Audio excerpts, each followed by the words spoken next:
Let's talk about CTF. Is there things that you guys feel like are key to success? If we talk about CTF Chalet, kind of the first map and mode that you guys have been playing the longest time, are there things that are particular to CTF, Thomas, that have really, you've just seen in both scrims and at DreamHack that have been kind of key to teams winning that game? I mean, I think like the main thing in the CTF is like always like timing and like coordination. Yeah. So if you like eliminate someone, like you have to go for the flag instead. So it's all timing and like, yeah, you just have to understand the game as well. But, yeah. Yeah. We've noticed in a lot, when we're watching scrims and when we're watching also DreamHack gameplay, there's teams that really seem to be kind of full aggro and just non-stop flying down either tunnel or flying down kind of kind of through the snow caves. And there's other teams that maybe sit front chalet, they wait a bit more. Have you found that, either for you guys or what you've seen, that the teams that maybe are a bit more patient at mid-map and wait have found success, or due to respawn times, the aggression can just kind of It's kind of both, I think. Yeah. There's, Exit. Yeah. They play more of a slow game, like Sure. more, smart game, you can say. Yeah. And there's a team like Exceed, where they have Peter, Okus, and Milks fighting, and then Quanti just lurking around and trying to get for, look for flags. And both seem to work. Would you say the same, Thomas? Yeah, I would say it's like different from teams to teams as well. Like if a team is playing passive, you can't just run it down. Like, you need to like find like the right spot, like how to play. Is there anything else in CTF that you think is the most important thing to focus on? It feels like really bubble timing is kind of the magic. Yeah, I think it's just communication. Yeah. Like, it's the most important thing. Cool. Yeah, Thomas. Yeah. Same Communication and like timing on elims. 100%, yeah. Excellent. Talk to me about Hardpoint, Thomas. Is there anything that is specific to that mode where you think is the most important thing that teams will be focusing on?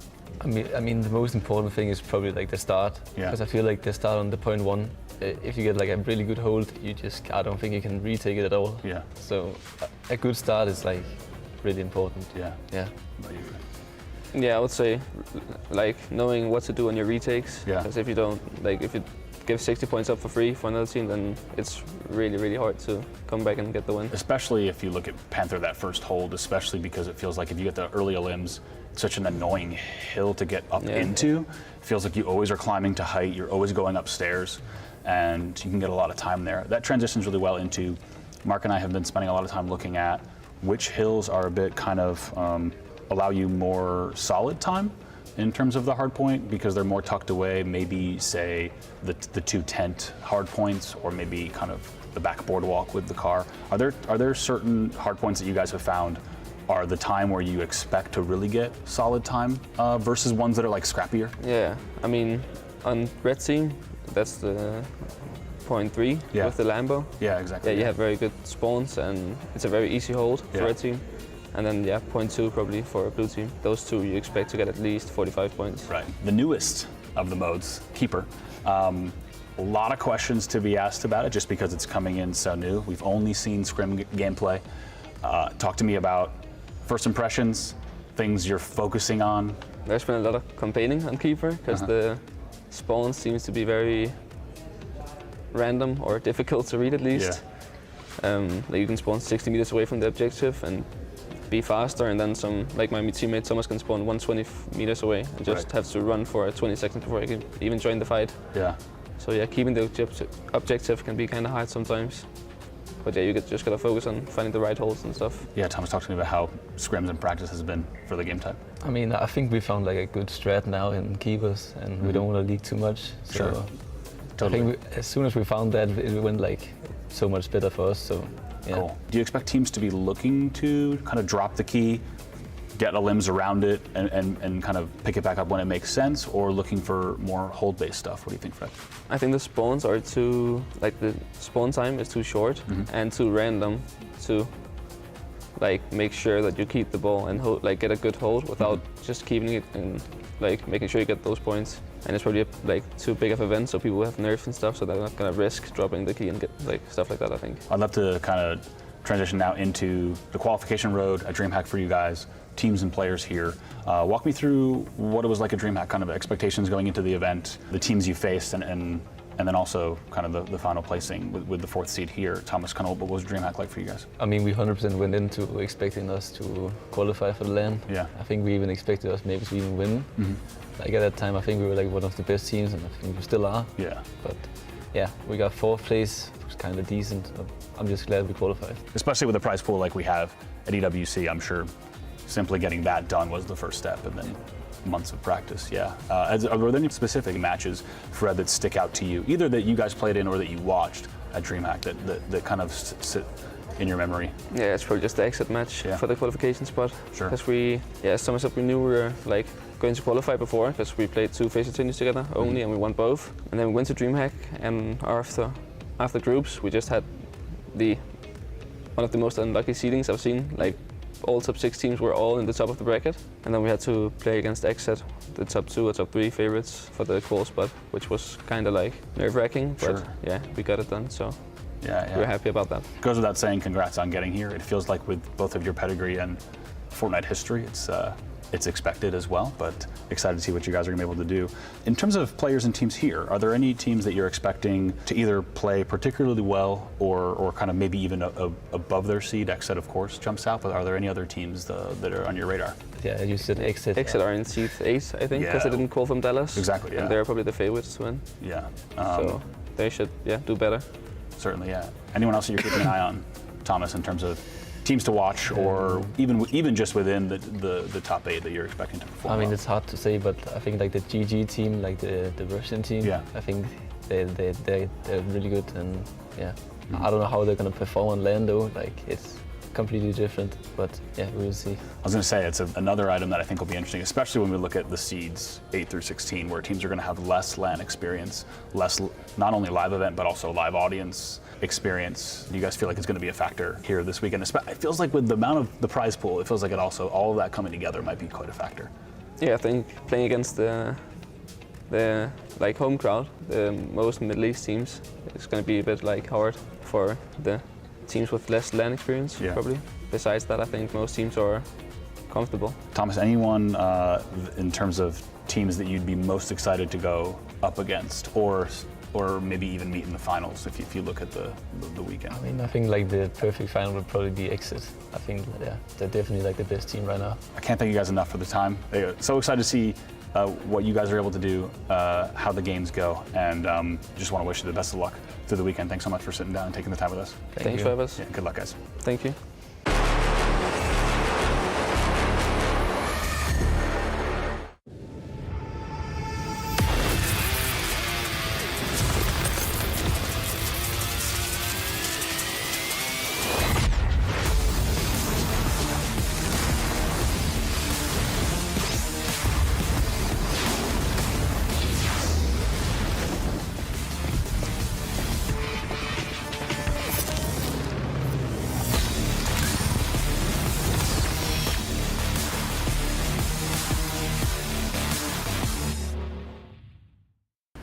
لحظات البداية عاشت معنا.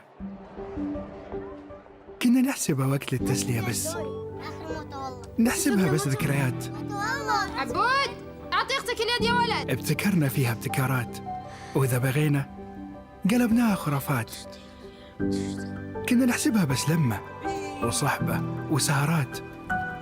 انتبه نوب ترى نوب. لكن كنا نشوف عالم ما حد يشوفه. ليت يشغل وقته بشيء يفيده. الله عليك على اليد سود. عالم كبر وعاش فينا. عالم الحماس فيه يوصلك كل مرة لحلم أصعب، بس ما يصعب عليك. بارت معك وين ما تروح.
We're here because we qualified the Esports World Cup.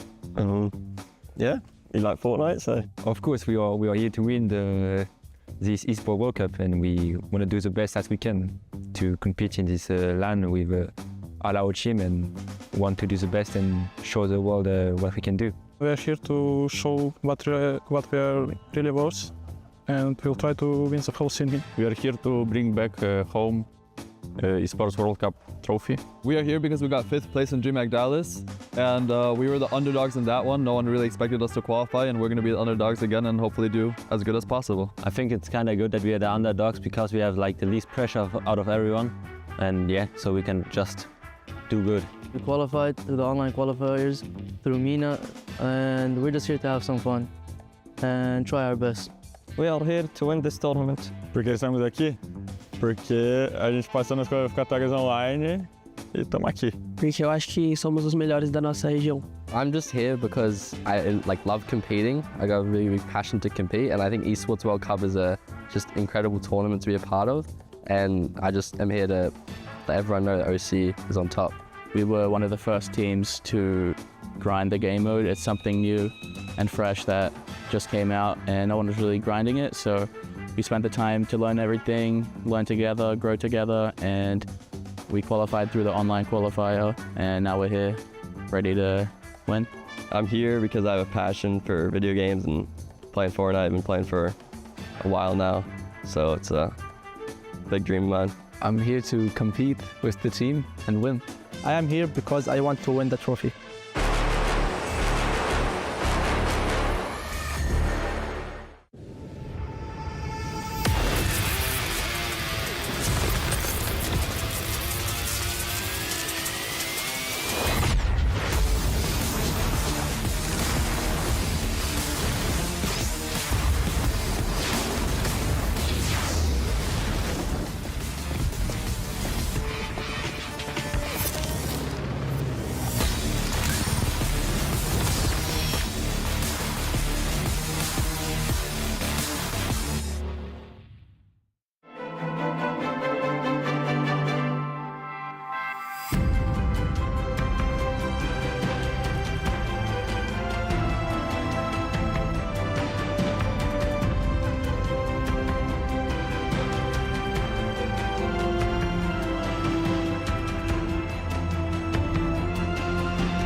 New adventures bring new challenges. Even as the heat rises, dandruff and grease won't stand a chance. With new Clear Men, powered by triple formula technology.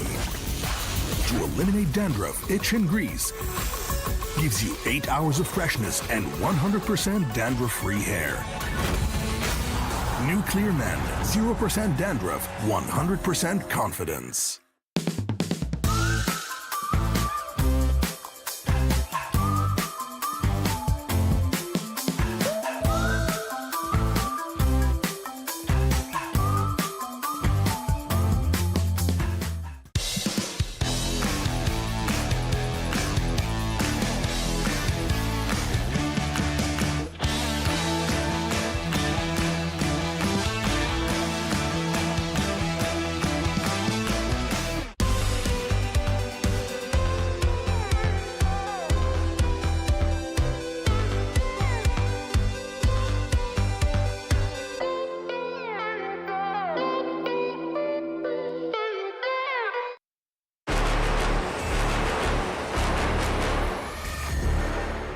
Off the top of your heads, from the OG map from Chapter 1, Season 1, name as many locations as you can.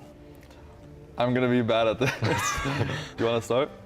I can start. Like, I think it's Lonely Lodge, full right side, Dusty Dogs, Pleasant Park, Retail Row, Tilted Towers. Salty Springs? Was that OG? I don't know. Yeah, probably, yeah. Pleasant Park was? Like a farm down, I don't know. Frenzy Farm? Frenzy Farm, probably, yeah. The mines, do you remember what the mines were called? Did you say that? No. Oh, Greasy Grove? Greasy Grove, yeah. Full Top was another farm, but I don't know the name. There was Frenzy Farm, yeah, I don't remember the other farmer's name. I think I don't remember anything else. Yeah, same. Retail Road, Pleasant Park, Tilted Towers, Tomato Town. It's not. Whoa. Oh, wait. No, Wailing Woods. Oh, original. Retail Row. There was no. Snowy Shores. No. Oh my God. Fencing Fields. Oh, no. Fatal Fields. Fatal Fields. Yeah, Oh, it's hard. No, I'm thinking original. Yeah, me too. I think that's all we've got. And I know we named some ones that aren't there. Salty Springs. Oh. Yeah, was Tilted original? No. I don't think so. No, it was not. So. No, I have no idea. Salty Springs, Pleasant Park, Retail Row, Snobby Shores. No Snobby Shores. Lonely Lodge. Rainy Woods. Lonely Lodge. I think that's about I think that's all. You guys did the best of anyone so far. Oh.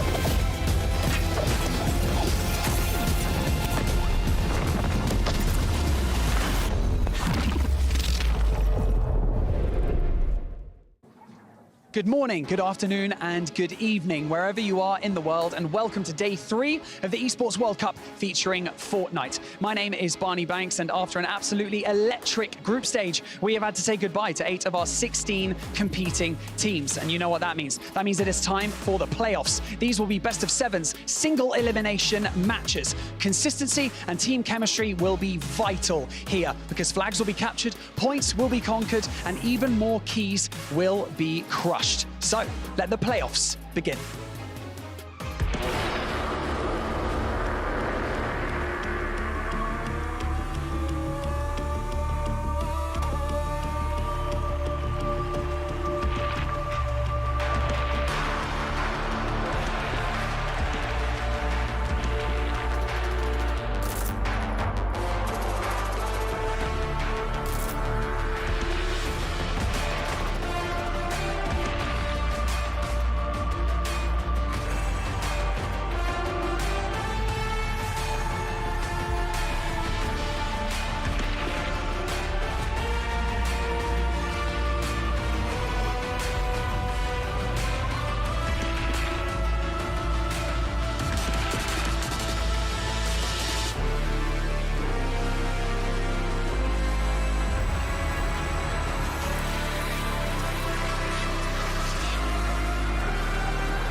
Welcome back, everybody. It is your favorite Fortnite crew here at Esports World Cup featuring Fortnite. I'm your host, Chris Puckett, and we've already paid out $120,000. We've already sent 32 players packing, but at the end of the day, we narrow our field from 8 teams down to 4. And here to break down all of the action, I got the big brains once again. Jesco alongside 11 and Levin, our own willing woodsman. I want to start with you, my friend.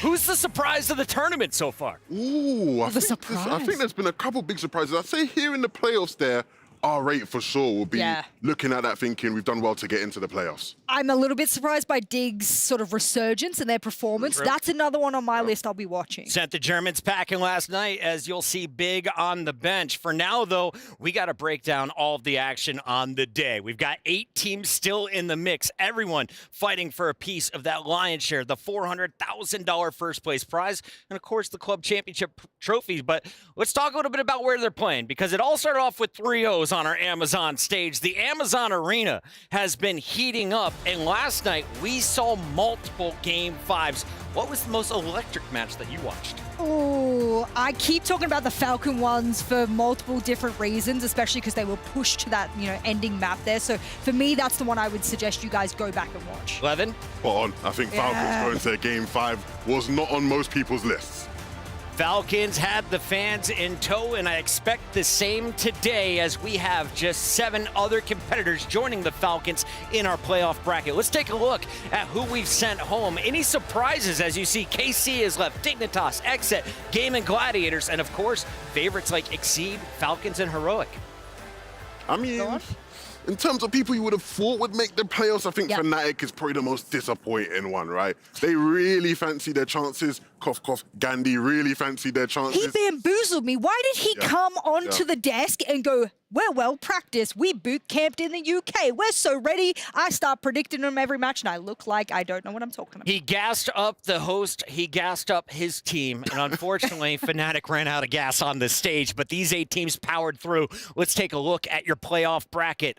As we mentioned, all of these teams already scored $40,000. If you win here in the opening round, you double that money all the way up to the grand final, where you will take home a minimum of $160,000. But looking at this, we have some phenomenal matchups. All eyes are on that Exceed Team Falcons. But what are the other big showdowns in our opening round of the playoffs? Has to be Exet versus Gaming Gladiators.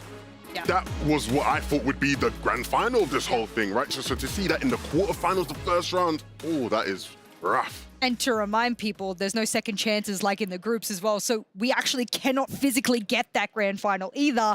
And I think with how it's shaping up, that's going to be a big upset. Of course, this is all best of 7s today, and that may be good news for R8 Esports, a team that had to go to a Game 5 against KS7. Bloomy and crew, though, showed that they had the endurance to get here to day 3, but they have to clean up their play if R8 wants to continue forward. In that matchup against KS7, Levin, where were the pitfalls? Where were they struggling? And where did moments like this elation come from? I feel like they really struggled with consistency, right? Performances individually were good in spurts, right? Certain people had good maps to start off with. I think Bloomy was a lot more quiet on those first maps. He probably won't want us to remind us how he played then. Xweez was the complete opposite though, right? He was really hot to start off with, and towards the back end, he sort of fell off there. It's strange because we've heard from the team, especially throughout the earlier parts of the tournament, that they felt they started off slow in each of the game modes, and they said we're working on getting quicker, and then they got into that KS7 match and they started off really slow. So I don't know if it's a little bit of nerves or what it is, but they need to speed up. They've had a night to rest, had a night to prepare. We'll see how they take the stage today. All eyes will also be on the Falcons, as you mentioned, a team that won DreamHack Dallas, was against the wire. They got taken there last night against Dragons, a team from Latin America. What are the Falcons looking right now? Is Tayson the GOAT? Who is leading this team? I mean, if you think he's the GOAT, you won't be using this tournament as an example of why. Because it's not been the most fantastic of showings. They're going to really need the crowd to get behind them today if they're going to get past Exceed. Their chances aren't looking too good. Tayson on Twitter was like begging the Falcons fans to show up in their troves to really show them some support, because the vibes really, really need it. Yeah, I mean, I think they're quite an emotional team, maybe one of the most emotional teams we have left here in the playoffs. They are building off those vibes, and when vibes are low, you can kind of see it playing out in the server as well. Speaking of vibes, this was after map 3. I mean, you say emotional, they're emotionless, right? Like, these guys had no emotion here. Like, if these are the vibes that they have, like, it's not going to be good enough against Exceed. That crowd is going to have to really push them forward. Falcons, if you need a hype man, you know who to call. And if you need a hype man in France, well, she goes by the name of Jesco. Talk to me about your crew, KC. I mean, I'm not surprised they're in the playoffs. Every single KC fan out there is very happy to see them. It's expected. But what worries me a little bit now is, well, now you're up against the big boys. Not that they had an easy run per se, but the opponents that they've had, they were expected to beat. And I'm telling you, Malabuka, Mustache, they have a lot of firepower behind them.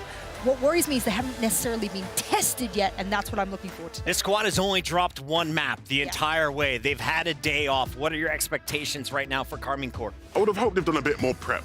Yeah. Right?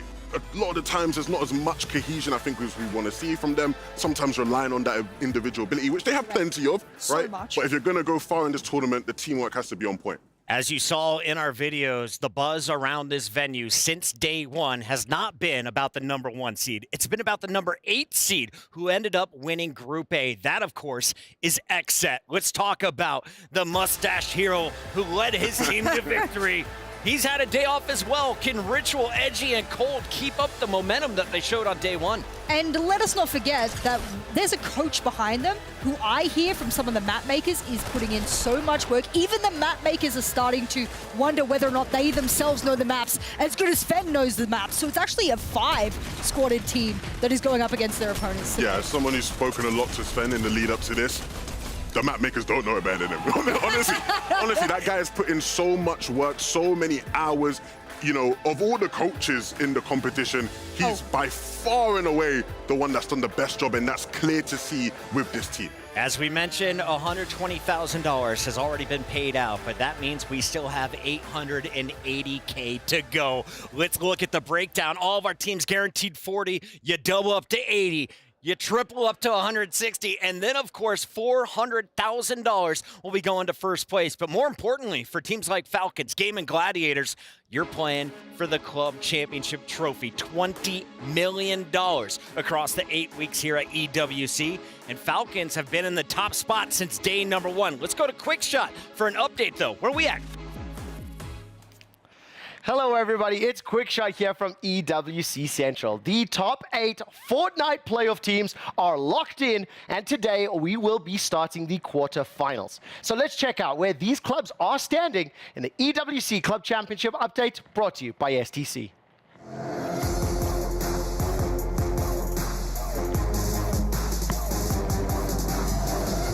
I'm going to start with some good news, bad news, because even though Carmine Corp have made it into the Fortnite playoffs, they have been eliminated in the Teamfight Tactics tournament, which means the club will not become eligible for the overall club championship since they cannot achieve 2 top 8 finishes anymore.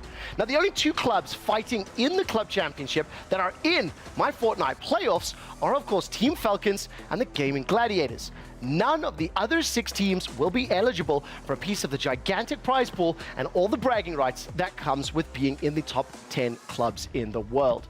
Now, with Gaming facing the pre-tournament favorites Exit in the quarterfinals, they're not really expected to add more points to their current 1,280 point score. I believe Exit are going to run this entire bracket and win the entire tournament because Blake PlayStation told me so. Now, can Team Falcons capitalize on that and also take a huge step towards securing the club championship, surprising and meeting either Exceed or Exit? We're going to have to find out. If you're interested in more updates on the EWC Club Championship, as well as all the other games happening here at the Esports World Cup, as well as interviews, mini games, conversations, podcast stuff, all the fun, why don't you come watch our show? It's EWC Central. We broadcast from 3 until 7, every Thursday through Sunday, twitch.tv EWC and youtube.com/EWC. I've been Quick Shot, and that's been your next edition of the EWC Club Championship Update, brought to you by STC. Thank you, Quick Shot, and shout out to Blake, killing it on the couch with the boys there in the HQ. But here, as we look at the 4 matches coming your way, all quarterfinals, best of 7s. We got Heroic versus RA Esports. Exceed takes on Falcons. Carmine Corp will face off against Dignitas in our 3rd battle, and we close it out with the favorites, Exet, Game and Gladiators. Will Game and Gladiators be able to put some pressure on a team that has looked flawless so far in this tournament? We'll have to wait and find out, but the real match we expect that goes the distance, it's the rematch from DreamHack Dallas. First place there with the Falcons, 2nd place to Exceed. Are Exceed the favorites this time around? I think based off of the competition so far, they have to be, right? They did incredibly well to beat Gaming Gladiators. Yep. They're looking at that Falcons team thinking, these guys aren't the same Falcons we played in Dallas. These guys are much worse. At least that's how they'll be thinking. That matchup is coming up in a little bit, but when we come back, we are opening things off in your quarterfinals as Heroic takes on R8 Esports. Don't go anywhere. This is the EWC featuring Fortnite.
It is your match up coming your way right now. Heroic taking on R8 Esports. Of course, Heroic powering through their group. They dropped one map to W7M, one to Big. For R8, it has been a much longer road. In a surprising finish last night, KS7 made it to the qualifying round. But R8 and their veteran leader, Bloomy, got the job done to force their day.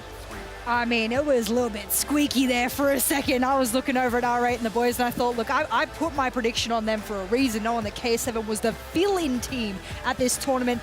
And the boys, we were calling them leftovers from DreamHack Dallas.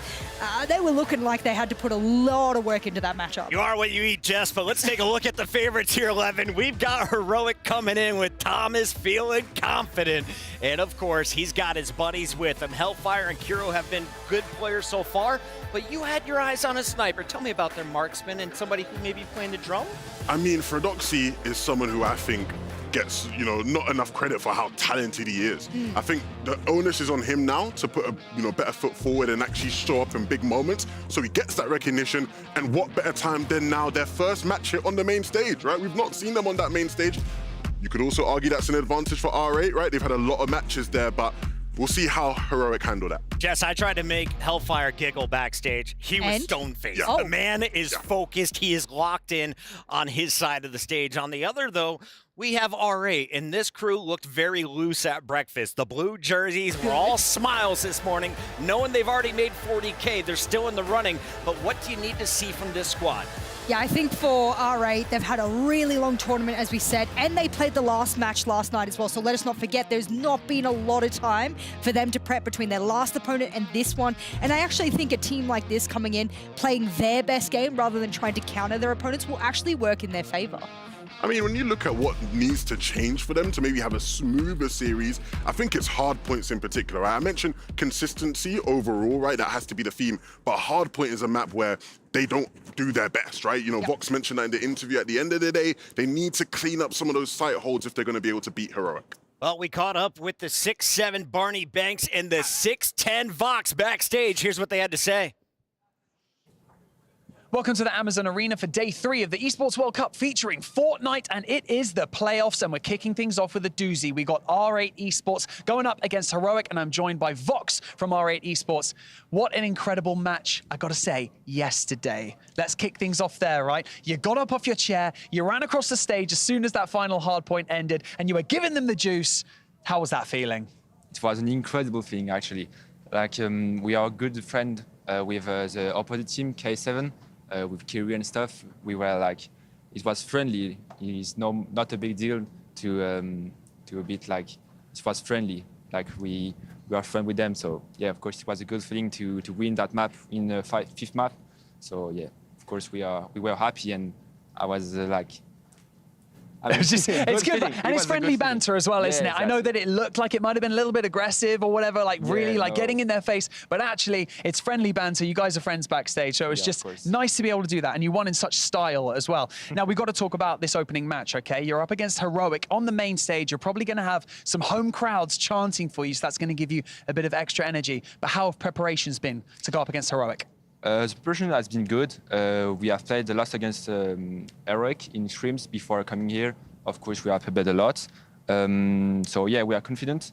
More of that, they have never played on the main stage, so it's a good opportunity for us to open the semifinals. So yeah, we are really confident and hope it's going to be a tough match. Vox, it's always great to have you backstage. You're always a really good, big presence, big bundle of energy, and we wish you the best of luck in your match against Heroic. Hopefully you come out with a dub and go through to those semi-finals. But for now, we're going to go back to you guys. Now, I know the meta has been shifting throughout this tournament, and of course, we got to talk about what we expect in this series. We need our fans to weigh in as well. 11, give me a little preview here. Are you feeling Vox on the snipe, or are we feeling Dox, aka Fredoxy in Heroic? I mean, you probably give the edge to Fredoxy, right? I mean, that's where I'm leaning. But again, I feel like Fredoxy's first big game on the stage, will he have that composure that Vox should have with what he's played through? Get your predictions in right now. stcplay.gg is the place to be. Jess, this matchup is about 75 seconds away. Reminder, we're in the quarterfinals. We're playing best of sevens. Right. So how does it all work? Well, I have a sneak peek into the matchup for you guys. I've pulled it all up. We get to play keeper twice, by the way. And if I'm looking at my notes here and I'm thinking that there's going to be some keeper favoritism in this matchup, I won't leak it just yet. We'll come back on the desk for you there. Multiple times CTF coming in. And that last matchup there, CTF Panther, if we get all the way to a map 7, I'm so excited. This is going to be so good. Levin, how many games are we going in this first battle? Oh, this is going to be tough, honestly. I mean, We've always predicted wrong, so really think about it. Today we're all right. Speak for yourself, actually. We're batting 100 Come on, today. mate. Let's go. Come on, I don't know if I predicted wrong, to be honest, but, you know, speak for yourself. I'd say maybe we go like a 4-2 towards Heroic. I feel like RE could give them a match here. Yes? I think because I haven't seen Heroic and they've had a really easy run and they've had a lot of time to watch their opponents, I'm going to go Heroic and it's actually going to be a clean sweep. I thought you were going to tell me Bloomy was making it into the semifinals. I believe in you, Bloom. Go get it done on stage. It's not going to be easy. You got to take down a squad that's only dropped 2 maps this entire time. Ladies and gentlemen, it's time to start your quarterfinals.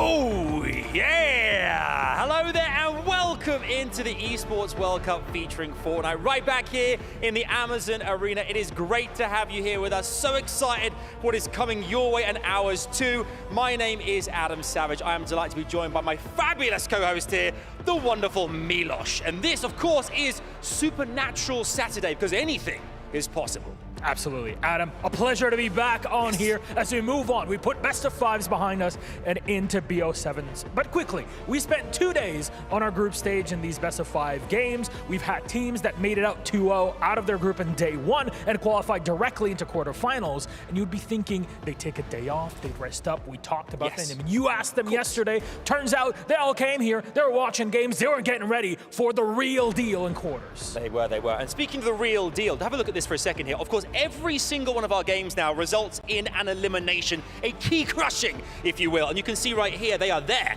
inside. Some of the teams, you can see KS7 and Fnatic Power inside the box. Teams eliminated yesterday. 8 remain in the competition here. Remember to tell you, the word of the day is stakes. Stakes, stakes, stakes. Every team at this point has won $40,000. They win this next matchup, $80,000 and beyond. So loads and loads up for grabs here. And Milosh, we've got teams in the wings. They're ready to rock and roll. Are you ready for this, my friend? I absolutely am. All right, well, let's meet our first teams today. Kick-starting with Heroic.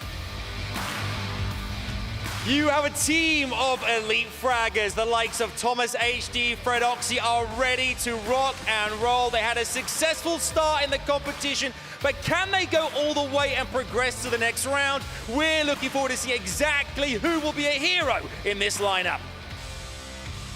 And their opponents, R8 Esports! The squad has always got fans here at the Riyadh Arena and the Boulevard, and they make it to the quarterfinals. A rough time last night against KS7, but they should be all fresh and ready for what comes next. Can they double their earnings? Can they make it to Grand Final Sunday? It all rests on this one best-of-7 matchup. It really does. I was chatting to some players in the wings, and one of them said to me, enjoy the viewing party. And that's exactly what we're all going to do here. The fans are ready, we're ready. You guys at home, relax, sit back and enjoy. You have a big day ahead of you. But first things, let's jump into this next matchup. Heroic versus R8 Esports. Let's do this thing. Here we go.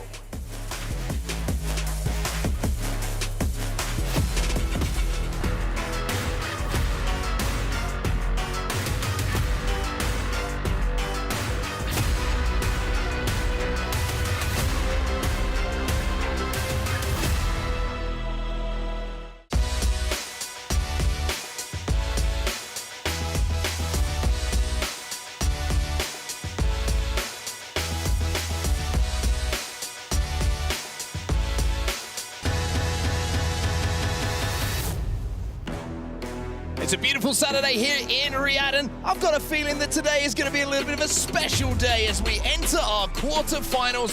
There's no better way to kick things off here than a double your money match. These quarterfinals are going to be some of the biggest that we have so far in the tournament because of that prize money that's on the line. And what a way to start. We got Heroic taking on the heroes of yesterday in R8, who won that breathtaking Game 5 to put them into this spot. Yeah, just in case you didn't catch it, all the way down to the wire at midnight, a Game 5, R8 over KS7 to close out that series. You might have heard the desk talking all about it because it was one for the ages. Two teams on the stage, Mark, however, two teams with very different stories in terms of how they got here. Yeah, certainly indeed. Heroic have looked the stronger, not had to play too many matches to get to this point, whereas on the other side, like I mentioned just a few moments ago, it's been a bit of a slog, it's been a struggle, but it's been one that has been paved with results, and R8 have fought their way into this position, and we mentioned that crazy series yesterday. I mean, if you didn't see it live, go back and watch it, and you will experience one of the best and most fun matches we've had so far in this tournament. It really was one that was not only a match that went all the way down to that final game, but really even the way that those games went, right? I think there was just a lot of passion on the line. You could tell there was a lot of noise for both sides. KS7, of course, being a Middle Eastern organization. Also, R8, of course, having a lot of fans locally in the region as well. You just heard Adam talking about it and Milos talking about it as well on the stage. So excited to see what they might be able to do. Just to run through these teams' results, Heroic 3-1 over W7M. Big also falling 3-1 to the hands of Heroic. R8, though, as we said, a little bit more that they've had to do. Beat Fnatic 3-0, lost to Carmine Corp 3-1, and then last night beat KS7 with a score of 3-2. Yeah, much tougher road for them, but they're going to this position and guaranteed already both of these teams with $40,000 in their back pockets. But like I mentioned, it's not just about the fact that you double your money. It's every single stage now, the money is getting, those jumps are getting more and more, right? It's getting even scarier to find yourself in that position, thinking about the fact that you could be in a position where one elimination, one flag cap, a couple of seconds inside of a hard point could be the difference between these life-changing amounts of money. Without a doubt, and I think also the one thing you have to say, just the fact that we have a prize pool of this size, you know, we don't always double our money here in the quarterfinal, but the fact that you have a prize pool of this size and you'll have each match with giant jumps in terms of prize money, bragging rights on the line. Neither team here wanted to go home at this stage. Of course, you want to make it, not only you've made it to Saturday, you've done the hard work. Also want to make sure you get into that Sunday mix as well. That's what they'll be looking for. Just in case you didn't catch also R8's road here, right? Let's not forget, this roster was created after DreamHack Dallas. They're one of the few rosters here that was actually created after that qualifier. We should talk a little about the stats of how they've been doing in game types as well, Mark. You and I have been keeping a very close eye on exactly how those matches have gone so far. Worth mentioning here that you do have Heroic unbeaten in CTF. They're 4-0. Yeah, 4-0, not dropped a CTF as yet, and that is how we're going to start things off. And we heard from the studio that if it does go the distance here and we go all the way to a Game 7, remember, by the way, we've changed over from best of 5 to best of 7s today, then CTF will be that game type to decide where this series will go. So when you look at that picture in front of you, if you're R8, you know that you're going to have some work to do. And certainly one way to get things underway for either side here is take this Game 1, right? Heroic, if they do it, they keep that unbeaten record alive on CTF. But if you're R8, you can disrupt that. You can take away a CTF early. Boy, does that ask some questions to your opponents. It really will. They need to come out firing. And let's not forget, as we said, they were still on the main stage at midnight. So on the side of Heroic, they've had a lot more time to rest, a lot more time to think about their strategies here. You have to wonder, maybe R8, though, can lean on just staying hot, right? Some of these teams that have to go through a little bit difficult side of the bracket, sometimes they're able to stay hot just a little bit more. But as we said, Heroic undefeated in CTF, and in this game number 1, they will look to extend that even further here up against R8. It's time for our quarterfinals to get underway here in Riyadh, and we're going to start off with the point of view of every single player in the lobby right now as we have our opening strats. And I've got my eyes on my marksman players today, Andy. I think they're going to have huge impacts in this series. It feels like the bigger the game, the bigger the impact they can have by picking up 1, turning it into 2, and just clearing lanes on Shelly. Absolutely. Really, the battle we'll be watching there is, of course, going to be the Thomas battle up against Vox. You heard from Vox earlier, and of course, Thomas, no stranger. First place DreamHack Summer 2023 and many, many other FNCS accomplishments there. Trying to get a pull as Hellfire. That will be shut down. And right away, Heroic with a few receiving end of the limbs on the feed. Vortexers will fall as well. Yeah, so R8 have to do some defensive work, but they will be able to just about manage to do so. There was an opportunity for a flag to get moving a little bit early as we see the 1v1 and Kiro here going for the second as well. Wow. He'll clean that out. The rocks belong to him. Oh my, absolutely beautiful stuff there coming in from Kiro, and let's see if they can even keep it up. Good damage is going to allow his team to also just flood in that top mid. Now back over to Fred here. on your screen as R8 players will continue to fall. It's nice limbs, and that means Bloomy is going to start to run the flag on the other side, but Fred has his number. Let's see how this battle will develop in the cave. Looks like should be quick work. Ooh, just narrowly takes him down. Fred will get the stop. Very interesting situation there. Just watching the mini-map momentarily, and I saw that flag pool develop, and it was an overextension coming in from Bloomy, and we saw how if that does not go unaccounted for here on Chalet, and you can sneak that flag past the halfway line, then it gives you a really good opportunity to score. And you've got to give credit to Heroic and their communication for making sure that player did not go unnoticed. Great shots coming in from Freddy here. I mean, Heroic looking really, really strong at this point. This is an opportunity to push all of R8 trapped in the back of their spawn. Yeah, you could tell from our observer feed there that Hellfire was going for that pull, but the R8 spawns were immediately going to shut that down. I think he got a little bit, timing just a bit off. I think if you're able to wrap that corner in the Chalet and get the flag into the building, you can maybe start to get away. However, he absolutely gets lit up on the flag stand, so they will need to reset and take their time here. R8 not only have they spawned in their base, but now they're holding down top house as well. 3 minutes left in this round, and look at how this has slowed down at the moment. Heroic playing a very, very slow game, and maybe waiting for a little bit of action to happen at the top of your screen. Let's see if Kiro can find an opening. However, he has been spotted out and will be eliminated. Bloomy doing a great job to watch that overextension. And now Heroic are going to try and just push up and put a bit more pressure on. But R8 with that pick has allowed them now to move up the map. And I kind of like how R8 have played that. Wait for the information, get the pick, and then play off the back of it. Really well done. Also, you got to love the shots from Bloomy as well. Makes easy work of Hellfire. Now as he pushes up mid-map, Vortexers also picks up another one of the feeds. So this will now be the push here coming in from R8. R8 will be spawning in the back, so it's going to be another set of slays required before they can get that flag moving. Double push here, though, coming in from R8. The bubble is down as well. As Frodoxy's going to put some shots onto the player up top and manages to just about stay alive, but he's going to have to do a little bit more work here. You can see that bubble's going to dissipate in just a few seconds. And oh my! When that flag is on the line, he makes the play to keep it there. Wow, absolutely beautiful stuff here coming in from Fred, and not easy to do. You saw actually 2 teammates of his in the feed falling and getting eliminated right away. Just fights from the bubble, as you say, plays those 2 angles perfectly, and they will hold the base. They will live now to push out once again. Now, that could have been a very, very different situation. That flag could have been moving, it could have been grooving, slipping and sliding all the way through the tunnel towards home. And that was an opportunity for R8 maybe to score, but it's the individual brilliance and the individual talents playing around that bubble dropped that keep it at home. Now, elsewhere, you're seeing a little bit of an overextension here, and this is the strategy they were looking for before. Now, Heroic going to try and slay back through mid-map here and pick up some limbs. Heroic on Infiltrator. How many times have you seen it there? The overextender just grabbing that flag and starting to bring this thing back. Look at the kill feed. Look at the feed. 3 kills come in. Beautiful stuff there. The limbs will fall, and Hellfire on a perfectly timed pull. You see a little bit of reaction there coming in as well from Sweeze. Throws his head back. A little bit of frustration there on the side of R8. That first flag goes in for Heroic, and with 107 left in round number 1, that could be the only flag we see in this round. Yeah, such a good strategy, and it worked perfectly, right? It's overextend, sneak through. The moment that you pick up that flag has to be the same moment that your teammates are engaging in battles. If they do that, and they manage to get the eliminations, look how easy it is to run that flag back. You have so much time, so much cover, and essentially no worries whatsoever about capping it, and that's exactly how they managed to put that first flag on the board. Heroic now with 40 seconds to defend, it's up to R8 to push. Thomas gets flooded, also Frodoxy gets flooded. Very good team shots coming here from the side of R8. They will pick up 2. Vox himself picks up 2 limbs here, and Hellfire just doing whatever he can to try to fight from the base. 26 seconds left. The pull would need to come in from R8 very soon. There it is. In position 2 pull, and it's going to be Vox who gets this one away. A couple of eliminations have gone his way, and the mid-map push is going to be the most important. Bloomy and Sweeze are going to be the ones who are challenging those players in mid-map, and you can see that one trade has come in. Bloomy's going to find another. 10 seconds left. Has to try and force this crosshair. Will make it just about. Dives over the hedges and will get the tying flag in the last moments of this round. It's a fantastic run coming in from R8. Wow, it really is, and you did not expect that. As we said, 44 seconds were left, and R8 had to make the perfect push, and they slowly picked apart the front of the base.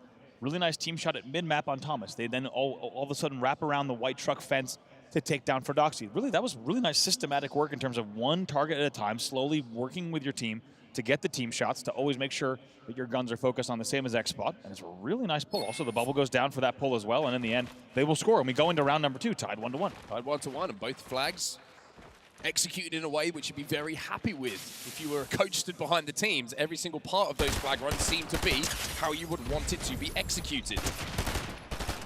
Thomas now inside of his bubble, having a little peak battle, and he's going to have to survive a little bit longer as 2 of his teammates have fallen. Bloomy going to be the last player to pick up an elimination, which is why you see an R8 actually go for the pull here, but there is Thomas staying alive, manages to cut down that flag carrier, and now he can control mid-map as that flag will be going home. Brad picks up 2 in the end as well. 3 in defeat. Bloomy was the last player alive from R8, so that flag certainly should be going.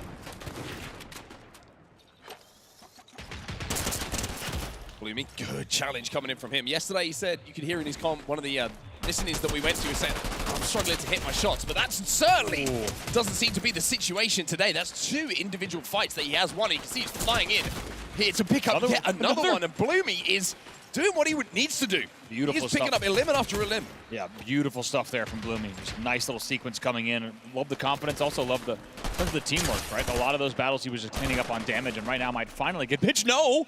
In the feed again, Bloomy cannot be taken down. Still alive here. Thomas is forced to bubble. Forced to bubble. Bloomy's going to challenge him. He slides him out. Can he pick up the elim? That's the question. No, unfortunately not. But Bloomy, you can understand the confidence that he had to try and make that play based off of what has been a fantastic last 60 seconds from him. Very nice from Bloomy, absolutely. Vox will also add to the elim tally. Trying to make this move here. He knows there's going to be a lot of heroic pressure coming in. Dynamites are out on both sides. A little bit of a marksman showdown for just a moment. They're going to hold the angle. Finally get pushed back, and Thomas, you imagine, would finish this kill. He does. 3 minutes and 10 seconds left in this round. Nobody really had the opportunity to get that flag too far at the moment. We saw the momentary pull, but outside of that, it's been a little bit of a scrappy battle in and around the front of the houses on either side. R8 have been putting the most pressure down, I would say, on the front of their house and on the opposing flag. Heroic have had to make a few defensive plays, but this is the man who's been impressing me. 11 eliminations to his name at this point, and look at his action once again. Just flying in, causing destruction. Unfortunately, this time, Kuro is ready for it. Nice job from Vortex to the bubble. Try to stay alive. He's going to get pinched from both sides, though, so the bubble will only buy him just a moment now. Will be actually used by his opponent in the end. Squeeze trying to stay alive. It looks like Squeeze picks up at least one on the outside, but Kiro's going to join the party, and eventually the R8 players in mid-map will fall. Looks like Bloomy as well. That's 3 straight in a row elims coming in for Heroic. Make it 4. Vortex is going to be down as well. All of the respawners in and around the back of the flag and the rock side. Vox is the furthest one up defensively here for R8, but this is an opportunity to potentially get the flag moving. But I mentioned how he was first up and furthest up. He's just picked apart 2 players here, Vox, and he's made this push almost impossible. Thomas gets EMP'd. He had very nice angles there, but it's really nice. 3 players immediately train their eye on Thomas right on the truck. The bubble looked like it was going to be good, but it's a very nice team shot on the other side coming in from R8 to shut that push down. You have to think Hellfire is going to be in trouble pushing Bloomy and Squeeze, and that exactly was the case. He gets taken down as well. Dynamite out. Dynamite out, fuse is lit.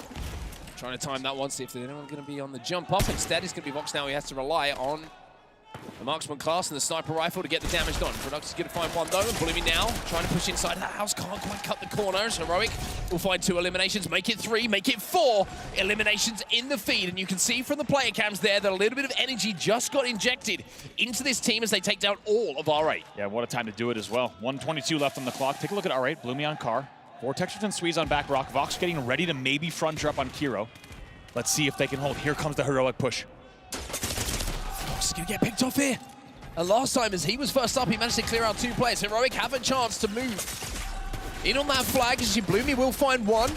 But it's going to be 3 eliminations. Make it 4 as all of R8 fall. Vox is going to be first up and first down as well. This is a huge opportunity here to get this flag moving, but the bubble has gone down. If they drop that flag and it gets touched, it could be sent home. It could be sent home. Oh my God. Vortexer's in a 1v2 on the windowsill. You saw that bubble battle going down. What on earth did he need to do to isolate that? As we saw, he was the only player alive. It's a hero play from Vortexers to keep everything alive for R8. Stop the flag run in its tracks with 30 seconds left. We've seen late caps. That play might have just stopped another opportunity to see another one added to the collection. Vortex is now starting to heat up a little bit. There's another elimination for him, and Vortex he's looking for yet another. Can't quite find it, as Kiro will answer back with 2 of his own with 10 seconds left on the game clock. Doesn't look like anyone is going to be in a position to pull this flag, and we are going to head towards overtime. I think it's got to be said, Vortexers there saves the game for R8. That flag was absolutely gone and not coming back out that window onto the rock side run. Somehow Vortexers fights on the windowsill, holds the angle, and in the bubble fight, isolates both of those battles into separate 1v1s rather than a 1v2, and somehow keeps his team alive and sends us to overtime. Huge plays once again coming in from R8. Well, overtime is one of those situations when you go into it and you kind of, you're thinking about 1-1, it's a tight game, and before you know it, you might think about getting a little bit spicy with an opening strategy, trying to put the pressure on. You can find yourself 4 limbs down, and the game could be gone. Because we've seen caps happen within the first 30 to 60 seconds of these games. We're going to have to see if that's going to be the case here, or if we are going to go into that long game. Absolutely will do. Looks like on one of our screens, we've got players in game. Also on another screen, we've got, as you can tell, Fred speaking with station referee about exactly what's going on. It looks like maybe a lobby reset here before we get into overtime. We'll have to see. 19, by the way, for Fredoxy in those 2 rounds. Absolutely huge numbers. Also, Kiro on that side, 18 kills to his name as well. Huge numbers coming in, certainly from the side of Heroic, but unable to close that last flag. And looks like we'll have the lobby remade, and we'll get clarity exactly on the overtime rules. We'll say the energy in the building, considering it's first game of the day. I know we're moving through the tournament now. We're getting into the business end of the tournament. It certainly is there for the first match on our stage, and there is the people who are making the noise. I love it. If this is game number 1, imagine what it's going to be a bit later. That is the question. R8 fans in the building, and as you even saw when the R8 players entered the main stage, right? You already saw them kind of waving to everyone with the fan base and with the banners on display. And now they're going to have to wait just a brief moment before we get back into that overtime round. We're going to talk about the play, though, right at the end of that round, right? We've got to look at the Vortex's play. That defensive play was so impressive and so vital for us even to be in this situation, a 1v2 situation where you've got to bubble down, so you've got a few little angles you can play around, especially on top of that window. But to hit the shots, to eliminate both players, and most importantly, get the all-important touch on the flag to send it home. That's why we're here. That's the kind of monster play you need to make if you want to progress in this tournament. Right, just as a reminder, if we were to be tied at the end of regulation, it was Heroic, at the end of overtime, following regulation, it was Heroic who scored that flag first. They would get the first tiebreaker in terms of netting out, that neutral 0-0 tie in overtime as well. We'll keep a very close eye on that. And to be honest, it's something that Heroic may want to play in their favor, right? They may not want to take chances they don't need to, and know that they have the extra tiebreak. So if they simply play their limbs in this game and play positioning and don't get too risky with their own pulls, that could actually go in their favor as well. Yeah, it's very true. They kind of had the advantage going into overtime, like you say, knowing that they had that first score on the board, so the overtime tiebreaker rules will certainly favor them. But for R8, I think there's a lot of good to talk about so far. Even though we haven't decided which way this map is going to go, the fact that Heroic came into this game with a 100% record on CTF, and R8, who I think theirs was around 44%. I'll have to double check it, but that's what I remember off the top of my head. Showing that you can go toe-to-toe with a team who has had such impressive results up until this point in the tournament, going to fill them with confidence. It really does. I think you even kind of set it up that way. To be honest, Mark, I was like, it is true. If R8 came out here, it would be a statement. I was like, but can they with Heroic CTF record? And to be honest, R8's done just that, as you had kind of wondered about them before heading into this game number 1. And I got to say also, what we saw from Vortexers on that engineer role, just keep in mind, that was his own bubble, right? That was not an attacking bubble during the flag run that he took advantage of. That was him bubbling on his own window, stopping that flag, getting both limbs absolutely beautifully done. Bloomy, the man on your screen, oldest player at the event. We won't talk about his age because it would make us feel very old. I thought you were going to say, we won't talk about that anymore. It's like every single time we've had a Bloomy on our screen. By the way, oldest player at the event. He is. Go for it, man. What's that? I'm going to veto it. Youngest looking player at the event. Youngest looking. That's not true. No, that's not true. No, but he looks great, and the team looks great here as they're now headed into overtime with Heroic, and Heroic might have thought that this would have been an easier matchup based off of their record so far in CTF and their record in the tournament so far. Let's not forget, they've only dropped 2 games this entire tournament so far. However, right now, they're only 1 flag away from dropping their 3rd game of the tournament. We're headed now into sudden death overtime between Heroic and R8. Your first match of the day goes to an overtime round. How fitting, as stakes start to get increased here more and more throughout EWC featuring Fortnite. Day number 3 of the tournament, and everything on the line. As you see on your screen, round number 3, overtime, the first flag will win. Only 1 flag to worry about at this point. Don't worry about the comebacks, because you're not going to have the opportunity to do so. First strike is everything. As we head into overtime, I'd like to thank you, of course, for just sticking with us through the little technical pause there as we got everything set up for our overtime. But you can see that the players now are ready to get into this game. And I mean, It's fascinating to think about what the result of this game does for the teams, right? Heroic would keep their 100% record on CTF if they win it, but what a turnaround and what a statement it would be from R8 if in this game number 1, they can wrestle away CTF Chalet. It'll be a massive moment for them as we get into overtime. It really would. It would turn this entire series on its head if we were to start this way. That's what RA wants to do. That's the task ahead of them. It's going to be a double tunnel push to start things off. Interesting to see. They're getting pretty aggressive on this side here, R8. Dynamite's going to go in, which is going to give information of where they are and also do a little bit of damage. We're just going to have to use that bubble. My Fred. Oh my word. The man is collecting souls here in Riyadh. Oh my, deleted from the server. Absolutely beautifully done. He says, you can bubble, but I have this rifle, and it's going to absolutely connect. Hero tries to make something happen. Vox will shut that one down, and an explosive opening to start this game. That's what we're getting to, that kind of skill level in these quarterfinals, and it's only going to get better game after game, match after match. Here as Heroic now find themselves having to play just a little bit of defense. Bloomy going to push that mid-map once again. A little bit of team fire is going to take him down. So Very he's going to fall as well, and now you can see the push towards mid-map and towards pool. They've got map advantage here. Vox is your last player alive. He's trying to hide Rock here on Rock's side. Let's see if he can pop out. This should be an easy cleanup for Hero. Yes, that will be a full 4 elims in a row. The R8 spawners, of course, are already up. Here comes the push. 3 of them on the map. Dynamite going to have to be avoided, but by sliding out and avoiding the damage from the utility, takes damage elsewhere on the cross. All right, pinned into their spawn. This is a big, big moment for them. Defensively, if they can hold on, then they will be able to push out, but it's Vortex inside of the base who's going to find 1, 2, 3, if I'm not mistaken, and now he's running that flag as well. It's a massive play for the man on your screen. Absolutely beautiful. Now going to run the map. As we said, 3 in the feed for him. He also combined with the teammate to get all 4 wipes. That is the second time we've seen Vortexers put the team on his back with a defensive stand. So far, your MVP without a doubt. Massive, massive play. Holding the line almost by himself at that point. There's now R8 off the back of that play, have some momentum on their side. Prodoxy in the window, he's going to be falling as R8 pick up 3 eliminations of their own.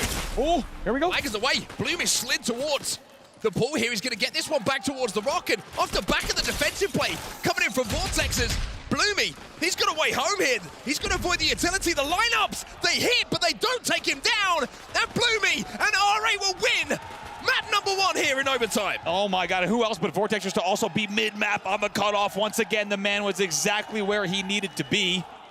And as you can tell, disappointment on the side of Heroic.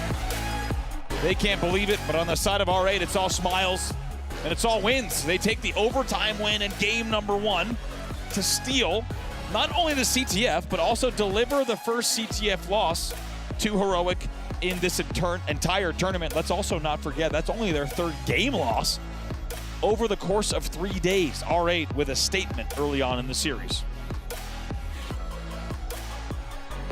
Looking across the main stage right now, if you weren't prepared for R8 Heroic, they know now that they are in a series.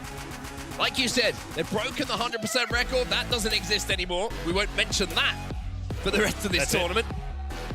Hope you enjoyed it. And for R8, I mean, let's talk about the individual moments. Let's talk about not just the one that we'll get to, that essentially won them the game. As we look at these highlights, there's a couple of other ones. You go back into regulation time, you think about the double that Vox got defensively. Yep. When he was first spawner up. You think about the play that we saw come in just towards the end of the game as well, where 3 players were eliminated by 1, and then of course you think about Bloomy running that flag home. The momentum they got off of that play was massive. This Vortex's play, by the way, you've got to say map 1 MVP without a doubt. What is this? Isolates both of those so beautifully done. As we said, Vortexers not only on the engineer and making that play happen essentially single-handedly, but also just pushing in and picking up so many elims. So impressed with what I saw, and not just that, but also, how about this from Fred as well, right? Oh boy, Vortex pops in and he answered. Fred answered right back and says, not so fast, buddy. There's nothing worse than looking down the end of the barrel of a weapon and finding out exactly how it works for yourself. Quickly. But it's the overtime that I really want to focus on here, because it felt like off this play here, I mean, everyone here from R8 spawning in the back of the base.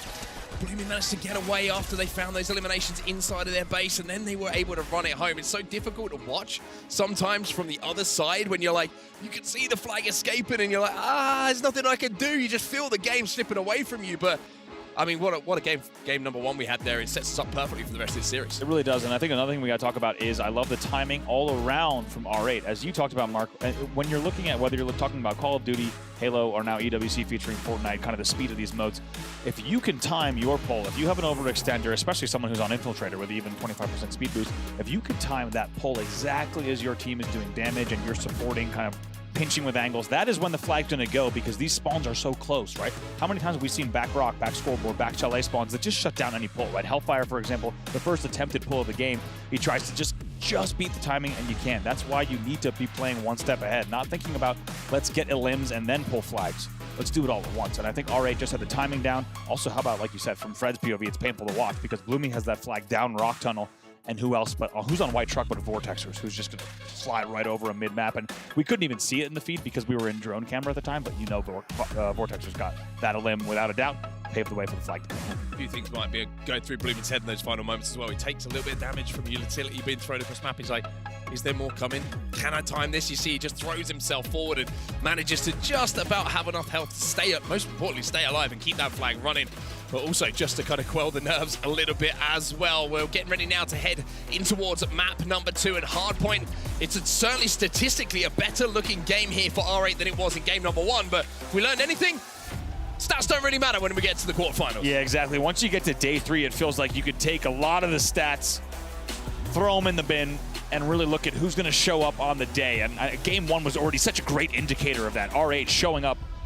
In terms of how they got into the brackets, of course, R8 going to be seeded 5th overall against the 4th-seeded Heroic in terms of coming out of group play. But especially if you look also just at where R8 actually was in the entire seed. Let's not forget, this is your 8th seed going up against your 4th seed. So I think it's worth noting that this is not just about the 4th and 5th seed, which is how they are seeded in brackets. It's actually R8 had to qualify through the EU FACEIT qualifier, where, of course, where Heroic came the 4th seed at DreamHack Dallas. We'll see if Heroic can bounce back here. They trail 1-0 as we get on board into Panther.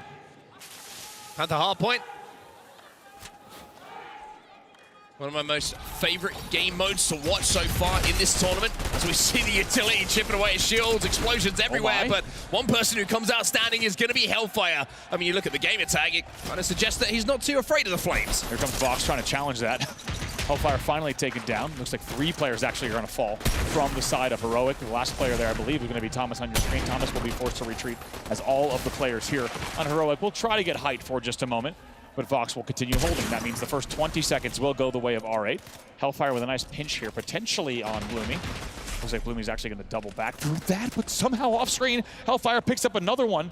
And you can tell this man was frustrated about that game number 1. He wants it to be a very different game number 2. Elsewhere, though, a couple of eliminations get picked up on the R8 side, and with a 29-10 lead, Hellfire's having to do this himself at the moment. Interesting to note when we look at records in this game type at the moment, and we're talking about the Hardpoint game mode. Heroic currently tied a 1-1, so 1 win and 1 loss for them in the series that they've played so far. Heroic, though, a little bit better, but Hellfire is doing everything inside of that hardpoint to make this a toughly contested hardpoint. And now we're going to see with the game essentially tied up after that first hit in front of us. We're going to move to the second. Wait, Hellfire has 10 kills. You just saw Bloomy has 0 in the game right now. Hellfire is on 10 elims. Absolutely bonker stats coming in from him, and you saw most of them on your screen. Unreal numbers early on here. We'll see if they can continue. But just like that, let's not forget, R8 was leading 29-5, and now Heroic leading 43-34. 11 now for Hellfire. Inside of the hill, though, is going to be Bloomy with a bubble, and Bloomy's bubble is not a comfortable place to be if you're in a Heroic gamer tag right now. Vox is going to be taken down himself to do fall on the side of Heroic. And even though Thomas is still inside of this hill, it's going to be Sweezy flies in, and we'll use the remnants of that bubble just to buy a little bit more time. Looks like R8 going to give up the last few seconds of this hardpoint to rotate towards the next Lambo hill. I have a Bloomy Fred battle back Hardwood in just a moment. We're keeping a very close eye on that as Bloomy starts to make the push. Yep, here it is. Hellfire tries to fly in. Bloomy answers that right away. Very nice job with the angle. Trying to hold here on the front door as well. This is a good hill here for R8. We have the spawns for this one, so it's going to be about neutralizing time if you're on the side of Heroic. As Vortexers, Mr. Vortexers, the king of the series so far, is popping up in that hill feed. Hellfire's going to find a couple of himself. as time is still being picked up here by R8 Esports. They will turn the lead over, but Heroic have broken, and now we're going to see a tied game with Heroic still with their feet inside. Pre-bubble goes down, however, Heroic picks up the first 2 of the first 3 elims. They'll make it 3 now. Looking for that 4th one, and now that will be more time for them here. 76 to 65. All right, you're going to give up this last little bit of time as well, but look at this position here from Thomas. You know, he's trying to put some shots down onto the respawners, trying to keep the pressure up and help his teammates to rotate towards that new hardpoint. T4 is where we find ourselves. Thomas will finally be taken down as trades will be across the board, and as Heroic step inside of this hill, and they take this lead in quite a commanding way. Let's jump into the comms. Let's jump into an R8 listening. I'm bubbling you, Helle. From mid. Mid, yeah, spawn mid. Are you inside, Helle? You play. Cracked him, cracked 30 wide. 1, 2 in spawn, 2 in their spawn. Dead. Just wait, just play your peek. Cracked, he's cracked. Dead. He beat me mid, 120. Bubble dead. One coming mid, one coming One is mid. mid, one is Nice, mid. One in their spawn. Dead, he died. Nice. They're going on me, 2 from my right, 1 from my left. 30. Yeah. I'm coming, Fred. I'm pushing One out. shot, 60 wide. 30 wide, another. Nice. 30 wide. Nice. Mid. He's pushing me out. Yeah, you good. Helle, you playing new. 30 kilo only. Fuck. Nice, Kiro. Good shit, Kiro. Mid already. Dead. I have bubble for you. You're with me. Yeah. Fuck, I spawn mid. It's fine. You're killing I'm bubbling here. You're dead one. I'm just hitting mid. Just play side. Cracked on your right. Oh fuck. They showed me when. I'm trying to play time. I said R8, what I meant was Heroic, and we can see from the score here that the Heroic listening is lining up with them, going to somewhat of a commanding lead here, 141 and rising. R8 struggling to get inside of this hard point at the moment. Finally, Vox will break. Yeah, a few elims coming their way. Hellfire and Thomas will fall, so will Kiro as well as Fred. That means that it's a clean wipe. All 4 elims do come in from R8 in the end on the break, and they'll have 30 seconds left on this 5th hard point, and they'll need all of them. They're going to want to get a lot of time to get back in this game. Trying to formulate a push from the front here. Vox will be taken down. Lumi will find one himself. Lumi will actually find more damage, and inside of that hill, unfortunately for him, as the last man standing for his squad, he's going to find that the rest of his teammates have fallen, and the break will be made by Heroic. That's 150 points already on the board here as we move towards the new hard point in just a few seconds. Yeah, you thought maybe a little bit more time would come out of that for R8, but they're unable to. However, they do rotate early. Look at Fred, though. Fred trying to get these angles from that bottom right side. Now finds himself in this 1v1 on the bubble fight. Vox makes quick work of that. That's 3 in the feed there, as they will get the elims yet again. Now they trail by 60, however, going to hope to get most of these 45 seconds left on the first hard point. If they can do exactly that and then rotate the Heroic to that next hard point, then they will have an opportunity to maybe tie this game up and put the pressure back onto the other side of the stage. If there's one thing we learned about R8 yesterday, is that they don't give up until the last bullet is fired. But now we're going to see them all eliminated, one after the other. It's 4 eliminations in a row in the favor of Heroic. They have not only broken, they have decimated R8 and put them all on the respawn. Man, you get the feeling R8 has a lot of whiplash in the game, right? Every single time, even on a neutral hill like this, every single time they get their elims that they need and they find themselves with 4 alive and they take down a full squad wipe, right away Heroic answers back. But now Bloomy trying to make it happen from the hill. I'm going to say, even though that was the case just a few moments ago, what a response, what a retaliation push coming in on the side of R8 to force them outside of that first hard point and pick up a little bit of time towards the end of it. The issue for them is mistakes. There's not a lot of time for them to make any more. They need to be almost perfect for the rest of this game if they want to force Heroic out of this hill, and that's not looking like it's going to happen as 3 elims in a row make it 4. Wow. We'll put all of R8 in the respawn screen right now, and Floxy's got 17 elims to his name and more time on the board here for Heroic. Beautifully done. They're going to get the 5th elim as well. That's absolutely huge. They're going to keep them on very, very bad spawn rotations. Really nicely done. They're going to pick up another one, maybe even 3. That's 3 who fall after the first 4. Essentially, especially if they get this last one on X-Squeeze, that would be back-to-back full squad wipes. Kiro wants to make it happen. He does. More time on the board for Heroic. They now lead 228 to 127. Starting to see a little bit of desperation just creep into some of these pushes coming in from R8. One by one, individually trying to make a play before the rest of the team have arrived just means you can be picked off, and that's exactly how Heroic want to play this game. R8 have rotated to that next Lambo hard point, but Vortexes is going to be forced to use that bubble immediately. X-Squeeze is going to be there as Hero's going to try and take him down, and take him down he does. Here comes the push as well. They're going to look to take down Vortexes. As I said, Vortexes are going to combine for both of those, and also picks up another one. Look at this now, just holding back. 228 to 154. Still a lot of time on the clock here, Mark. 3:44 left to play with, and that clock going to freeze every time someone jumps in the hard point. On the side of the hill, Vortex is playing the backside of it. Now he's going to have to deal with the push, and that push is coming from the form of Hellfire and Co. 19 eliminations now for Vortexes, and all of a sudden it looks like R8 Esports are back into this game. 170 points and rising. 20 seconds still left on this hardpoint as well, as we're going to see Heroic make one more push. Hellfire flies in, but Vortexes again will be able to shut down this push. As R8 starts to formulate this comeback, let's jump into the comms and see what they're saying. Headshot Snipe, he's going back to mid, he's gone back to mid. Sniper's going tree, Sniper's going tree. Yeah, got him, dead. One's left, both there. 60 white, 60 white, 60 white, red, 60 white, red. Dead, SMG. Nice. Dead one or more. Nice. Maybe come back. One more screen. I need to fight one, Playing side. Okay, they're gonna push. I crack the left. Yeah. 50, 90 right, I won. Dead. It's free. One HP.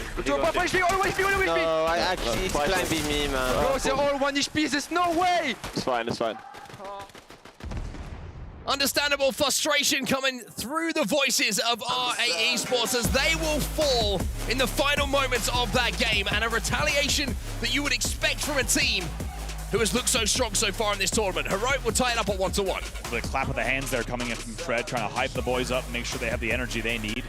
As we said, did not expect to drop that game number 1, and they bounced back in a very big way in game number 2. And one thing we should also highlight, Mark, is this the fact that in the beginning of that RA listening, they were on the comeback, and you even heard them say, let's make this comeback. To be honest, it was a Fred with a big 1v1 in the end that allowed for that final heroic push to come in, but you really can't overstate, by the way, looking at the kill leaderboard, Hellfire drops 29 in a game where a lot of players were on around 15 or 17.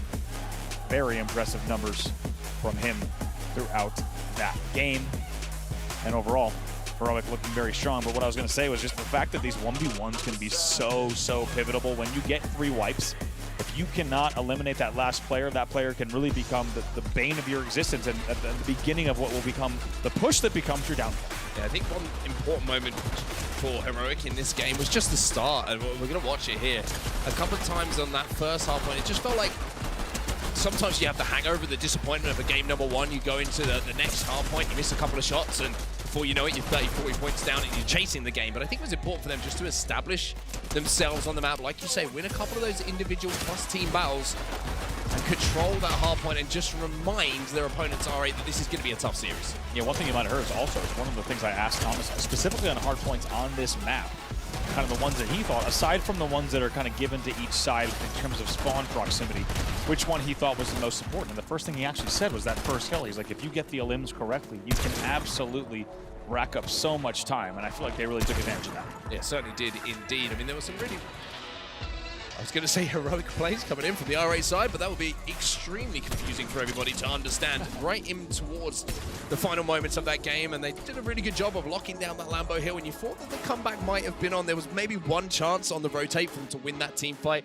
and really extend the game, but you got to give credit on the other side of things. Heroic, they had the ice, they kept it calm, they knew that they only had to break once and they get those elims that they needed to close the game out. Yeah, how about Hellfire? Like I said, when you have a player on your team dropping 29 elims, it's pretty remarkable. We didn't get to see all the stats. They've got flashed very quickly, but overall, as I mentioned, most players were in the high teens. So when you have a player who's instead on 29, I think it just paves the way for you to have much more space on the map, and I think Heroic also took advantage of that. Yeah, certainly did indeed. So now we turn our attention away from Hardpoint towards the newest game mode that we do have here at EWC featuring Fortnite, and it's time for a little bit of Keeper. And this is an interesting one, right? Because we always talk about the lack of preparation time in comparison to some of the other game modes of these teams, and it's showing in the statistics. So I think it's a 1-on-1 result for Heroic. Again, a lot of their success has come from the CTFs, like we mentioned previously, although that's changed now.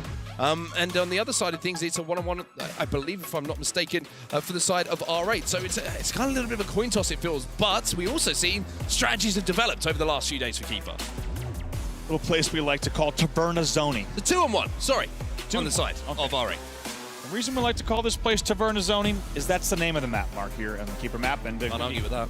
Cannot argue with that at all. And this is going to be the go-ahead game in the series, and you get the feeling that this one has a little bit more riding on it than your standard Game 3 Keeper for multiple reasons. One, of course, we're into the quarters, and just in case you're just joining us, first of all, welcome to the Esports World Cup featuring Fortnite. Hope you're enjoying the show so far. We certainly are. But in case you weren't aware, this match alone is a $40,000 match guaranteed to be on $80,000 minimum prize earnings if you win this series. Pretty amazing stuff. Also worth mentioning, we're now in a best of 7. So even though we will see a little bit of a lead emerge here, there's a lot more games to play. We are underway in game number 3. All right, yesterday used that bubble to try and steal that key away almost immediately, but even though Bloomy was the man to do it, he just gets beaten to the punch a little bit, and he's going to finally collect his key, which he's probably thinking, hey, this is my strategy. I usually go for this and manage to get it away, but he had to do a little bit more work this time, as it's going to be R8 Esports who are now looking to push out the final players here from Heroic. He'll take down Fred. Yes, Vortexers does it. He's been the man for the job, but every time he's been up to a task, he's not only hit the 1v1s in certain times. You've already seen him in game number 1 hitting the 1v3s. Kiro, though, will pick up 1. Thomas also picks up 2. Beautiful plays from Thomas. That'll be a clean wipe. All 4 taken down. Vortexers will fall again as the 5th player. And now Control here. Vox needs to learn how to break. Double the score for R8 off the opening. Such a clean push there from Heroic, and not only a clean push, they managed to pick up 3 elims. Vox is going to be last alive, and even though he finds one, you're absolutely happy to let him escape and get his health back because you still have that key in your possession. Heroic have completely turned this game on its head now. They will cross the 30-point mark, because after the opening run of 23, Heroic now just taking control all of a sudden and on the map. I mean, look at Hellfire. He's trying to rotate this one back towards that tree and keep the scoring going. Finally going to be cut down here by Vox and the rest of R8. Vox does turn the hold. Not going to be easy. He gets pinched there as you see Kiro kind of flies up. Hellfire also tries to join the party. Not easy, though, when you have a really nice team shot coming in from Vortexers and Vox on the staircase. Kiro trying to stay alive desperately in the courtyard, but up against multiple players will mean that's a very difficult task. It's going to now be rotated the key all the way to the courtyard here at the bottom of the observation tower. X-Squeeze with 2 in the feed. Really important double for him as well, as Vox pick up yet another. That's going to be 3 eliminations now on the side of R8, but Heroics managed to sneak through here. But speaking of sneaking, we're seeing the rotate now come in from R8. Outside from that tower side, looking to move it now to cliff side. Hellfire in the 1v1 becomes a 2v1. It should be cleaned up. However, not cleaned up. Not cleaned up. As you say quite rightly, Bloomy will fall as well, and a misplay, miscommunication, missed shots, whatever it was, it's going to be 4 elims in a row. What on earth did that look like from Hellfire's POV? Unbelievable. We only saw that third person, but you saw 2 names come in, and it was Hellfire on the left side of the feed, which is exactly where he wants to be throughout this game. As a result, Heroic will now go into the lead. More elims coming their way now, 66-61 off of unbelievable elims coming in from Hellfire. Beautiful stuff. Vortex is on 9 eliminations, should find another one here as Hellfire will fly through, and that will be the break now coming in for R8. They have that key back in their hands, and even though it's a slender advantage here for Heroic, 2 minutes and 10 seconds left in this round number 1, an advantage is what you want to be having, of course, going into that late game. But Heroic, again, I mean, they seem to be so comfortable on their pushes, and that's something we haven't seen too many times from many teams so far. That's going to be 3 eliminations in a row, and they should be able to break. Oh yeah, this is a very, very good hold that's coming in. Eventually, Vortexers will try to fly back and just be forced to fight into a bubble fight. But look at the time on the board for Heroic here. Now 90-76 off of very, very nicely timed elims and rotating these spawns. And Hellfire's already rotated this out. It's essentially a hut side cliff hold that's done really well for them. And just like that, up 103-76. Doing a really good job of just we talked about yesterday. Yeah, not only avoiding the pushes that's coming in, but almost making someone work a little bit harder to get anywhere near that key, to overextend, to double back, and those extra seconds have added up for Heroic as they now find themselves with a slender lead going into the last minute or so of this game. R8 have managed to get that key away, though. Hero will find one in the feed. He will find 2 in the feed, and all of a sudden it's becoming a little bit of a trade battle in and around the mid-map as Vortexers, who has 10 elims to his name, it just seems like that's standard for him to be in double digits before everyone else at this point, and he's got the key cliffside too. Yeah, here's the cliffside hold that we talked about yesterday. A lot to talk about there. By the way, the damage that Vox did, it didn't look like it was a lot on screen, but X-Squeeze actually came in and cleaned up both of those. Now Bloomy and Squeeze once again get even more. So this will be continued time. 3 were down for the side of Heroic. R8 will continue to hold. They will continue to score. They will continue to score, and they will go into a lead, most importantly, with 40 seconds left in this round. Wow. Bloomy gets the elimination. That's going to help his teammates stay alive a little bit longer, but Vortexers will be taken down for just a few seconds here. But here comes Bloomy, most importantly. He's going to keep that key safe, and now he collects a little bit more time. Let's check the clock here, and guess what? Just a few moments away, this will be it. This will be it. Kiro trying to make a hero play, but Kiro can't be the hero, and Bloomy will hold that key and give R8 their first round here on Keeper. They will be at 1-0. Beautifully done here. You could tell they already know it. They've already dropped the key, and even though Hellfire might grab it to put a few more seconds on the board, 141 to 111 with 5 seconds left means that will be the first round going to R8 Esports. Very, very impressive stuff. That hold at the end of that round was so difficult. You could see for Heroic to break through it. It almost felt like the middle part of that game, Heroic had the advantage when it came to their pushes. They were able to pick players off almost 3-4 without response in that elimination column. But after that, it felt like R8 started to learn where those pushes were coming from. We're able to isolate a couple of 2v1s, get that first pick, and the time that was racked up off the back of it was so impressive. They managed to go into a lead here. They're up 1-0. It really was going to be an outside cliff despawn here. Everyone going to make their way down to the bottom left and bottom right, respectively, of the map. First 3 go for R8. Let's see if they can get this last one. Yes, indeed. X-Squeeze will be traded out, so it's going to be essentially a 2v2 trade off the opening. Vortexes will bubble for a moment to buy some time. Vortex is going to find even more ways to stay alive. I mean, every time you see him on your screen, he's just doing damage. Difficult elim. He is difficult. Very, very difficult. The key is still down, by the way. This has been a battle to try and get anywhere near it. And finally, Heroic will get a semblance of control here on the map, but there is X-Squeeze, and he's going to find one.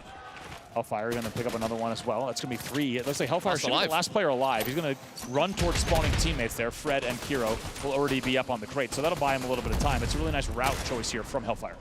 3 eliminations in the feed. It's going to be Heroic with a solid hold here in and around these crates. Now it's about finding the info of where that push is coming in, where the respawns are coming in as well.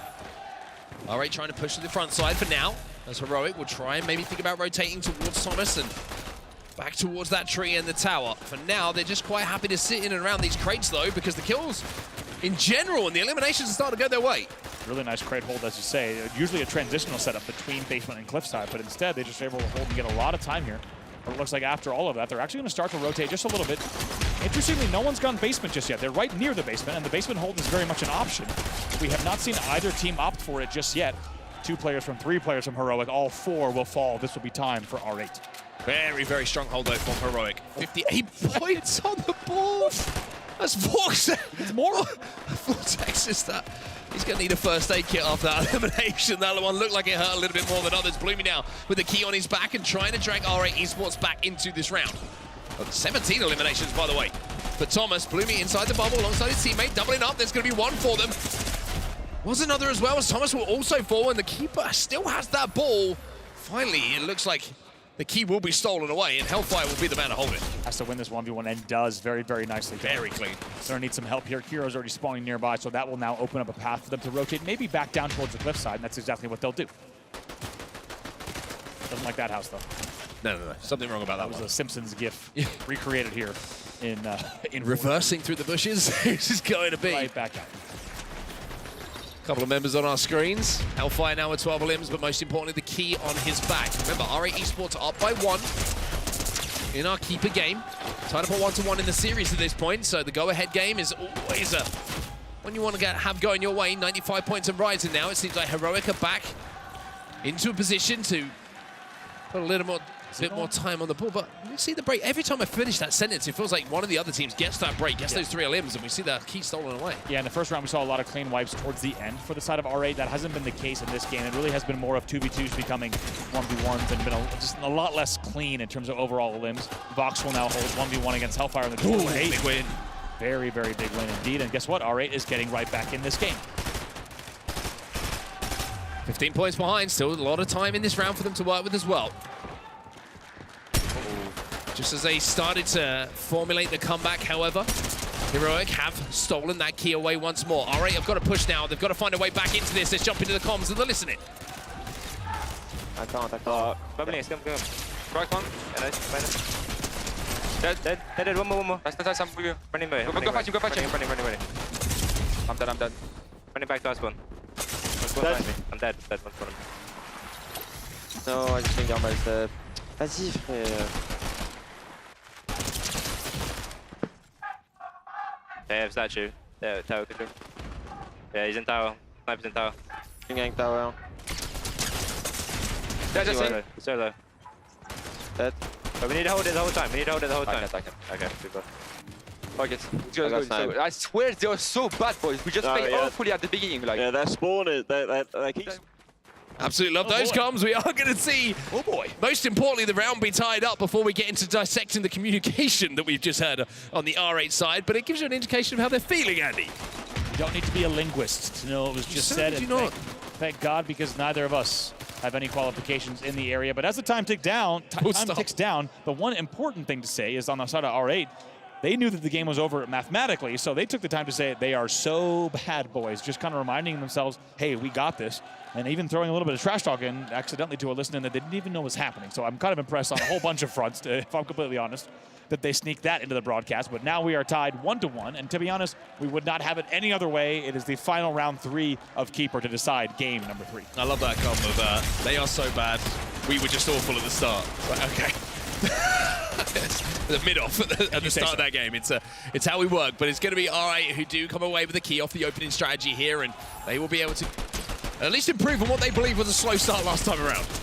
Nice damage here coming in from Hellfire. And by the way, I was going to mention it. The teams did very well to maybe gentleman's agreement.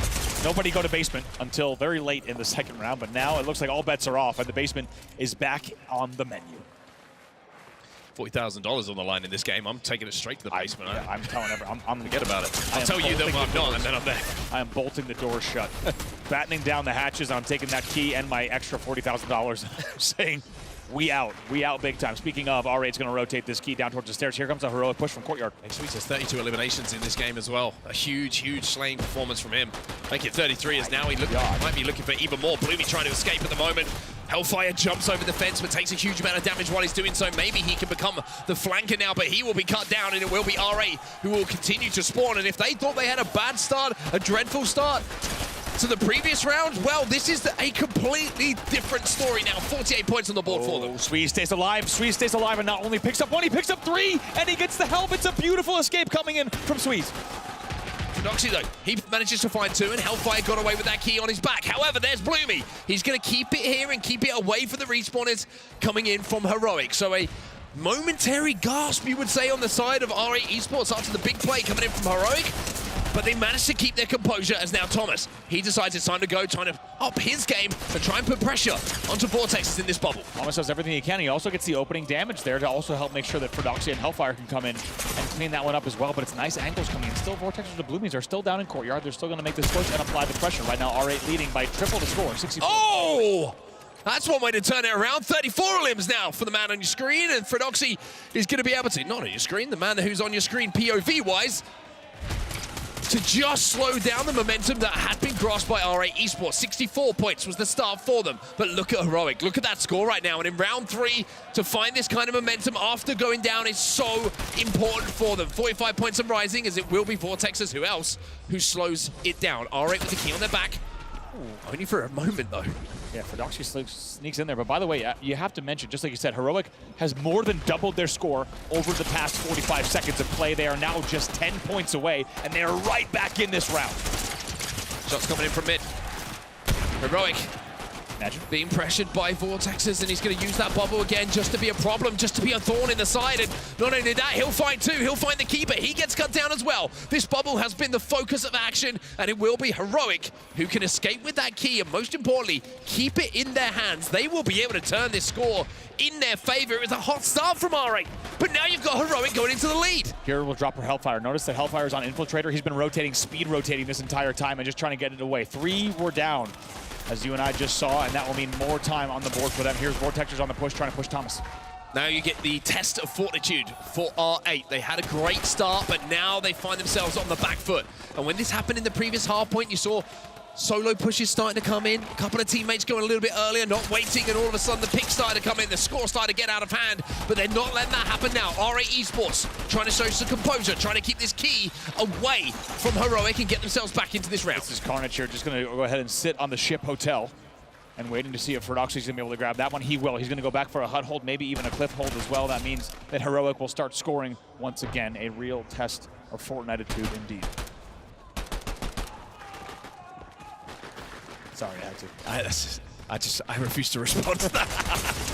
Heroic about to cross the 100-point margin, and with 50 seconds left on the game clock, it's pretty much now or never, you feel, for Vortexes and crew to keep themselves in this. And Vortexes with the bubble and the key peeks up 2 limbs, and with 40 seconds left in this round, there's a chance here for R8.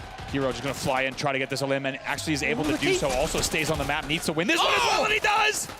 If they get this next one, right now Vox pulls in. Vox gets a double with X-Squeeze as well. That was a big, big moment here. 26 seconds left on the clock. All right.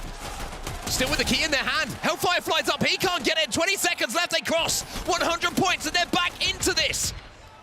This is huge for this series. Vox still has the key on his back. All right, Esports will go into a lead.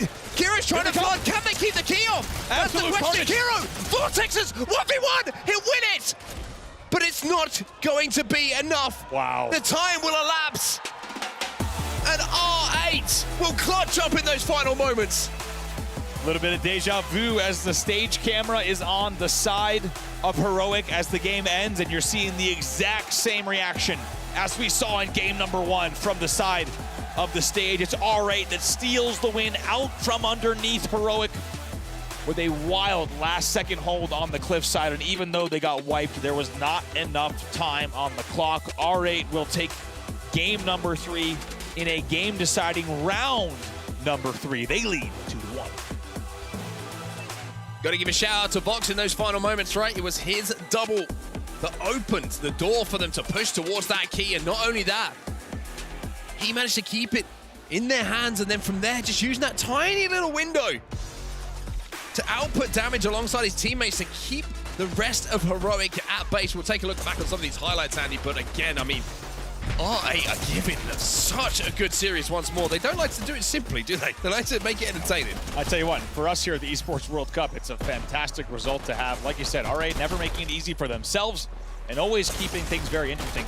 A few things to talk about. This play from Squeeze. Thank you to the observing team to get this from his first-person point of view, because the way he stayed alive there, and it's even, I think, wraps his corner and picks up even more. Just beautiful stuff, and that was what teed up not only some early aggression and momentum for them, but let's not forget, R8 was up by about, I think, something like 65 to 20 early on in the round, and even though Heroic brought it back, the fact that R8 had that many points on the board was huge for that round number 3. It's a very interesting one to talk about, right? Because it was a great start in that round number 3 where you're like, oh, they've won the opening battle here, R8. They look very, very comfortable. But then knowing and keeping in context that you're tied up at 1-1, and this is the deciding round, to then have a lot of time go against you, and you watch your opponents after a great start cross 100 points before you've essentially got anywhere near that key. That is very, very tough to keep your composure and find a way to create a comeback in those moments. And you have to give him a huge amount of credit for not just what's happening in-game, but what's happening in between the ears as well. The, as you called it, the Fortnite-attitude, which is, we'll talk about that afterwards. But to stay in that round and stay in that game. It really is. Also, I'd love to see what we saw from just infiltrator role as we take a look at the prediction results here from all of you watching at home, from STC Play, the audience predictions. 60%. I don't know when these were taken. I think they're usually taken beforehand. So if so, I'm impressed. 60% of you saying R8 over Heroic.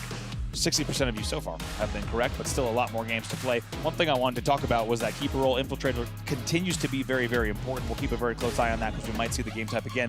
We'll be right back with more from this series in just a minute. Don't go anywhere. More EWC featuring Fortnite coming up right after this.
Pull it.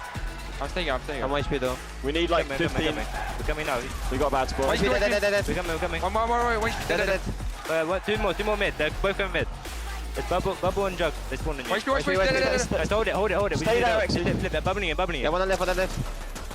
Jug. 1 HP, Jug. Dead. Cracked it. Dead. Nice. Let's go! Let's fucking go! Oh my god, I smugged them! Oh my god! We smugged them! Oh my god, let's fucking go! Come on. Oh my fucking god! Fucking go!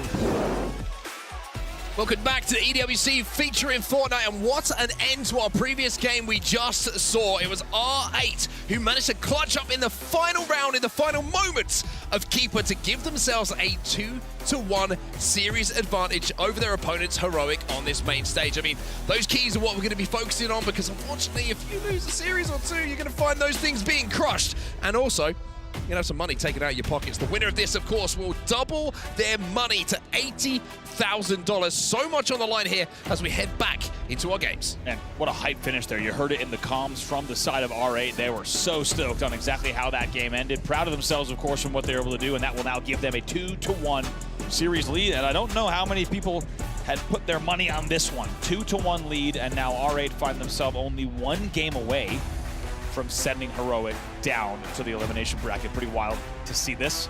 And now, only 1 game away from closing out the series. The question is Panther going to be the place that it happens? You know why they call this map Panther? It's 50% of the time, it works every time. Was that it? 60%. Oh, Here we go then, back into the games here on our main stage. Our quarterfinal will continue. It's R8 who have the series advantage, up 2-1 over Heroic, who a lot of people may have been thinking coming into the series might have been the favorite.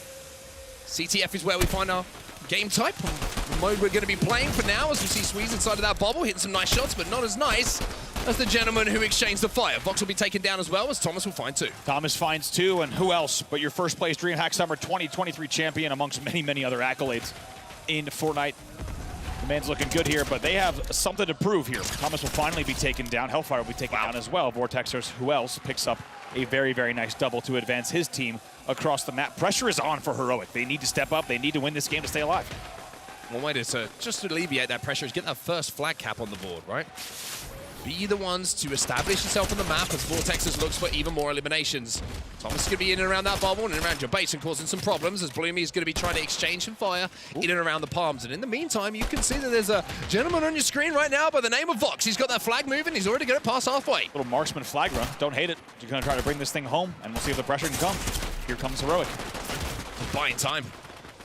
And now they're just looking for a few more eliminations on the overextension before they try and force this one home. We know on Panther CTF how even the first set of eliminations isn't going to be enough to stop that OE and create a situation like we see in front of us right now. Vox knows his flag's away. We've just seen it. We are going to have a flag standoff, not for the first time here at the EWC. Yeah, it feels like this main stage has been treated to a few of these flag stands off. Fredoxy actually going to drop. I love this play. Fred's going to drop the flag, leave it on the pedals for a teammate so that he can go do marksman things. As marksmen do best, going to look for some angles here. Bloomy will now hold. Hero gets a knock in the feed. Advantage momentarily here for Heroic. Are they going to be able to pressurize onto the R8 base, though? Are they going to be able to just pick away a few more limbs? It looks like the answer is yes. And now you have to worry, if you're on the R8 side, if that return is going to come in and you're going to find yourself going down by 1-0. Bloomy is under pressure. Under pressure indeed. Colin Mullen Wilson, because they're behind enemy lines. We'll see if Kiro can make the happen here. He will get the return. Yes, indeed. Bubble will not help. He might pick up even more as well. Hellfire wastes absolutely no time, and the cap will go in. Heroic will now lead 1-0 in game number 4. Hellfire gets the cap. Fantastic. But the work done inside of the base, you have to wonder if there's going to be an opportunity for a double cap here. I think you and I are thinking the exact same thing when we saw that much damage coming in following the flag return. That was definitely the fear. R8 now applying the pressure. Very nice nade. Beautiful use of the dynamite there from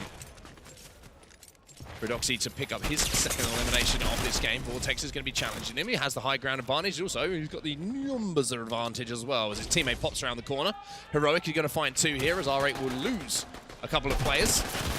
R8 now continuing to battle in towards the mid-map platform. Such a strong position to hold as you see more eliminations being picked up. And I'm interested to see how Heroic try and approach this now. Are they going to just hold mid-map? Are they going to play a little bit more defensively with just under 2 minutes left here in round 1? See Bloomy just trying to hold them out, as you say, once again. Knows that Fred might be just around the corner. They know each other are here, and really good shots exchanged on both sides. Essentially traded out because there was enough help around top mid for both of those to be eliminated here. 1:38 left on the clock. Looks like Heroic are quite happy as it stands with a 1-0 scoreline heading into round number 2. They're not really trying to overextend at any point, and I'm always a little bit worried about this strategy, as we've talked about it before. Even if you hold mid-map and you lose that team fight, you are then fighting out of spawn against a team who can get that flag moving. If they pick up the next set of limbs, then all of a sudden you are finding yourself at 1-1. But Heroic are making it work right now. 11 limbs to the man on your screen, as R8 are on respawn inside of their own base. So this is the perfect place to be if you're a Heroic fan. 3 did fall, but however, R8 right away answers back, and they get 2 down as well. So now this is going to open up the map for them to push. They need to take down Kiro first. They're able to do that now. That would have been 4 limbs. However, they will have staggered spawners. There's more limbs to clean up before they go ahead and push in for this flagpole. We'll see if they can do it. Here comes the pressure. Very interesting spawns actually on the side of Heroic. You can see a couple of players trapped in the base, but one player did overextend and is cutting the mid-map. Bubble's going to go down here as you see Heroic trying to be defensive inside of their base, and that's exactly what they will do. 3 eliminations almost simultaneously with just 25 seconds left in the round. Should, and I say should because we've seen some crazy things, guarantee the round here going to Heroic. Really should. Squeeze with a very nice turn to somehow win that battle. It really didn't have any business winning that. In the end, gets a lot of damage out of it, but like you say, with no flagpole here, 13 seconds left, this will essentially be the round. So Heroic answer back after the disappointment of how that previous game of Keeper ended. They will go into round number 2 with a flag advantage, and the pressure now shifts across that stage towards R8 as we approach our second round of action. Taking a look here at the R8 side, and a little bit of pressure on them now as we saw Heroic bring that first flag in. So I think R8 needs to realize that if they close it out here, this will be the series, and not to let this one slip away. See if they can make it happen here. In our best of 7, and we're now back into that second round as the players will be flying out of their spawn. And as we said, Heroic with that first flag on the board, but still a whole round to play.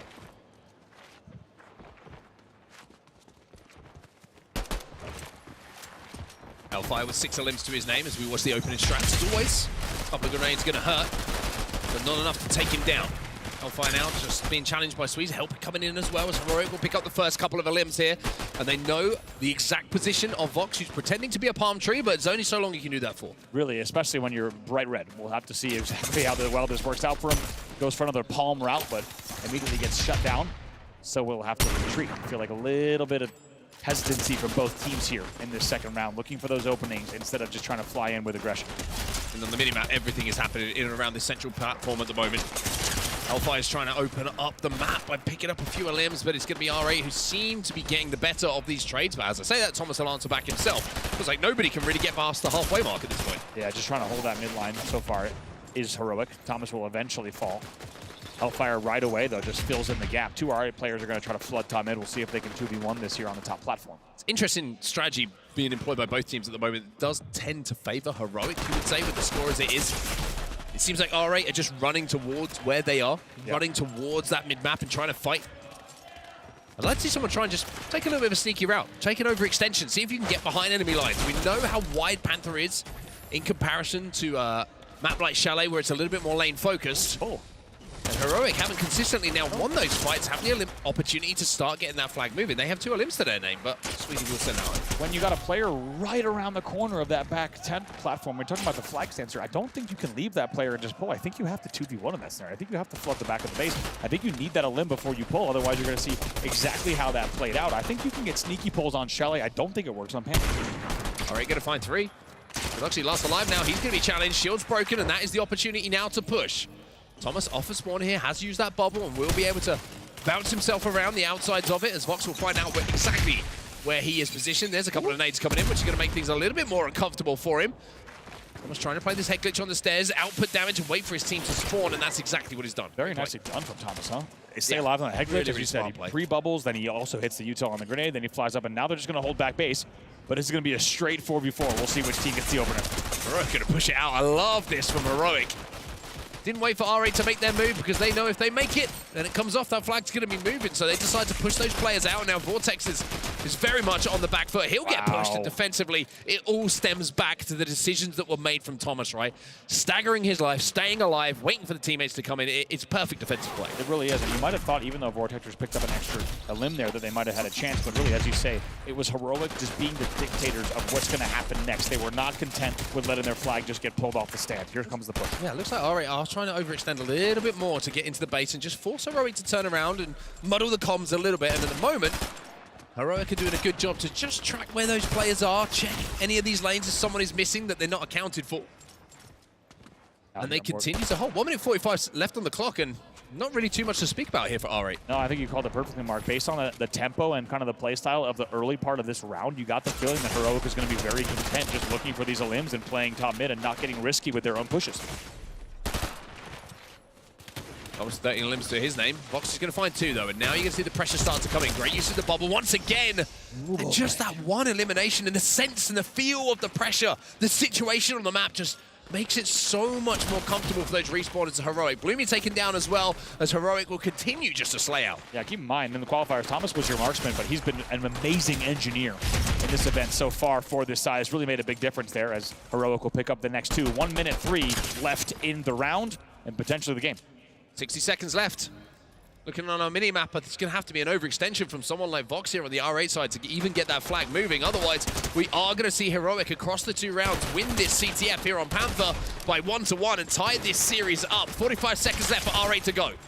Sweeties picks up another one alongside Vortexers. There is a chance here, but they're going to need to really hit their shots. Not easy when Fred's hitting the shots 3. that he's hitting. Fred with 3 in the feed, and was that going to shut down the dreams here of R8? Does he do it again? Gets the help. You have the feeling that one's going to be cleaned up top middle as well. 26 seconds left on the clock. He knows where all of the players from R8 are as well. They are going to be desperate in trying to fly forward. Vortexers will find 2, but with 20 seconds left, you have to wonder if there's even enough time to get to the base. Vortexers finds 3 himself. 14 seconds left, you just feel like there's just not enough time to get that flag back across the map, and it will be an answer back here from Heroic on CTF Panther. They tie this series up at 2-2 with just a single flag deciding which way that game went. Oh, man.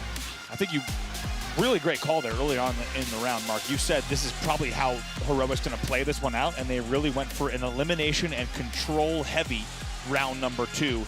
After knowing that first flag they had to work pretty hard to get that first flag. And I do agree, though. I think R8 was playing a pretty linear game, and they were really trying to support each other on the same side. We didn't really see any flanks, any big wide pushes on Panther to really get behind enemy lines when you really can get away with that. Instead, they tried to support each other and really flood the same lane. It did not work in the end. It's just 1 flag, but it's enough for the side of Heroic. They will tie the series 2-2. And we're all netted up in our best of 7. You look back on some of the moments in that game where you're like, what was the wasted time it almost felt like from R8, right? Heroic kind of set this stall out. They got that first flag, and like you say, they were quite happy to play mid-map, hold that platform, put pressure onto people, and look to play the elimination game. Their game was, you will not cross the halfway mark. You will not get into our base. You will not get that flag moving. And it took sort of 30 or 40 seconds of the round for R8 to start to realize that even if we win these fights that are happening in and around the platform, like, what do we really gain from them? We need to try and take some different angles. We need to put pressure onto them. We need to test their comms as well by overextending, making them turn around and keeping track of numbers. And just that 30, 40 seconds that I look back on as wasted time is something that maybe a call could be made from a leader on the team, right? So, hey, guys, let's stop running at them. Let's try and play some different angles. Let's make them turn. It did feel, I agree, it really did feel very kind of linear in-your-face gameplay. How about this from Heroic, though? What a fun play this was to watch develop, because, as you said, Thomas stays alive long enough to wait for all the help, and they just flood their base back out. Look at this 1v1 as well from Thomas's POV. Very nice bubble.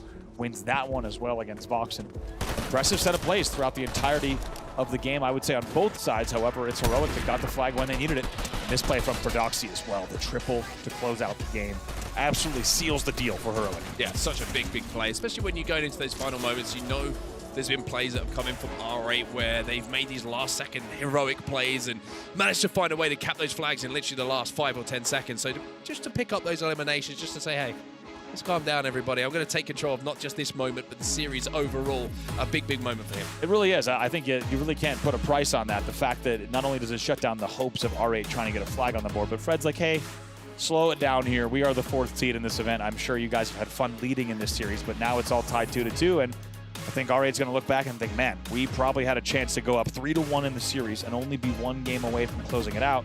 Instead, they're back to the drawing board. They're tied up with one of the best teams here, some of the best players to ever do it, and now it's anyone's series here. Just 2 more games, 2 more wins on the board for either side will determine the series.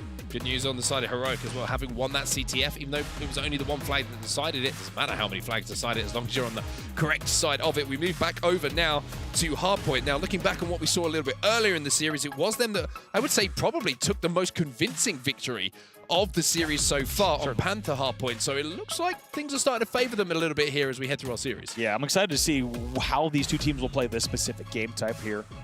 Just because you feel like the play styles that we've seen on each map have been quite different, right? CTF Chalet played very different to CTF Panther, unsurprisingly, and just like feels like this team here on Heroic likes to play a control-based game type, and we'll have to see if they can bring the same thing to Hardpoint on Chalet, but it won't be easy. You already saw a fantastic R8 victory in that first game of Hardpoint, so we'll see what this one has in store. Yeah, Hardpoint's certainly one that's full of action as well. Lots of gunfights, lots of engagements, and lots of opportunity, of course, for players to pop off and change the trajectory of this series. We are heading into our game right now. You can see it on our main screen here, and I'm kind of excited about this one. I feel like we're about to really get cooking in this series. I was going to say, it feels like everything's just getting started. We've been building, right? You got to love these best of sevens because they really let this series breathe. It's all been fun and games until now. As we said, $40,000 on the line in this series alone. Such a huge cash prize here at the Esports World Cup.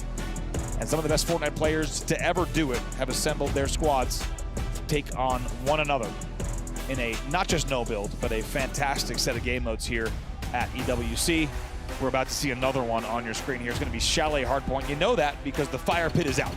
Fire pit is out, but more importantly, don't worry about the fire pit for now because we're about to dip our toes into the pool for our first Hardpoint here. So a chance for players who maybe are just feeling the pressure a little bit just to cool down and see if they can get a few eliminations early on to control that first Hardpoint. Who do you want to watch here, Andy? Who you got your eye on? Well, one thing I want to see is how Thomas opens this. Like I said, Thomas knows how much points you can get on this specifically first Hardpoint on Chalet as well. If you get your timing and your angles down, you can get a lot of time on the first Hardpoint of the game. We're underway. Look at that util. Absolutely launched in, and R8 are flying. They want to try and put the pressure back onto Heroic. However, Heroic do get those first 2 picks. They will also follow it up with another. So it's going to be an opening strategy where 3 members of R8 will fall, and you can already see off the respawn here. So that's set up mid-map. Oh, and he's hit bodies already. Look at this, very good damage coming in. We'll see if anyone is there around the white truck to close it. Looks like should be able to be cleaned up in momentarily. Actually, a limb's going to be exchanged either way as R8 picks up 2. Heroic, though, still hold that backside, and you really have to clear those players off of those crates. It's such a frustrating position to try and force a player away from. Hero will be taken down. R8 now step inside of this point and will find 2 for themselves, but here comes Frenoxy again. He's fighting his way in and around. Now Thomas is going to try and follow up on that damage. It's a 1v1. There's a duck and a dive, and it will be Kira who wins that one.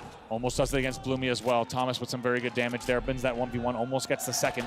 It's an early rotate coming in from Heroic, but how much time did they already get on the board? As I said, in the first Hardpoint, they love that first point, and they're already leading 50-8 as a result. Now this is pressure. If you're on the R8 Esports side, you've almost lost a hill without stepping into it.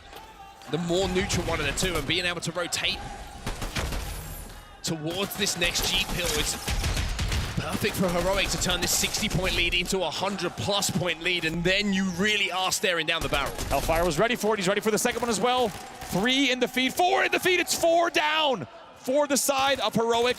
R8 will be clean wiped. They're going to try to make a white truck push happen here, but Hellfire was ready for every single one of those flanks. It's great comms from Heroic. First pick again. They get the second, they get the third. It's going to be 3 falling once more, and Vox is last player alive. He'll fly in, and everybody is going to be eliminated. That is 2 squad wipes, one after the other coming in from Heroic, and I mentioned the 100 points. Well, they already have it on the board here. Wow, a Hardpoint master is Hellfire. He sat on that truck the entire time. I don't know if we've seen that on the main stage yet, that one player and one team held the entire Hardpoint without ever losing their Hardpoint hill player. Absolutely beautiful for them. R8's going to try to hold here on the push. Here comes Heroic. They do find 2. And they will find a couple more members, but Hellfire flies in, cleans up a little bit of damage himself. That's going to be 3 in the feed for him, and it looked like just as they were able to get a semblance of control, they give it up, they rotate early. Hellfire comes in and gets 3. And what a time here. Unbelievably popping off on the side of Heroic. Hellfire's doing it all. Let's get now into a listen-in with Heroic. Nice. Push him, Fred. One shot, hello, one shot, 60 wide. Nice. I'm playing next. Good next. I am with you, Thomas. I'm with you. Just play it out, Helle, play it out. Kan du sidde så? Wait, No, I'm sneaking behind him, Helle. He's right, truck. Yeah, clinger him. Okay. He pushed out right. 116, he was One hiding. by the rocket spawn, right? Yeah, see. It's fine. Dead. I killed two. I killed two. Yeah. Go quick. He's hiding. I don't know where. Okay. Like, I don't know where he is now. I'm with you, Thomas. Yeah, he's close to the box. 80 on him. What is beat? Behind Joe. Behind Joe. Bubble here. Bubble down, I bubble. 50 on him behind Joe. 50 wide, Just play it, just play it. Good slinger. I'm going back, Fred. I'm going back, Fred. It's fine. I'm just Here, there's two coming on my right. Fred, go in. He's 30 wide, pushing side. 30 wide, pushing side. Both of them wide. Boxen, I died. Just touch me the time. Fine. It's fine. Do you have Klinger? Yeah. Just wait. Here he is. Sit up close. Klinger close. Yeah. I'm gonna dynamite deep and then we go.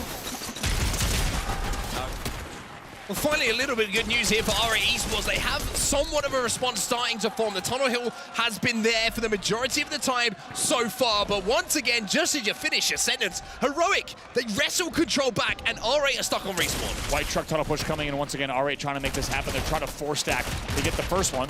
Thomas tries to fly in, means the second one will be an easy one. 3, R8 responds in a big way. They still trail by 120, but once again, R8 with a good push. Heroic will have the spawns for this next hill, though, so R8 are going to have to push through the front side of this tunnel, and a player like Vortex is going to have to do something in and around that bubble. Frodoxy holding down the truck for now. Fox, who was one of the first players up, is going to find himself getting hit by an EMP and only having 10 HP to play with off the back of it, but a couple of limbs going their way. Thomas now having an anchor and force him out this hill. Unfortunate utility there. Thomas is going to once again try to play this slow. He has help, so maybe going to wait to see if they can get Vortexers out. Will go down. Here comes the fly pre-bubble in. Really good bubble as well. It just steps and gives them cover inside of that hill to challenge and stay alive to stop their opponents from scoring. And Heroic, well, they have done nothing but score, it feels like, in this game. They're almost closing in on 200 points now. Already rotating, of course, towards top mid. That's why you're not seeing any action here down in the 5th hard point. Everyone getting ready for that pool battle. I would say coming in, the water's fine, but honestly, it looks pretty dicey out there. It does. It certainly looks like the deep blue ocean here for R8, more than what they would be a little bit more comfortable feeling. Hero, look at Hero. He's on the flank. He finds one. Nobody picked him up, and he finds 2. It could be 3. And he's not even going to get the chance to fire his gun, and Thomas HD will step in and take away some more. That is a hole in the setup for R8. R8 rotated so early. They rotated about 15 seconds early to try to lock down top middle. Hero takes a long route all the way behind Chalet. Eventually, 2 players will fall, but not before upsetting the R8 party. In the end, 218 to 62. This one could already be over. Could well be over. R8 just didn't push out from the position they found themselves in. They only rotate, but nobody picks up the lanes. And like you saw, just one flank comes in, nobody takes responsibility. And Heroic now inside once more. We are closing in on the final moments of this game. They take all of R8 down. It was 4 limbs in a row. This is the last push for them. Yeah, this is going to be the push now. First one does go to Sweeze. Bloomy falls, though, so that'll be traded out. Sweeze able to pick up another one on the feet, but this is do or die now. Next point is in 5. And guess who's already there? It's Hellfire. We've seen him on this truck before. Vox is going to be eliminated in just a few moments' time. You would imagine he finds one onto Vortexes. That was the closest player to it. Vox is still alive, still being a nuisance, but not going to be able to contest. Heroic, who were down in the series just a few moments ago, might have just turned this one on its head. It is a dominant performance from them, and they will manage to take away Chalet Hardpoint. They will take the lead in the series, and boy, did they look good doing it. Absolutely dominating run from them with these back-to-back wins coming in on the board, and it looks like a whole different Heroic than we saw about 30 minutes ago, right? This team is looking good, and I think maybe exactly as all their fans expected. Like we said, 4th seed of this tournament, and you could just tell by Hellfire's demeanor. He was not happy about the results earlier, and my God, did he ever put that into his performance here just now in that game. Unbelievable numbers from Hellfire in these last 2. In the end, 17, I think, in that game as well to his name. But more importantly, the way he held down that truck, you could already tell he's feeling a little bit better now that they're now leading this series 3-2. Yeah, he's been there before. You could tell that he knew how to play those angles, and certainly that they knew how to hold some of those hard points. You can see that Heroic certainly had the favorable side when it came to what they wanted to pick on this hard point, and they made the most of it. It's one thing to have the favorable side, it's another thing to make it feel like the favorable side for the team is trying to fight up against it, right? I mean, we talk about the importance of first hard point. We talk about the importance of establishing dominance, especially after you've had to fight your way back into a series. It was so impressive the way that Heroic seemed to prioritize not just eliminations, but when they would rotate and what lanes they would pick up first. It was a masterful display from them. It really was. And how about just the way that they're able to stack so much time? I mean, first of all, they get 60 points or so very, very early on off the first 2 rotations. Really impressive. They get the entirety of the second hill. I'm not going to lie. Even with R8 having a few clean wipes, this was one of them. It's so hard to come back when you have Heroic holding down the hard points the way that they were throughout that entire game. I mean, you can go back to the fire pit hill. You're looking at that one and you're like, oh, that's a favorable one on the side of R8. Well, they barely got a point on it. It was just a constant battle that they were being forced under pressure. And now, speaking of under pressure, you find yourself down in the series, Andy, and staring at potential elimination. Yeah, I mean, especially for the side of R8, it's tough for them, right? Being up 2-1 earlier on, thinking, okay, we take this one game at a time, we win the next 2, the series is over. We've made quick work of this. Maybe we can get some early dinner, get ready for our next series later on. Instead, now they find themselves 1 game away from being eliminated here in this series. So Heroic looking very good. I would say also a wake-up call for them, right? I think each time we saw kind of the face of defeat on their side of the stage, you got the feeling like they're not too happy about the results so far, and I think they're bringing it right into the game. Yeah, I got to say, it's been a really good comeback from Heroic, and that, for me, is an indication that they feel more and more confident as this series is going on. It almost feels like they're starting to get a little bit of a read on the game plan that's coming in from the R8 side. Take yourself back to the Panther CTF just before. The way that they controlled that map, the way they controlled the game. Yes, it was only a 1-0 victory for them, but it was the manner of which they never really felt like they were going to let it slip through their fingers. Well, now they have the opportunity to not let the series slip through their fingers as we head over to a little bit more Keeper. That's a Liberty Bell? Could well be. That'd be a Liberty Bell. Get that thing a ring. Who brought that over to Vertizoni? That could not have been cheap nor logistically simple. Undoubtedly complex here as we take a look at some of the rooftops here. You won't see a lot of action up there, though. It's all about the basement these days, as we're going to try to see which team can spend the most time locking everything down in this match of Keeper. That really will be the task ahead of them. Heroic only 1 game away from closing out the series. Only 1 game away, but just remember, R8 Esports still got those 2 games on the board here, and we could be going the distance in our first best of 7 if they were able to repeat what they did a little bit earlier on this map, on this game mode. So a little bit of hope here for R8, knowing that they can get it done. It really is the perfect setup. For those of you who love the idea of a game number 7, this really is the perfect tee-up. We'll see if they can repeat again. If they do, that will force a 7th and final game. However, Heroic knows they want to end this one. They do not want to go down to that round number 3 if they can avoid it. Thomas in the feed, he's going to find 2, and that's going to allow his teammate Frodoxy here to grab this key and bring it back to his teammates for some early time.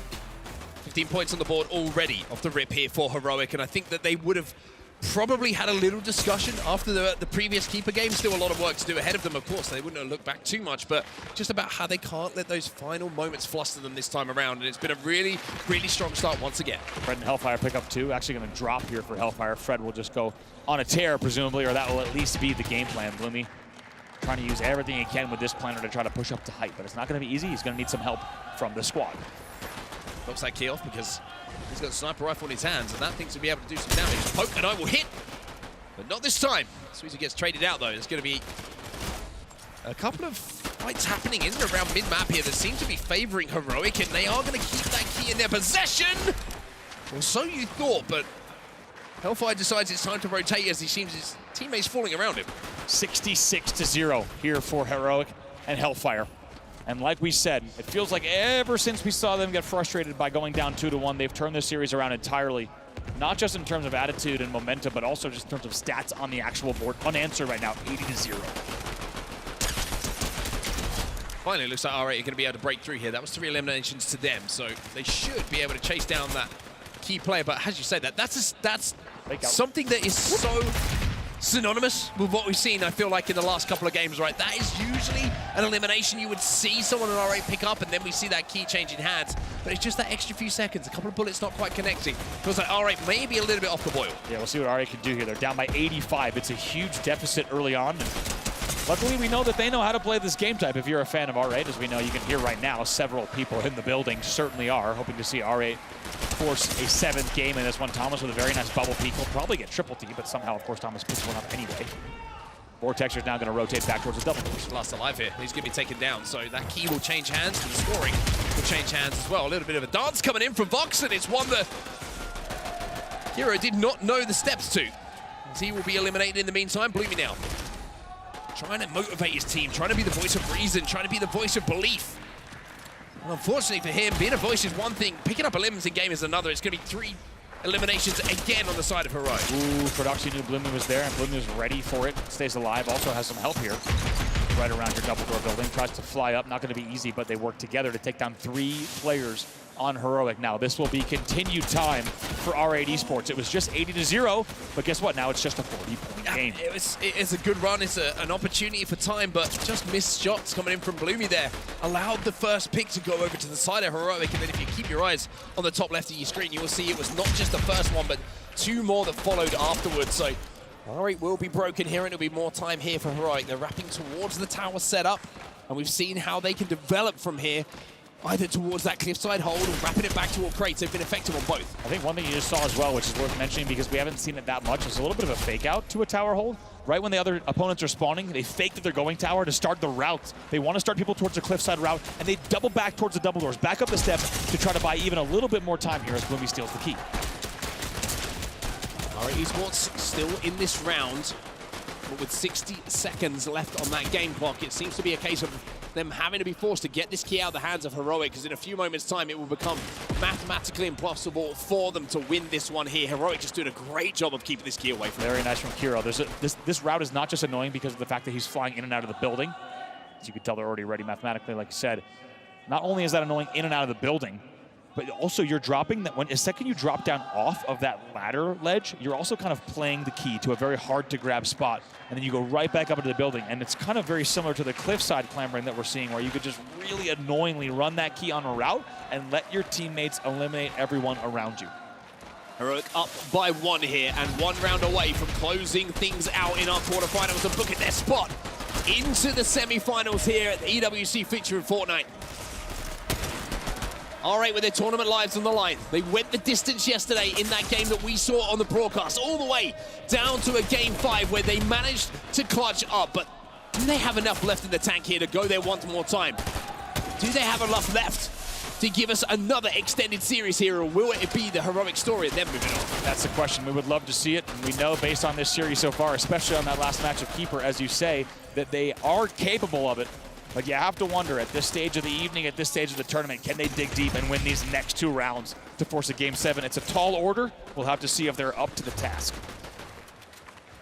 R8 do have the key in their possession. It's been a much, much better start for them. You can see that reflecting in the score in front of you, right? 33 points and rising on the board. Vortex is going to be chased here by Kiro. Dives back to the assistance of his teammates, and you can see that they're just being a nuisance here. They're going to try and double up on him, double fly in, and they will get the elimination. So the cliffside hold is looking strong at the start of this one. Hellfire will fall as well. R8 give it as good as they got. They want to send this series the distance. 3 will fall. Very nice from R8. Wasn't easy. They had to really, as you say, bait and switch on the edge. But guess what? R8, unsurprisingly, they're bringing the key back to where they know it best. Vortex is going to hold the same angle that we saw him and Vox holding as well. Very nicely done in the window. This window is such an absolute pain. If you can peek out of this, it is such a powerful hold. And just like that, R8 now up 66-1. Finally, Heroic will get the eliminations and will be able to turn the key back in their favor. But that is the momentum that R8 needed. That is the start they needed just to keep their heads in the game here. If they would have gone down by 30 or 40 points, you might have called this series done and dusted. But for now, R8 live. Notice that Hellfire immediately brings that key away from that ledge. I think they have a little bit of PTSD from that key sitting on the cliffside ledge. They're like, no, we don't want anything happening out here, not again, for the side of R8. As you can tell, oh God, I thought Fred was gonna do it. He finally gets taken down by X-Squeeze. But just like that, Heroic is right back in this game. It was essentially 70-1. It's now 70-28. And Heroic on the comeback. Back to the basement we go. That key as far away from the cliffside as possible here, as R8 will manage to sneak through actually and get that key back into their hands. Bob was going to go down. Fred's trying to survive here. He's been an absolute nuisance. And now the assistance is going to come in, but the man on your screen right now, Vox, combining with Vortex is to pick up 3 eliminations, and all of a sudden, R8 Esports have woken up here at Keeper. Talk about 4 stacking the bubble. You don't get to see that on Keeper every single time, but they just absolutely set numbers in the bubble. They win the bubble fight very easily. A lot of support, a lot of help here. Now they're going to look to hold. Here comes Heroic. They pick up the first 2. It'll go down. It's going to be continued scoring here for our Esports. They almost find themselves crossing that 3 figures, but can't quite get over the line. And with 1 minute 43 left on the game clock, Heroic finally wrestle control of the objective away. They will be scoring for now. The man on the screen, by the way, Kiro, 27 eliminations for him at the moment. And that score is starting to get a little bit closer. You sometimes see 27 in the 3rd round, not the 2nd round of Keeper. Absolutely huge numbers coming in from Kiro. Vortex is doing whatever he can. It won't be enough in the end. 131 left, and only 30 points separating these two teams on the Heroic hold. Here comes the push coming in from R8. 2 eliminations will go their way. Hellfire finds 1 though. Hellfire looking for 2, and Hellfire will find 2. And most importantly, off the back of those elims, off the back of that play, can keep that key away from R8 Esports. He gets a little bit more time, but he gets cut down just as he's about around that corner. Ooh, looks like bad nade coming in there. There's going to be a lot of damage, and Heroic's actually going to mop up. Unbelievable there. 3 will fall. Kiro will now get the 4th as well. And R8 looked like they had the pinch there, and somehow that key bait forces a really bad utility for R8, and Heroic will continue scoring and maybe go back in the lead. 50 seconds left, and they trail by 10. But they get 3 here, R8. They break, they get the key away. Or force the key to rotate towards those spawners. Can they cut down Hellfire, though? That's the question. They're trying to pinch it in the feed. In the meantime, it's going to be Heroic who find 3 themselves. And with 35 seconds left in this round, it will be Heroic who go into a lead. It is do or die now for R8. This is unbelievable. Down to the wire here, as you say. It's Bloomy. a 10-point difference with 26 seconds left. Bloomy will break.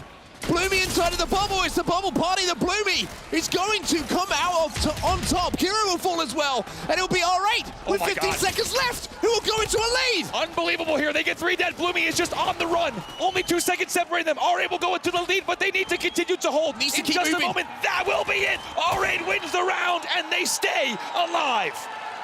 Incredible, incredible moments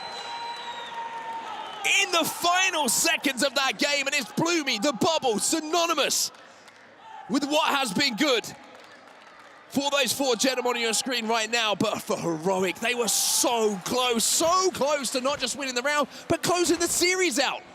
No breaks, no time to think. You got to fly right back in, because guess what? R8 has earned themselves a round number 3, a lifeline to stay alive in this tournament. They need to do it again here in another round. If they do that, it'd be a reverse sweep of rounds here in this game of Keeper. We're underway. Heroic will have the key initially, and they will win the battle off the rip here. So the elimination's starting to go their way. Hellfire just gets caught, though, on the cross there, and that key is going to be in a little bit of a frustrating position to pick up. But what a comeback that was. I mean, you're looking at those moments, right? Heroic have got to just forget about it. They have to move on. That situation shouldn't have happened. Oh my. But now they have to concentrate on what's in front of them. Fred and Hellfire combining for very nice kills in the back, and they do enough damage as well, where Kiro's going to be able to just snag the key. Looks like they might be able to team shot Vox here. Vox. What? Vox walks in uninvited into the backyard, over the fence, almost picks up a 3rd as well. The damage is good, though, and that will pave the way for R8. But talk about an uninvited guest coming around the corner on the cliffside. You're out there for maybe a romantic time with a teammate. You just want to see what's over the edge. And instead, you absolutely get melted. Incredible, incredible play from him. Where is that key, though? That's the real question. Who has control? It was Bloomy who had it for a moment. But essentially, with all of these trades going in and around this cliffside, that key is still down. Finally, Hellfire will get it into his hands, and it will be Heroic who go into a 1-point lead. By the way, look at this. Are you kidding me? 27-24 off of the opening here. About a minute and a half of play in, and it's just been absolute chaos. Finally, the key leaves the cliffside for the first time. Hellfire's going to maybe think about a momentary hold here. A lot of R8 pressure coming in. He's going to juke back. Gets taken down in the end, though, but not before putting 20 seconds on the board. Big push coming in mid-map at the moment in front of that tower through the crates. 36 eliminations. Make it 37 for Giro. He's looking for another one onto Vox as well. And he's going to pull a 40 bomb. Is it going to be a 40 bomb that's in vain, or is it going to be a series winning one for them? 54 points and rising as Heroic have that key still in their hands. R8 Esports, not for the first time in the series, on the back foot. Alim's being traded. Hellfire is not afraid to get out of dodge. Once again on the Infiltrator, he's going to have that extra speed as well to be able to rotate this. X-Squeeze, though, picks up 2 in the feed, which means the pressure will be coming. He's going to continue rotating. Hellfire keeps on moving, though, keeps on shuffling him. Fred's going to be there to give him a little bit of help as well with a couple of grenades over his shoulder. This is a big, big moment towards the basement they go.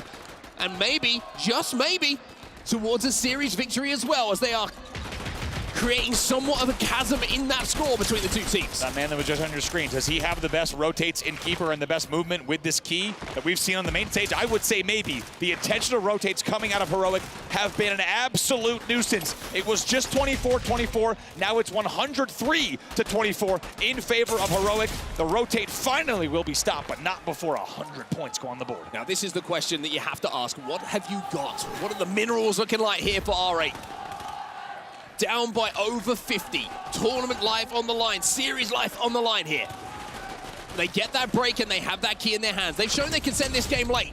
But Heroic, they get the break almost immediately. Vox is going to be there with the EMP, but look at those shots. 43 eliminations now for Giro. Unbelievable numbers from him. I'm so impressed here. Third place, of course, FNCS Major 1 in Europe. But right now, I think everyone's just thinking about the performance that he's putting up in this game. It's been outstanding. They lead 122-58. Now we're starting to get towards the maths part, which always scares me a little bit. Time is certainly against R8 here.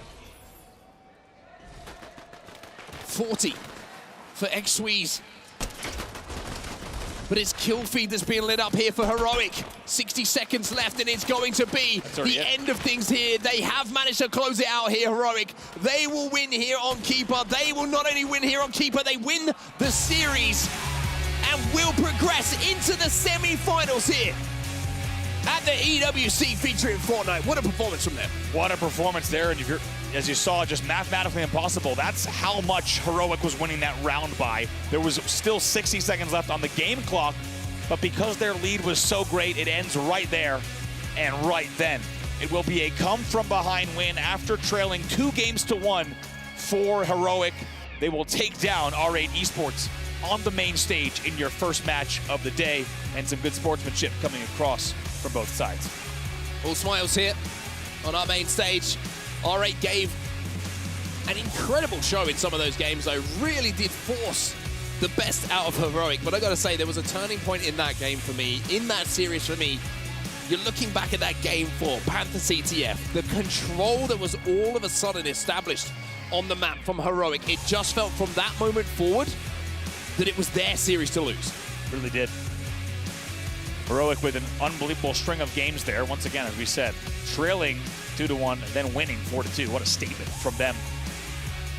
I think we had every emotion in this series, and honestly, from both sides of the stage, it was totally back and forth. Yeah, it certainly was indeed. It took us 6 games to separate the two teams that you're looking at right now, and some of the moments, you mentioned the emotion, you're seeing all of them right now, little smiles, little head shakes, and of course, the customary, let's go. How about Hero? That man. I mean, are you kidding me? In a game 6 where you need to win and you don't want to force a 7th game up against an opponent to drop. I mean, the last time we checked in with him, I think he was on 44, so who knows how he even ended that one. Maybe almost getting close to a 50 bomb in that game. Unreal. Fantastic set of games in that series. One of my favorite series we've had all weekend. And guess what? We're just getting started. Oh, we certainly are. First series of the day. We've got plenty more to come your way. Plenty more quarterfinals to decide who is going to be moving on to the semi-finals. But the first team that we can confirm will be into those semi-finals is Heroic. An incredible performance from them. You can see them enjoying the moment here on the stage. And I tell you what, let's send it down to the stage to hear from Heroic. Adam, take it away. Alrighty, joining me here on the main stage is the almighty Thomas. Thomas, you had an incredible matchup there. It was topsy-turvy at the start, but a dominant last 2 maps from you guys. You seem relieved. How are the team feeling right now? I think we are feeling really good. Of course, it's a relief when we win against them. Like, yeah, we could have lost it as well. Like, yeah, it's a few seconds that matters. Like, yeah, we played good. We felt on the team as well. We listened into some of the comms too. You guys seem quite confident despite going down sometimes. You seem like you had the confidence to take you through and get you into tomorrow. Yeah, like I feel like our comms was like so much better today. Like we communicated like really good and called everything we did. So I think we played really good, yeah. You had yesterday to have a chance to actually kind of like be together, not competing at all. How did you make the most of yesterday? What were you practicing in particular? I mean, we watched like some of their VODs from the other games and like tried to see what they're gonna do. Like, and they mainly do the same as us. Like, yeah. So yeah, we just VOD reviewed and tried to anti-strat them.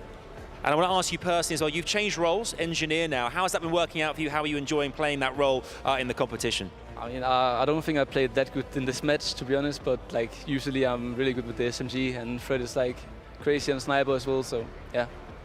Awesome to see. Now, obviously, in this competition, we do crush the keys of the opponents that you manage to conquer. I'm going to invite over Vox now with the key of R82. Give that to you as he passes it across, and you'll have the honor, the thrill, the excitement of crushing the key later on today. A great match, a great 4 matchup.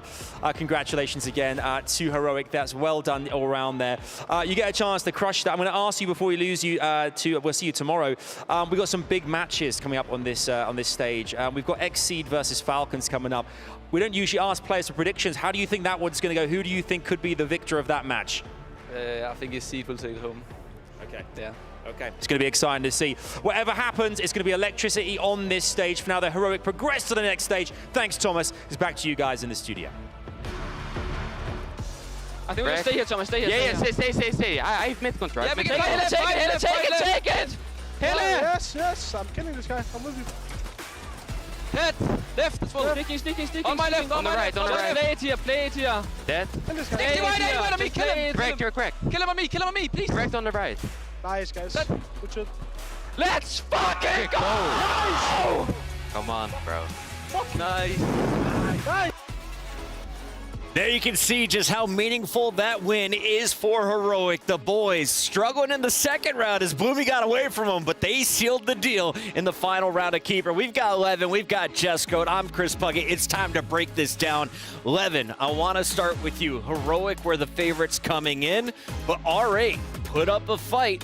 What was the difference, though, when it came to Hardpoint? Because this is where Heroic established some dominance. The problem with R8 on Hardpoints is they just haven't got a great hold figured out. Yeah. Right? I feel like we see them in good positions. You think they're going to be able to hold on, and it just slips through their fingers every single time. And when you get to Hardpoint, it looks easy. Hold a point, attack a point, retake, hold on. It's not really as simple as that. You've got to time your rotations very well. You need to be able to push as a team. And sometimes getting that squad wipe is going to be the key to you getting onto a non-favorable point.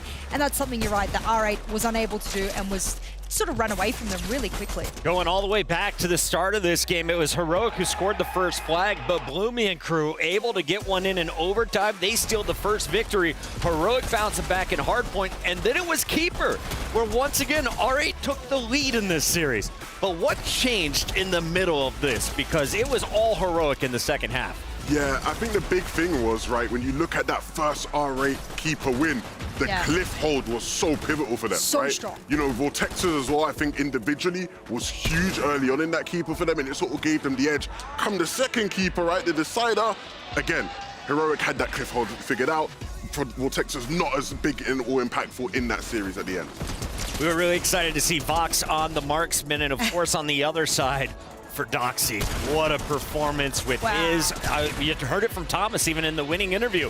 He said, you know, I didn't play as well as I wanted to with the SMG today, but Fred was hitting those snipes. I mean, map number 1, CTF, that triple kill from Fred. Oh, I hope production are listening. That has to go on some kind of Kadia, you know, replay at the end of the day, because that was an unreal multi-kill. X-Sweeze having a great performance. You saw the 44 elims from him there. Let's highlight some of the R8 performances as we say goodbye to them in this tournament. What shined from this squad? What could we expect to see maybe next year here at EWC? It was really good to see Xreeze get into a better flow of things, right? You know, when I spoke to him yesterday about how he performed, he was upset with the lack of consistency he had towards the back end of the series against KS7. But I think all throughout today, he really stepped up. I think Vortex is getting out of his shell for a couple of them maps. I think, you know, we looked at a bunch of the R8 players. It was always Bloomy's doing great. Xreeze is X Factor. Vox can hit some snipes. Not much love for Vortexes, but he showed himself here today. Yeah, I think he was really consistent throughout. I think that's something as a player you should walk away very happy with, not just having outstanding plays here and then maybe some slower ones here. I think Vortexes came out and showed that he can play, and R8 really did smash a lot of my expectations. I predicted against them game after game after game, and they've come in here and blown us away, and I have no doubt if there's some rosters being remade next year, the players on this roster will be highly considered. On the other side of the stage, want to show some love to that man for Doxy, but of course Hellfire, I had him ranked as my lowest on the power rankings within the Heroic team. He had some huge individual moments, but you could tell they trust him with a bit more objective work, while guys like Kiro were just fragging out. I mean, Kiro on that jug, like you expect that jug player to be the one taking up a lot of fights and getting a lot of damage, getting a lot of elims. Kiro really played into that, man. His aim is so crisp. So good. And oh my God, like there were times when he was just like uneliminatable. Like they just couldn't touch him. There were highlights galore in this series, but we can only choose one player to earn your PlayStation MVP. And there's nothing sexier than Snipes, is there? Let's take a look at Fredoxy and what he was laying down. The young man on the key, you can see him right there. And you're about to see what he brought to the table in game. Monstrous performances, Jessen. These were game-changing moments. When you saw multiple players of R8 flooding him, at times, he was able to rip those quick scopes, finish off with the pistol. The man was a solo army, and he took care of business. I mean, I'm glad it was asked in the interview as well, because when you switch things up and players have to jump onto these roles, you want them to flourish. You don't want to come into the tournament top 8 and, maybe we made a change, it was wrong.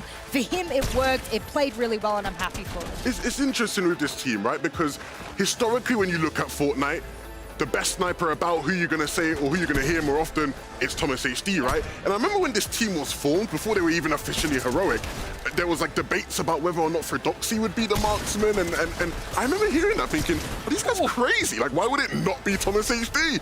And I was assured by people like, no, trust me, Fredoxy is the truth with the sniper in hand, and he has showed that off so much here this weekend. Fredoxy showcasing he can hit the shots at all ranges. Some dominant performances from him and Kiro in the final game, but he earns our match MVP, the first of 4 here from PlayStation on our first opening round of qualifiers. Jess, well, Heroic wins. We have to say goodbye to one of our 8 teams. R8, you had a fun run. You made it to day 3, but you will be leaving this tournament with 40,000 in your pocket. We'll go ahead and just fade them out. Oh man, that was dramatic. That was so dramatic. It was timed so perfectly. I was unprepared. Look at their key crush as well, mind you. Yeah. Yeah, that's really honestly, that kind of like that crushed me a bit. Yeah, I'm a bit like deflated now. Yeah. If we were gonna give an MVP to R8 for the weekend, did you guys have a favorite player to watch? You don't agree with me. I still think Bloomy did so well, so consistently. Yeah, no, I think if you're giving R8 like someone on their team an MVP for the whole tournament, it'd have to be Bloomy. Yeah, okay, cool. 100%. All right, all right. Congratulations on making it this far. We will see you next year. For now, though, we have our bracket and our first team moving on into our semifinals. It's Heroic, who continues to roll after winning their group. They now take the first best of 7 with a 4-2 score. They've locked up 80 grand, and they are playing for the 400K come tomorrow. We've got 3 more matches on the day and some good ones coming up. Any final thoughts before we get into match number 2, Levin? Props to R8. Really impressed this week, and hope to see more of these players continuing on. I'll tell you what, I'm going to keep saying it. Look at these players, pick them up next year, scout them, reach out to them, because, these are some crazy players. There ain't going to be any leftovers left for you next year if you don't make any power moves. That is going to do it for our first match. When we come back, fan favorites. The audience is already filing in for this one. It's going to be an epic showdown. Exceed taking on Falcons. It's the rematch of your DreamHack finals. We'll be right back. Free mid. I want HP. You got it. I'm covering you. I'm covering you. Free mid. Oh, free mid. Wait, nice. You got it. Let's go. Fucking go, guys. Believe, yeah? Let's go, baby. Let's go. Let's fucking go. Let's go. Bro, I snuck in this point. That's so dumb. Yeah, no. He's fine. He's trying to make him. Kill him. He's pushing behind you. 30. Dead, come. Bubble now and go. Yeah, I'm bubbling out here. Klinger left. He's looking on the right. EMP. 30. Push this guy left. Nick. Right. What? He's 90 weight on the left side. 30. He's mentoring over. He jumped over the left. Nice. Jesus, no way. It's fine. Sit on. Nice. Fucking shit, boys. Taylor, you're fucking crazy. Nice. Pull it. I'm staying. I'm HP though. We need like 15. We're coming now. We got a bad spot. We're coming. One more. Dead. 2 more mid. They're both going mid. It's bubble and jug. They spawned in you. Watch me. Hold it. Stay there, Flip. Bubbling in. Yeah, one on left. Jug. 1 HP, Jug. Dead. Cracked it. Dead. Nice. Let's go! Let's fucking go. Oh my god, I smoked them. Oh my god, we smoked them. Oh my god, fucking go. So close. Come on. Oh my fucking god. Fucking go. He's running engage. Go back. We can kill this guy. Go back. They can't win it. They kill this. Nice. Good shit, boys. Let's fucking go. We have good side hardpoint now. Lock in. Win this. It's us again. Feels good. 60 crack on the other guys. Win. What? W. He's wide close, wide close. 60 wide and fiber. Dead. Nice. Wide and jog. One down right. I'm playing it, chill. Dead. White the other guy. Dead. Oh, one shot. Bubbling you, Fred. Bubbling you, Fred. One. Come. I think I kill one. One is on the white choke. Yeah, chill. Nice. Nice. Go. Double fucking nation. I think we're gonna stay here, Thomas. Stay here. Yeah, stay. I have mid control. Yeah, we can take it. Hell yeah. Yes. I'm killing this guy. I'm with you. Dead. Left. Sneaking. On my left. On the right. Play it here. Dead. Kill this guy. Play it here. Kill him. Crack. Kill him on me, please. Cracked on the right. Nice, guys. Good shot.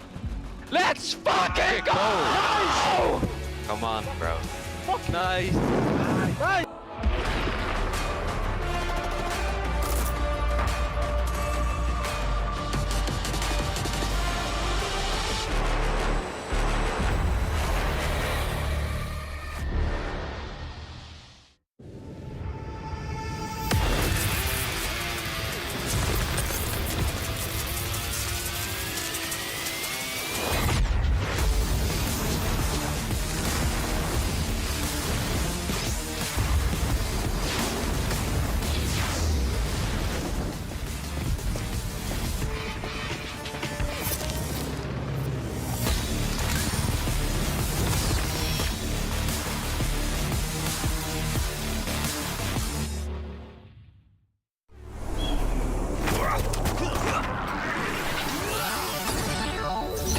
Ready, set, go.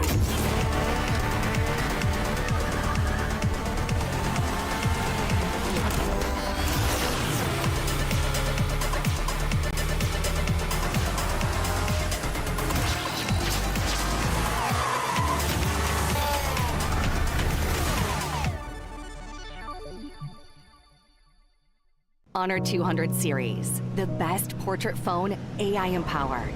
Studio level, AI portrait camera, 3 hardcore portrait modes. Color, vibrant and classic to capture portraits that truly stand out. AI empowered magic portal.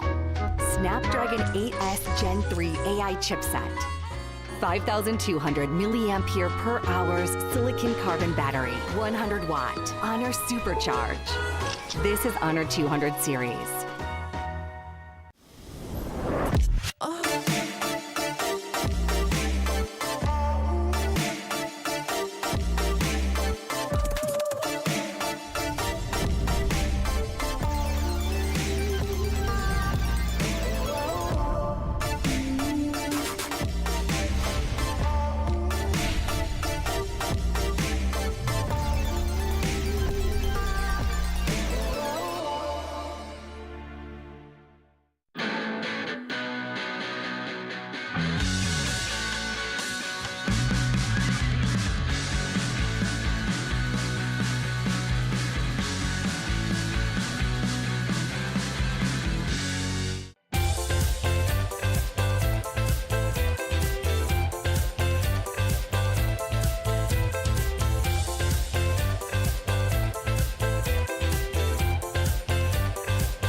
It's time for our second match of the day. We just sent our first team moving into the semifinals. Heroic got the job done. The question is, who's going to join them there? Will we see Falcons or will we see Exceed? And Levin, this is a matchup that we saw a month and a half ago. Break it down for me. What went down the first time Exceed and Falcons met up back at DreamHack?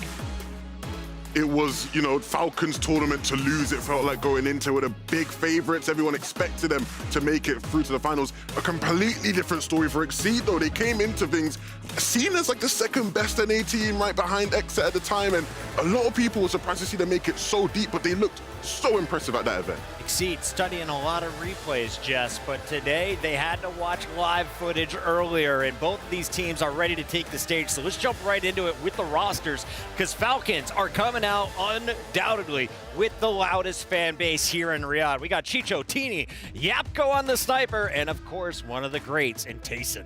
Yeah, if you're just joining us in the playoffs now for EWC featuring Fortnite, Yapko is essentially our defending champion. He's one that I've been watching multiple MVPs coming across throughout this tournament. He is my guy to watch because I think he has a lot riding on him pressure-wise, and with how the roster's been performing, lacking a little bit of teamwork, he's had to step up a bit. I think when you look as well across the roster, of course, everyone highlights Tayson. They're going to need his leadership. He's the veteran of that team. He's known historically as a very harsh leader, not someone that is easy to talk to, but he's going to need to step things up today. Works for Bill Belichick. He's a coach for football in America. For now, though, we got to catch up with Tayson's teammate. Chicho was backstage. We handed him a mic. Here's what he had to say.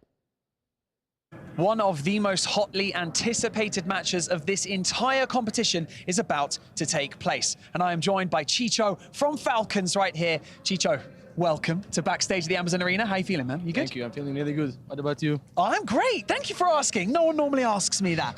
Right, let's quickly rewind. Let's talk about yesterday, okay?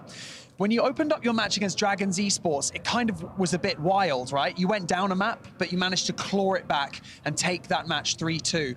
Do you think it was a case of you guys maybe underestimating them a little bit, or what went wrong? Yeah, we got surprised. They're not really bad. Actually, we thought they are worse because they came from like a little bit worse region, Brazil, and they're really, really good. We didn't know that, and that's it. Okay, well, let's talk about this match you've got coming up, okay? This is the hotly anticipated match we talked about. This is the rematch of the DreamHack Dallas Finals. Talk to me about your preparations coming into this, because it's going to be a tough one. We got really prepared. This is the hardest match we will get. If we win this, I think it might be over for everybody. Oh, I like that. I like the confidence. Now, speaking of confidence, as we can hear from the arena right now, you guys, especially Falcons, you're a hometown heroes. You've got a lot of support from the local, you know, people here who are attending at this tournament. What would you like to say to them? Would you like to say anything to the fans? Would you like to thank them? The floor is yours. I would say I love them. They're amazing. They're supporting us so much. I love them. Good. You should love them because they're here and they will be shouting for you during your match. Thank you so much for joining me in your pre-match interview, Chicho. I know you guys are going to have to get zoned in, but for now, we're going to go right back to you guys. Thank you, Barney, and no lack of confidence there from Chicho. On the other side of the stage, though, we may have the most confident human being to ever grace the Amazon stage. Peter Bot and Exceed are coming into the arena ready to gun, and just like you heard from Chicho, they don't think anyone is competition. Let's take a look at the squad. You got Quanti, Okus, and Milks, of course. Who's the star? If you're not watching Peter Bot, who do you need to put eyes on? I think Okus has been one of the more consistent fraggers, and he's always someone that's going to step in with big damage, even against the odds when people don't expect him to. He's also at the front of the line here leading his team in. If you're not sure what he looks like, there he is, man with the big hair and the big, I say eliminations. I mean, big compared to me, yeah, he's got height compared to me, I will say that. The man's enormous. The match is almost ready. Before we get to the game, though, we want to listen in. Milks was caught backstage. Let's listen in. Welcome back to the Amazon Arena, where I'm joined by Milks from Exceed, and we've got one of the most hotly anticipated matches on the horizon because you guys are going to be going up against Falcons. This is a rematch of that DreamHack Dallas Finals that just slipped through your fingers. Tell me, why is this going to be different?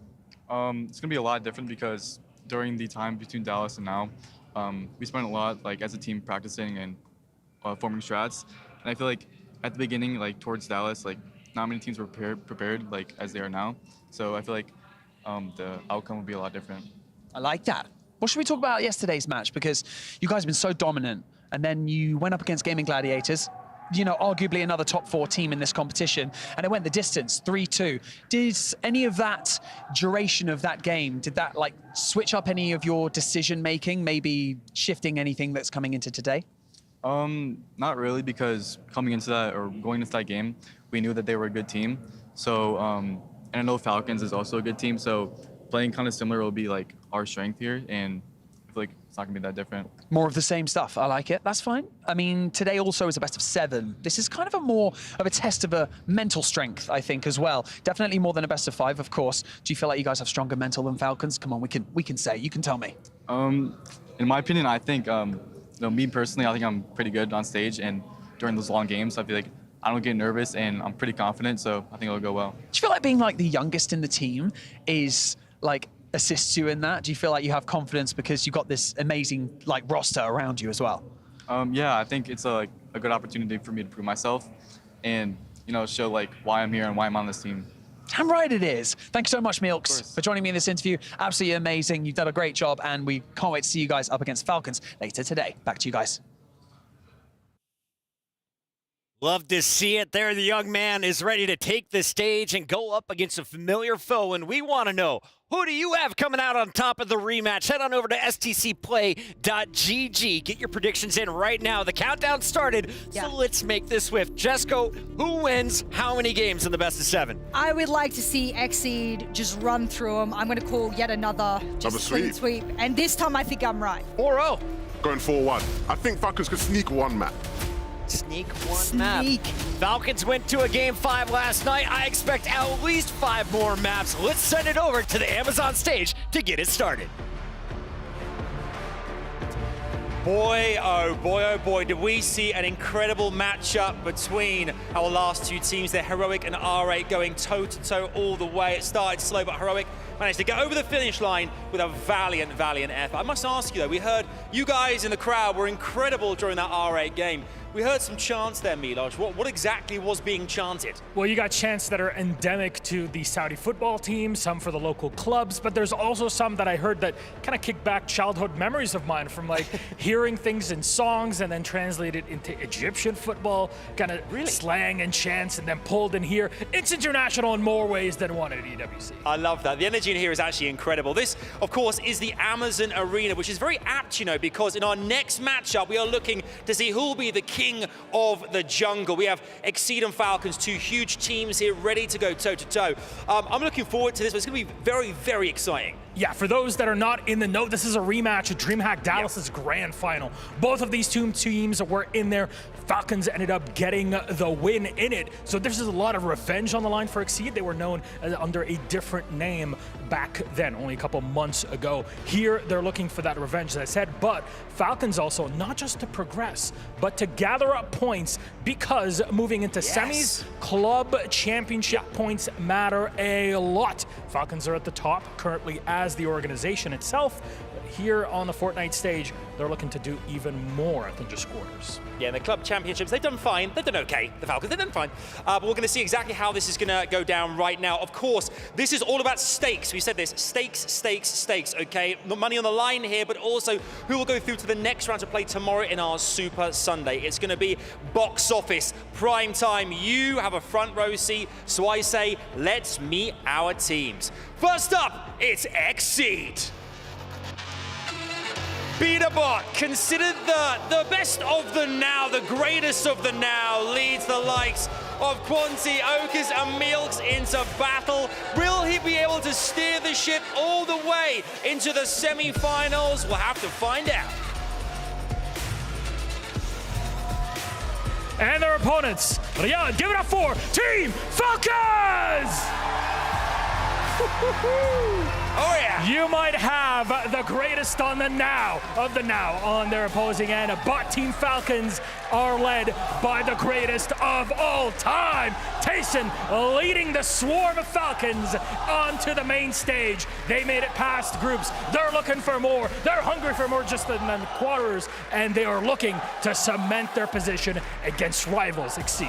Yeah, they really are. Imagine coming out to this, Milos. Coming out to this every time is incredible. You guys at home, remember this is a best of 7. It's going to be massive. You strap yourselves in, because this is going to be good. Adam, let's get it on. Let's get it on.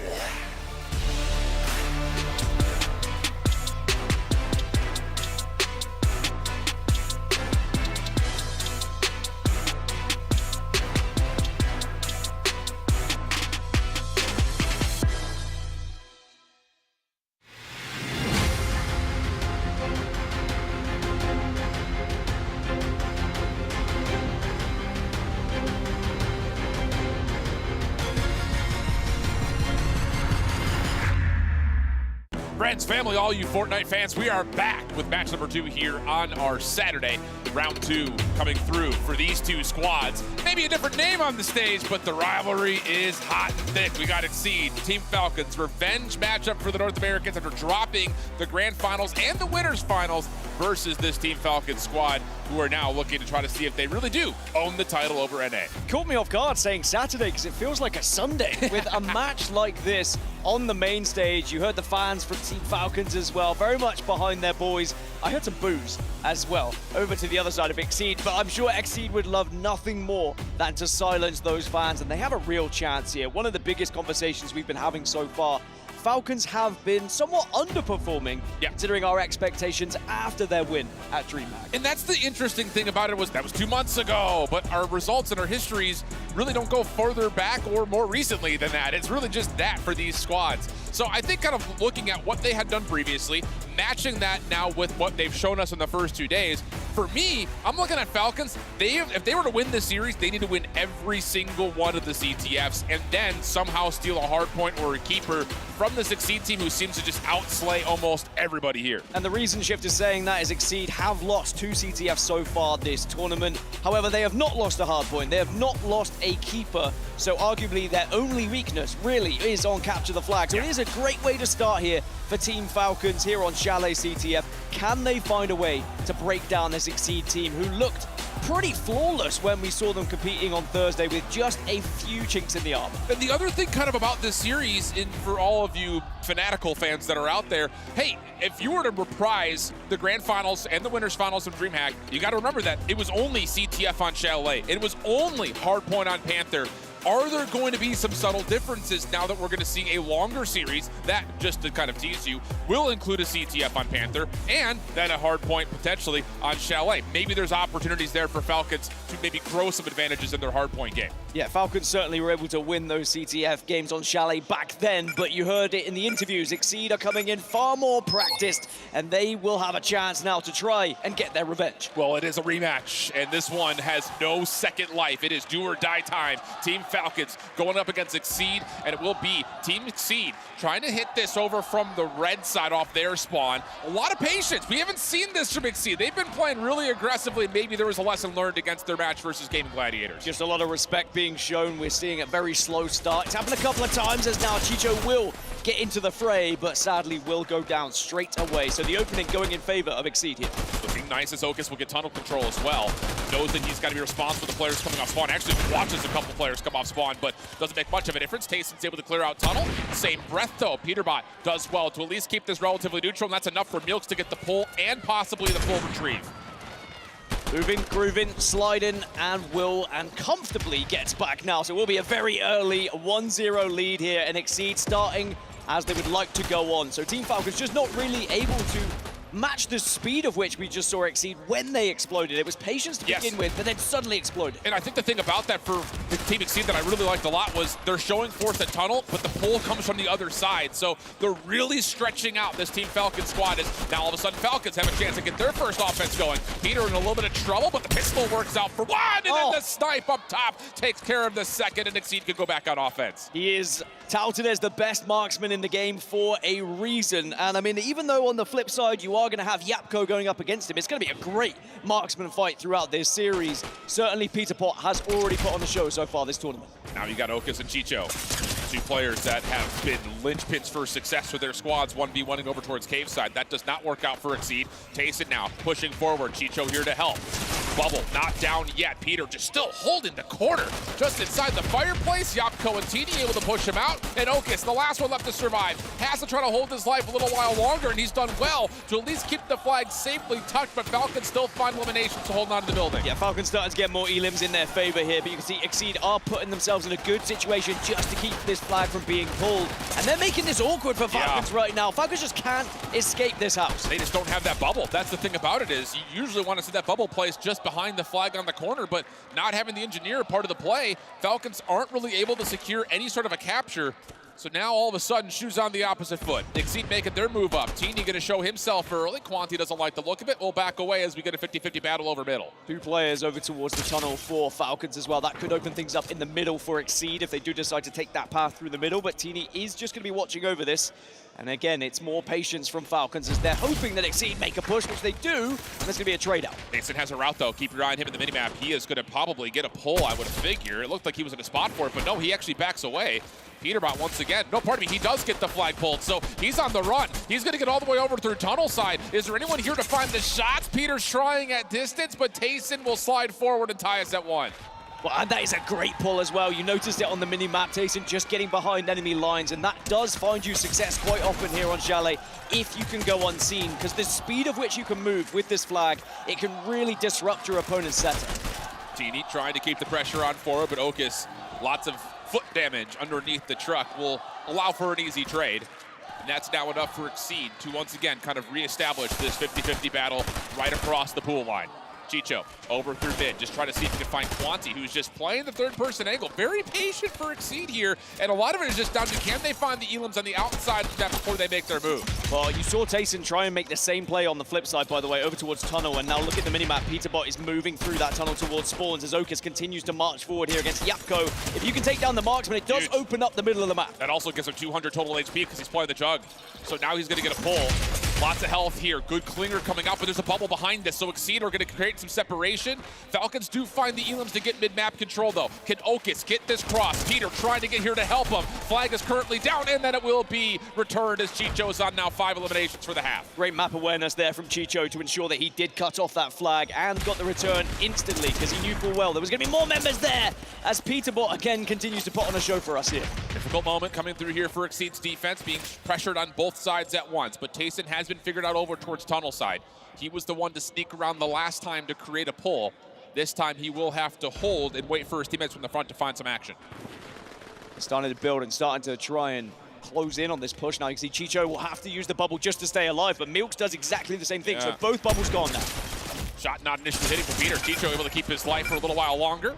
Trades are out, but it's the final 8 seconds. So we're going to get ourselves a 1-1 tie. Really cool stuff, though, from both teams. For Exceed, great opener, but for Falcons, a little bit of extra sneakiness coming through for Tayson to keep us tied at 1. And of course, we will now switch halves as well. So if there is an ideal side for either of these teams, they get the chance to play on it instead. One thing to note is throughout this entire series, Exceed are playing from the red side. The only thing that might change is on keeper, of course, when the losing team gets to choose their side. But red side has been favored on a lot of these maps, specifically on Hardpoint, because, of course, you do get the halftime switch here on Flag. Well, here we go then. Second half and a chance then for Falcons to maybe try something a little bit different off the start, because they allowed Exceed to slow things down and then suddenly explode into them. Maybe they'll be expecting some sort of push here. This is interesting. Exceed is actually taking a 2-man hit through tunnel at the moment.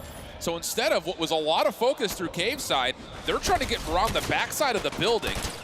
On the other front, Chicho and Falcons are kind of playing through cave, and the first 2 eliminations are good. This could lead to a quick pull and a quick re-wrap back over towards the cave side. Exceed are not in a position to stop this, as it's just down to Quanti. He's holding over towards the spawn, but you see it in the feed. Yapko finds the Elim, and this should be nothing but daylight here for Falcons to get the capture. Team Falcons just looking a little bit more comfortable on capture the flag here, and will go 2-1 up then. Much to the crowd's delight here as they take the lead. Exceed need to find a response. They tried to commit to tunnel, it didn't work out, and I'm curious as to whether they'll try and go for a different direction as Peterbot starts to go off yet again. That's good. House control coming through. Milks Quanti also finding success from the front, so now it's just down to can Falcons find any success coming off the respawn. Great bubble from Exceed, just using it as a delay tactic. Yapko trying to find some way to track down this player from Exceed who has gotten the flag, but Quanti is way out of there, and it's a quick recapture for Exceed. What a response that is from Exceed, and just some beautiful shots as well from Peterbot, stepping up to the plate and just putting the game on his back at times. And that's what you need. When you're down, you need someone just to take the game by the scruff of the neck, find those eliminations, and really send you into a good position. And this moment right here is where we're really going to figure out, is Exceed cognitively saying we want tunnel to then get house? Because if we can get that position, even if there are defenders over towards pool or maybe backside truck, we can isolate them if we're playing around the back. caused some issues into their spawns. And it looks like based on Okus being kind of the catalyst here through tunnel, it does seem like Exceed really want to put the pressure onto this side of the map. Well, things slow down again. You can see Peterbot in the middle of the house just wait and see if he can get a pick. And if he does, that will allow maybe the rest of the team to push forward. But Chicho wins the 1v1, and now Falcons can press. Yeah, Okus was in trouble, so now it's really just up to Meelks. Clean opener. This Thunderburst SMG is unstoppable, it feels like. Trade up top. Chicho keeps his life. Not a lot of help here. Teeny's around the corner, but he doesn't have any shields. Tayson's trying to get here to assist, and hold on a second. They don't initially read Teeny, but the follow-up is good, and we'll stay neutral, 2:30 on the clock. It's another battle down tunnel. This time Milks does have the bubble, but then full sends it onto Tayson, but Tayson says, I do not care. 10 eliminations now for Tayson. As Falcon can use these early elims to start pressing forward, but again, you run into Peterbot, who's up to 15 elims and seems to be winning the majority of his 1v1 engagements. Good moment here for Exceed. They also find Tayson up towards boxes, so now you've got numbers advantage for Exceed, and they're making that same rewrap. You can see it on the map here. Okus and Meelks are trying to play for this top house control. Teeny's in trouble. I don't think he fully realizes how much of Exceed are focused on him. Tayson off the respawn is going to be dealt with. Okus now with nearly full HP on both fronts, but Teeny in the bubble has dealt with one off the reload, able to deal with the second. A huge defense for Falcons, and in that moment, Exceed actually get a pull. I don't know if it's enough for them to fully get the capture, but there was at least a little bit of extra pressure to this Falcons defense. Yeah, Teeny went huge there just to ensure that it didn't go down. He also was stalling just in case he were to fall, so that teammates could respawn and get the job done. Now Falcons starting to spread themselves out all across this map. It looks like it's going to be a 2-2 push here. Try and pinch Exceed. Okus is by himself at the top ropes. Quanti is by himself down on the low ground. And, well, Chicho will find at least the first 2 eliminations. Is it enough for Falcons trying to get a pull here? Peter's in trouble. Tayson's trying to keep the pressure on. Yapko looking for the pull. He may have gotten the flag. He's on the way back over towards cave side. Tayson just, again, dancing. But Peter, he finds the 1v1. He gets the return, and they find the follow-up. Another brilliant defense this time for Exceed. Quanti's now going to take tunnel position. You can see it on the mini-map as well. See if he can wrap and maybe get behind enemy lines. But I think Falcons are aware of it. But Teeny's gone down as well.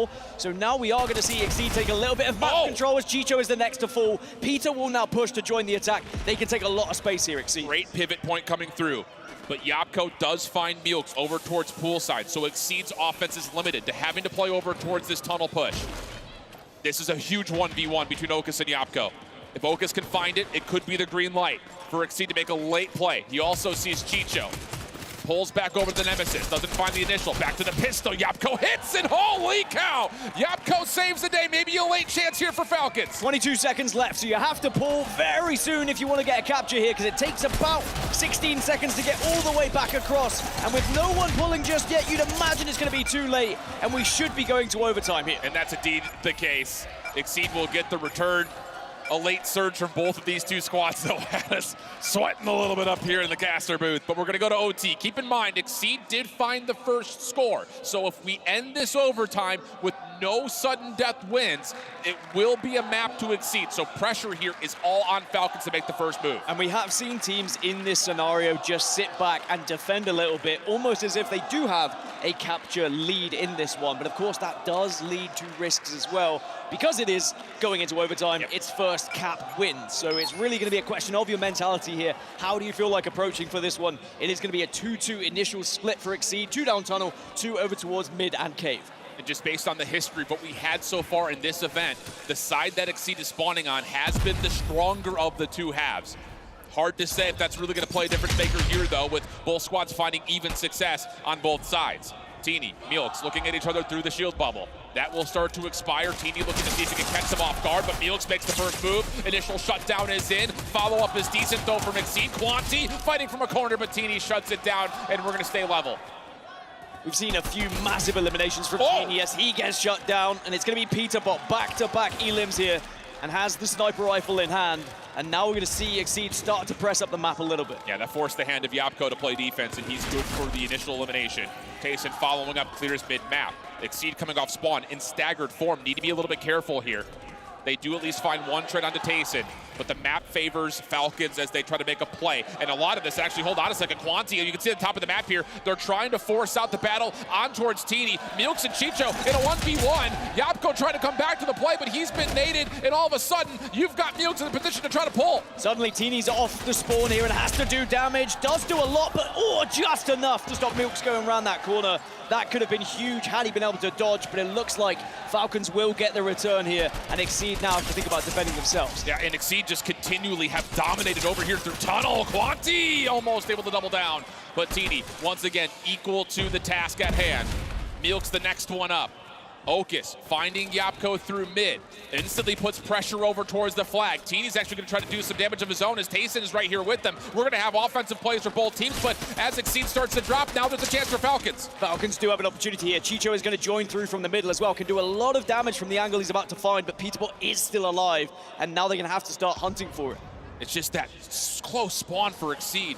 Bails them out almost, because I'm not lying. Falcons were right there, making the play through tunnel and mid simultaneously. And after clearing out the Exceed offense over towards their spawn, it looked like they were going to be all engines turned up for a possible pull, but instead we reset again, 2:45 in the clock. Peterbot's playing patient over towards tunnel and gets the initial frag there as well.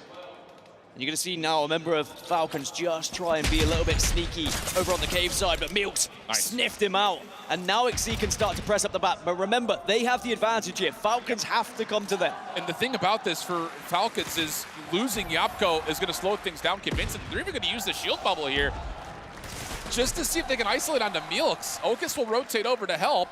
Chicho's looking for a sneaky route, but Quanti's in their way. This play right through the bubble has to find success, but simultaneously Chicho does hit the triggers, doesn't fully work out. Yapko the last one to stay alive, but he's only through pool, can't really do much from here. I'm wondering if a scenario like this actually plays into the advantage of Exceed. How many times have we seen them already this tournament just go for eliminations and sometimes forget the flag exists? Well, now you can forget the flag exists and just take them in a straight matchup of death matches. Well, Tayson's going to be able to get over towards the top side of tunnel. Teeny's here with him. Yapko from the house. Milks in a little bit of trouble. The first eliminations are good for Falcons. This could be a pull. Teeny is fully healthy. Trying to make a play for the flag. Milks in their way, though. Oh, my goodness. What a save from Milks and Peterbot. Essentially a 2v4 situation. Falcons, they are now in a position to have to play defense, but at the same rate, you have to counterattack quickly. You only got a minute 20. Great use of the bubble as well. Just being able to dip in and out of it to make sure you're not taking any damage, but then output that damage as quick as possible when they least expect it. Yapko's taking a good hit, but Peterbot hits as well. Just constantly seeing him get the elims. 31 for him now. Quanti, though, drops. Now it's on the Falcons. They've got 3 members forward. Chicho trying to find a pull. Not going to be able to grab it. Quanti and Milk spawning over towards the cave side. Yapko cannot find the angle, though, at the moment. Teeny's still trying to block these spawns around the back, but it just is not really fully working out for him. Yapko now the only one left. Tayson trying to reinforce, not going to get there, and Yapko would have to go 1v3, and don't rule him out for it because he's got a scope and he's got a lot of health. He finds the first. Quanti trying to get in for the second. Trade is good. Exceed will hold. 42 seconds. Falcons still desperately trying to push forward, hoping they can get one last pull and one last chance. Otherwise, Exceed will be taking this one. The pressure's on, though. You've got a reinforcement hit coming over towards tunnel side. Falcons need to find the trades, and they're just not there. Quanti still fully healthy. Okus also guarding right over the top of the flag, and now we're down to 23. This should be all she wrote. 22 seconds remain, and Falcons, if they don't get into a position where they can pull in the next 5, this one should be done. Looking likely, although you've got Tayson, Chico, and Yapko. All 3 players from the front. They need to take care of Milks, who's just trying to find trades and just keep the numbers too limited. Chicho finds one, but not enough time for the pull, and you can see Exceed are fully aware they've done enough. The early capture advantage goes the way of the North Americans as they'll strike first. Worrying signs for Team Falcons when you consider that we were banking on maybe CTF being their opening here in this series. Their chance of taking down this Exceed roster, who have looked very strong so far this tournament, aside from in CTF. But then when it went to overtime, you just started to think, well, actually, this is what Exceed love. They love just playing a game where they can go for eliminations, where they can sit back a little bit and just pick them off one by one. And that man on your screen, Peterbot, he had a field day. Unbelievably so. And here's the thing about this Exceed squad, because, you know, at Dallas, it was very clear their CTF was just not well rehearsed. They were outslaying everybody else, though, when it came to Hardpoint. We didn't get the chance to see any keeper, but in the instances that we've had in their first 2 matches, they've blown out their opponents in Keeper. So it just feels like they've trusted their individual skill to get over whoever they're playing more often than not. But when you have that much success in your other two game modes, you can spend the last 48 to 72 hours just worrying about CTF. And this break-off, this opening first half, was so different in identity from Exceed in all of the best ways possible. It was more well-drilled and well-rehearsed, and maybe them just acknowledging that there are going to be teams here in this tournament that will have practiced strategy when it comes to these objective games, and they have to make sure they match them. They can't just out-frag them and expect to win, because if you do just rely on Hardpoint, it's not going to go well for you, right? Or just relying on your slaying, generally speaking, because that's also what's kind of allowed them to get through most of the keepers. But it's interesting because I feel like when we've watched teams from, we'll call it the unfavored side, that kind of right side as we saw it, we usually see them playing through mid and cave side. But I love the idea of Exceed taking tunnel control and using that as a more free route to get to top building. That's where it feels like you can really control how that flagpole goes, because it's really difficult to get out of that position unless you have house control. So I'm really, really happy with that adjustment from Exceed. Now it's down to what Falcons can do to get a little bit better on this upcoming Panther Hardpoint. Yeah, Panther Hardpoint is going to be a tough one for them. Exceed being on that red side, I still think it's the better side. Everyone, though, pretty heavy on the Falcons predictions. How are you guys feeling right now after that first map going in favor of Exceed?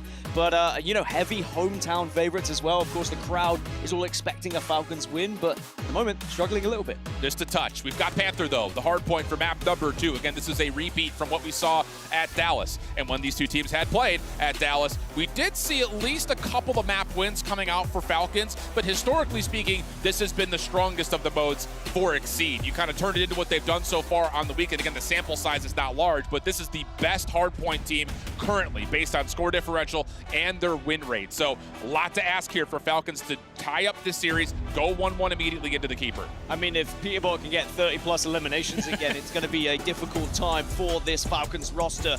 And the big question, can you shut him down? Because the only way to shut someone down is to challenge them. Yes. And whether that's individually, whether that's as a two, and sometimes it's difficult to know even where that player is. And with it being Panther, it's a far bigger map. There's a lot more open space, a lot more angles to take with the sniper rifle here.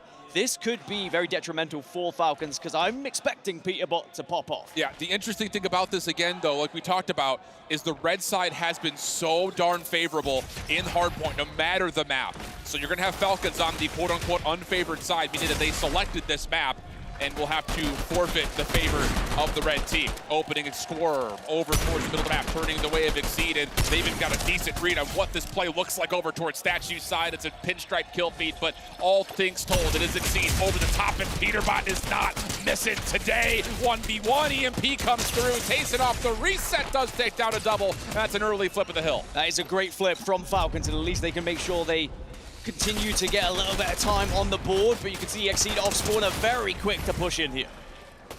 Mason trying to follow up wherever possible. Again, this second hard point will make a move right back over towards the Falcons side of the map at that little pink canopy in the bottom left side of the minimap.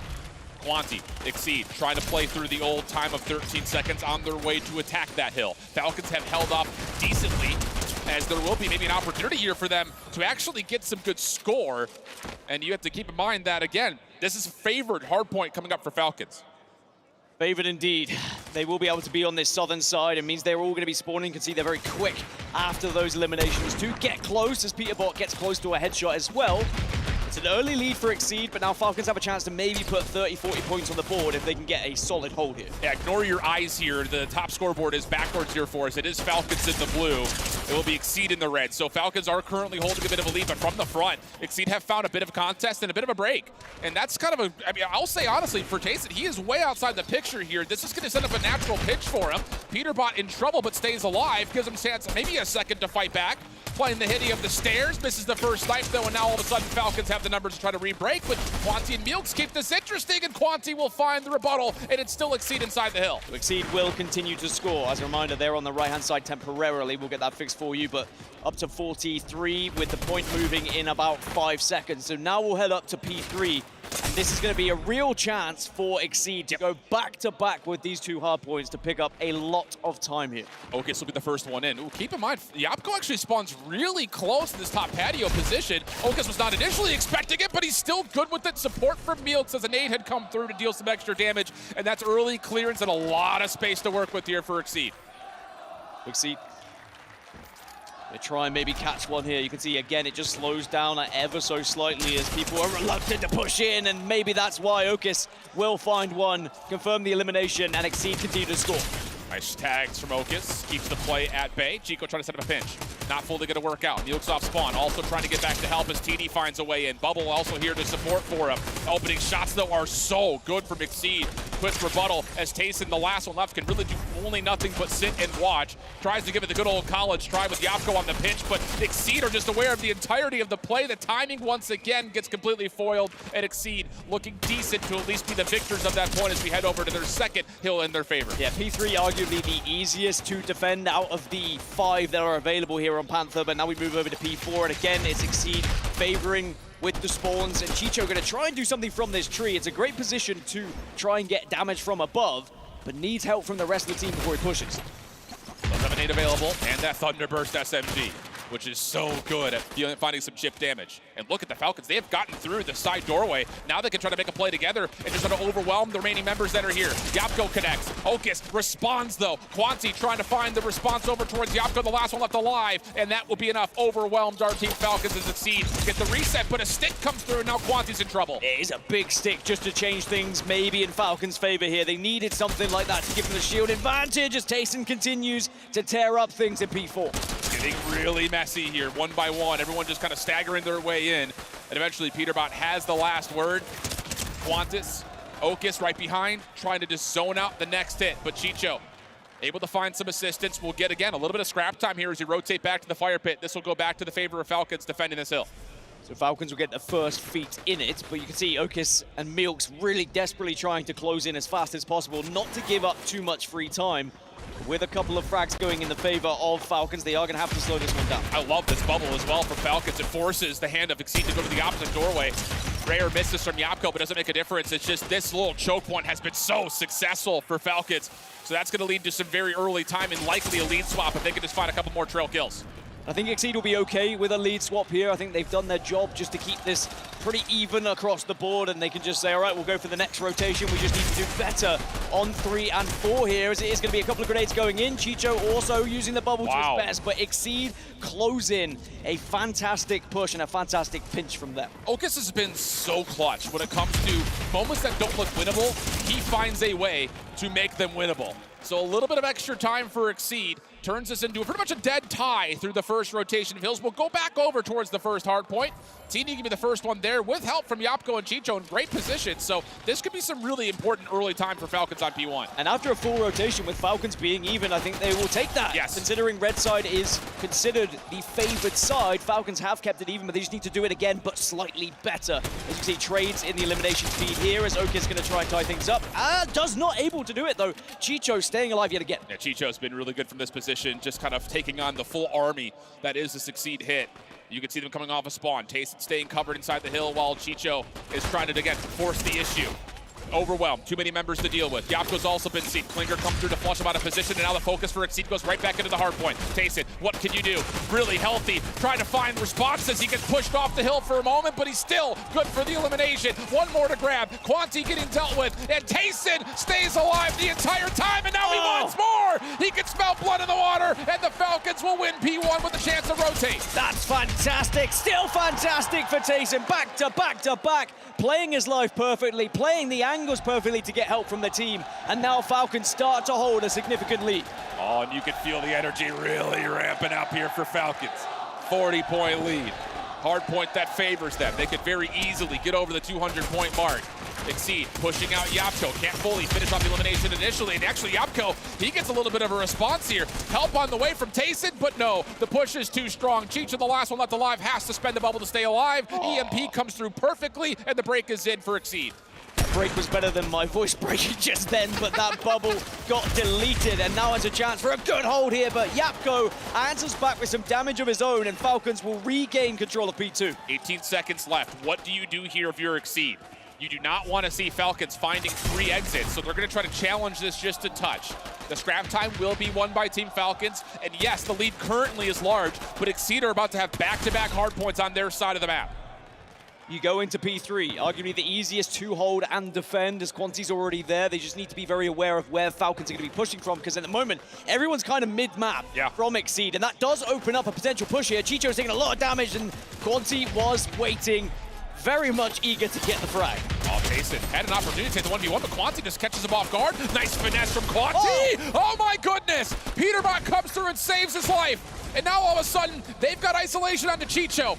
The first job is done for Exceed, but now the next wave is on the way for Team Falcons. And they could win it back-to-back in these hills as well, and Falcons will be well aware of that, so they need to keep it pretty scrappy and take some of this time away from Exceed in their favorite hills. Oh, Tayson tried to hit a pinch, shut down. Chicho's here with them. Peterbot takes the Ego Chow and wins it outright. 16 seconds of scrap time, and Falcons are going to chalk and rotate. They're going to try to get to P4 first, and all of a sudden, it's going to be a 3v2 on the new hill. But already Exceed are preparing for that move as well. They say, we'll leave you there, you can get that time, and we'll take this fight against you. It's numbers advantage for Team Falcons as the hard point opens. Dead tie game. Peterbot playing on the third-person corner. Falcons trying to find a way to flood him out. Bubble goes down. Shot from Yapko lands. Peterbot's also going to drop. Falcons have a chance to break as Okus will drop. Milk's the last one left, full fall, and Falcons secure the attack. What a break that is from Falcons, and they will secure the hill temporarily. But remember, Exceed spawning very close here, so not much chance to set up for this next one. But Yapko starting to go off, but Peterbot answers back. Teeny still right here trying to find the trade. It stopped at 228 for Team Falcons. Numbers now good for Exceed. 40 seconds still left in this hard point, and Exceed can still win here. Falcons have to find a re-rate. Falcons just starting to send people one by one like lemmings, though. That opens things up to Exceed. 2 in the elimination feed. Falcons need to find something and probably need to wait to push for 2 here. It's just 2 individual at the moment. Chicho, his bubble will fall. Peter still playing on a bit of a corner. He sees an opportunity, but gets shut down. Milk's also low. Falcons are going to find 3. The break is in, but they cannot win here. They need to rotate back to the fire pit, and Chicho, that's going to be Falcons rotating first. Falcons rotate first, but Exceed are going to meet them dead on at P5 here, and Falcons now have a chance to win this one right here, right now. It's going to be a quick push. It's all 4 players for Exceed coming through mid-map. Teeny has seen it. 247 to 237. Here's the contest. Exceed, they're finding the eliminations. They get the break and the full wipe. Tayson will fall. 242, 248. Falcons are going to spawn close. They need to get Exceed out of the hill. 248, 248. The challenge is in. The contest is there, and Falcons win the fight for a 1-point victory.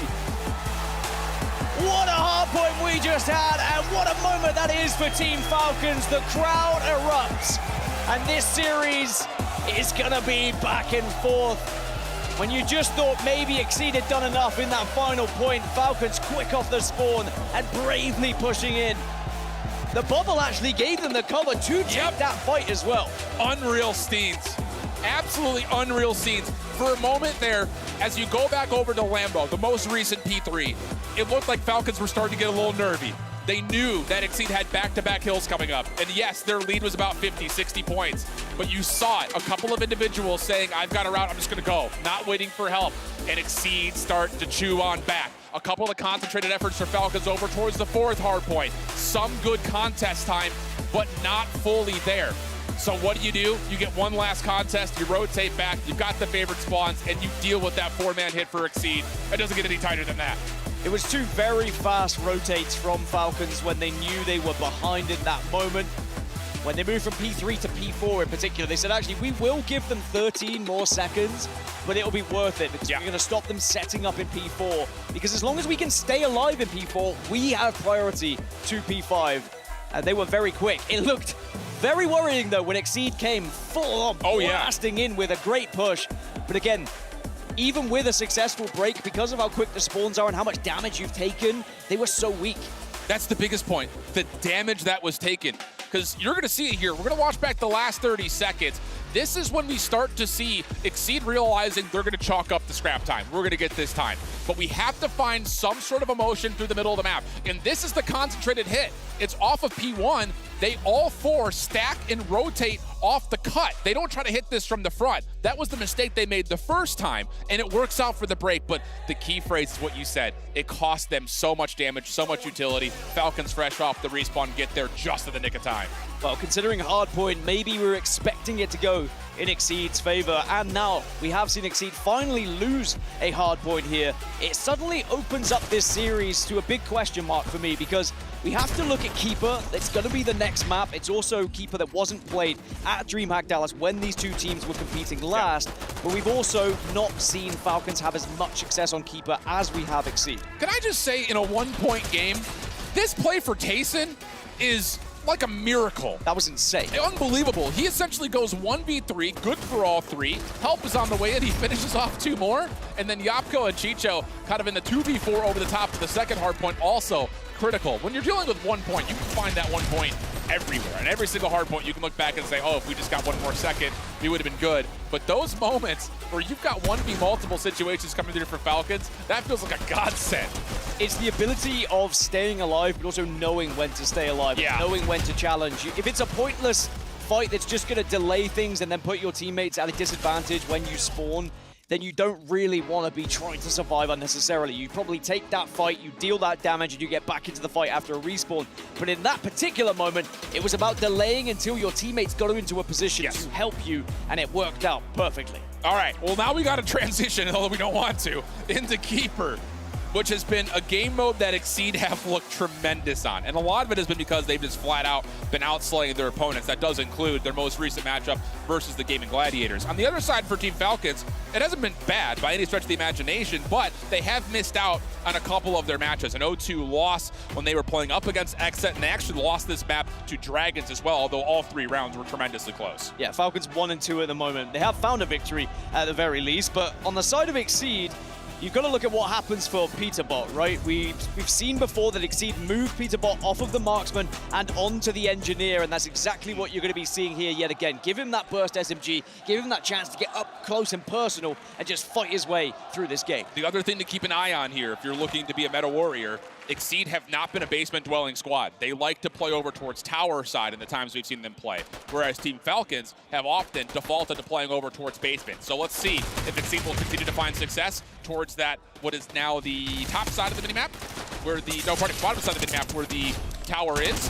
Otherwise, will Falcons be able to kind of find something new to show us here, as there's been a lot of teams default into playing over towards cliffside in the last 24 hours. There was 2 frags opening for Peterbot. Oh, that's actually a good shot to take down Okus there. And now we're going to see a real scrap to try and regain control of this key, but it's still Exceed scoring. It's still Exceed holding, despite the fact Teeny got that one.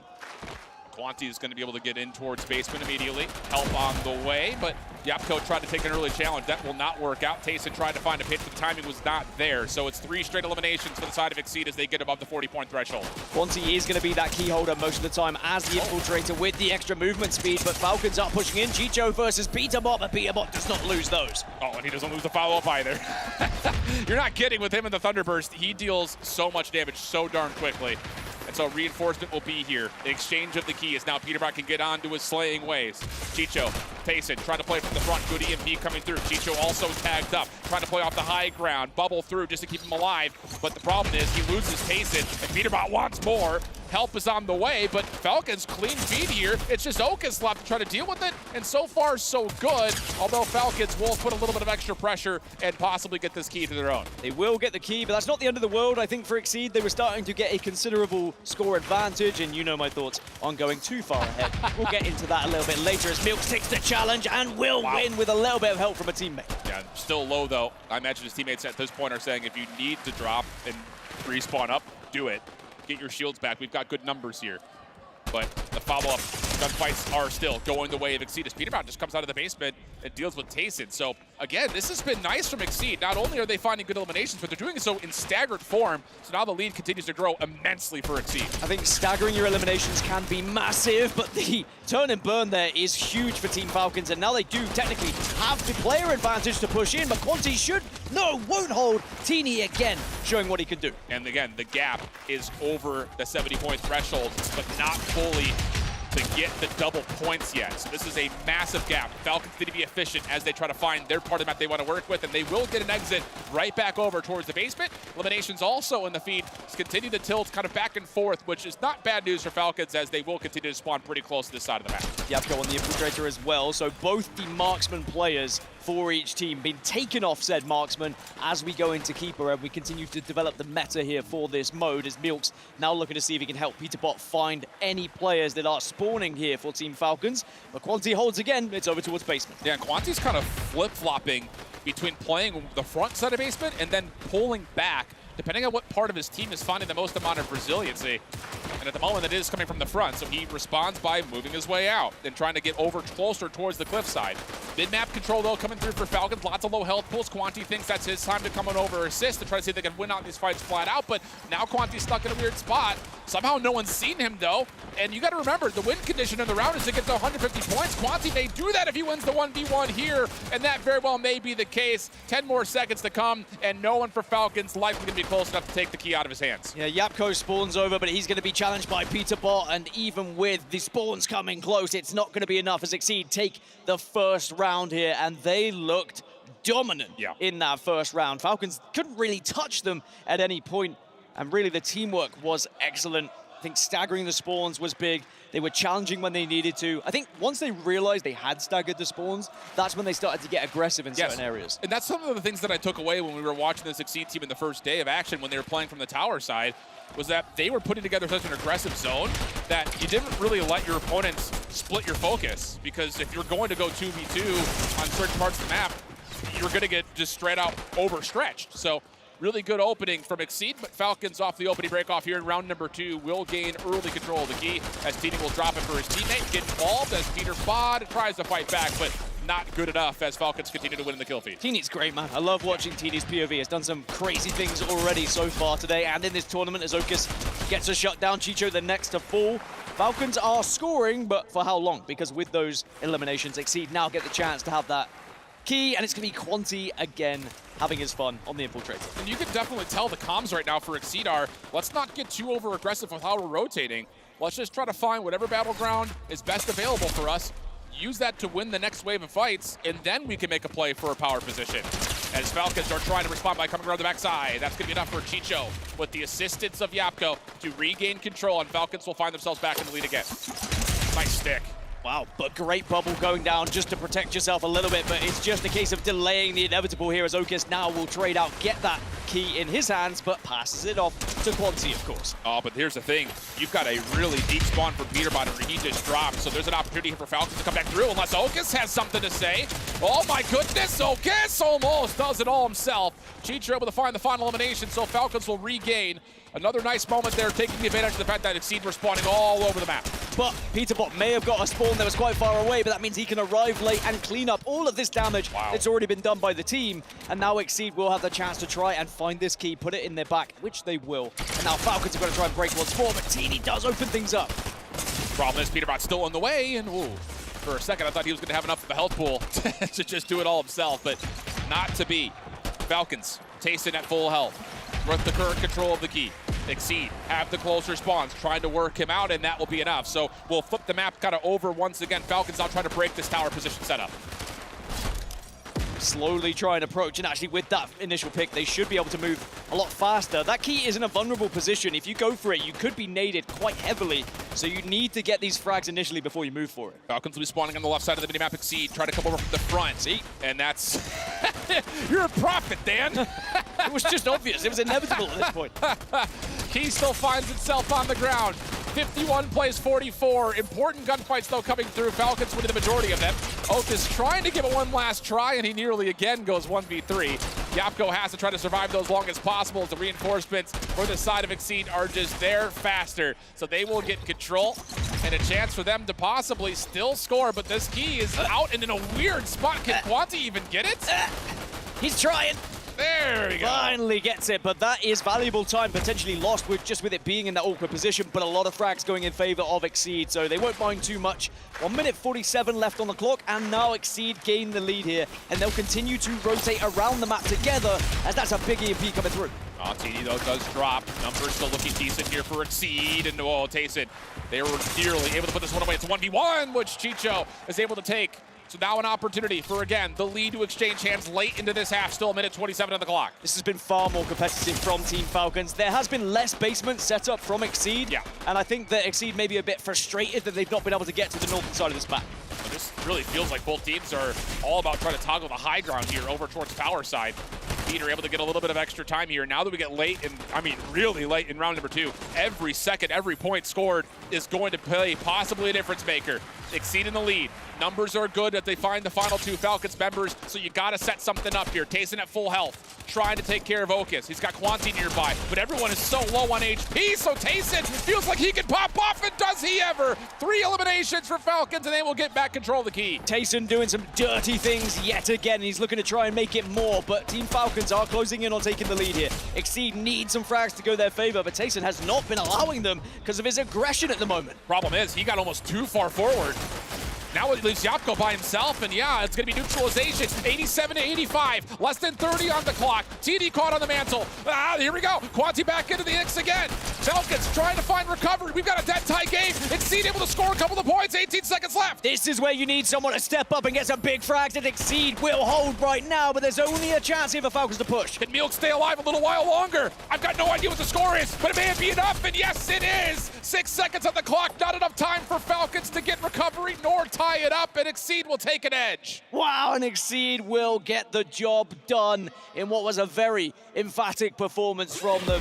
And they look like they are at the top of their game when they have that key in their hands. It was a better effort from Falcons in round 2, but it was still Exceed who looked like the more likely to take that round and take that game. And there's just something in the mix, and for all of you hardcore fans of what we're watching, if you were to go back and just watch the minimap, the spawns start to get a little bit crazy. There's the one in particular where Peterbot spawns on the way opposite side of the map. He spawned on Panther. He spawned in absolute Narnia. But the thing about it was, like you mentioned, he actually gets to the fight for the second fight when his teammates spawn kind of on top of him. And then that convincing moment allows a chance for Exceed to be the first squad to get a full wipe, get their full setup towards tower side, and it just put a little bit of extra pressure on Falcons that they just weren't quite able to recover with. It was 2 very different rounds. It was Exceed in round 1, controlling the game, controlling the basement, and just kind of dumping all over Falcons for the majority. Round 2, Falcons were far better at winning their individual fights and actually taking the game to Exceed, not allowing them to get that proper setup, but still, with Exceed being in that position, they found a way just to get that scrappy time. Yes. It almost hurt them when the key was in that position just above the wall and they couldn't grab it, because if you look at how close it was, it could have been that 4 or 5 seconds difference. Straight chaos. That's all I'm thinking for round number 2. But as we look through the highlights, here's the big pull away. Exceed are now still flawless in keeper. 3-0 in overall match. They haven't dropped a round yet, Dan. So they've got something figured out, and maybe it is just the individual skill bailing them out at certain moments, like we're kind of framing up just a touch. Give me Exceed versus Xset on keeper every day of the week. I will watch it over and over on repeat, and who knows, we may get that in this tournament if both of those teams go all the way. That could be a grand final, Exceed versus Xset, right? But they still have jobs to do here. They still have to finish things off against Falcons, and they, it's a best of 7 now. It's not a best of 5, so there's still a lot of work to do. And I gotta ask you this question as well. I'm curious on your thoughts. Yapko, on the infiltrator, not the marksman, he barely had the key in hand, so do you think Falcons need to reevaluate what composition they're bringing to the mix here to make sure Yapko's still an X factor? I wonder whether it was watching what Exceed had done and taken Peterbot off of the sniper and saying, well, maybe we can match up, maybe we also need extra aggression here as well, but I don't mind having a player who is a fantastic marksman playing the marksman. If not the key holder, I don't care if you're holding the key, but just the ability to take down people that fast, it can be a game changer. And on the other side, Peterbot, no marksman, but he's playing for now having the Thunderburst SMG. So they're still looking to give him a little bit of more kill potential, which did come through in a lot of different ways. So 2-1 the count. Dan needs to part his hair, maybe give himself a little bit of a dab, because wow, we've had a sweaty series at this point. As we want to look back at that finishing moment of the Hardpoint, a 1-point game that Falcons are very now happy to have, because flat out this very well could be a 3-0 series off of this last set of plays that we start to see in the last 30 seconds. Could have been a 3-0, and maybe Exceed feel like it should have been a 3-0, to be completely honest. They were that close from taking this game, but this is what happened. You see the push all the way over to P5. It was a great execution, and they were so close to be able to get this one. But then the bubble does go down, and this opened things up for the push. And you said it, look at how much damage had been tallied. That's the biggest part about it. Falcons did enough to receive that push through mid, to then come off spawn, have some lower health pools and no utility members for Exceed, and get in for the last contest in a 1-point victory, 250 to 249. And if that doesn't set the tone for what the rest of the day could look like, I don't know what will, because we still have another CTF at least to play with, a Hardpoint to follow, but we're going to talk more about that when we come from the backside of this break. We've got a big series revenge match on the line. Don't go far. We'll be right back after this.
Ready, set, go.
Welcome back to the Grudge Match. I'm Shift, that's Dan, and we are sweaty up here. Not just because it happens to be a little bit warm, but the series at hand is very, very tight. Lots of close maps between our first three. 2-1 currently the lead for Exceed, but Falcons are fighting, man. Falcons are showing some fight, and I think that's good. I think if had not gone their way in map number 2, it might have been a very different series that we saw. You know, you go down 3-0, you're probably thinking, all right, this one's chalked. We have to win 4 on the bounce to try and get back into a best of 7.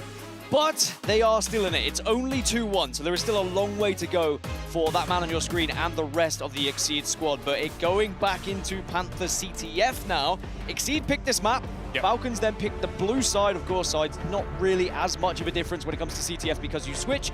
But Falcons, we said before, right? If it's going to be any, it should be CTF.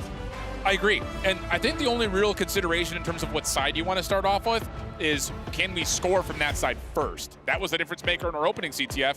It very well may be the case here. Although, that told, just to kind of throw it out there, I actually really favor Team Falcons on this map just because Yapko's going to have free reign to do whatever he wants, whenever he wants. And I think that the routes available for Tayson to hit are going to be a little bit more lucrative than what we had seen on Chalet. So I do lean towards Team Falcons in this map to try to get us to a 2-2 map count tie. Tayson to go off, maybe Yapko to go off, Peterbot to try and answer back. I mean, even Okis was doing some disgusting things in some of the games so far as well. Everyone on this roster, on these rosters, has the chance to pop off, and that's what's so exciting, and that's why this quarterfinal almost feels like a final, because it was a final back at DreamHack.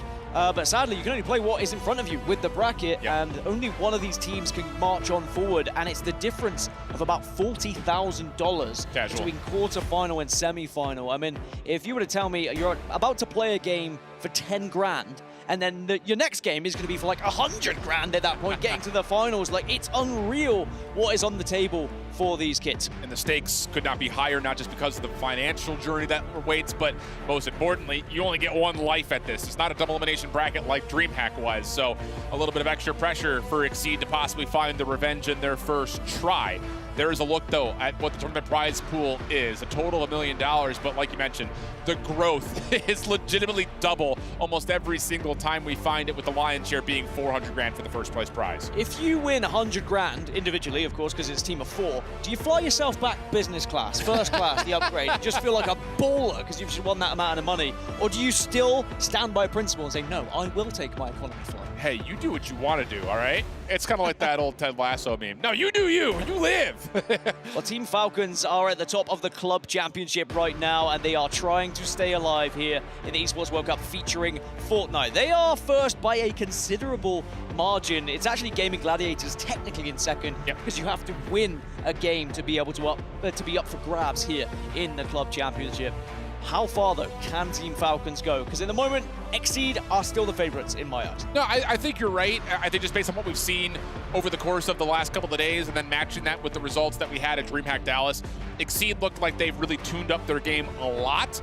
And that is scary, considering that their individual presence to win out hardpoints, to win out keepers, has not been tested really much at all. I mean, yeah, we're dealing with, hey, Shift, they lost map 2, it was a hardpoint, but it was 1 point. I don't know if that really gives you enough conviction to say that things are in trouble there. Whereas, you know, their CTF, I think, has gone leaps and bounds from what they showed us at Dallas. For Falcons, though, they've been great in the hardpoint here. So you could almost say the exact same thing, but it just feels like the growth for Exceed has been a little bit more significant than the growth we've seen from Falcons over the last 2 months. And I think looking at these two teams and knowing that XSET are still in the tournament and still arguably the favorites to take this trophy, we've already seen Falcons against XSET so far this tournament, and it didn't really go particularly well for Falcons. Do you think you've seen enough here in this series already that you feel like Falcons have got better from day one? Because it certainly, for me, feels like they've put some things into practice here where they were a little bit weaker against XSET. Maybe they've learned from playing them earlier on. My question mark for the length of a run that Team Falcons could go on is that their keeper has not been good. I think that anytime we look at, best of 7 series, or at least series that include 3 modes, where one of them is a specialty mode, so to speak, where you only play it a couple of times, keeper being that in this instance, that usually, in my mind, is what wins championships, especially considering how recent it is. So I think that overall, if Falcons were to be a major contender for the title, they need to obviously extend the series first and foremost, but then show us something on their second chance at keeper, which would then be guaranteed. Yeah, they have to get to that keeper, as you mentioned, because it could be all done after Panther CTF and then Chalet Hardpoint. Because as a reminder, it is going to be Falcons on the blue side. Exceed will be on the red side when we get to Hardpoint and Chalet. Yep. And speaking to not just Levin in the back, but also hearing what the pros genuinely feel, is that Chalet Hardpoint is even more one-sided from that red side than what we were saying of Panther Hardpoint as well. So even though Falcons have gone against the grain on Panther, doing it from blue side, it would be an even taller task to do it on Hardpoint Chalet. Indeed the case. Well, we are waiting to load on in. We're just going to give you guys version 1 of the Fortnite ESL podcast here at EWC. But we're going to step away for just a quick break. When we come back, we'll be loading on in to our second CTF on Panther right after this.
Welcome back to the Esports World Cup featuring Fortnite. We are in day 1 of playoffs, day 3 overall, and it is a current grudge match on our screens. Of course, the trophy well and truly presenting itself, but still a long road for both these two squads as Exceed still taking on Team Falcons, and we are ready to go. We got CTF Panther, in case you missed the podcast from just a moment ago, shift with Gaskin, and again, I think the biggest thing here, this feels like a must-win map right now for Falcons. You just don't want to be down 3-1, having to pull 3 straight maps against this Exceed squad. You almost threw me again saying day 1 initially. I was like, what day is it? Where am I at this point? I don't know. I'm so glad you cleared things up, said it was actually day 1 of the playoffs, but keep it on your toes, Dan. We are locking, we are loading, and it is going to be Panther capture the flag between Exceed and Falcons. Remember, Exceed have a 2-1 lead so far, and they were able to win Chalet, capture the flag, but it went to overtime. Couldn't split the difference. I'm expecting to see a lot of flag standoffs here because we have a lot of sneaky beavers in this lobby ready to dip in, grab that flag, and then dip out. I think the thing about it is not only the ability to kind of incognito-ly, making up an adverb right there, get over and steal the flag out, but the speed of which how you can get out and get it back in return, because we've often seen, oh, our flag is pulled, let's just go pull theirs, and we'll have ourselves a little Mexican standoff here on Panther. So we'll see if that comes true again, or will there be maybe a little bit of extra favor here for Falcons, who, like you mentioned, have often been the squad hitting these routes to get some very early pulls. Sometimes you even see off the rip one team going east, one team going west, and they completely avoid one another until they grab the flag and then they pull it back. But we've also seen a big fight for top middle to get that height and get those positions, especially for your marksman. It'll be Falcons in the blue, Exceed coming out in the red. Often that opening battle happening up towards this Panther statue. Nades and utility already being sent out. Both teams very avidly waiting to see who peeks out first. So very patient, which again, I give a lot of credit for Exceed, who did not show us the same kind of restrictive motion on the map than the first 2 days. You see this a lot as well with one player on the right where Okus is, and then there's often a 2 that you go up against, and the 2 eventually just full sends it, knowing there's going to be an individual waiting, and there you go. Yapko's just got that information, and now just needs the help from the rest of the team. Chicho gets the opener, and it is going to be a double for Chicho, and now it's going to be Peterbot to try and hold. Lots of pressure onto Peter, but he does really well to take down 2 of his own. Off spawn, Exceed able to reinforce this over the backside of the flag for now. Quanti and Peter trying to retake mid-map is the current focus for Exceed, and the eliminations are beautiful. Goodness, Okus able to get 2, that turns him on to full HP and full shields. Tayson in a little bit of trouble over towards patio side, but may pull a little bit of a flank, but no, Milk shuts it down, and all of a sudden you got Exceed making a play with the bubble down. This is a heavy push from Exceed. Teeny has been able to get out of spawn and get to the middle of the map, taking the fight against Milks, and will win it, but are they going to be able to get the flag return? Yes, but now Peterbot is going to be able to move it himself. Yep, and this is the issue. Milks is still alive at mid-map over to Peter's right. He eventually drops in the feed, but Peter's got a route to maybe get over the backside, avoids most of the damage from the Klinger, and now he's over towards Lambo. Falcons are still pushing. Peter's found his battleground, but Falcons able to find the elim, but not enough. Tayson was on 1 HP. Counter pull is in while this happens, though, so we're going to have a little bit of a stalemate. Yeah, they were able to get the chain together flag pull, but Teeny just was able to get behind enemy lines, and now we're going to have the standoff that we were speaking about and what we'd expect here on Panther. So this is when, do you want to put your big boy pants on? Do you want to be brave and try and take down that flag? But if you do fail, if you do go down, it just opens things up for the opposition team to then get map control. And Peterbot is already making a play over towards the Falcon spawn. Gopko doing the same thing on the other side. Tayson, good information. Gets Peter down and very quickly eliminates the early threat. So we'll stay pretty level.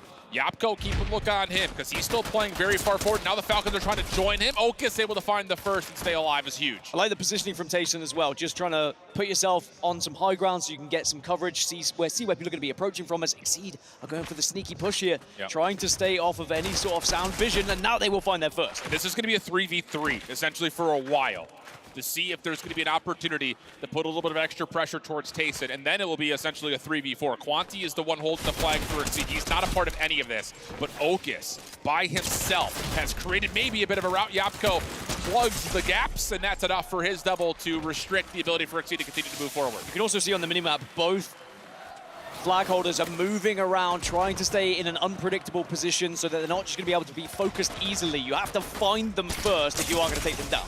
Joe, well done. Keeps himself in a spot to try to force Exceed to deal with them.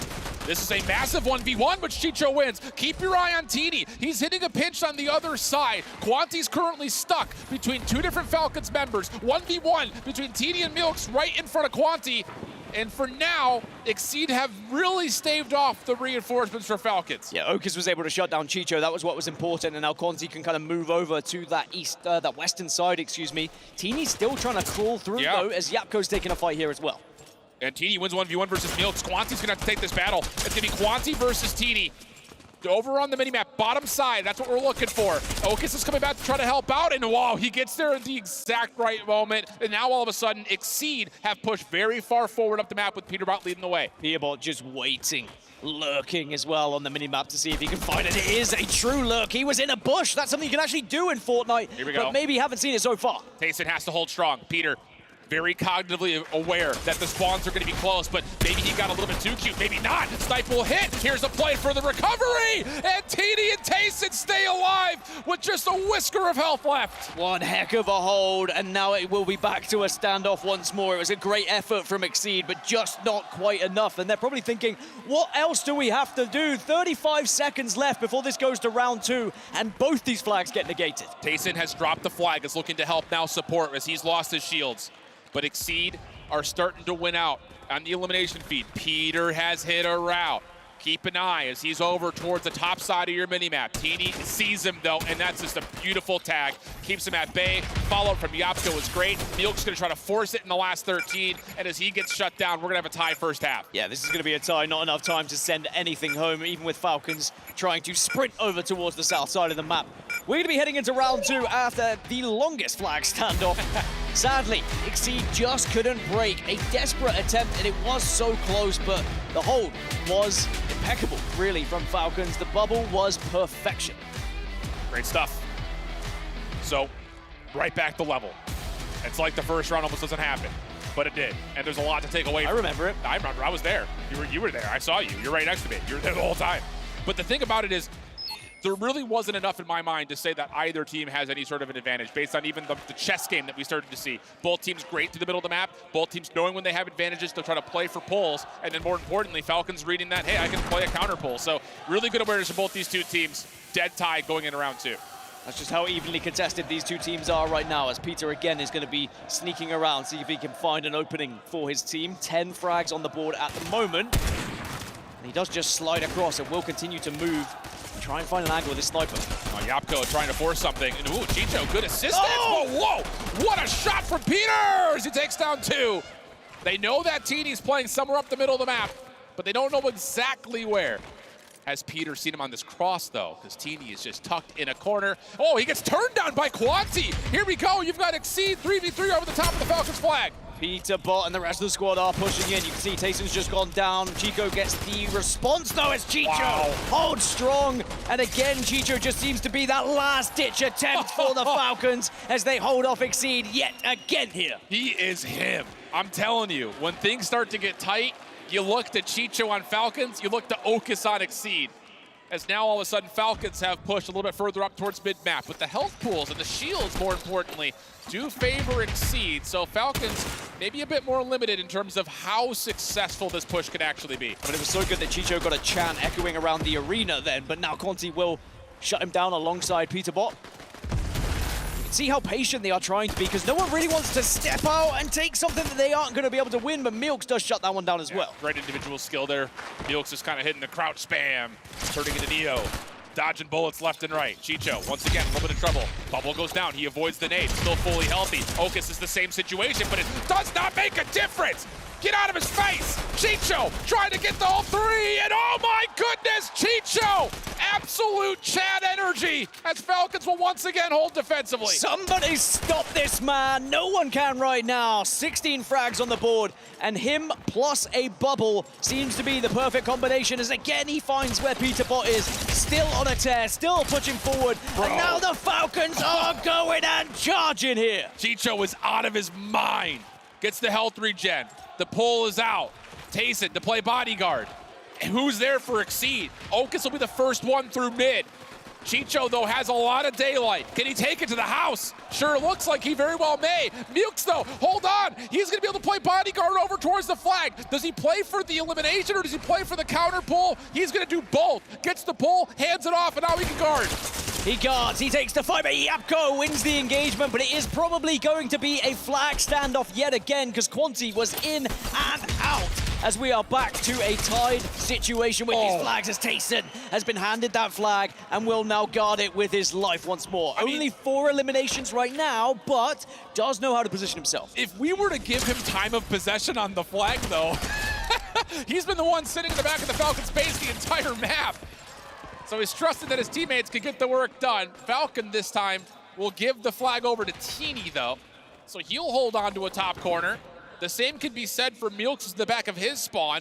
And we may go into the overtime looking to possibly see what the kill differential is going to be, because that's the next tiebreaker since no one scored yet. That was disgusting from Peter Bot, as now he's trying to be the one to step up and be that Chad you were speaking of. 20 frags for him, as now he's pushing forward. He hits another body, but has to back off. Not going to be able to successfully stay alive, and ooh, frustration on the players down there for Peter Bot.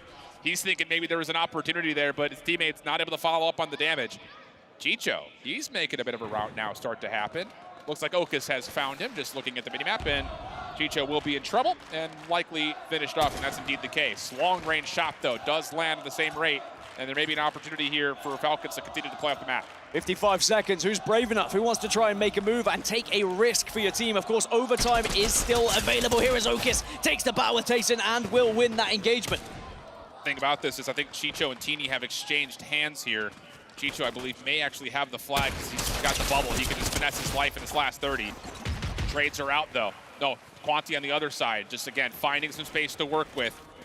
Exceed are closer to trying to find the Falcons flag. There's Teeny down. Now it's just down to can they take care of Chicho. Full health, full shields, plus the shield bubble if he needs it. Good shots initially. Can he find anything? Yes, he can! Could this be the opening here for Exceed? 13 seconds on the clock. And more importantly, Teeny and Chicho have moved to the other side of the map. Hold on a second. You've got Okus trying to make a bit of a play. Flag is down, but do they score? I don't know if the pull came through. Exceed scored. Couldn't see it. But how about Exceed? They find the last second capture after the return comes through. What a nutty shot from Peter Bot as well to hit the headshot and allow the rest of the team to pinch in, get that flag return. send it home as Exceed send themselves into map 5 with a 3-1 lead. It was back and forth. It's going to be heartbreaking at the very end of this if Falcons do not get through, because they've been so agonizingly close. Yeah, and again, just to recap that, I mean, we can really only see it off of what was on the minimap, but there was a moment where I believe TD, who loses all of his shields, drops the flag to Chicho, who's full health, full shield, and of course your engineer player. So he's thinking, I can just play off of a bubble in the Thunderburst SMG and receive this final hit. But because Peter is single-handedly hitting all these shots on the other side of the map, Chicho has to pull up towards poolside, and that's where Exceed are actually flooding. It was Peter by himself. The rest of Exceed were pushing down the backside of the map, and Chicho didn't expect that. He must have been taken down in the last 2 seconds where the flag gets returned, and then Milks is able, or probably Quanti's able just to walk it home for the win. I mean, at times, Peterbot does feel like a one-man army, and he did have 20-plus eliminations. On the flip side, Quanti only had about 2 eliminations, but he held the flag for what felt like an eternity. And as the infiltrator, it was kind of his responsibility to be the flag guy. Just so happened to be a very slowly paced game where it was a flag standoff, and sometimes that's your role. Yep. Hold on to that flag, avoid any sight lines, and stay away from any enemies. We're gonna get the highlights here, and I'll do my best here, friends, to kind of show you when this play happens at the very end. But it kind of starts and ends with Peter. I mean, he was all over the place. Here is the heroic play from Chicho, right in front of the flag, playing off his bubble. He's just continuing to get elimination after elimination. That was a huge saving moment in the first round. Yeah, there was just so many players that stepped up to the plate when they needed to in this game, but it was, of course, at the very end when it was Peterbot who put his big boy pants on, and I said someone has to step up. He did, and considering the interviews we've heard from Peterbot, not really surprised, because he feels like he is that guy who can step up in those moments. So this is still round 1 action. Tayson also big in terms of not many eliminations, but when he was forced to grab them as the dedicated flag carrier, he did very, very well. Then as we start to get to the second half, that's the catalyst right there. The pistol whip and then the quick snipe coming through. But this play is where I think this is where everything kind of ended, because Peter's playing on one side by himself. Chicho's your flag carrier, and look at the rest of Exceed just by the name tags. They're the ones playing around the back, and I think it's that last elimination from Okus that gets the return to allow Quanti to score. Yeah, I think it was Okus who was able to get the return in the end, and it just means that it's 3-1 advantage for Exceed, and they are 1 round away from finding themselves in the semi-finals. And of course, a difference of $40,000 just for getting 1 step further. But still not done yet. No, there is still a chance here for Falcons, and they have kept it so close. It's been a great series so far. And the thing about it is, we're going to go back to Hardpoint, which I think naturally gives a bit more favor over towards Exceed. But the reason that I want to go even further with that point is the fact that we're playing on Chalet, where rotations are going to be everything, especially as we start to play over towards the tunnel. Now, that told, again, you talked about the sides. It's going to be very favored towards the team spawning red, which I think you mentioned was Exceed coming into this one, largely because that P2 is just so open, and that's so close to where they spawn. Whereas the quote-unquote favored hill on the other side towards the fire pit, and then more importantly towards tunnel, it can be a little bit difficult for Falcons to actually get a proper setup around that hill. Yeah, I think if Exceed play this one correctly, they should come out victors. I think being on red side here on Chalet Hardpoint is a significant advantage from what I've seen and from what players have said. But of course, with the veto process, right, you've got to try and find your advantages elsewhere. Yes. You don't want to come into this point where you are 3-1 down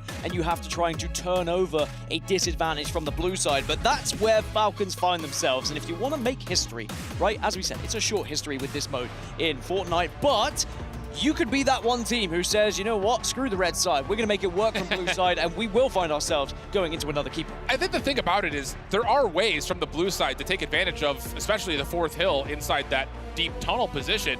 You just have to win tunnel and have one player maybe over towards boxes to be the responsible for the pinch where that overextension could possibly come through, because everything else is just one long choke point. It's about where you go after you win that tunnel, which I think becomes the problem, and we've seen so many teams just get stuck in that tunnel after that hill. And to kind of negate that, move faster, all right? just take the small amount of points you can from the tunnel, but then say, okay, now we leave and let's go through middle. Let's not just allow the other team to set up for P5, get to a position where they can watch down tunnel, and we are just taking a pointless fight and giving away pointless seconds. Instead, let's try and take mid-map control. It's been Occam's razor. The simplest solution is the easiest to explain.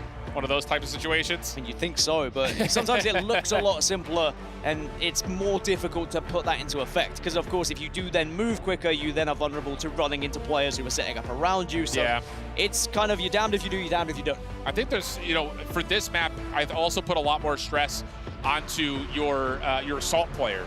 Timings of your EMPs, huge, because we've seen a number of squads use bubbles to block off entire choke points. Yeah. And they don't have an EMP because they used it early, and now you're stuck. You're dealing with 30 seconds plus to where you don't even have a chance to contest. So I think there's a lot of focus here onto the assaults that are going to be playing for either squad as we see what's at stake. The key of Team Falcons under threat as they find themselves one map away from elimination.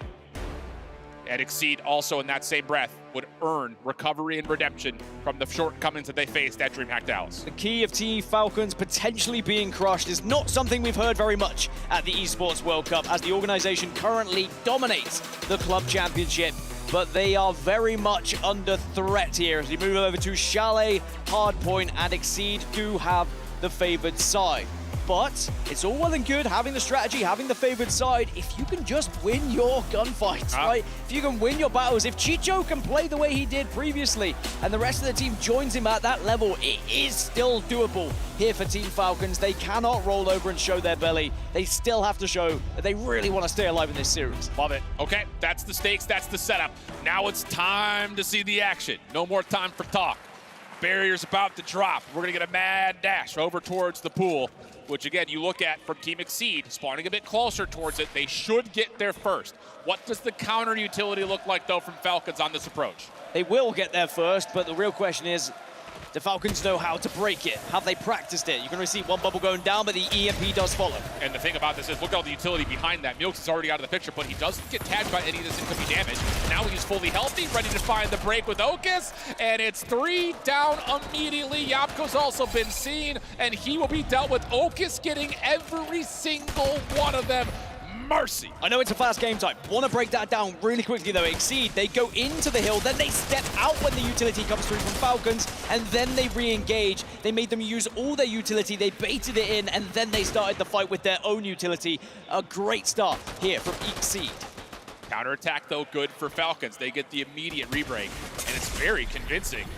Quanti, backside pickup, and whoa, where's he going? Chicho says you're going, well, apparently somewhere. He's found elimination.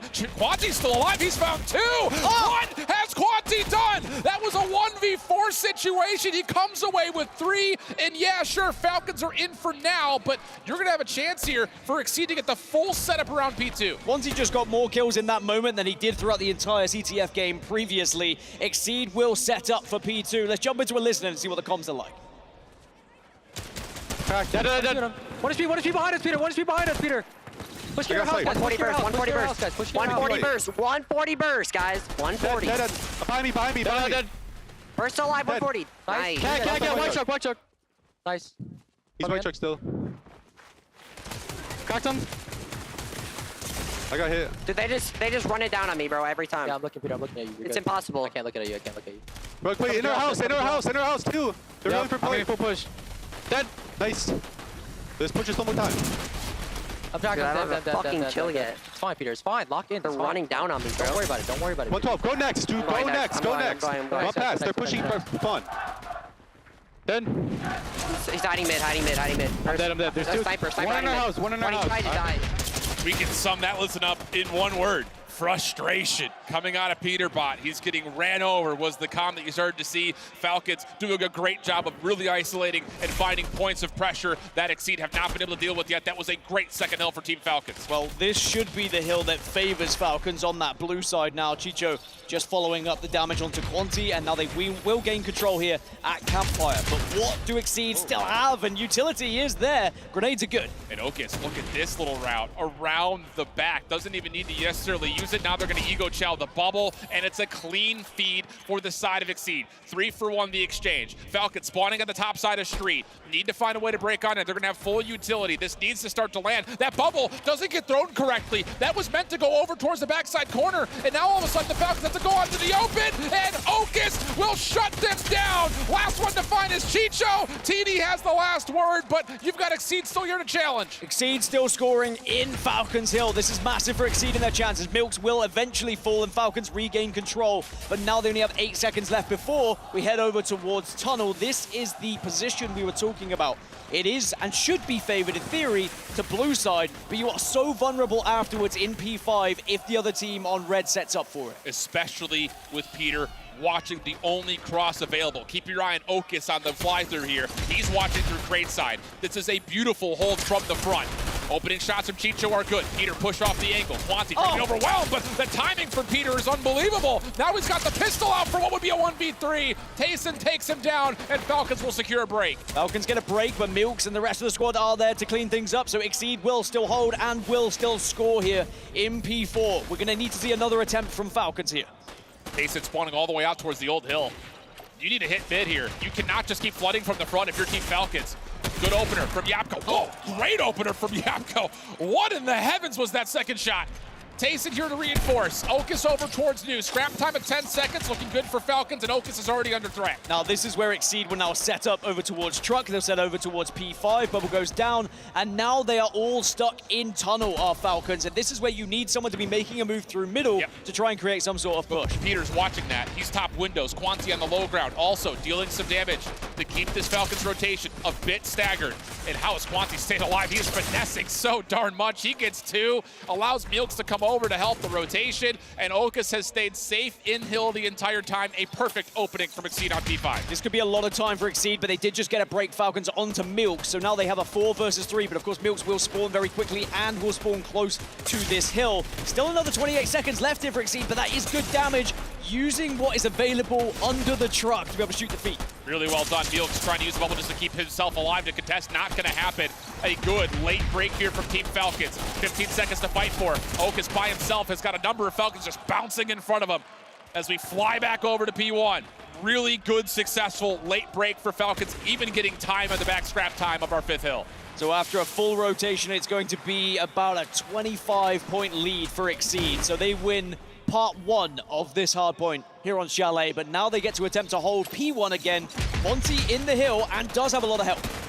Milks nearby, bouncing up and down, trying to see what damage he can convert before committing it into hardpoint. And Falcons doing what they can from the crossing angles. They just cannot deal with this tandem duo of Milks and Okus. Peter trying to finalize the last elimination on the Teeny, not able to do so. So Falcons on the rebreak attempt, very quick back into the action, and Teeny will take down 2 for the flip. This is similar to what happened in the first rotation. Falcons did eventually grab P1, and when they did, they held it for about 20+ seconds. Peterbot can't challenge, can't win, and Yapko will hold strong. Milks from the outside corner. Once again, just finessing, not able to finish the final. But lots of damage dealt. Okus trying to force the final 1v1, which Falcons will take. Quanti actually wants a bit of the action, and Chicho will eventually be bested there. 10 seconds of scrap time. Looking decent for Exceed. Falcons looking to not just hit through the old time, they need to rotate quickly to 2 as well. Yeah, Exceed trying to move fast and will move fast over towards 2, so Falcons need to try and respond here. You can see Teeny trying to make a break on the left-hand side, but Okus is watching and waiting here. Last time we were here, Falcons found a lot of success isolating Peter top windows. That has not happened yet. A lot of the focus is from the front, and Okus says, come on in, water's fine. Now all of a sudden Chicho, though, after they do isolate onto Peter, he's able to get at least a look over towards Milks, who just have his toes lingering underneath the G-Wagon. Shots are decent, though, from Milks, who stays alive nicely, and now reinforcements are here. You feel like Exceed just need to stay ahead going into P4 and P5, if we even get there at this point, as Milks holds strong, and they still have 24 seconds left in this hill. Absolutely filthy things that Exceed could put themselves well out of reach for Team Falcons. You gotta pull a full 60.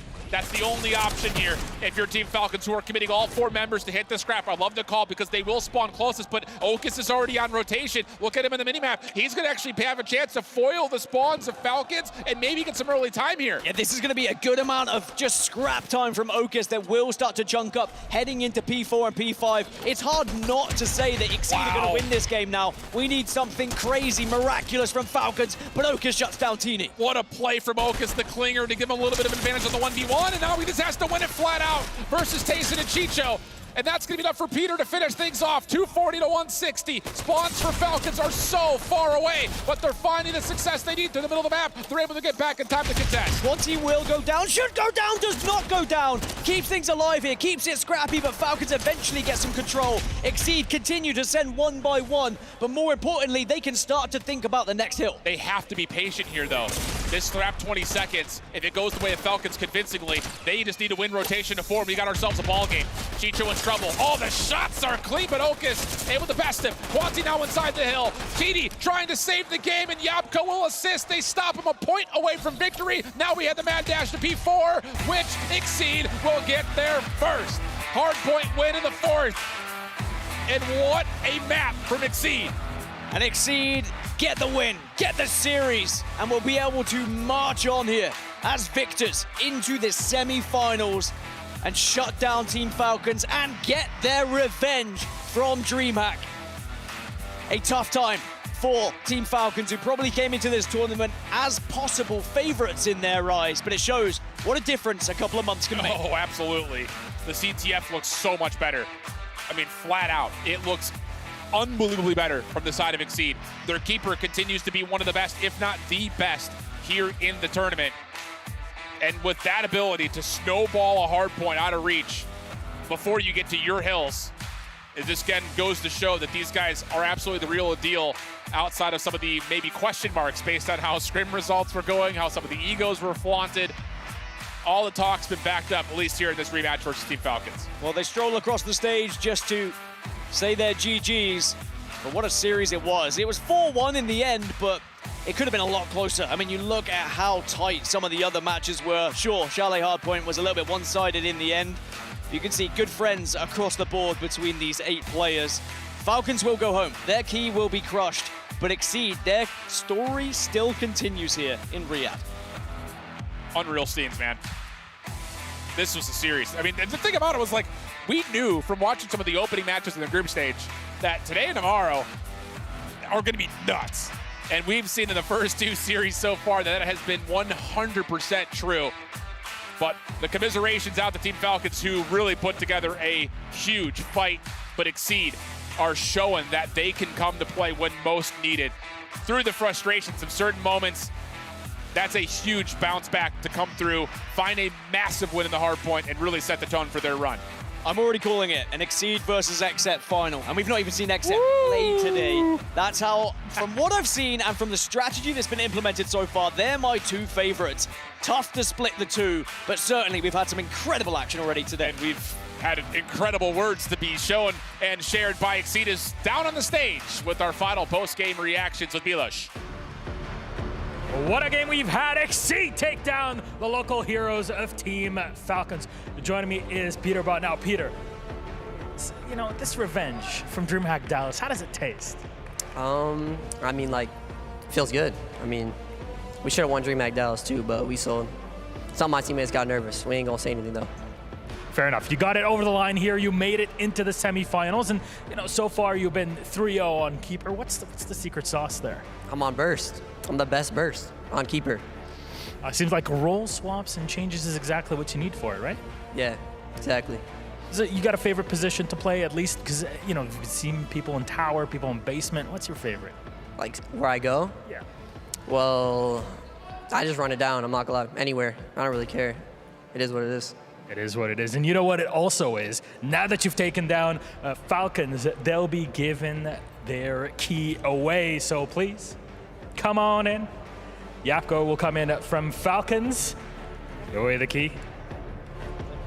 2 goats. There it is. Thank you, Yapko. Thank you, Team Falcons, for joining us. You ready to crush some keys? Huh? You ready to crush some keys? Yeah. How does it feel like just hold Falcons? Because this is revenge on another level. Feels like nothing. I'm not gonna lie. I just want to win. Moving on to semifinals, what do we get to see there? KC, Dignitas, who are you looking forward to? I mean, it really doesn't matter. We just played like a top 3 team, and the next 2 teams are like 7 and 8, top 7 and 8. So we should be clear through those teams. So just whoever wins the GG versus XET game will be playing in Grands. There you go, Exceed. Peter Bott, thank you very much. Exceed, congratulations on the win. This is it. Team Falcons eliminated. We'll send it back to the studio. Peter Bott, cool, calm, and collected, and we were watching online. I want to go ahead and say hi, everybody. I'm Chris Puckett. This is 11, the voice of Fortnite. We got the 2022 Esports Awards Analyst of the Year, Jesco. And as we're looking Twitter was popping off. Falcon fans were loud. Everyone was excited. Over 800,000 people tuned in to watch Peterbot's dominance on that last map. I mean, yeah. I mean, the way he was playing, the way he was talking leading up to the series, everyone wanted to tune in just to see if he would deliver, right? We knew this was a big rematch, a championship level rematch. And I mean, they did not let anything get out of their sight. I will just say though, before we break down everything on that series, we just got to show love for that Hardpoint map. Yes. That Panther Hardpoint was the best match we have seen all throughout this tournament. I was in the green room. I mean, I was in the green room, standing up, and I was as tall as Levin was sitting, just so you understand how it works between us. And Levin looks up, and I scream because there's 1 point difference. And Levin says, who won? And I was like, I think it was Falcon. I think Falcon nudged it out, and that was their only map win. Taking it back into what we just saw on screen, as cool as Peterbot is, as confident as he is, Quanti on the other side plays with so much emotion. You saw him slamming his desk. You saw him fist pumping, getting the team fired up. I feel like he's got the right energy to take this team to a final. 100%. What a great leader Quanti's been for this team. And he very much is one of those players that you might not see him doing like the flashiest of plays. He does a lot of the dirty work for them, but it pays off. As you take a look here at some of the keeper plays, Falcons tried their best. They had some success in the Hardpoint. But what was the difference? What was Exceed doing here, Jess? I mean, Peterbot said in his interview on Keeper, he's the best burst player in the entire world. And I mean, he showed it. He put up results. That very first Keeper round, dominant. Yes, Falcons worked out what the trick was, what the meta playing there from the other side was, but I tell you what, that was some dominance. I don't think we will see anybody match his levels on Keeper. I think, you know, Peter talks a lot, right? He does talk a lot. But I do agree with him on that thing in particular, where, like, I don't know who is going to be able to do what he does with the burst in hand. I think some people would maybe argue Cold could, right? But other than that, the list ain't long, is what I'm trying to say. A huge stage for all of these players, and it's Exceed who gets the job done. Falcons, of course, beating them at DreamHack in the grand finals back in Dallas. That was a 3-1. This time around, it's a 4-1 for Exceed. They get the last laugh, and they move on in our tournament. Yeah, and to be honest with you, Jess, right, you know, we talked about what we thought was going to happen going into it. I thought Falcons would get a map. I thought maybe it would be the capture the flag, right? That's the one where, you know, looking back at DreamHack Dallas, it was a strong point for them. Exceed didn't look the best on it, but it was the hard point. So I was thinking, you know, honestly, after they lost that capture the flag, I thought it would just be a 4-0. But props to Falcons for being able to actually pick up one map. It was a 4-1, but those games were tight. We had so many flag standoffs. You had so many clutch plays from folks like Milks who made the difference. But at the end of it all, if you're going to crown one PlayStation MVP, there was no one better in the server than Peterbot. His impact felt from game 1 to game 5. Let's talk about what he brings to the table. His talk hasn't been cheap anymore. His talk's been very expensive, and he said there, like, he doesn't even feel anything right now. What's it going to take for this guy to start feeling all of these shots he's hitting? Clearly, he wants to just do it in that final matchup. This is just another rung on the ladder for him. He's like, oh, another step, another step. For him, it's inconsequential to the total goal of this tournament, walking away. And he even said at the end there, he just expects, you know, GGX set to be in the finals, and then maybe it becomes a competition for him. Levin, coming into the tournament, you told me Tayson is the GOAT of Fortnite, but Peterbot is the best player in the game right now. He showcased it against Yapko, who dropped 50 eliminations in his very first game on the same role for the Falcons. Is Peterbot going to be a marksman from here on out? Will we see him running that burst? Do you mix anything up with what's working right now for Exceed? I think the formula they have right now is perfect. It's going to be what carries them through the rest of the competition and what gives them a chance, right? If they are going to be one of these stronger keeper teams, if they can do what they did to Falcons against everybody else, even an X set down the line, right? They are still going to be a massive threat in this competition with Peter using that burst. We still have 2 more matches to go, but this man earns our PlayStation MVP as Exceed powers in to our Final 4 here in Riyadh. The EWC featuring Fortnite continues to roll on, and sadly, as much as we love to celebrate the winners, we also have to say goodbye to the losers. And Falcons are out, but we can't say goodbye to them without showing some love, right? Absolutely. And I think the key thing for me, right, when looking at the map that Falcons did take, that hard point, the player that stood out the most in that game one and only Chicho. I mean, the brother couldn't miss. There was a moment in there, right, in one of the polls where he literally squad wiped. He eliminated all four members of their team, and he's just chilling there. Like, Chicho wouldn't have been the person you said would be the star player of this team, but boy, did he show up in some moments for them. And you got to ask the question of, you know, Falcons came into this individually strong. I criticize them a lot for their teamwork. We come into this one, I would say Chicho actually pulled the team a little bit of a closer there throughout that matchup. Yes, the maps wouldn't suggest that the team play was strong, but if you go through the macro and micro of each of these maps, I would say they played the most team play throughout this entire tournament in this matchup. I think when you look at how they actually move forward from here, one of the key points of contention with them was the fact that they hadn't put in a bunch of work, right? That was what the rumors were, you know, without saying too much. A couple of the players there weren't as locked in, and I think ultimately that was their demise. It cost them, right? Yeah, I think that's what cost them. A lot of the other teams that you would have put on a similar tier to them just have looked better prepared, looked like they were firing a lot more. And so as much as Falcons were favorites coming into this, didn't quite do enough. R8 is out, and now we have to say goodbye to our second team on the day. Falcons' run here at Esports World Cup 2024 is over. They're still on top of the club championship, but they only earned 60 points for getting in the top 8 here. A huge difference if they had made it to the next round, Jesco. Gaming Gladiators. This is your opportunity. This is so big for them in the total standings. Like, they're the only remaining organization in that top 10 that can contend with Falcons. And we already heard from Peter, but he thinks that Gaming Gladiators or Except will be meeting them in the finals. Imagine Gaming Gladiators just sneak in for the win. Oh, Speaking of that finals, let's check in on our bracket because our first 2 matches are done, but we're only halfway through. We know Heroic will be playing tomorrow on Championship Sunday. We now know Exceed with the 4-1 victory over the Falcons will be playing on Championship Sunday. But we have 2 more teams moving on, and coming up next, we find out who will be playing against Exceed tomorrow. Is it going to be Carmine Corp or will it be Dignitas? Stay locked. This is EWC featuring Fortnite. We'll be right back.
Have you got what it takes to get to the top?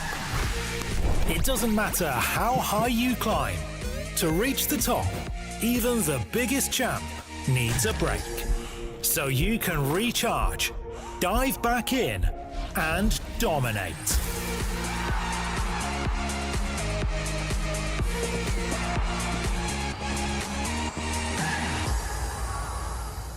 have a break. Have a Kit Kat.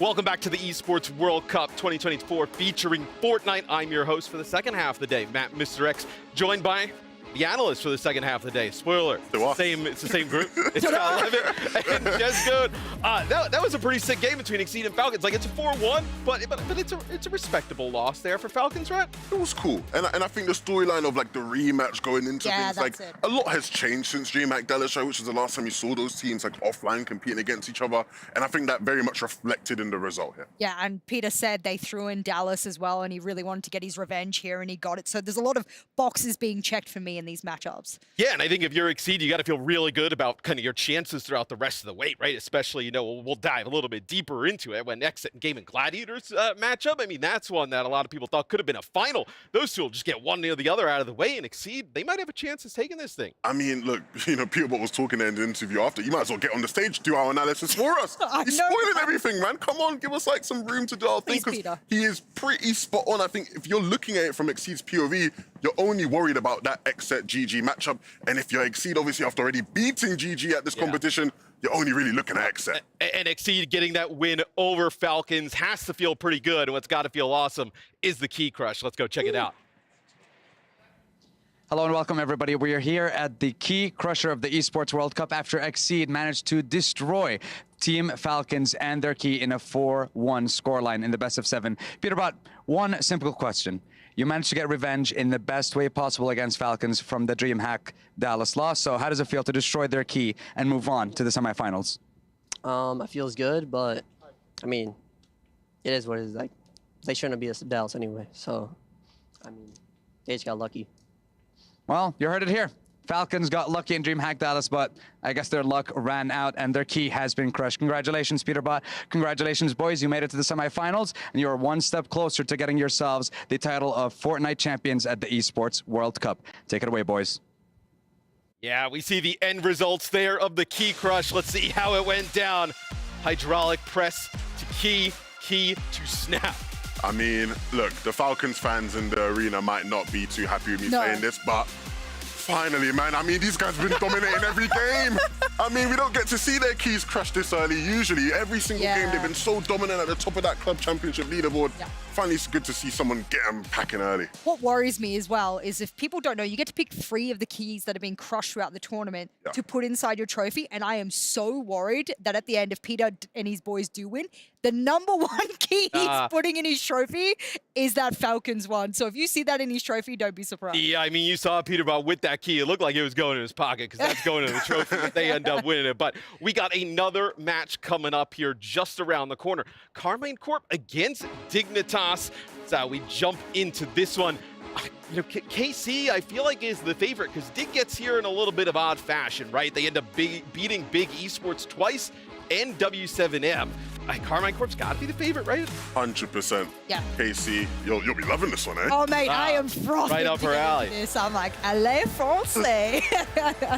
Yeah, I mean, the French fans have been going crazy. I know throughout the entire Esports World Cup whenever Carmine Corp is playing. But they have a phenomenal team here in Fortnite, really led by Malibuka.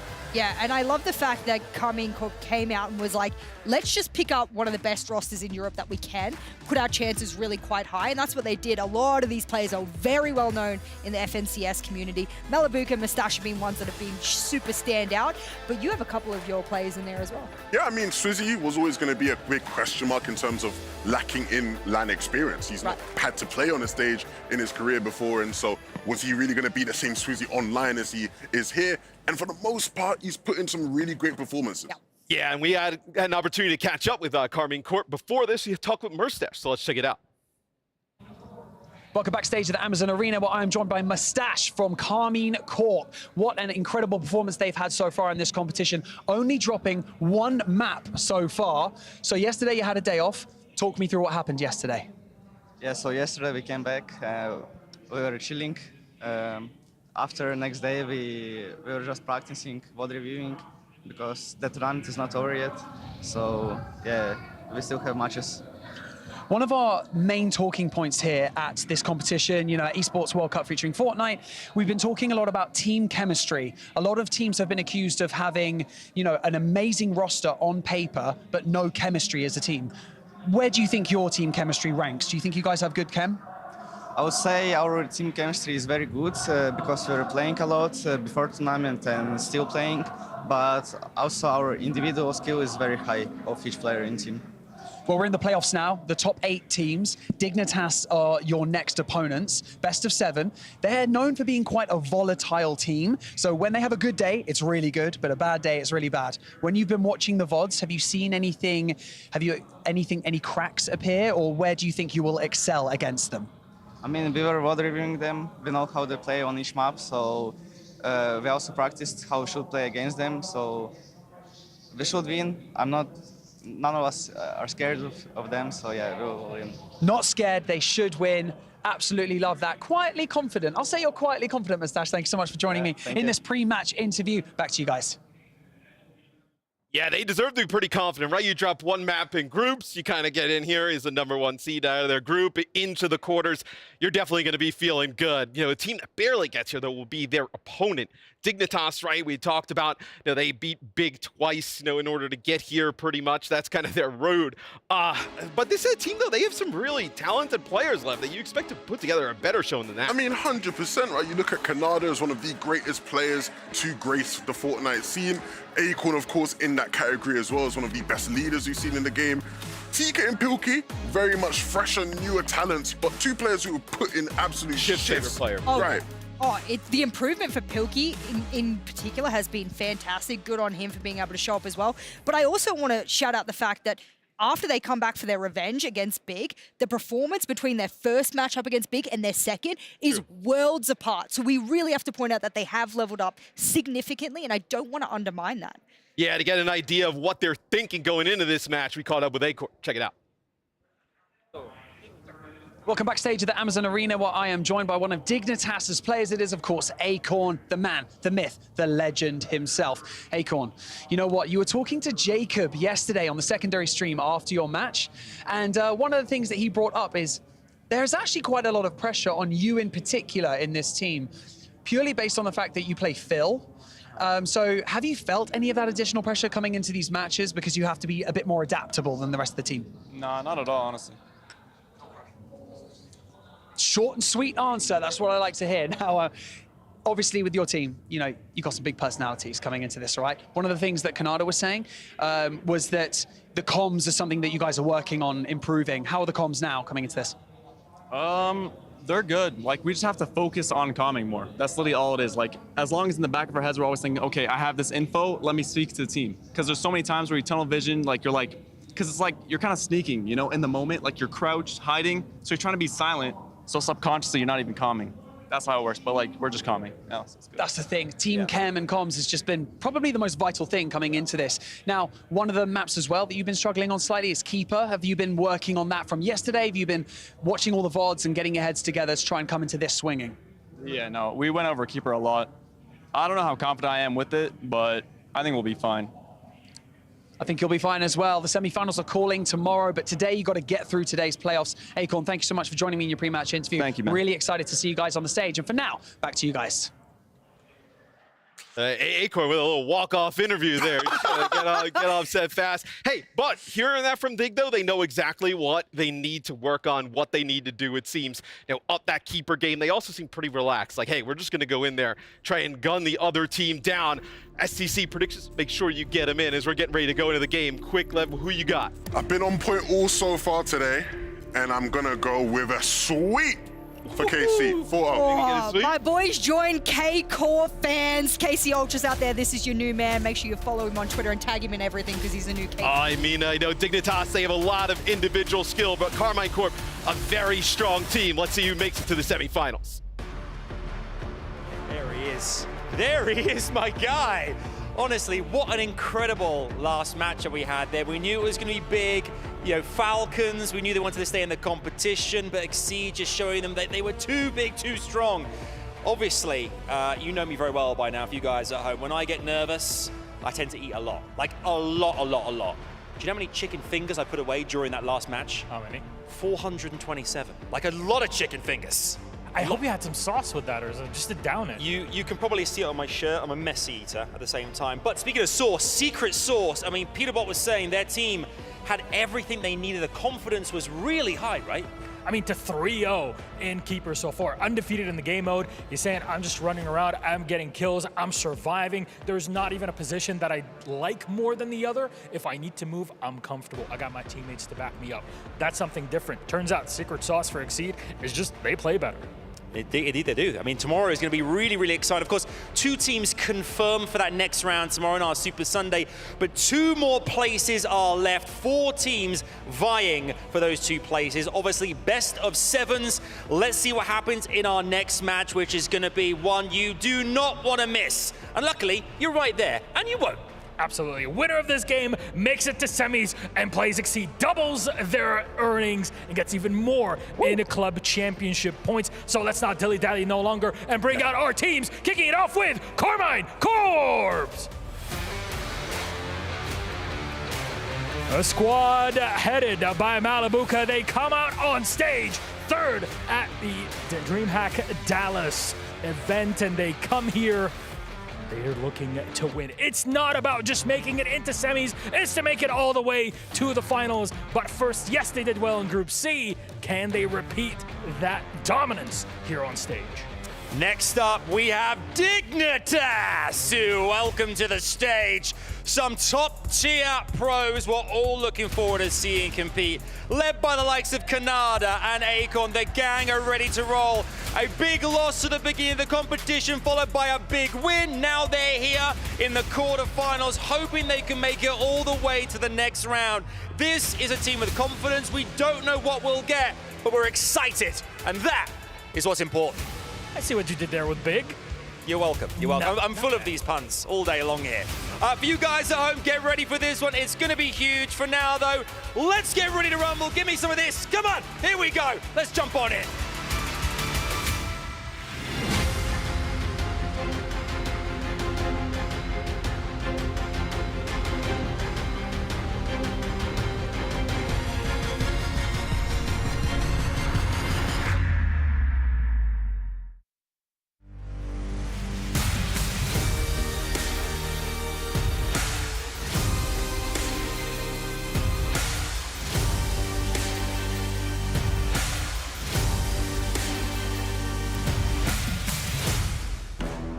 We keep our matches rolling here in Riyadh, and it's time for our 3rd quarter-final of the day. And as you can see, the teams are ready on our stage, and a huge welcome to everybody who's watching across the globe right now. We've got Carmine Corp going up against Dignitas. This one's going to be a spicy one. Really is. Cannot wait to get into this one, of course.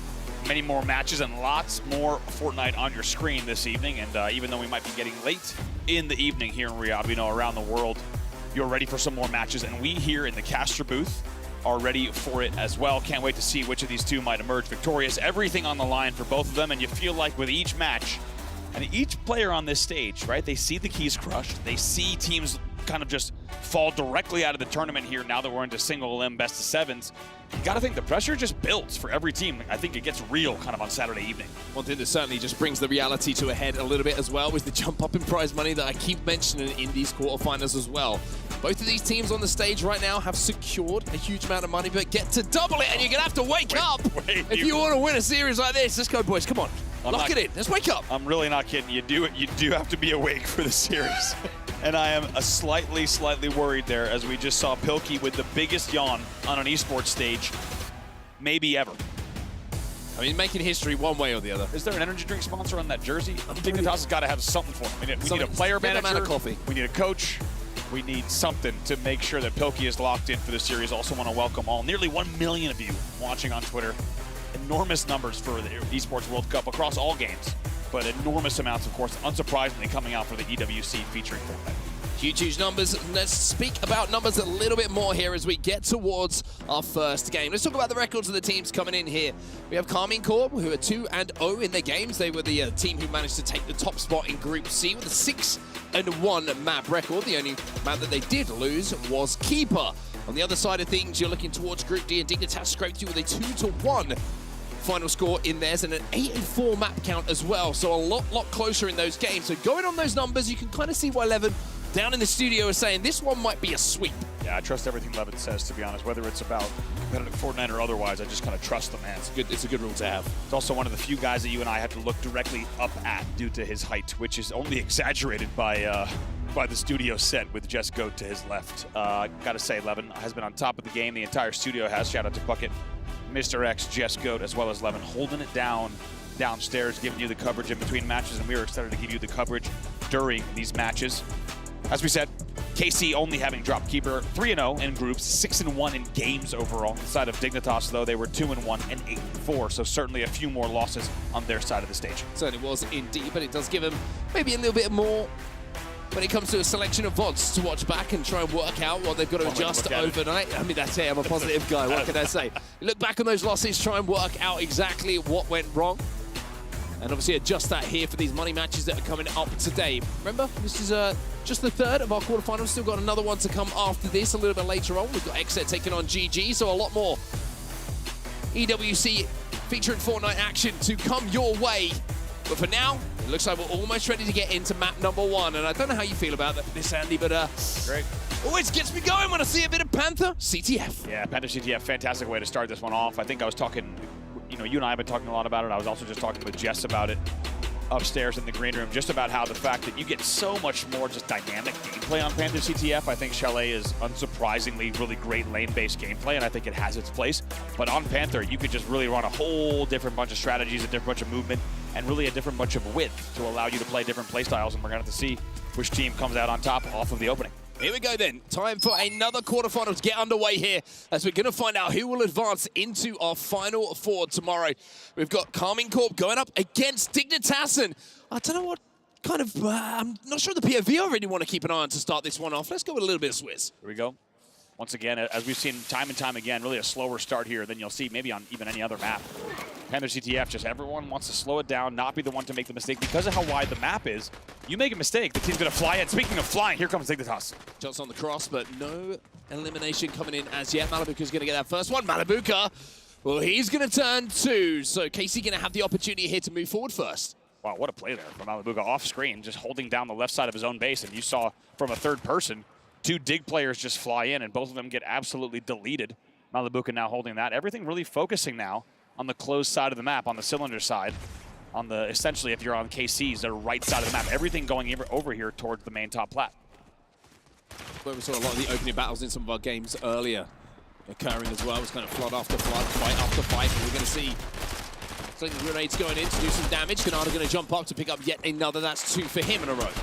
Pretty simple damage for him to clean up. Now I have to see if Dignitas try and get aggressive here. It's been Dignitas who have played on the back foot, I would say, for the majority of the start of this game here on Panther CTF, which isn't necessarily the worst thing in the world, as long as you're getting your limbs that matter in and around your base. But Pilkey decides it's time to push out. It's time for us to put some pressure on the other side of the map. Very nice from Pilkey. He might have been yawning before the game, but now he's absolutely turning on fools into the game. Very nice little 180 there to get that clean up, 3Ps that over the wall. Now look, Pilkey going to wait for that acorn help. Kanata going to right now hold top mid. Another limb does come in. So this will now be a man advantage here as TK picks up another one. Here comes the Dignitas pressure once again. He has to hold the back of the base now. You can see that the pressure is coming in. Really good grenade is going to go out. You can see that Malibuka wants to push this one. The only problem for him is that it was 2 players, not just the one that maybe had the information and had to deal with. Kanata trying to keep pressure on, playing around these palm trees. Good damage, shield's broken, but not able to survive long enough to have a meaningful position for a flag to be pulled here. So it will be KC who hold. Yeah, Honest with a very nice 2-piece there. Just once again, as you say, hold and keep things calm on that side of the map. No flag pulls just yet. 2 Dig players will fall. 2:42 left in the game. And it feels like with the pace of this, Mark, once one team gets the right break, that's really when things will blow wide open. Pilkey on the doorstep trying to make something happen. Malabuka going for the steal. Gets the steal as well. You can see, using that bubble, a little bit of support. It's going to be 2 here for Swizzy. Can he turn 3? Kanata is there. That's going to slow things down once more. The flag is down. Mustache going to get the pick up. That is a vital individual battle being won there by Kanata. If he does not get that one and get the second one immediately afterwards, then that could have been a flag going away. Yeah, he had to get both of those. Very nice from the veteran Kanata. Got a chance to speak with them about their chances here this weekend. To be honest, they were saying they were just happy to get out of groups. They knew they'd have a tough matchup as soon as they got out, and that's what this matchup is. However, so far in the first round of CTF, they're holding strong. Kanata and Pilkey just trying to hold top mid. A very kind of touchy-feely game at the moment. Nobody really wants to be the aggressor. Nobody really wants to seize momentum. Elimination starts to come in, and maybe this is an opportunity now for KC to fly forward. Kanata going to go down, which is bad news, having seen what he just did in the last few moments. It's going to be 3 eliminations in a row. This is an opportunity here for KC to go forward. Pilkey play the back of the base. But it's going to be TK and Acorn who come in at just the right time. Wow, what help there. Very, very slim angle to get that stop coming in, and in the end it will be Pilkey who helps with the final elim that they needed. Now looking over here at Kanata, trying to make a move to top mid. It's a very nice wrap from Kanata once again. And now he's going to run into a whole lot of KC players. Bubble goes down at just the wrong time for him. He thought he had to jump on him, but the bubble just, you can see the immediate change in decision. Malabuka now with just the 2 elims to his name in this game. A little bit of a slow start for him, as Acorn's going to find one on the Dignitas side. Malabuka now under pressure. You can see he's being pinched here. He's going to be challenged by Pilkey. Pilkey wants this elimination. Going to be re-challenging as well. Malabuka gets the important trade there to make sure that this push is slowed down. 50 seconds, by the way, on the clock here. Nice little finish here from Kanata. We'll see if the pressure from Dig will pay off, but they would need to be pulling really within these next 30 if they want this flag to go. They're going to fly in, and they might be able to get that pull. Acorn's the closest to it. His teammate has gone down in front of him, though, and that bubble in front of him is going to make it a little bit more difficult for him. That is going to be an elimination. So he's going to find another one himself inside of that bubble, and now you're going to see KC just holding for these last few minutes. Nobody really in a position whatsoever to get these flags moving, and with 20 seconds left on this round 1 clock, you would imagine we'll head towards round 2, tied up at 0-0. Yeah, how about that bubble from Swizzy, huh? On the stairs. Oftentimes you'll see players head glitch right there. Instead, he just bubbles and really hits the shot that he needed to. They also take down Kanata. So as the time will tick down, there will not be time for a pull. That's why you're seeing these teams play pretty slow, not really pushing in, and they're going to wait for this round to end. They will lock in. We're tied 0-0 after the first round of play, going to a second round, which, if a flag goes in, could end up being the last round of the match. Well, I guess the pressure in that game, the first 50% of that round was KC. He seemed to have the plat control, had a few opportunities to get that flag moving. Kanata with a really big play. Of course, that double just to slow down the opportunity that was presented to them and obviously clutch up and get that flag return. But on the other side, I feel like Dignitas just kind of grew into that round a little bit. And once they got past that 50-yard line, once they started picking up a few limbs, you saw that they can make KC hurt a little bit inside of their base. Just maybe lack the coordination to get that flag pull going. Absolutely. I think that's also the beautiful thing about EWC featuring Fortnite. If you're coming either from an FPS background or maybe you've watched a whole bunch of FNCS or Fortnite elsewhere, all it takes is one player popping off in a 1v2 or a 1v3 and the whole game just turns on its head. And we saw that several times from a player like Kanata, where he's winning battles that essentially were essential to stop the flag runs. And once again, it's a slow start. These two teams just a lot of respect for one another. Don't want to be the one to make the mistake and create an opening for their opponent. The first time we see Pilkey try and play that position on the back of the hedge, and I think that KC might start to get a little bit aware of where he finds himself as he got caught out there and immediately challenged. TK, 4 limbs to his name at the moment, looking for a little bit of help onto Swizzy, who's going to be top mid, has to get a little bit more aggressive than initially he would have wanted because of that bubble going down, but Dignitas with a couple of eliminations going their way for now. They have mid-map control. There's the bush. Once again, we've seen it on back hardwood. They're trying to make bubble does go down, and they use the cover immediately to get to the glass, as well as the boardwalk. Acorn gets away with quite a lot of shield and HP to live until the tail. Pilkey taken down, though, on the way back. This will be dicey. Acorn's going to play this one well. This is where communication is such a vital part of flag runs. Even though he's back towards his base, you can see there is an overextension coming in, and Dignitas and TK, well, they're going to win it, and that should create just about enough time to force that player away, but he might have got that flag pull away. He did. Swizzy gets around the corner. What a play from Swizzy, the engineer. He does it again. He flies in. It was a really nice effort coming in from the entire team. NS as well to buy some time. Malabuka not going for the return just yet. Dig will still get the touch. Malabuka was hoping for a hero return. It does not come in, but a lot of credit due for NS for holding things up, for getting the flag off the stand, because if he doesn't do that, there's no way that Swizzy comes in and steals the flag. Ladies and gentlemen, we have a flag standoff here. Both flags away with 3 minutes left. 3 minutes left, as you say, so plenty of time to formulate a push, get everybody back on the map for both teams. And see if you can send that flag back. Now remember, we're tied up at 0-0 here. This could be potentially the winning flag of this map number 1. Whoever gets this return might not just be going on 1-0 in this game, but 1-0 in the series as well. Trades around the mid-map. Swizzy's going to be moving forward here to try and put pressure onto Dignitas. A limbs traded there. No advantage. Swizzy thinking about maybe making the move. Bubble already spent, so that won't be part of the push. Malibuka holding on the flower petals. I like this a lot better. You've seen other players hold away from the railing. They've held on the open flower petals, and you can absolutely just get melted. Malibuka's going to have a lot of ways to get out if he needs to angle himself away from bad fights. An unideal battles. 2:17 left on the clock. Once again, Limbs being traded. Not expecting a push just yet. Pilkey kind of sitting just outside the doorstep. Ennis as well, behind enemy lines. Couple of sneak plays coming in. The question is, has anyone been spotted? Swizzy now with 11 Limbs to his name, looking to see if he can find a way forward. He knows that there's going to be Dignitas players inside of that base. But Mustache and Swizzy are the ones who are furthest up on the map at the moment. They're playing in and around that 50-yard line. It looks like they want to try and formulate a push here. Bubble's going to go in. Swizzy's going to check his corners. But do they know of the location here at TK? Yes, they do. They find it. That's one. Let's see if they can get any more. TK's down. Dignitas has to rotate away. They're rotating the flag away as well. Here comes the pressure. Here comes the push from KC. Big Bubble. Big Bubble's going to buy them time, though, and now you can see that Swizzy's going to slow down. He's got to back himself up and make sure that he isn't going to get picked. On the other side of things, you can see that Acorn has just managed to find one. Swizzy's trying to do damage from a distance. Pilkey will be eliminated, but that's going to be him having to back down now, Swizzy. TK wraps back through the middle of the map, and that should be Dignitas holding off the push from KC. Wow, what pressure there. You thought maybe they were going to have the angles, but Acorn shaking a really nice central angle in front of his base. They really needed that support. And us about to run straight into Acorn as well based on this. Might be a 2v1 isolated here. Let me see if that does happen in the end. And that's probably going to get one. Imagine if he gets the second, he does.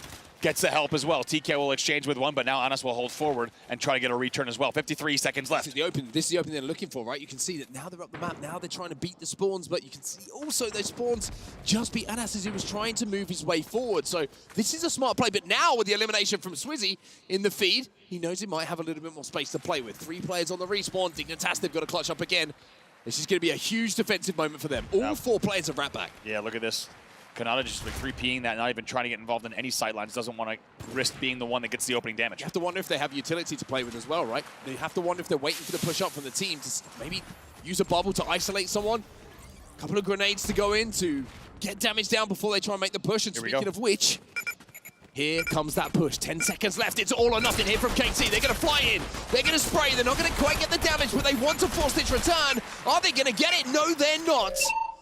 And we will have an overtime round here, as no team can get that return. Man, no returns. That's about 3 minutes straight of flag standoff. Sends us now to an overtime. And to be honest, it's already kind of felt like we were in overtime. You had a feeling in that second round that the first flag would win the game, but now on the scoreboard, that's exactly what the official ruling will be. We will head to a sudden death overtime between these two to see if it can be decided here in regulation. Now, we haven't had to often mention the tiebreakers, but if we are tied after this round, if I'm not mistaken, with 0 flags in, if we are tied after this round, we will actually go to a most kills tiebreaker. So that's another thing these teams need to be thinking about here in the overtime round. Certainly is. It's an advantage if you are the team who knows you've been outslaying your opponents. Maybe that's going to be something that favors KC a little bit from the eye test. Of course, we don't have the exact numbers in us, but it feels like they've been the team who have been picking up the majority of those eliminations. Once again, a very, very slow start here. It seems like everybody's just playing for space, playing for that first pick. It's almost S&D-like at this point. It is, yeah. Pilkey just going to pre-bubble. Try to maybe bait something out, looking for a little bit of damage here. Kanata and TK also holding the 50. Kanata making that push up the left side. You might have just seen that off screen. We'll keep an eye on that as well. Here comes the move. Maybe a 1v1 versus Anas. This is officially going to be known as the Pilkey spot very, very soon. Backside of this edge. Finally, we're going to see a little bit of action here as Anas is going to get some damage down. You can see trades coming in from Malibuka and Pilkey respectively on their sides. as finally Canada will be taken down. That's going to be KC picking up 3 eliminations in a row. They have an opportunity here to step forward inside his base, and TK, even though the dynamite goes out to try and slow down this push, he's going to give away his position. It was TK Al Gaib, the last one. Acorn will spawn as well. Trying to keep him off the flag stand. They've done well to stay alive long enough, but the 5th elim comes in as well. That will be Pilkey, the first one to fall off the spawn rotation. Acorn on the head glitch. It's a pre-bubble from Anas. Very, very nicely gets away and able to run here. Still 66 HP. He should wrap this corner. An important bubble for them to get down just to deny that player who's playing on that head glitch. However, in the feed, Canada will get one. Malibu answers back and Pilkey will find another. Does he have the timing on this to get it home? It looks like he might well have, even though the shots are coming in. No! It falls short! Just short! Agonizingly short! But can they get the return? Let's see, making sure we're not seeing it just a little bit of a glitch here in the third person. It might have actually gone. Let's get the wording from the station referee. It looks like it could have gone down. You can even see a little bit of confusion on the side of the players. I believe that flag did go, but we'll have to wait till we get confusion. Actually, I think everyone on the stage also wondering the same thing. We've just heard in our ears as well that we're getting confirmation from the station, but based on the fact that some players are still in game and communicating, we'll have to get word. This is an interesting one. This is interesting, right? There's always a little bit of a surprise when it comes to tournaments. We're always given talking points that we'll certainly be talking about, maybe just not for this game, but at the end of the series, and maybe even a little bit longer. Did that flag go home? Was it stopped just short? All of these things we'll find out, of course, and get to you as soon as possible. But, I mean, if it does get stopped short, it's a miracle play, right? It's a huge play coming in from Dig. It is. Based on what we've seen, though, just if you think about the third person observing of Chalet CTF as well, that flag does go in indeed. It will be Casey scoring it. And even though it looked like it might have stopped on the doorstep, it did go. I was going to say, there's no way that game ends in terms of the game client either if that flag doesn't go. So it makes a lot more sense that Carmine Corp will take the flag. They will take the game in overtime off of a beautiful utility with the bubble. They will bring that flag home on a great route, great support as well. They'll take game number 1 in overtime. Doesn't get much smaller the margins when you come to flag runs, but it does indeed go home, and it will be KC who take the lead in game number 1. Felt like it just fallen agonizingly short, but it was indeed a capture that did go in. So CTF stays strong for KC, and also Levin's prediction stays strong. They would take the first game of the series here in our quarterfinal. Yeah, Levin's going to be very happy right now. Everything's still intact. Van might be enjoying a nice dinner. We heard, what was it? Adam said he had something like 467 chicken fingers, which doesn't really sound healthy nor safe. Hope Levin's not doing. I know Levin well enough to know Levin's not doing anything like that. To be honest, he's a respectable guy, making great predictions, breaking down great gameplay. I don't know what the heck Adam Savage is up to in between these games, but frankly, after hearing the chicken nugget story, I don't even want another rest. Chicken fingers. That's going to be his in-game tag move. Adam Savage, a.k.a. Chicken fingers. These are some of the replays that we did see, and we'll, of course, get to see those final moments of that flag cap. I've got to say, it felt like a very methodical game. Yeah, I agree. There. Very, very step-by-step, very process-driven.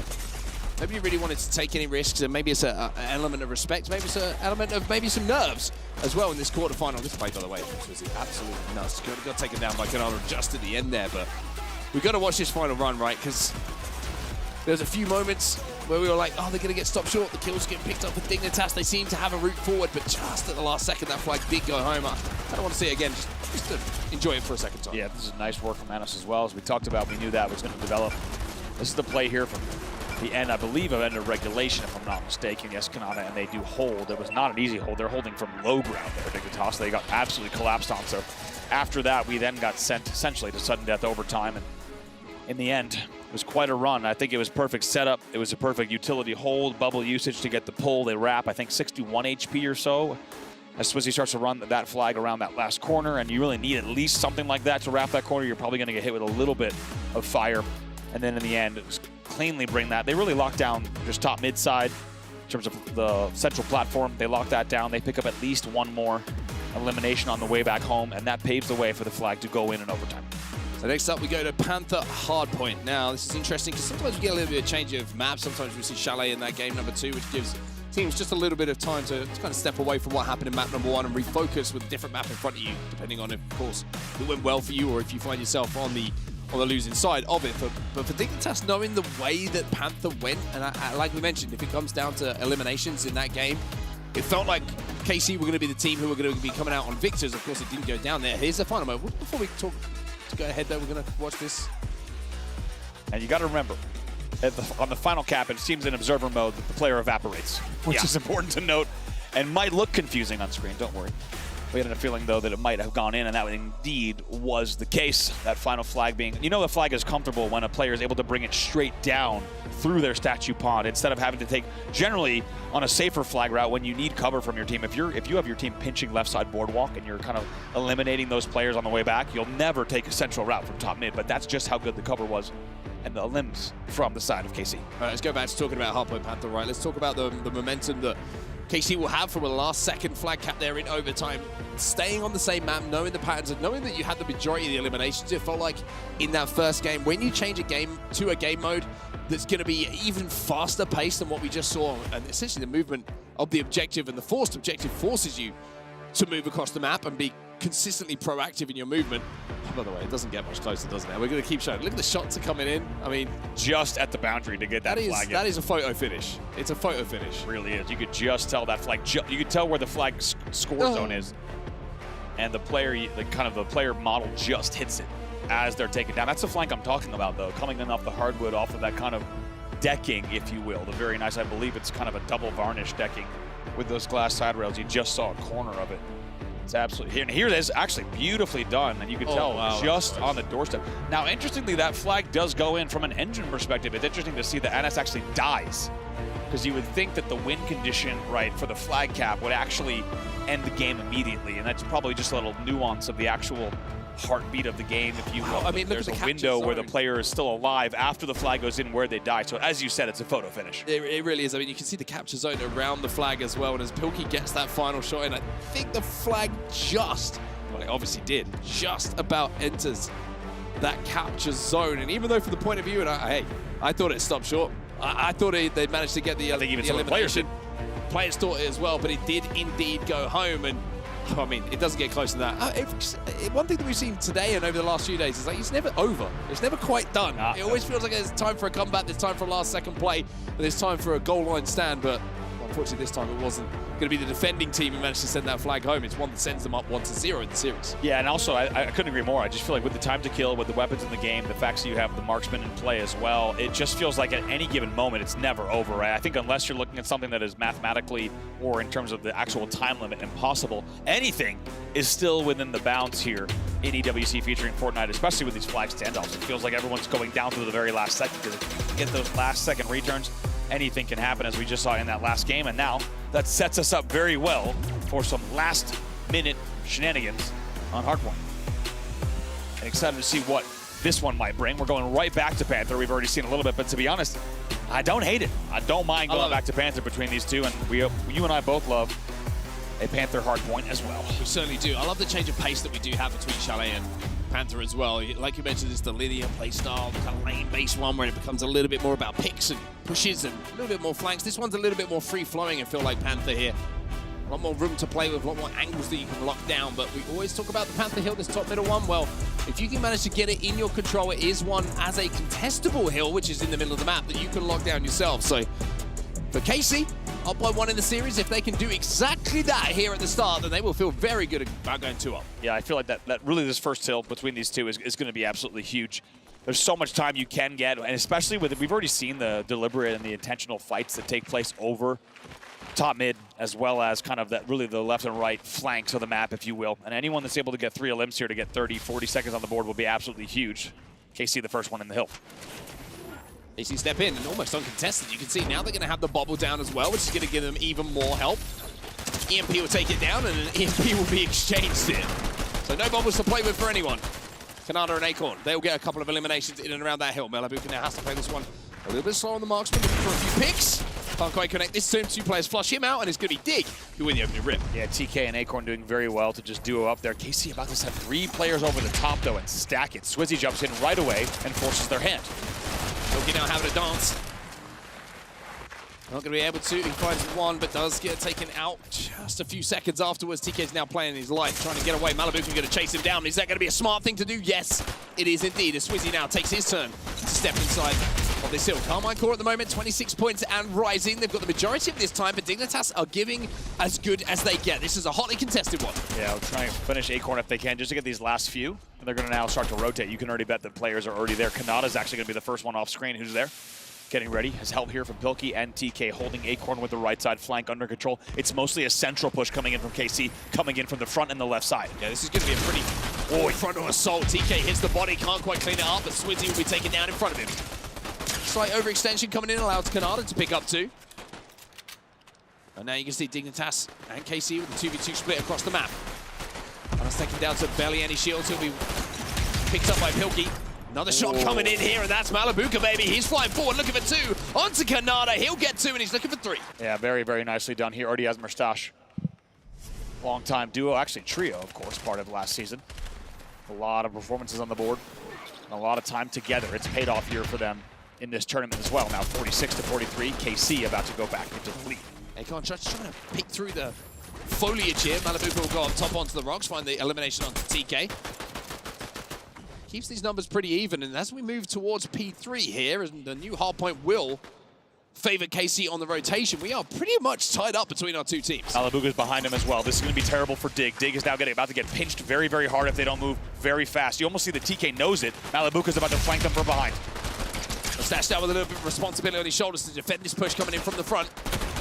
TK's going to be there as well. No shields to play with here for Mustache, but he gets 1. Can he turn 2? Yes, he can! Beautiful, beautiful cleanups coming in from him. That's going to be multiple eliminations and more time here for KC. Even though you saw Malabuka get taken down in the feed because TK was aware of it, he still made the entire team turn around. Just because Malabuka's presence on the back flank, really the back check, forced all of Dig to turn around, and KC capitalizes. They're now up 85-51.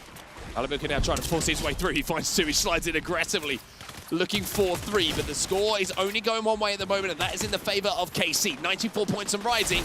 And when we went to this Lambo, he'll remember, when we went over to P3, this was pretty much a tie game. So this has been Carmine Corp locking this one down, and you can see that Dignitas have given up the scrap time. They've rotated for new. Yeah, that was 3 down. Kanata right now is the deepest in the map. He's in the center. He's going to be the one cleaning up the mess here, depending on how these limbs go. TK, we got dunked on a little bit there. In and around the mid-map. KC going to find 2 here. That's going to give them a numbers advantage. Acorn will fall as well. That's 3 eliminations. And KC, even though Dignitas rotated early and tried to lock this down, have been broken. And KC will get even more time. This is starting to get a little bit out of hand. Dignitas need to be careful. Really good job there by Dig. Mustache was the one they needed to kill. He was the anchor on the bottom left of the map. They take him down right away. We'll see if they can continue. Was he starting to heat up a little bit in this as well? 9 eliminations to him. Mustache taken down by Acorn. That's going to give them a little bit of space to push off the back of here, Dignitas. They need to break, though. Bobble goes down. 2 eliminations go the way of KC, and Swizzy's going to fly in. He's behind all of these Dignitas players and should be able to find 1 at least. Finds a couple on his way forward. Kanata taken down as well. That's going to be 3. Make it 4 who fall on the side of Dig. Very, very nicely done. You could already tell the rotate is getting ready here. We're headed to the fire pit. And we'll see. These are lanes that you can control. Dig knows this. We'll see if they can get themselves back in the game, but they're down by a hefty margin now. Battle's taking place pretty far away from the hard point at the moment. Dig will try to hold. Dig's way back into this game. This is a favorable spawn hill for them. They have pretty good access. You see Swizzy having to use his bubble here just to buy a little bit of space. 116 is going to be good enough to deal with Swizzy. TK in the feed right now. Turn 2 looking for more. That will be 3 taken down. I believe in the end, Swizzen's the first spawner that you just saw. Might have even been 4 dead. A clean wipe. TK gonna avoid this grenade, but they are doing very well. They are back in this game. That's 30 points straight at 142-94. And still 22 seconds left, and they still get another wipe here. Even more in the feed. However, 2 from Dig fall. These next limbs are big for these next 10 seconds. That was a 3-man push inside of the hill. Kanata's gonna get the final one as well, so that's gonna be even more time here. Going over to Dignitas. TK is gonna be picked off though, and even though there was good moments there for Dignitas as they managed to get the eliminations, they will be at this scrap time, and they find themselves somewhat back in this game. KC have managed to rotate towards next. Back to P1, we're on a second rotation of hills once again. Dig has a lot to be proud of in terms of the points they put up. That was about 50 points, almost unanswered for them in that 5th hard point. Just like that, though, it's Malabuka and Swizzy just running this hard point back to top mid, of course. From the center of it, Bubble's going to help as well, make things even more difficult to break, and they're just holding height. EMP will neutralize that, but not before they hit 175. Malabuka taking a little bit of damage from distance here. TK going to slide in. TK being a nuisance. A little bit of thorn in the side of the setup here. 179 and rising as KC standing aside this hill. Dignitas now starting to feel the pressure and knowing that they have to push. They're stacking though, and look at the response coming in. Mustache will fight too. More damage coming in from him as well. That's 10 eliminations to his name, and now we're going to see KC cross that 200-point margin. And get ready for the rotate as well as we head to P2. Pilkey is already there. Mustache and Swizzy are thinking about that left side flank already. They're going to start to apply pressure immediately off of the push. Swizzy goes down though, so not easy to do. Going to have to wait a little bit for a little bit more help. Mustache falls as well. This is good control coming in from Dig. Hit more shots though, and hit the shots you will. Malabuka, he gets taken down by Pilkey as well. Pilkey with some huge work to do in and around that. Hardpoint manages to do so. He's challenging for even more, and Dignitas will hold. That was 3 eliminations. You can see that Anas is the last remaining player here from KC, and has just decided to play his life and wait for that next one. Now, Dignitas don't have many mistakes left in this game, in this round. Otherwise, they'll find themselves down by 2-0. And as we see 3 of them fall, TK's going to be the last. It's a clean push, a clean wipe, and that will be time and the break going to KC. What a push. Target prioritization was beautiful coming in from KC. Pilkey was sitting on that front palm thinking he was okay on the angle. He actually gets isolated. Mustache just singles him out, and they start to pick them apart one by one as we get ready for the Lambo move here. But beautiful stuff from KC to keep their lead and really put on a great display with that push. Acorn's the first one to the Lambo. I think we're going to be the first one there. We saw Dignitas managed to get some decent time, but look at that challenge. Look at the push coming in. Acorn is taken down, and this man on your screen right now, Anas, in the last few moments has really made some fantastic decisions and plays off the back of it. Kanada going to go forward to try and challenge. The bubble is down on either side. It's TK now, but Dignitas realizes at this situation in the game, he has to win his individuals. That's exactly what he will do. 17 eliminations. Mustache is going to be last alive here, and he'll be taken down. And even though Dig are on the precipice here of maybe falling down 2-0 this series, they're trying everything in their nature to hold, to push this game forward. KC though, Malabuka are looking to break this game open. Oh boy, TK and Acorn, the last 2 on the doorstep. They're going to be in a whole lot of trouble. You got to think there's even more help coming from Malabuka, even if that kill doesn't go. 241 on the board. Kanana getting desperate. Oh my! Pilkey trying to get into the mix as well. He will hold for a second, but the KC pressure is going to have to rotate out now to our next hard point. The game will not end on the Lambo. We are now in for the move. KC's there already. EMP goes down to take the bubble down, but the time that has been bought might have been enough for KC to hold this down. That's exactly what they have managed to do. They challenged the Lambo Hill. They set themselves up for the next to close out those final few points. And now KC find themselves up by 2 in this quarterfinal. They're looking pretty good. How about that play from Anas, right? He's your fill player, and in that game he was on assault. And how about that beautiful one, just a 1v1 on Lambo to hit that EMP, fly right in, get essentially 20 seconds unanswered there in the late game. And it just feels like it's always the way in Hardpoint. You cannot let your opponent go up 30, 40, 50 points. The late game becomes nearly impossible with the speed of this game and the time to kill. You will not lock down the hard points in the way that you need to. You got to keep the game close. You have to keep your opponent within reach. Otherwise, they will create very, very difficult scenarios. That's exactly what KC did. And they now lead 2-0, making it look easy. No yawns on this side. No yawns on this side. Maybe that was that's the difference maker. We'll have to see if that's going to be the case as we move our way through this series. Now, we head, of course, from conversations about Hardpoint and Panther to conversations about Keeper. And this is the one game mode so far in this tournament that KC have shown weakness on. One loss, and their only loss so far in this tournament has come on Keeper. Time, we've always mentioned, is something that players and teams have kind of looked at and gone, hey, we haven't had in comparison to our CTF gameplay, in comparison to our Hardpoint gameplay, a lot of time to get our strategies down. We'll have to see if KC have been doing the work away from it. But for Dignitas, an opportunity here just to pull the series back, just to get that game on the board and just threaten KC. Show them that you can fight. Absolutely. You also get the feeling that if they don't in this game, it's almost an impossible road back, right? Not just because of the need to reverse sweep, but even just because of momentum. When you take a look at some highlights from that game, little Swizzy, just holding in on the Lambo. But I got to say, every single time we saw, even though we had a good, I think, dig pushes and we had decent dig holds, it felt like it was commanding the entire time from KC. Yeah, I would agree. It felt like desperation when the holds were coming in for Dignitas. It would be over a little bit of a hero play, someone getting a double kill inside of a bubble that would just give them that time to reset. But one thing that was very impressive with KC is something to talk about, Andy, is when the push didn't initially work and they lost first player on the push, they would never just flood off the back of it unless they had damage that they felt confident of being able to trade out. One play that stands out to me was the one from Anas, right? 3 of his teammates fell all around him. He stays alive on the glass staircase, manages to not show any presence, and then becomes the first to engage when his fellow teammates then re-engage on the map. That's an advanced thing to do, right? In a hardpoint, to know when to push, know when to survive, and know when you have been the player that the other team has lost track on, and you could be the entry fragger moving forward. Absolutely, and it can be painful. I think it just takes experience, right? A lot of teams, by the way, this was the break. Another play from Alex. Yeah, this was it. Just staying alive was the one you were talking about. Mustache goes front and isolates in that 1v1. Anas just picks up a bunch of kills on his own, and it's just really fantastic stuff all around. I agree. It was slow and strategic from KC, knowing exactly where they needed to prioritize on the map each and every time. In the end, they did have to rotate away to that P4 in order to close it out, but that's enough talk about that game. 2-0 in favor of KC over Dignitas. That sets us up for a Game 3 of Keeper on Tavernazzoni. Looking at both sides here, we see the bubbles being used off the rip here for teams to just try and escort that key back towards their side. Interested to see if that's going to be something that develops a little bit more, if we're going to see teams try and play to stall in the mid-map, maybe try and pick off a couple of players by extending across that halfway line off the rip and then bringing it back. But it seems like an initial grab has been something we've certainly been looking at. I've got my eyes on TK on the Dignitas side here to try and drag this back on the marksman.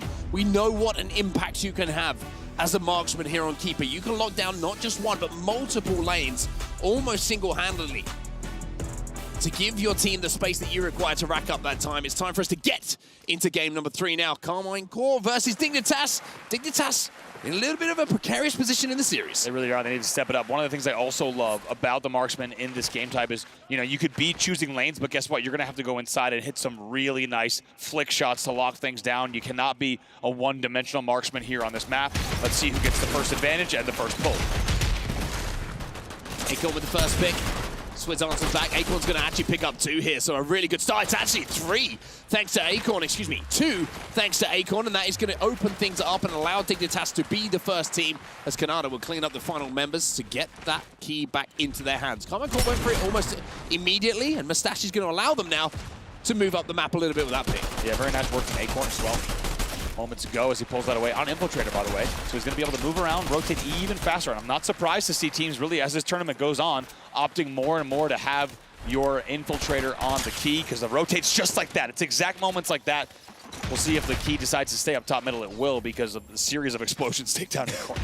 Yeah, it's good to be able to run, but you can't run away from too many explosions like that. We're going to see TK with a couple of nerd nades thrown over the top here.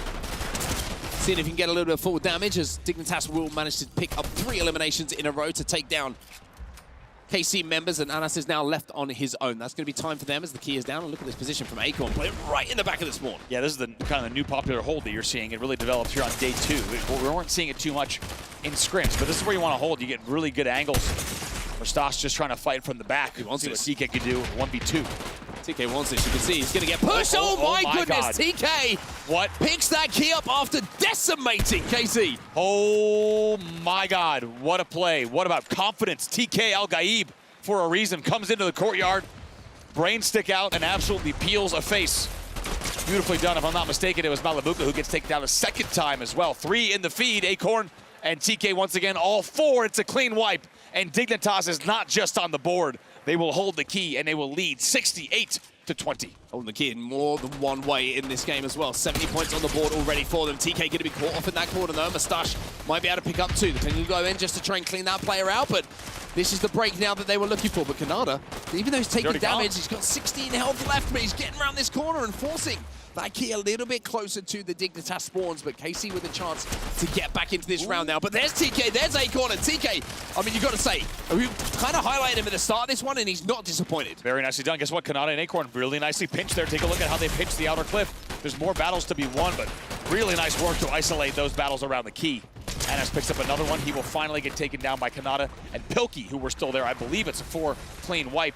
This will be time on the board for Dig once again. They will cross the 100-point mark, and you have to say, this is the strongest signs of life from Dignitas in this entire series. They look extremely strong, and I love the fact that they're just continuing to hold this key as well. You have to wonder if they're going to keep the key in their hands in the majority, or if they're going to drop it when they get that 100-point advantage. All these things have to be considered. Yeah. Of course, to stop that comeback mechanic, but at the moment, I like the confidence I'm seeing from them. I like the fact they want to try and keep the pressure on, and Acorn sneaky might have a cheeky little angle here. He's got Pilkey alongside him as well.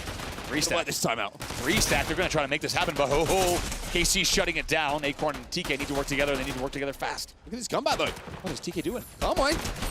Look at a comeback coming here. And finally, Acorn will get the break and will pick up that key. Didn't know there was another player around the corner, and now he's slipping and sliding. Dragging his cheeks across the wood to see if he can avoid the damage that is coming in from behind. And Mustache will, all of a sudden, turn this game very, very scary on the side of Dignitas. This is getting very close. Wow, TK did very well to isolate those angles, but really, in the end of the chaos, it's just going to be KC that is able to come out and emerge victorious. Finally, the key will go down, really, at center back cliff. We'll see what Acorn can do. It's just absolute carnage here in the back of the map. Acorn's going to get it. A little bit of support is going to be there as well. That was 2 eliminations for Dignitas. That means they're going to have a little bit of time here and a little bit of space. Mustache takes some damage, but manages to stay alive. There's the EMP, which is certainly going to hurt. Malibu trying to fight from downtown, but Dignitas seem to have found a little bit of composure towards the end of this game. 50 seconds left on the game clock. They are so close to closing out this round. Yeah, really, this is now going to start to become a math problem, much more than a game problem here. 43 seconds on the clock, and with that, Dignitas will definitely close the round. No chance that you're going to see anyone come back here. So in a moment, they'll have done the math, and they know that they have taken the round. A very, very important round for the context of this quarterfinal as well. Being down by 2, being so close in so many of these games, and then just managing to show a little bit of resilience at the end of that round as well, because it felt like KC had all the momentum on their side, right? It felt like they were the ones in the ascendancy after a hot start from Dignitas, but Dig just showed a little bit of heart there in that round to keep this one going. 1 round on the board for them. Acorn immediately just goes straight for that key. Love that infiltrator pull. Acorn can get there faster than anybody else, maybe only faster than the opponent's infiltrator, but they grab it, they move back, and right away they rotate out. Dignitas up to their usual tricks. Pilkey says, hey, what's up, Pilkey? Good to see you. Funny that you and I should meet here in the back of the map, uncontested. That just tells you how good their map movement and control is right now. Acorn with a nice 21 seconds on the board here on the rotate. We got to get around this corner as well, and you can see TK's in that feed. He's picking up eliminations. Mustache will find one, but TK gets 3! That's huge from TK to keep Acorn alive. Acorn's just chilling right now, running around in circles and letting TK do the damage. TK get a poke again, finally taken down, but not without doing even more towards his KC members. That's right, finally Acorn picking that up as well. 43 seconds on the board early on for Dignitas, and I loved what I saw from Acorn. That is an absolutely obnoxious objective running from him. It's perfectly executed. When you're doing that, opponents are going to take that bait, and we just saw time and time again they took it, and that allowed TK and the rest of the squad to just mop up the elims. Acorn finally pushes in there. That will be a little bit of a trade there, as Anos is going to start to hold time. You have to wonder if he's going to go in this corner cliff here, or maybe try to rotate back into Hunt for just a moment. My God, clean kill on Kanata. And just like that, unsurprisingly, KC is right back in the round, just like we saw last time. They certainly are indeed, and you can see those little windows can be such a nuisance to try and fight in and around. Look at this movement coming in from Anas right now. He's finally going to be taken down, but not without buying enough time for the rest of the team to arrive. Dignitas will find 2. Key is going to be in the hand of Kanata, so they do force themselves into a position to now take the lead once more. It's a couple of points on their side, but with the eliminations they picked up and the KC push still yet to come in, an opportunity for Dignitas here to extend it just a little bit further as Malibuka will poke and will be taught a lesson very, very quickly. Very nicely done from Kanata. Just kind of baits himself for a second, baits the angle as the team shot comes in. Oh, and make sure you use a ladder next time. Also stays alive off of the splash. Very nicely done to punish anyone that comes up into the hut, because it currently belongs to Dig. Really good rotate again coming in from Kanata.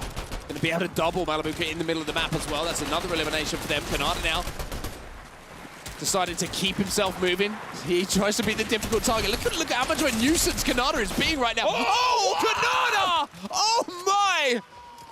Turns the game on its head. That is massive from him. Some choice words as well. We always know he's an emotional player. Lots of energy, lots of trash talk. You just saw him pop off in game and then also pop off in the arena. Kanata still scoring 106-41 right now. Massive, massive moment. Maybe in the, not just in the game, maybe that will have a little kick on in the series as well. Nice rotate. Look at this. Casey is so far away. Look, he fakes it. He's going to go all the way back around now, still scoring. Finally, he's taken down, but what a spell from Kanata. Not only great objective running, but also great and just ability to get out of that 1v2 and totally turn on the KC players. More limbs coming in as well from TK and Acorn. Means Malabuka needs to get out of dodge. Mansel's over the wall, but can't quite get away, and Pilkey's now going to drag this one back towards his spawning teammates. That's going to be 3 eliminations in a row. Last player alive is mid-map. He'll be taken down as well, and Dignitas are starting to arrive here in this quarterfinal. 1 minute 33 left on round number 2. Already up by 1 round, still with a significant lead here. KC under pressure. Yeah, they're looking very good. KC, if they want to steal this game back, starting with this round, they need to do so very soon. They're running out of time very quick here. Only less than 80 seconds left. Dignitas looking like they're going to be able to close this one out as well, and should be able to close this one out, and that looks like exactly what they're going to be able to do. It's a 2-0 win for Dignitas here on Keeper, and they show life in this series. They now trail by just the 1 game. KC will still lead by 2-1, but Dignitas showing life. Few things to talk about there. First of all, Dignitas just, like we said, showing life and also just showing up for the first time in the series. Just also worth noting, as we said, KC has only dropped that game type. They will continue to drop that game type. Levin was betting that they would turn it around here, but unfortunately, the Levin prediction will not come true. Look at Kanata talking through the moments there. Just telling us exactly how he absolutely dunked on someone. I won't choose any names of who it was on KC, even though I do remember exactly. You're a nice guy. Who it You're was. very respectable. I wouldn't be doing the same thing. Kanata just talking about how, look, he's actually going to go headset off for this one. Maybe even an optional player break. Maybe he's going to walk to the other side like, of the you know, stage actually, and say, hey, do you remember when in that game I absolutely dunked on you? That's what I do. Just on one way off the stage casually. I wouldn't say it out loud, but I'd say it loud enough that it could be heard. You know what I mean? Looks like both teams, we'll take a look at some highlights as both teams do take, looks like an optional player break, certainly on the main stage to just get a breather in this best of 7s. These ones can be grueling, but quite a one-sided affair here, Mark, in terms of that game number 3. Yeah, certainly was in that round 2 as well. There was a really good comeback in round number 1 from KC. But you can certainly see that Keeper is a weakness for them, which is something that they're going to have to address. And we keep talking about how this is the latest of the additions to the suite of game types that we do have and maps and modes. So there's not been as much time to get those strategies down, but some teams seem to have just found a way to make things work a little bit here. And Dignitas look like a very, very strong Keeper team. For KC, it's about maybe looking back on some of the moments in this game and thinking, what did we do wrong? How do we try and adjust? Because when it comes down to the bigger matches, maybe later on in the tournament, if they get through Dignitas here, they're going to have to find a way to take these Keeper games away from some other teams, because those series are going to be so tight. Yeah, they really are. I think a lot to look at in terms of tape if KC advances from here. That is still a lot of series to play yet, but Pilkey, you saw at the end of that one, 16 limps to his name. Might have even been more. Yes, 17 by the end of it. And got to say, really impressed with what we saw from Dig. Also, I think what I'm really impressed with the best teams at Keeper, I think we were asking a lot about strategy of what strategies would prevail. I think it's actually the teams that can do it all, right? They can rotate, they can bait and switch, they can kind of hold and just play really obnoxious kind of position-based gameplay. The teams that can do it all, because there's a lot of awkward positions in Keeper where you might not want to hold there. You might need a transitional setup. You might need to buy time while your spawning teammates come in.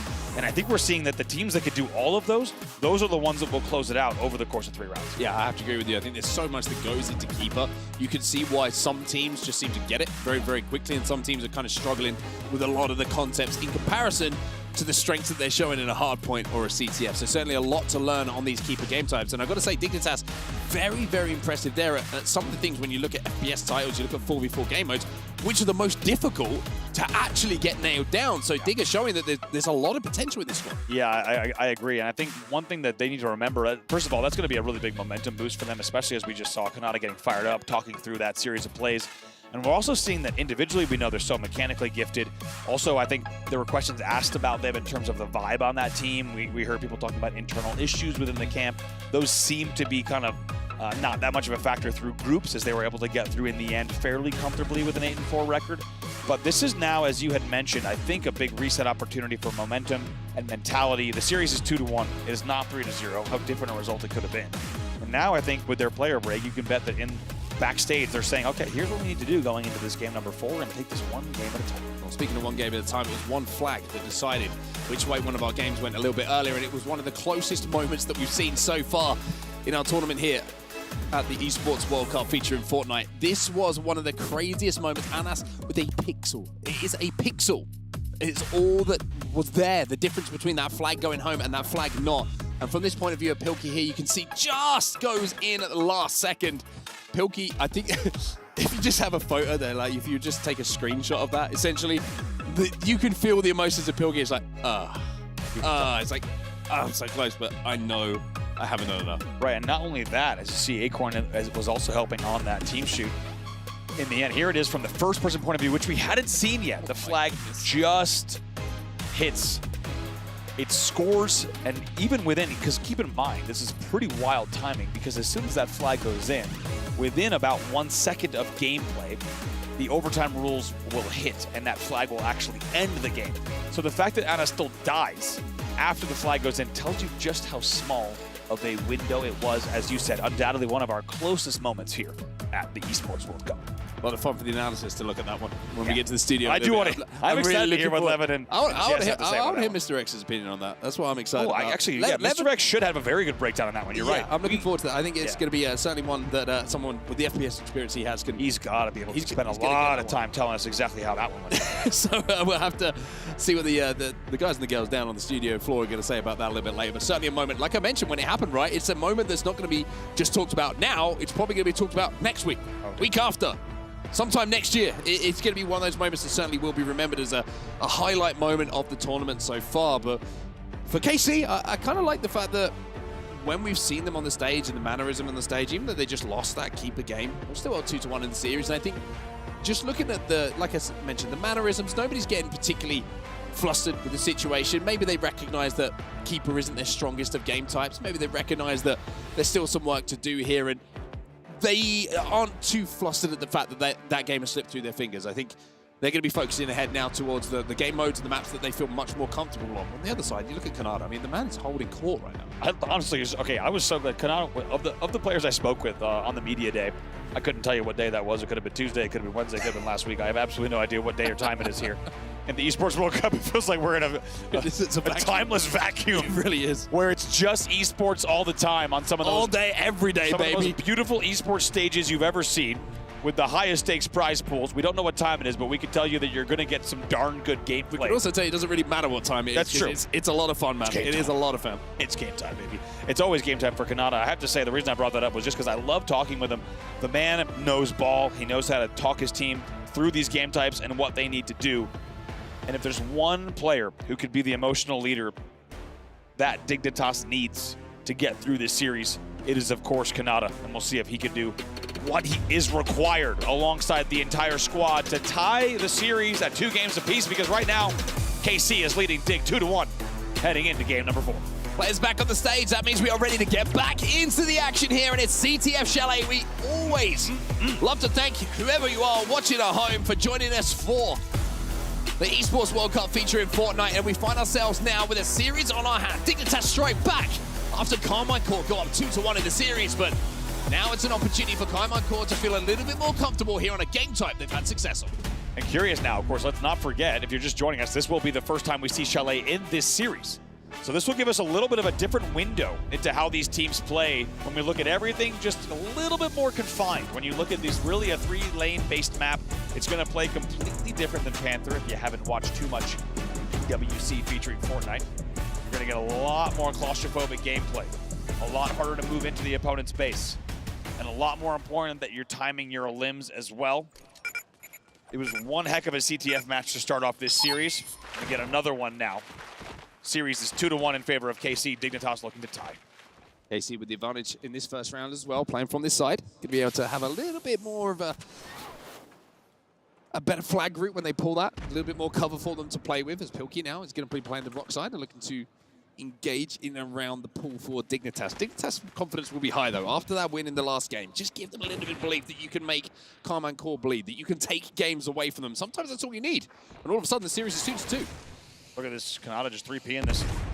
Watching tunnel hard. Mustache and Anas going to work together to try to go front base. And what a shot. Mustache just blames DK. And here comes the push.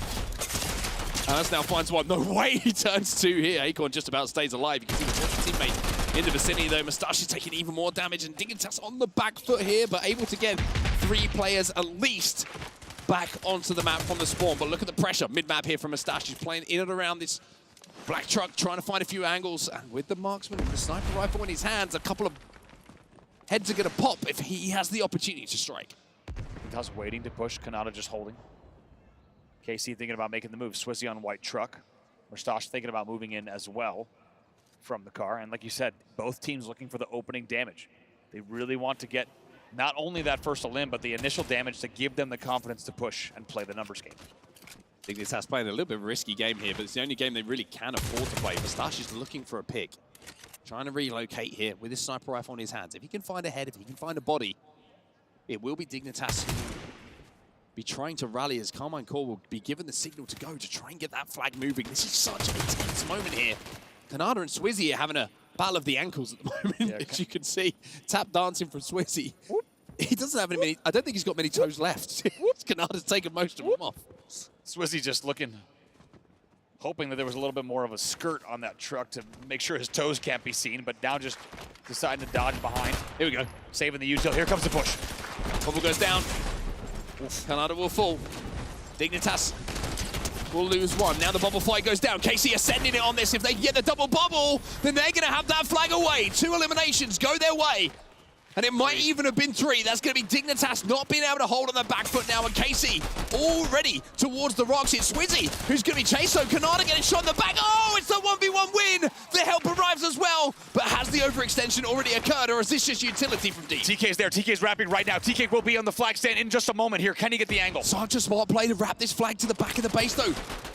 KC now all respawning. Swizzy sees the opening, he'll slide through, and even though he takes damage, they will get that flag home. It'll be KC who strike first. Very, very nicely done from KC. They take it slow and steady on the back route. Like you said, taking that flag to the back rock was big. 2 fall, though, for KC. 1 is traded out in the end. Swizzy knows he needs to stay alive in a 1v2 here on the flag. Damage onto Kanada. Great damage onto Kanada. And even though the flag was away, the respawners will take down Acorn mid-map, which will send that flag back home. Mustache now trying to deal with TK. Misses that shot, though. And TK dives through the window, gets through the cave somehow. Everybody on KC is shooting him. It just felt like he was never going to go down. TK ran into 3 players there, which is unfortunate. Did not have the support really of the route or the angle. Info, though. Yes, we got a lot of info from that. However, in the end, the flag will not go. It's a good defensive stand from KC. They will stay at 1-0. 1:29 left in the round, by the way. This feels like this round has gone so quickly. I mean, the craziest thing was, right, we had that standoff for so long in and around the Dignitas base where KC were looking for their first pick to put that flag home. And then off of the back of that, knowing they're down 1-0, Dignitas have just put that pressure on. But now, KC, they're flying forward. There's that bubble! Oh my God! What on? He's going to do it again. Exploded. Do it again. TK's going wild. TK absolutely braining, and how about the timing? Even though the pre-bubble goes down, he absolutely connects before they can even get into the flag bubble. Beautifully done. Swizzy now holding top angle as well at top chalet, but man, what a series of plays. TK just says, that's a nice bubble. Be a shame if someone was to explode you before you even got close to it. What a shot. He's now up in the window here, trying to hold off the push that is coming on from, what did you just say? Be a shame if. Got me good with that one. Trying to hold this window position as Dignitas pretty much have 1 more push left in them with 30 seconds left in round number 1. Kanada going to be taken down, and with that, you feel like the opportunity is kind of slipping away. That's 3, that's 4, that's everybody on KC picking up eliminations. Dignitas on the back foot here. That should be the first round going their way. Dignitas just fighting through mid-map, but not enough time to pull that flag. KC will be up by 1 as we head into round number 2. I respect that from Anas, because I'm pretty sure he knew that they didn't have the timing for the elims with the pull, but even though they had just got the 4 elims, he just flew to the enemy's flag almost as an insult to just fly in, and even though he gets melted, he knew that that was going to be the round. There was not enough time, very good timing. KC will lead going into our round number 2. Pilkey making sure that the surface is nice and clean. Important. I've been there, man. There's nothing worse than dragging your mouse across the mouse mat and finding crisps. I was going to go biscuits. Biscuits, yeah. Little bits of biscuits, you know, they get... we heard from administration that there's a biscuit-free zone. It is actually a biscuit-free on the desk. Kunefa, though. Bring digestives at your own peril, is what we were told. And us now, going to start to move through the rock pit. We'll see Mustache already on white truck. This is KC just trying to make that right side push happen. Dig, by the way, with a double flank. Watch out for TK and Pilkey in the back of the base. Here they are. Dignitas trying to be aggressive here at the start of this one. I like it. Remember, they're playing from the good side here as well, so they're going to have a little bit more advantage when it comes to these flag runs, much in the way that KC did before. Pilkey's going to run this one towards the back of the base. I kind of like this. It's a little bit of a mix-up of strategy. And now KC find themselves mid-map. Kanada going to be in a 1v1. They are going to get a counter pull themselves. as they pull it towards the rock side. Now, Dignitas seem to be away on the tunnel side, if I'm not mistaken, with the flag. Yes, indeed, Acorn's got it. So this is a complete wrap of the map. Complete opposite sides of the map is where these flags will be. Back in the StarCraft days, we called this a base trade. That's exactly what we have here. Kanata, by the way, tried to hold Lambo, interestingly, in the 1v2 and was not able to execute. Of course, up against 2 KC players, that's quite a tall order. Kanata does picks up the limb that he needs, and now he'll just hold. Top into the 1v1 versus Swizzy. Wow, quick work of Swizzy from Kanata. Very good comms coming in as well. Finally, it takes Mustache to take him down. Thought for a second there that Mustache was going to have a little bit more of a problem. Pilkey's flying in. Not going to be able to get the elimination though, but Acorn is in position now. You can see that he might have an opportunity if a flag does get returned to send this one home. KC on the precipice, maybe of going up 2-0 here if they get the first elims. Dicey, huh? Big moment, flag standoff when you talk about Dignitas needing this flag desperately, and now they find themselves in a flag standoff. So this is really just going to go the way of KC. They're fine with this. They're going to let the clock burn because even if both these flags return, there might only be moments of play left after the standoff ends. Kanata's still alive here, even though good damage was done by Anas, and didn't really take any himself. Finally, it will be Mustache who wraps back to deal with Kanata. He's just playing kind of the Sherpa to the flag at the moment. TK now with the big stick out. TK Al-Gaib still has the dynamite to play with as well. We'll see if he can get the right pick. He's going to look for a brainer. Maybe the opener that they need. Now here over to Honest in a 1v1 with Acorn for just a brief moment. That'll be an easy finish, and the push continues. 2 fall for Dig. Good for Dig here. TK mid-map as well. There's going to be more information going to be gathered. You have to get the feeling that Dignitas are going to be fighting off the respawn here. TK still trying to move through the tunnel here. Does have that dynamite out, but Anas knows exactly where he is. That dynamite not going to quite connect in the way that it needed to, and Anas, after the damage is done, takes the opportunity to strike forward, and now Acorn is under pressure. Well, big credit to Honest to somehow get that. It didn't look like there was any hitbox showing. Somehow, though, gets the damage to open that up and takes down TK. Now here comes Took. Straight into that bubble. Swiss just kind of stands there and goes, how dare you? You were not invited to the bubble party, and now Kanata, well, he's got more work to do. That's going to be another couple of eliminations here as Dignitas try and push forward for this flag return. He's going to be taken down, and TK's going to be the man to watch it. My goodness. TK with an unreal shot on Swizzy, and you got to see the reaction as well. Mustache, the marksman. Dynamite's out. And as we said, this is very, very dangerous for Dig. KC is just fine with this flag standoff because even if we go 1-1, they'll still have the first flag advantage as well. And Dignitas is running out of time. They need to put together the right return. TK trying to pre-fire the corner, but Swizzy's going to win that one. Still trades across the board here. Dignitas though flying forward. This is an opportunity for 2 players stacked up. Kanata might have to be the hero. They goes in. Not going to be able to get there though, and then KC hold once more, and even though it looked like it might have been the opportunity for them to get the re, it's KC once again, and Kanata shakes his head. Yep, exactly. I was going to say the same thing. Bottom left of your screen, Kanata gives a shake of the head because that means they only have 1:05 to formulate, but might be 1 or 2 final pushes here. 59 seconds on the clock. Here comes Kanata. However, 2 teammates have fallen, so this is not going to be an easy battle, even if he wins it. And KC is playing this flag standoff as best that they can. This is becoming quite obnoxious for Dig as well as the Dignitas fans. They have to fly forward here. TK gets that pick though. Sometimes when the pressure's on, people get a little bit shaky in their shots and the defensive hold feels a little bit more difficult. TK already up the map here and already with a dynamite. Launches that one in towards the back of the spawn. Not going to get a huge amount of damage with it. Anas now trying to line up 2. TK going to be taken down. That's going to be 3, and that will be no flag return coming in from Dignitas. Even though Acorn's back at the base with 20 seconds left, you get the feeling that's going to be enough for them to close out. And KC might have lost keeper, but they're playing a great game of keep away right now in the back of the base. And with 10 seconds left, assuming no miracles come in, you're just going to see KC hold in the back of the base. There's no one here to pressure. They will hold indeed, and that will be the round in the end. KC will take the game with a final score of 1-0. Finding himself 1 game away now from closing out this series.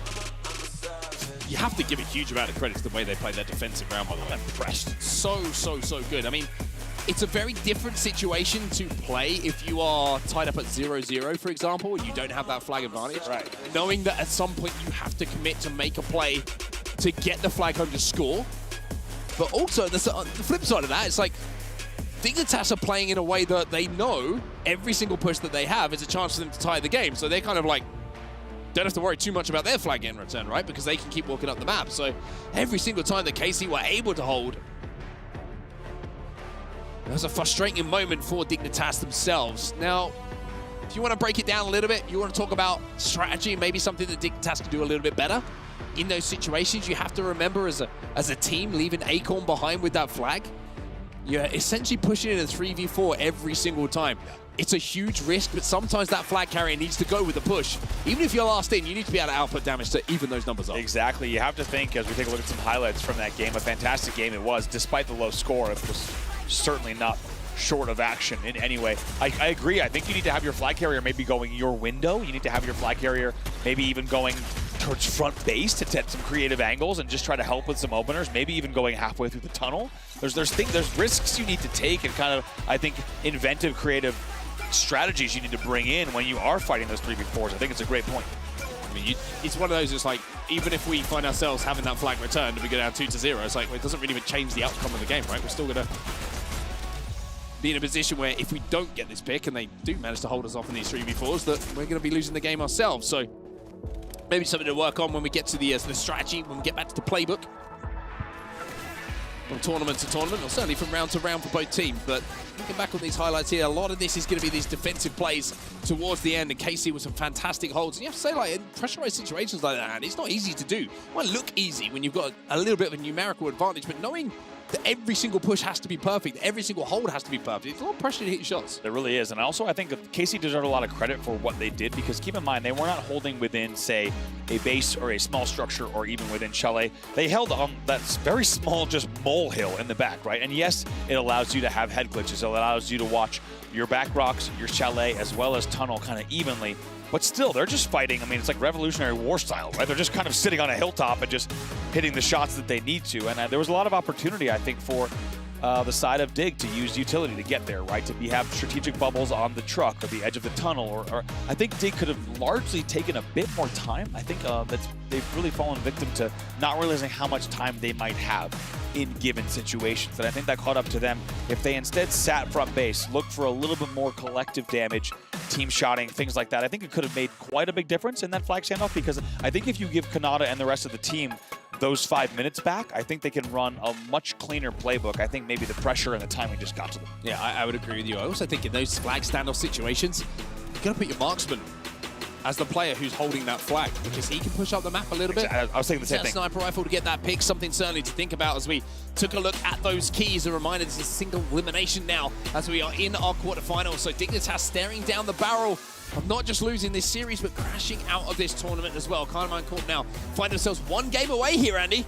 Just one game away from semi-finals. One game away. And I just am enamored by how nice these chalets are.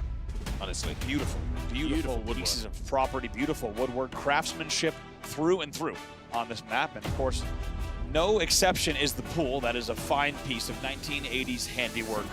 And that's where we're going to go for our first hard point of the game. One thing I will say about that pool is extremely shallow. Yes. Extremely shallow. Not to be confused with chalet. No diving signs. All over the place. Very different things. Dignitas then with an opportunity here to send this series a little bit deeper, but Carmine Corp knowing that they just have to essentially repeat the dosage of what they did before on Hardpoint on Panther, where they looked like the team who certainly had the superior strategy and firepower. Dig has shown on Keeper that they can keep it a little bit dicey here, but Carmine Corp, this is a real opportunity for them to just book their place in that semi-final. Early bubble comes in there, EMP hits as well. That means 2 Dig players. Well, KC with an unbelievable hold. They put the early bubble in, and are they going to get the 4th one as well? Oh!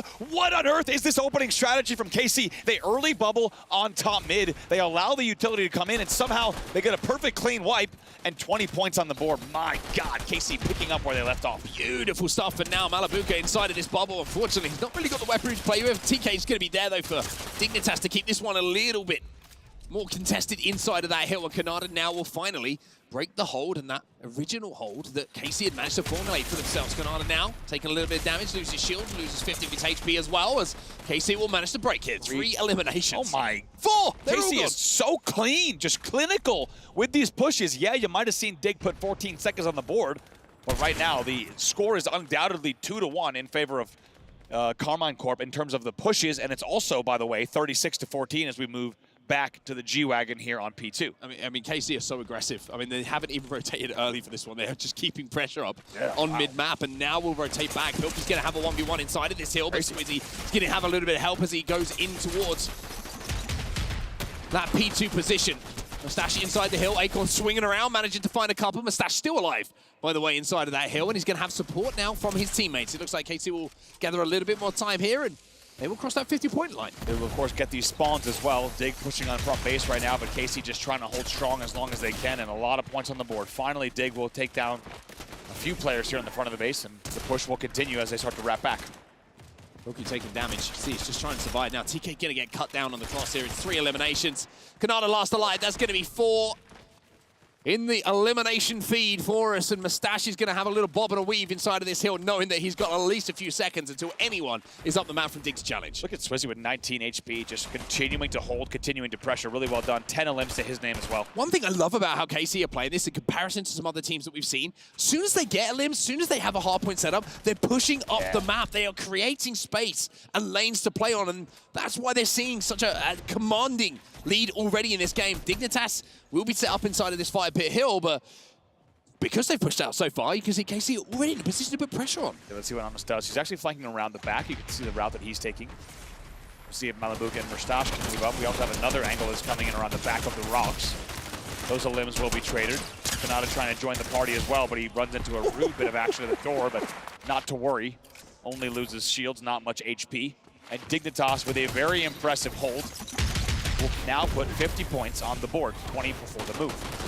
Bob went down to almost as a smoke to deny the LOS at the front of the base there. You can see where the pushes were coming in. Mustache will fall, Pilky will fall, Kanata will also fall, and Swizzy will be the player who stays alive inside of that hill. Anasat up on top of the balcony as well, picking off the respawners. Love this. Look how strong this position is on the rotate. Everybody is thinking from Dignitas to give up the time. Let's move to the next hill, but he's just cutting them down on the cross on their spawn. Very good pitch coming in there from Anas. Just, as you said, getting all the angles that they needed. They are able to pinch the entirety of the tunnel. Dig now picking up 3 in a row. Momentary 1v1, Mustache versus TK. See who comes out on top of this bubble fight. Quickly becomes actually a 3v1. Very good help coming in from Dig. Really important moments of the game here for Dignitas. They managed to get 3 eliminations, which is certainly going to help them when it comes to the score and it comes to time. But you've got to think ahead a little bit here. This hill is going to be moving to the end of this tunnel, right towards the spawn of KC. So Dignitas have to win this hill, but Mustache, he's found a flank. He's inside of that bubble. So are the rest of the team here.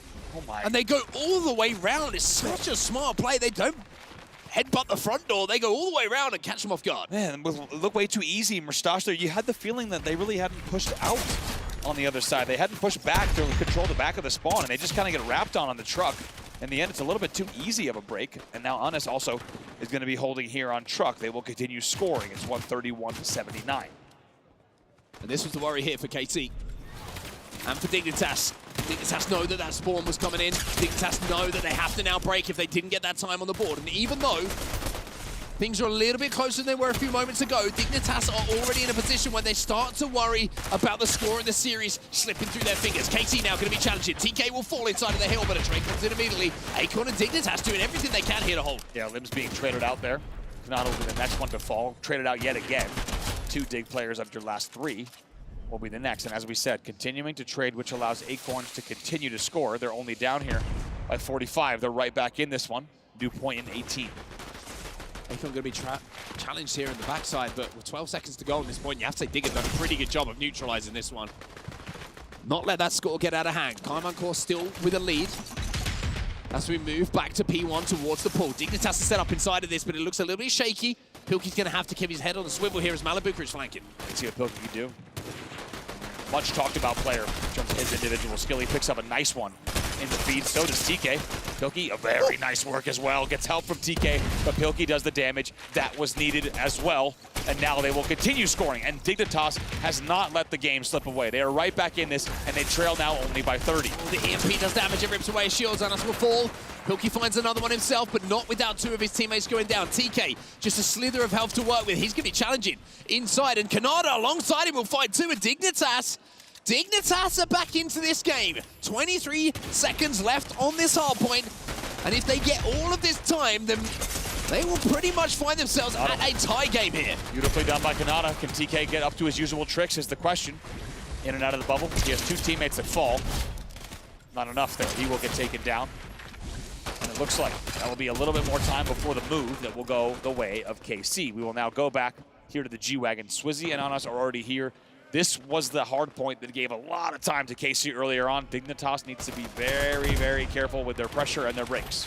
Dignitas did a really good job of kind of neutralizing the P5 position though, and if they can do something similar here, then they can take this one all the way back to their side of the map, but they've got to go through KC first. 3 eliminations picked up. Mustache is going to be trying to deal with Kanata as the last alive. That's going to be all of them down, Dignitas, as KC will now put themselves on the precipice of a series victory. 205 points of rising. Dig now feeling that pressure. TK and Kanata combining for a front push right here on your screen. They need to make it happen. They cannot let all these points go. They need to win this back base battle. They need to leave the hard point and try to win this. Well, the thing is, KC can't win on this hill. Dignitas will know that as well, and Dignitas will have the spawns and have left to try and rotate for that next hill. We are going over to the fire pit, and for Dignitas, if they can win a couple of fights on the mid-map here, then they can once again put this game so close on that scoreboard. And then we move to a more neutral hill, where Dignitas are going to have spawns close to. You have to wonder, though, is it too little too late? We've seen so many teams, once they pass the 220 mark, there's no room for error for their opponents. Dignitas needs to do everything right for these next few minutes. They're still trailing by quite a margin. So he's putting up a lot of damage here to the side of Dignitas players in and around that hill. Dig trying to double up. There is Swizzy inside of that hill. 24 limbs to his name and 3 eliminations in total coming for KC. Malibuka's still alive on the edge of this though, but that's going to be 3. And Dignitas now stare down the barrel. It's 20 points for KC to close this out. Pilkey's first forward. He needs to win this. He's all inning. If he goes down in the feed, you get the feeling this might be it.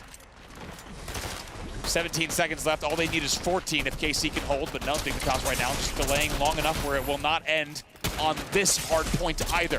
There will be at least one more to play. But they're denying so much time here, KC. They're scrapping up the scrap time as well, and that means that they'll put themselves within just a few points of closing out this game. 2 eliminations go their way as well on the rotate. Malibuka inside of the hill on the white car, and with that, will hold down those final moments. KC will advance into your semi-finals here at the EWC featuring Fortnite. Dignitas will fall as KC will stand tall. 4-1 your final series score, and it felt like a solid 4-1 from them, right? Sometimes you look at a series score line, it might not be representative of the action on screen. You can see Dignitas, TK on your screen there with a lot to think about as they will now exit here in day 3 of the event, not making it day 4. And good sportsmanship shown in that moment, because you could tell there's a lot of frustration there. A lot of hopes and dreams about getting not only to Sunday, but also the cash prizes that would have awaited you had you won this match as well. However, it's KC with, as we've heard from the desk, their massive fan base, by the way, supporting them here and abroad. They will take this series very comfortably, 4-1 in the end, and advance to our final day of competition. They will also keep their key intact. They will be able to move that one back tonight towards the hotel, keep it nice and safe to bring back in tomorrow as we take a look back on some of the reactions from the players in that moment. KC just feel like a very composed team. Whenever I've watched them, the way that they formulate their pushes, the way that they kind of hold themselves in the end of close games, that kind of composure in the big moments is what sees you through sometimes. It really does. Emotion, as we said, on both sides of the stage as well, and there you see the final moment where KC knew they had done the work for the entire series. And even a look to the crowd as well, of course. Lots of family, friends, loved ones supporting some of the best players in the world here as well, unsurprisingly. And eventually, the sportsmanship comes out as well from the side of Dignitas. They will be upset to go home. Let's hear from our winners here on the main stage with an interview. Hi there, guys. I am joined by the almighty Anas here on the main stage. Anas, congratulations to you and the team. You must be feeling incredible right now. I want to go back to that very first map. We saw that clutch kind of capture the flag. You sliding in moments before being eliminated. Walk us through that map. How did it feel amongst the team when that happened? The first map was very close. I felt like nobody was really doing anything. We were all playing safe. But then in the end, we managed to get the flag. With you guys in the team as well, obviously coming into this competition, you had a chance to play against the likes of Dignitas, big players again across the way. How do you prepare for the match as well? What did you guys do in preparation to take them on? We watched their replays, and like most, we practice a lot versus the good teams and just play a lot in general. Which of the maps as well do you find are your strongest? Which game mode for you guys right now? Where do you feel like you're kind of unstoppable? I think we're best on Hardpoint, definitely. And one thing as well, which is really key here as well, we're seeing so many fans supporting the teams, but you're lucky to have your family here as well, we've seen in the audience. How great is it to have your family here to support you personally as well, being out here in glorious Saudi Arabia? There they are, there they are over there. It's awesome to have so many people supporting, and especially my family as well. It's nice. It's great to see them over there as well. Obviously here in is tradition as part of this competition that when you defeat a team, you get to crush their key, Anas. So I'm going to invite over the Dignitas team right now. Kanada's going to bring across the key. Big moment here to share with Anas. And I'll let you hand over the key to be crushed. A valiant effort, well done. GG's to you guys as well. Well done, well done. Good jobs, thanks man, thanks. And you get to crush that. Hey, that's happy, isn't it? Great, lovely times. But obviously, you've got yourselves a big matchup next against Exceed. I mean, Peterbot earlier on, hugely confident going into this. You know, for you guys as well, after your performance there, in the latter part of the competition now, you've got to be feeling good for this. I mean, the team seems like very competent and very ready to take it on in the semi-finals against Exceed. Yeah, I think it's going to be a close match, but we're going to prepare and, yeah, we're going to win. You heard it right there, guys. KC think they're going to win. Who do you guys think are going to win? We're going to find out tomorrow in our Super Sunday. For now, thank you, Anas. Congrats to KC, and back to you guys in the studio. Yes! Carmine Corp acquire another key, a big win here versus Dignitas to get to the semifinals. Mr. X joined with Lev and Jesco, yes, again. Map number 1 was crazy, went down to the wire. I'll be honest.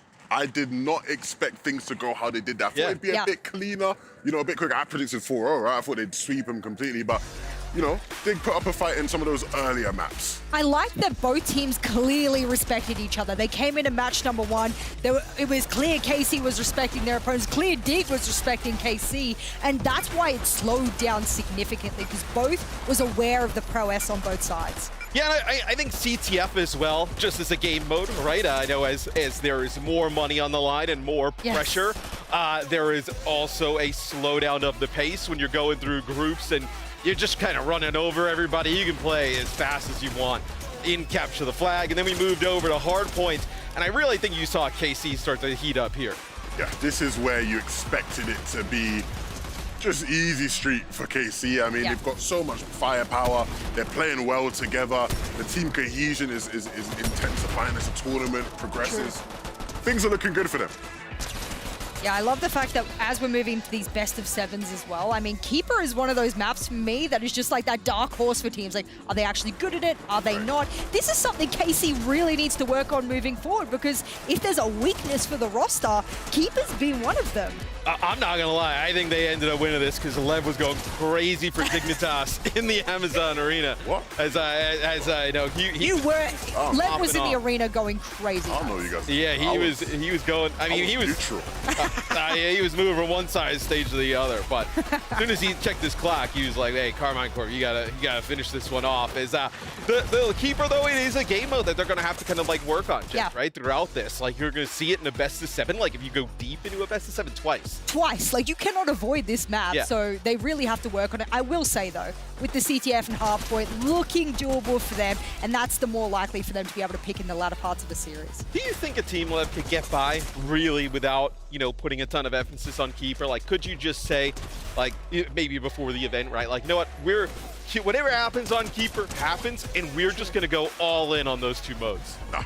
Especially if especially if you're like the lower seeded team, right? Because it's like, you're gonna go into it, you go into the series knowing that if it does go past Keeper and you're getting to like that Hardpoint chalet, if you're not gonna be the highest seeded team and you're not getting the chance to play red side, you can chalk that map off, right? So you need Keeper if you wanna be able to take a series deep.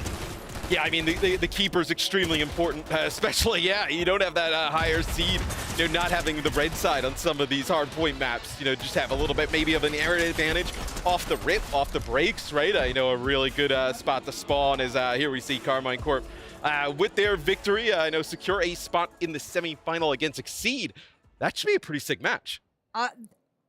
KC fans, stick with me here. This is where I start to predict against us. This is where I get on the desk, the realism hits. I say désolé, but we're hitting the point of French for betrayal? That is French for no. Maybe we throw up the white flag. We throw up the white flag and we say Exceed should be the better team going into it. I want KC to do well, but Exceed, they are above us. KC, they've only dropped 2 maps so far, right? Still looking extremely strong. We can take a look at the PlayStation Player of the Match. And for this one, it's pretty difficult because there are lots of players for Carmine Corp who are phenomenal, but it'll be Mustache here for KC. Has 6 series left. I mean, Mustache is always going to be that player where you give him an inch, he'll take a mile. Firepower is no problem for the young son. And I'll be honest, he just keeps growing into this tournament. I mean, he has moments like that, right, where it's like, he just shouldn't stay alive, Jess, and he just does every single time. And it seems like he finds these pockets, these moments, these power angles on the power positions on the map where he goes, I want this point, but I need to be disciplined enough to wait for an advantageous gunfight, and he manages to find them across the map. I also think if they're gonna beat a team like Exceed tomorrow, you're gonna have to see this type of performance. He needs to be at 100. Yeah, well, he needs to be at 100. We've seen Malibuca have some really sick games for them, and us as well. But for Mustache, you get plays like this, you got a real shot. 100%. I mean, firepower-wise, when you look at their lineup, they can match up with anybody in the tournament, right? When you look at the individual players, it's just going to be about, do they execute that in the server, and do they have the strats to get past some of the better teams like in an Exceed? Am I looking at them thinking they can really test Exceed? To some extent, sure, maybe, but I still think Exceed looks much stronger than them so far. Yeah, I think, though, you get it on the last day, right? Anything can happen. Yep. You start off a little bit early. You start to get hot. As we take a look here, just remind you, the PlayStation Player of the Match was Mustache for this one. You start to get hot early on in the day. You could spiral that into a good finals. And I noted on the very first desk we had for Exceed that in a lot of their matches, they were slow starters. On that CTF, they were consistently slow starters. They would be losing it time and time again. That's a real advantage for Carmine Corp to get away with. I mean, to be fair, though, you look at the series against Falcons, they were the ones flagging instantly, right? Yeah. Flagged instantly, played that advantage. If they did that against KC, we saw how that first map played out against Dig, right? Very slow, nobody really making that first move. KC can't afford to do that against Exceed. Yeah, as we take a look at all of our beautiful logos still left in the tournament. So we will see Diggs vanish here just shortly. Hey,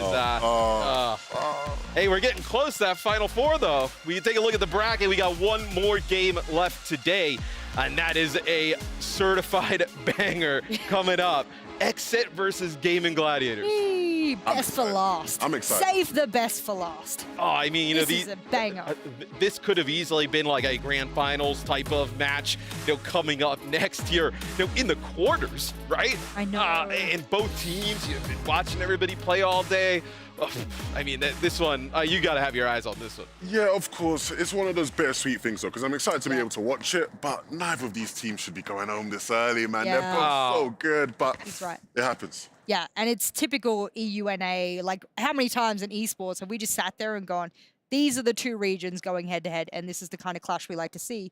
I hate to say it, though, but I think NA, can I fly back to EU after saying this?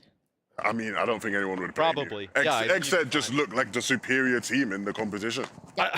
I mean, they're the favorite, I think, for a reason. Right. I mean, they have looked that good, really, throughout the tournament. I mean, quite frankly, we haven't even seen that much of them because they just 3-0 everybody, and they're just gone. Get done quick, yeah. I know Gaming Gladiators did have a little bit of a closer game during groups, so, I mean, it's a very difficult one to call, but... I think it's becoming a thing where it's more so we're looking at how much is Gaming Gladiators going to really be able to push Exet? Yeah. Are they going to be able to take them to 5? Because if they were, that would be huge. Yeah, I think the first game you're gonna know a lot from this series. How Gaming Gladiators comes on out against Exet, and we'll have that final match of the day right after this quick break.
You ever wondered how a Hollywood movie is shot? On a Sony. You review it on a Sony. And how do you make that sound epic? You record it on a Sony. Lunch break on a Sony. So why wouldn't you watch it on a Bravia by Sony?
I'm here with Carmine Corp at the key crusher of the Esports World Cup after they managed to take down Dignitas and take one step closer to that trophy. Malibuka, how was it crushing that key?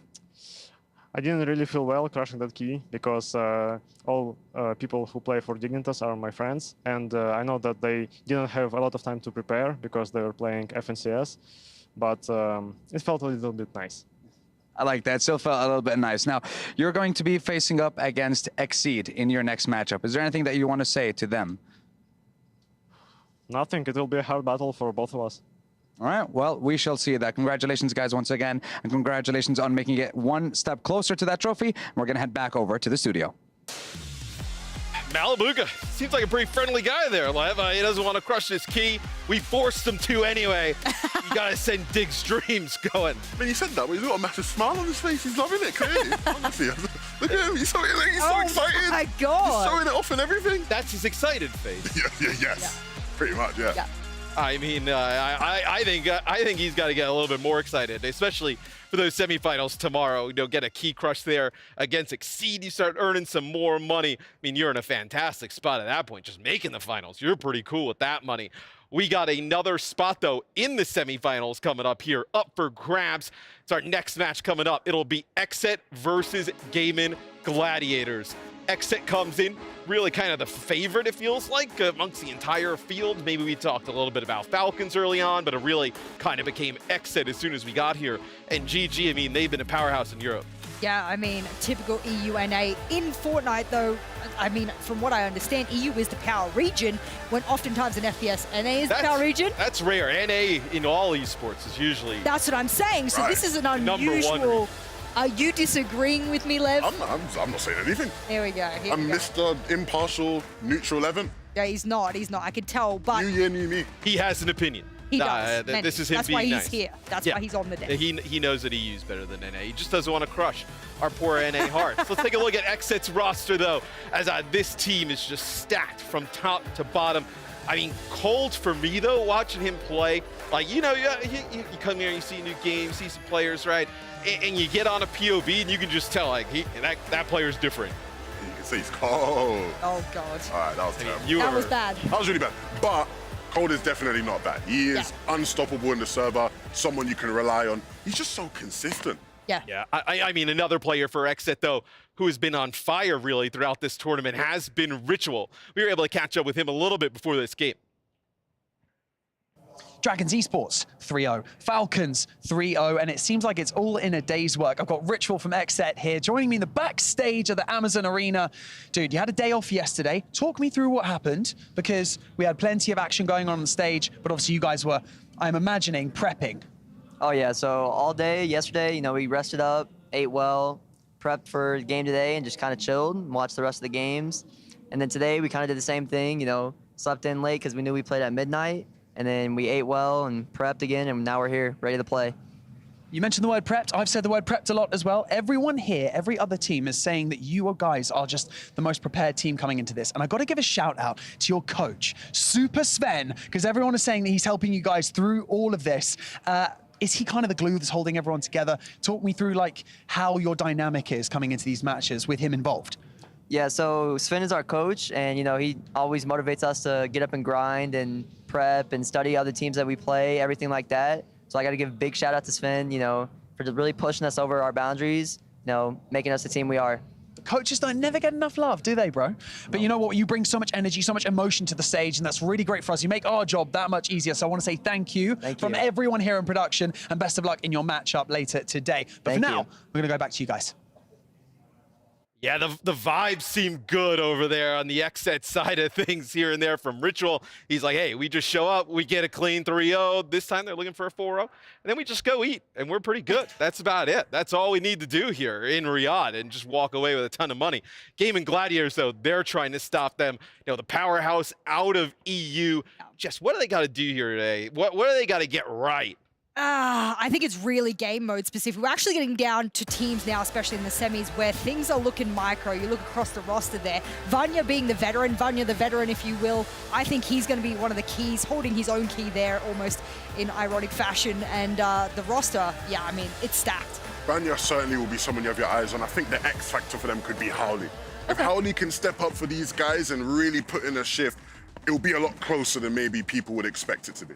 Yeah, I mean, I think we're expecting a pretty close game between these two. It'd be a shame, right? You know, get this hype matchup, and then Xset just kind of rolls over everybody. You'd look at Xset then against Heroic. You'd probably favor them there. Could be something where they can start to steamroll through the rest of the tournament. You say this, and on my cue card here, I have some bad news for the GG fans. It says for Xset, HP, which is Hardpoint, has been a close one for them. They've gotten dubs, but it's been rather close for them. And then right below it says GG, Hardpoint a weakness. And it's like, those two things don't go together if you're looking for a GG win. So that's the one thing. Yeah, not ideal if you're looking for a GG win. But we were able to catch up with them a little bit earlier today, get their thoughts on this match coming up with Xset. Welcome to backstage at the Amazon Arena. I've got Sined here from Gaming Gladiators. It's your first time competing here on the main stage. So how are you guys feeling about it? We are feeling confident. We're going to try to do our best and go to the next stage. Exactly, because you've had some ups and downs in this competition so far. Your match against Exceed was really tight, unfortunately dropping that 3-2, but you regrouped and you managed to exterminate Power 3-0. So it's a really good turnaround there. Arguably, you've got the most prepared team coming into this competition, Xset, as your next opponents. How prepared are you guys feeling? And, you know, where do you feel like you'll excel in this next matchup? I mean, we got a bit unlucky because they got better seeding and they choose first map, they choose sides on the hardpoint. But it's fine, we're ready, we're feeling confident, and we're gonna do our best. Feeling confident, absolutely not phased at all. He's barely moving, but I'm seeing that as a good thing. It's like a coiled cobra waiting to strike. That's it for us here at Backstage at the Amazon Arena. Back to you guys. So, you know, GG, they seem pretty confident coming into this. I think for both of these teams, I think especially if you're GG, I think kind of like the story you got to be telling yourself is like, hey, we win here today, we got to feel pretty good about our chances going against Heroic, right? I mean, you got to feel like this is almost your finals. Just remind you guys, get those predictions in at stcplay.gg. And I got to get your guys' predictions before we start this one. Lev, you thought it was going to be a 4-0 the last one we just had. 4-1. What are you doing here? Ooh, I think Xset take it. I think it's closer than in lots of the matchups, but probably still like a 4-1. I think you'd be silly not to predict X-Set. I actually can't give you a map score, but given what I said before about Hardpoint, I actually think it could even be a flawless. Come on, give us a number. Yeah, come on, you throw a number. I do think 4-0. Like, yeah, Right, I think like it could be. Yeah. Close, but 4-0. I mean, it really has a shot to like go either way. This series, whether it be a 4-0, 4-1, or goes all the way to Game 7, would not surprise any of us here in the studio. X-Set versus Gaming Gladiators starts right now. Sky. Oh, Milosh, the Miloshinator. Habibi, Habibi, Habibi. My goodness, we have seen it all today, my friends. You know what? You and I, we've had more surprises than there are stars in the sky, and that's the cheesiest thing I've ever said in my life. Honestly, the biggest stars in my sky is you, Oh, Adam. stop We've it. had a whole day, a long one, but honestly, the fact that we moved on from BO5s to BO7s has been an absolute pleasure because it's shown teams that can adapt and ones that cannot. There's obviously repeats in game modes, different maps that you have to factor in, and close moments. Today, we've had them more than ever. Yeah, best of sevens are a real game changer. Don't forget as well, every single team has at least won $80,000 that's qualified for tomorrow's competition. So everything up for grabs. You can even see now keys are crushed inside the box here. And around the same time tomorrow, we may have one inside the triangle, a confirmed winner of Esports World Cup featuring Fortnite. It's all to play for. There's one last matchup coming your way today, though. Milosh, I suggest we meet those teams and get this thing underway. We absolutely should. Let's welcome to the stage, X-Set!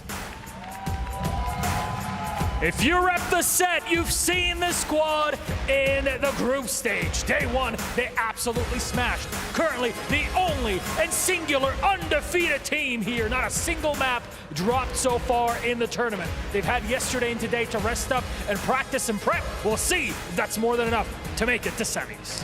And please welcome to the stage, Gaming Gladiators! Gaming Gladiators are now on the stage for the first time in this competition. They have done all they can to make it through to the semifinals. They pushed XC to the limits. But could they cause a real upset here and take out one of the favorites in X-Set? We cannot wait to see how this is going to happen. Milosh, for the last time today, you do it, man. You take it away. You give it all the energy you can. Milosh, over to you. Let's get it on! Let's get it on!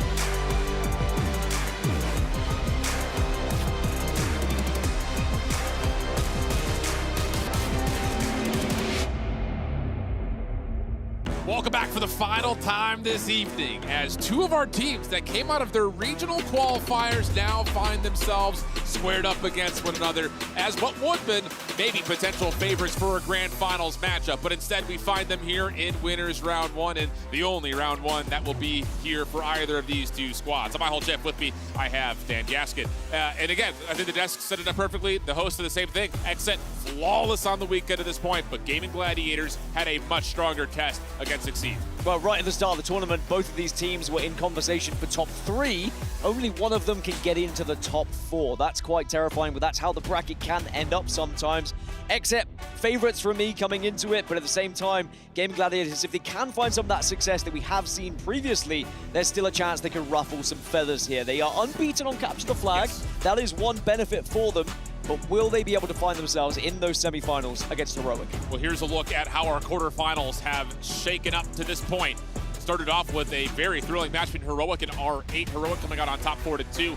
We obviously had a chance to watch the Exceed Team Falcons revenge matchup that Exceed were able to take pretty convincingly. And then, of course, most recently, KC, Carmine Corp, dealing with Dignitas only dropping the keeper. But This best of 7 feels different. The strengths, like you mentioned, are almost opposite in certain ways. Looking at the history versus the recent results, like you said, GG have been flawless when it comes to their CTF. Those are the 2 really impressive maps that they were able to take versus Exceed. But then on the other side, Exit, of course, haven't dropped a map anywhere, but in particular have looked good in Keeper, if not the best on Keeper in this tournament. And also Hardpoint, fairly flawless as well. Yet to drop anything, but can Gaming Gladiators change that narrative and show that actually Exit are beatable? And I will say, even though Exit are flawless when it comes to their hardpoint, their average score differential margin is only a point tally of 6 points. So all of their maps have been tremendously tight. So there may be some opportunities there for Gaming Gladiators to maybe steal away one of those more respawn-heavy modes. But it all starts first and foremost with this Chalet CTF.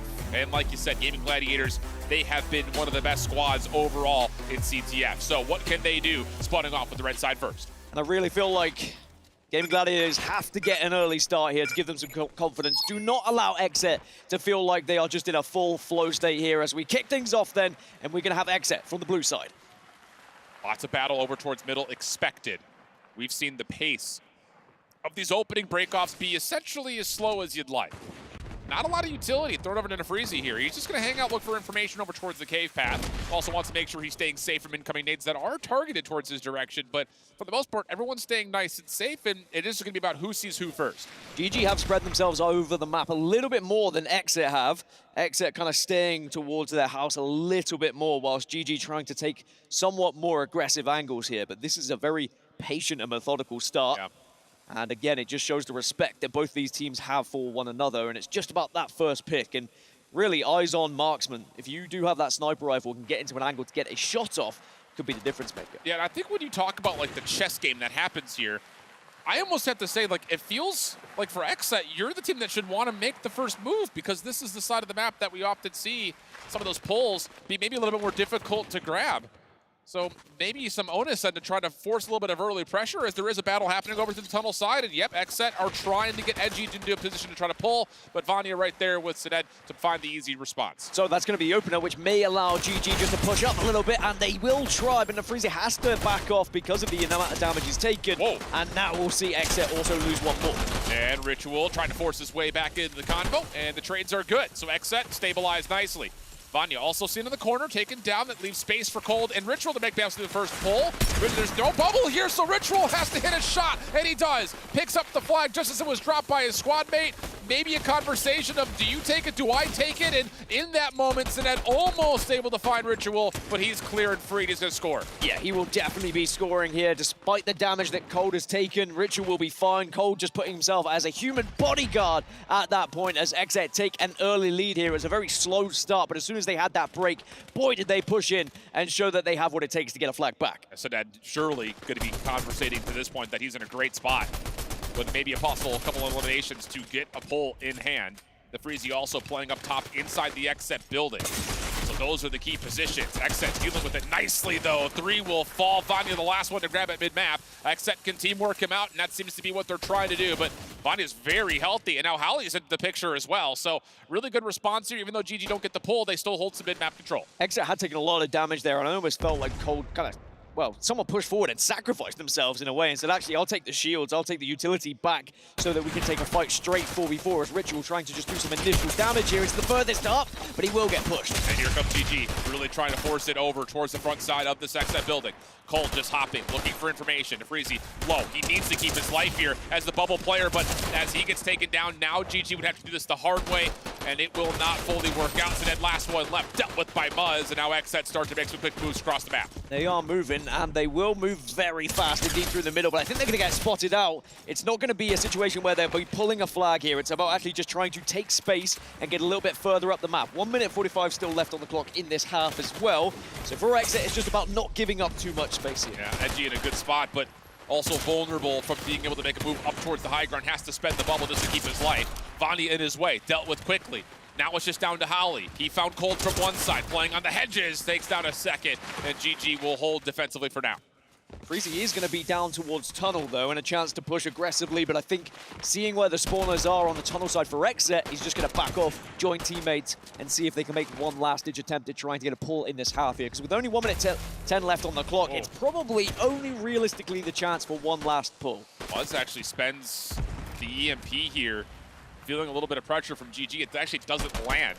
So now Saded making an extra step forward. They know Edgy's on one corner. Just comes down to, can they isolate? Do they know where Ritual is? He's playing very passive inside the windows for now, looking to see if he can catch a timing. Sees Howling on the jump up through mid-pool, but the hit is underway. And Ritual may be called upon to come back over, but he's actually going to fall immediately. Saded not going to opt to use the EMP on this bubble that's here in the front side, and that's enough for Edgy to find 2. Muzz the 3rd. GG not able to find a pull. Maybe still time if Xset are really fast. You can usually get this flag about 15 seconds across the map, so you'd have to really push now and try and get a pull, but with the positioning from GG, they just go into defense mode here and should be able to hold off Xset, and we're more than likely going into half 2 at 1-0. You got to be feeling pretty good about that, though, I think, if you're Xset. No real super big contest over towards your flag from the weaker of the two sides in a lot of regards, and you've been able to find yourself a pull of your own. Saded uses the EMP, will finish things off just to make sure there's no one else to touch the flag, and we'll exit, like you mentioned, with the 1-0 half. But Xset's got to be feeling great about that first start. I mean, big reaction, fist bumps all around as well for the team. It's just winning the half, essentially. But as you said, a 1-0 lead could be everything here after the initial round, because not only have you got a flag advantage, but if it does end up going to overtime after the tie, you then have that advantage in overtime as well, getting that initial flag capture. Well, the bar's been set. What can GG do now as they flop over towards that mid-building position that can often lead to quick motion through tunnel? Xset putting a lot of attention over towards the backside at pool. Edgy just going to watch the long cave route. And again, the thing about this is, how long do you wait if you're GG? Like, is there any reason to wait longer than maybe you should? Because you're the one who has to make the first move. I like how you said they flop over to the other side as well. It's not like they're purposely flipping over. It's like they're against their will flopping to the other side. But again, similarly to the first round, it's going to be slow. It's going to be methodical. GG trying to make a move as a 2 through the tunnel here. And it's about whether they can gain information through this shoulder peak. Yeah, Cold, I like this spend. Just get the cluster out early. Dynamite sent back his direction. That actually does tag. Now, Ritual is over the top of this as support. Really good information gathering, though. Holly will use that as a way to actually take down Cold, and now the wrap is on. Ritual would have to hit a shot. Tracking back as Muzz as well. And the EMP misses. So hold on a second. Cold, timing-wise off spawn. Gets his own trade, and that was a missed chance for GG. He's like, oh, you thought I was done, but back from the grave, like a phoenix from the ashes, will come back off spawn and now puts Xset in a position where they can start to gain control of cave side here and begin to think about maybe a pull of their own. If they can get the first pick, it's going to be Howley trying to contest, then maybe they can start to wrap. I really want to see a little bit more mid-coverage, though, from Xset here. Yeah, I agree. And I think the more important thing now, after the last bit of exchange of gunfire, Xset have no shields left on the map.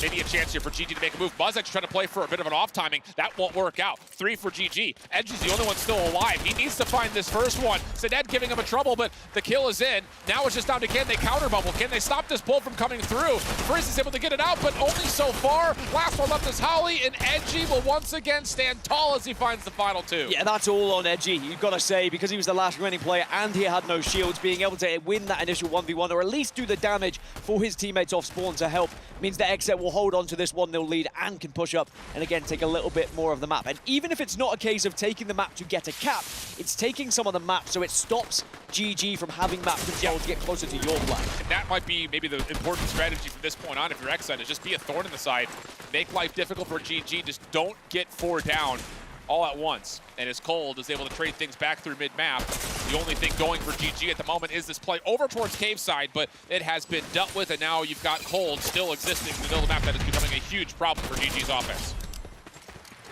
Cold falling, GG continue to push on, but Xset more than happy to sit back defensively here and watch these angles. You're going to need something special, I feel, here from GG if they're going to get a flag capture, especially with Ritual holding this position. Yep. You really need to make sure that you kind of either bubble off that sniper rifle or find a way to shut him down. The problem with that is if you spend your bubble to block off Ritual, you don't have it to block off the flag. Exactly. So it's 6 of one, half a dozen of another. As Cold has been seen backside over towards the tunnel, he has done well to hold off this 1v2. And more so, he also finds the elimination on to Holly. Nefrizzi was already out of there, and Cold will step up and say, all right, you want to give me tunnel, I'll take it. Thank you very much. Bubble goes down, Sined also falls. And Exit, you know, with 1 minute 38, it's been job done so far. This is clearly the game plan, but look at this from Vanya. Trying to go unseen, and that's one way to answer back with the sniper rifle control. And that's going to be at least a pull. Has to win this out versus Muzz. Pistol late to the battle, but Vanya finds the elimination, and now the bubble is here. Vanya should be good to get through, but look at Cold. Cold is through, and he's going to, I assume, find the counter pull. Sure will, but Holly's there to meet him, and this is going to be a successful run back for Vanya. Nobody from XSET is near enough. Said we needed something special. Well, it was something special. It was just something a little bit sneaky from Vanya. Gets the sniper rifle shot, denies that coverage of mid, and then also gets the pull. And even though it was a good attempt from Cold to get the counter, doesn't work out. And now, GG in the ascendancy here and probably feeling pretty confident. It forces XSET to try and do something here, but at the same time, there is still OT, and technically, XSET would still have the advantage. Keep your eye on the minimap. You've got Ritual and Muzz up on the top left-hand side, already controlling all of Tunnel. And if they can hold this position and catch GG on the rotation, it may open the doors for a possible entryway over towards Vanya's location. They need to clear him out of top house, though, if there were to be a pull for XSET. It would have to be now as well. 24 seconds on the clock. You've got to move. If you are XSET, it looks more likely that they will have a chance to do so, and here comes the push.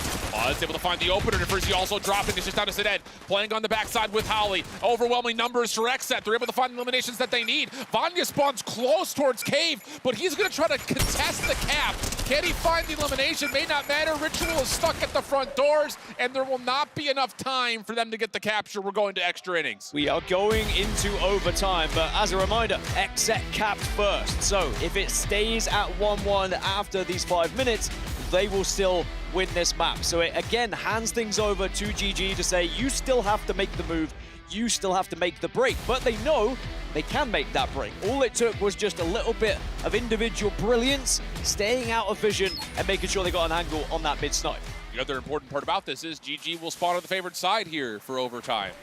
So maybe a chance to utilize that advantage to counteract the initial pull and capture from XSET that gives them the edge if this were to go another 4.5 minutes worth of no score. So we'll see. It has to be GG to make the first move, and it looks like they're pretty much setting up for the exact same thing again. Double stack here at Tunnel, looking to see if maybe they can catch info on Ritual and then try to isolate Cold. The more time that takes away just plays into the hands of XSET here. They are more than happy to wait for GG to make the move. 2 over towards Tunnel, as you said. But there is going to be a pretty much direct matchup on that Tunnel side if they try and make a move.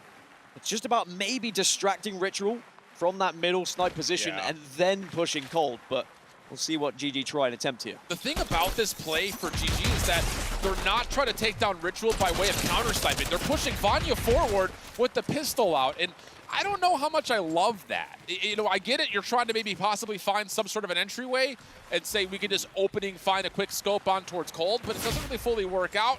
And as Nefrizzi tries to force something from the front, now XSET have numbers. Well, XSET have also got tunnel control here on the left. You can see it on the mini-map. And it is going to be Cold versus Howley, and 1v1 engagement. Cold's got the better of him so far. If you get this elimination, maybe you can push up and get a flag, but it is going to be good defensive work from GG. At the same time, though, GG get a grab, but it's not going anywhere here. It's just one of those things I think Cold gets to read that, hey, GG are hitting my base, let me hit theirs as well. Stop the reinforcements off spawn to be able to assist and just trust that your teammates can clean up the action on your side of the map, and that's exactly what unfolds. Little third-person Mexican standoff here. Nefrizzi is trying to hold on towards this tunnel control. XSET nade out, does not connect, not deep enough. And Gaming Gladiators are stacked up here right through mid over towards this tunnel cut. Huge. Good shots under the truck here just to try and take the initial shields off of Cold, and will get the frag. So now GG do have the advantage, but again, it's just trying to get out of those sight lines from the sniper rifle, and it's a defensive bubble. That means no bubble available for the flag. I just don't love that. Muzz is so even to that task. He displays the staircase, no worries. The flag does get pulled here. Sined drops, and yeah, there's just nowhere to go. Vanya, the last one left, but he's completely overwhelmed and encompassed by the XSET defense. The trades are good, the numbers are good. Nefrizzi, the last one left alive, coming off respawn as the rest of the squad, but Nefrizzi through tunnel's in trouble. It is a clear game plan from XSET here. They are pretty much just playing defense. It is a risky plan, but if executed, it could look like a brilliant one.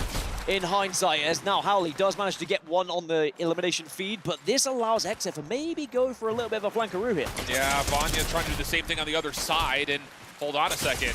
It's successful for one, unsuccessful for the other. Buzz, a little bit of trouble. I'll say the banisters of that awning were taking most of the damage there for a moment. How's it still standing? I don't know. Especially in a game like Fortnite, where the environment is used to breaking all the time. It's a tunnel battle yet again, and this has been one that XZ have been able to consistently win when it is 1v1 engagements, but that's a great nade going out. Buzz holding on to one side with Cold nearby. Edgy on the other with Ritual playing a little bit of a further back defensive setup.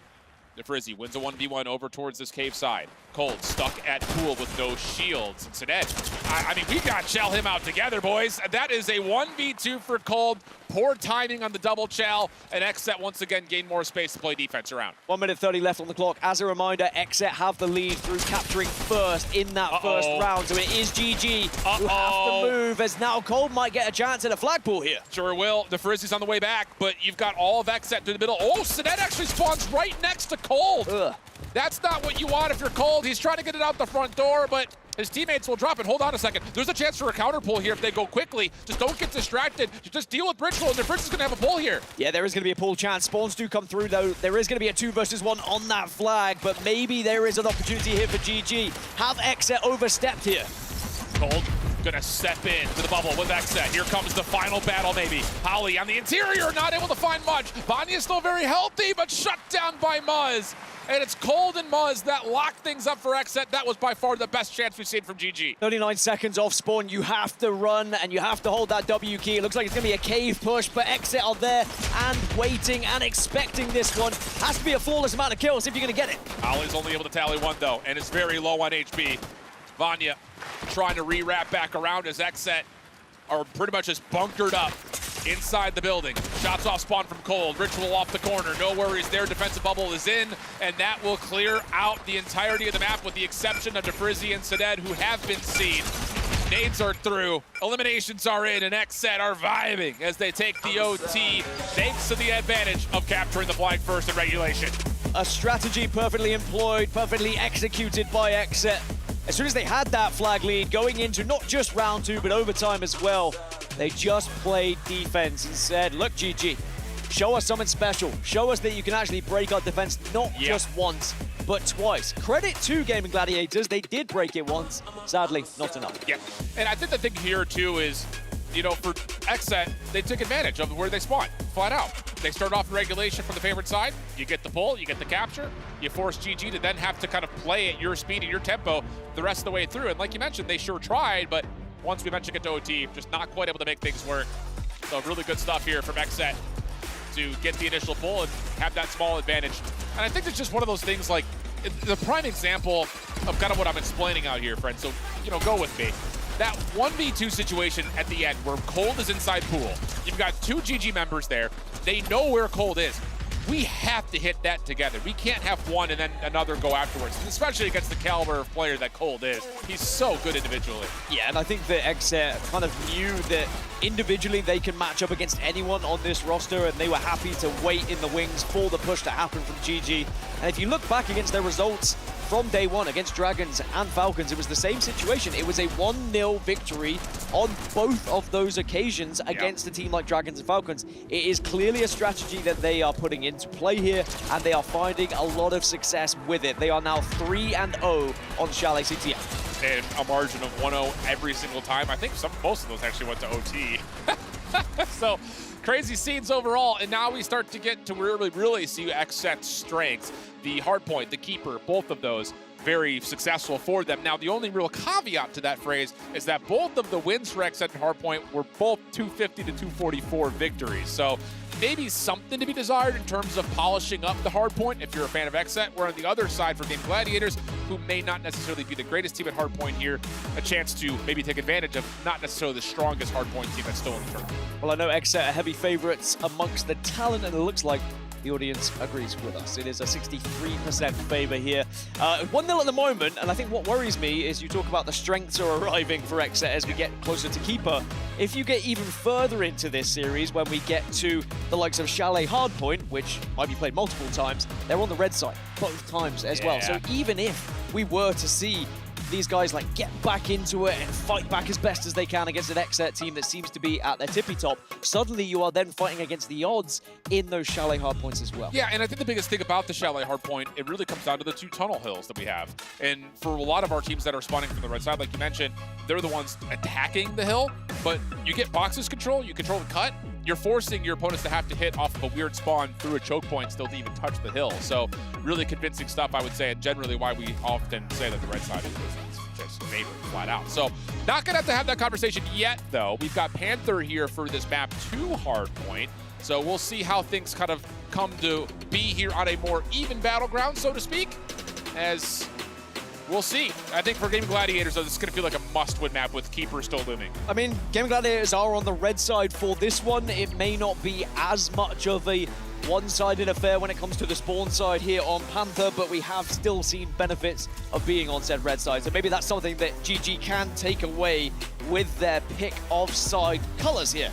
GG going to be on the red, Exet going to be on the blue, and the minimap is going to have that east for Exet and west for GG. Should be an interesting one.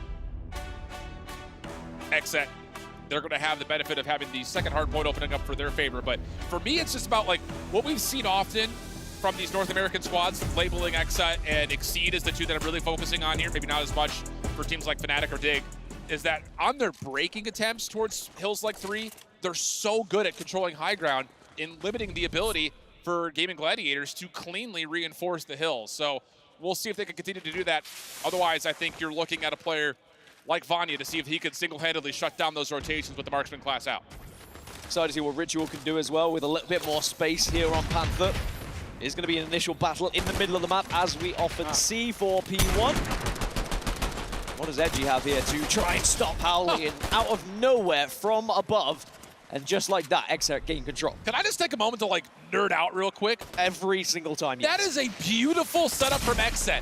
They toss an early bubble that they're not possibly even using as kind of their entryway, but it's enough for them to throw dynamite at it, clingers at it, and an EMP. Exet still have all of their utility, and they counteract. They're essentially using the bubble as bait, and it works out absolutely perfectly. That is absolutely big brain break-offs from Exet.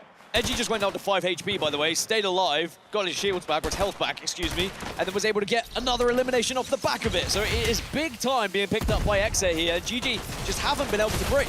Well, now they're starting to get some control back over towards the statue position, but Zed not 100% confident that Muzz was still playing from this spot. And oh, actually, Muzz has gotten his ankles broken. He's got absolutely no idea where Sinad is, and that's enough of an advantage for GG to find the eliminations they need. But it comes at a cost. The second hard point's already opened up, and Exet's already here. Exet are there. GG are going to try and surround them from the southern side, though. But again, Edgy is there waiting, has the bubble available, and can just force them into the zone here. Yeah, but the thing about this as well is that Cold is hitting a bit of a pinch. Cold's already found 2 from behind. Now he's a part of the play. That is so freaking good from Exet. You play it through the middle of the map. And again, it's one of those things of, look at me, come kill me, and all of a sudden, you've got Exet on your flank. Now GG have to hit through the middle choke point. This is not what you want if you're Gaming Gladiators, and that's exactly why Gaming Gladiators in the blender after 2 perfect setups from Exet. And now GG, their spawns are a little bit staggered here, so they've got to be careful. If they keep flying in one by one, it's just going to allow more eliminations in favor of Exet. It is a significant lead for the Exet roster right now. Let's jump into a listener and see what they're saying. Let's go, baby! Come on! On the punchy, right on punchy, right on punchy. He's fucking okay, fine. Sniper. Okay. Let's pick our first one good hit, bro. Okay, I'm mantling. 3, 2, 1, mantle. Go. 20 white. Watch red room copy. I'm watching copy. Crack them. Inside. Fight there. Spawn. I'm giving you a bubble. Guys, on site. Hit him 60. Oh, fuck, I give him a bubble. I'm gonna wait. I'm waiting. Yeah, same. I can go bubble with amp. Yeah. Okay, just clinker. Okay, clinker. I don't think they have a bubble. Clinker. Amping. I thought it was further. My bad. Just fight the bubble, bro. Fight the bubble. It's only 2. 180. Nice. We can push. Jump on me. Okay. We set up for next now. I'm playing back. Dead. Dead. Good. On me. Turning up on next. Turning Dead. Nice. One's running on next. One's running on next. Left side. Right here, Cold. Okay. He's backside now. Backside. It might be two. It might be two. Yeah, it is. If you have two backside. And one close side. Scars on site. Yeah. You're right. They're swinging backside. Class from Xset. You hear it in the comms. Wait for me. Double chow this. 3, 2, 1 mantle. Everything is in sync. They're able to break open P3, and now wouldn't you know it, Dan, it's 10 seconds into the 4th hill, and Xset are still accruing time. Yeah, it was the mantle call for me. Just, you are a little bit vulnerable when you mantle, so just communicating that when you're going to do it so someone can either cover you or push with you at the same time just makes it that little bit more comfortable as Xset gain control of P4 here, and now Gaming Gladiators look to try and kind of pinch them here, but wow, now with the first already fallen, it opens things up for Xset again. You have to have these timings locked in if you're GG, because otherwise you're just self-staggering. Vanya falls, Sined is gonna be team worked out, and it's just so good from Xset. I mean, no one else in the tournament is showing me the same things that I'm seeing here from Xset. Flat out, they attack 2 straight hard points, and they're still dominating as they rotate back to one of their favorite hills. Without a shadow of a doubt, Xset look like the best team in the tournament at the moment, but there is still a long way to go, not just in this series, but the tournament as a whole. P5, though, is going to be in control for Ritual once again on the marksman, with a chance to pick off anyone who approaches.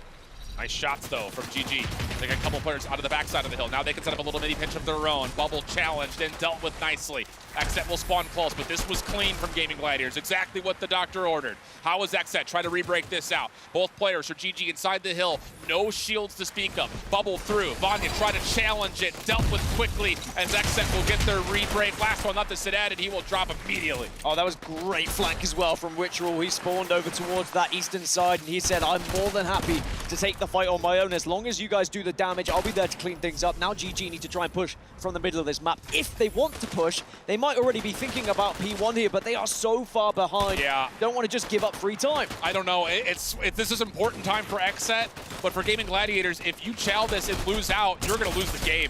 So you have to get time here on P1, and Holly will very recognizably move back to make sure that that is the case.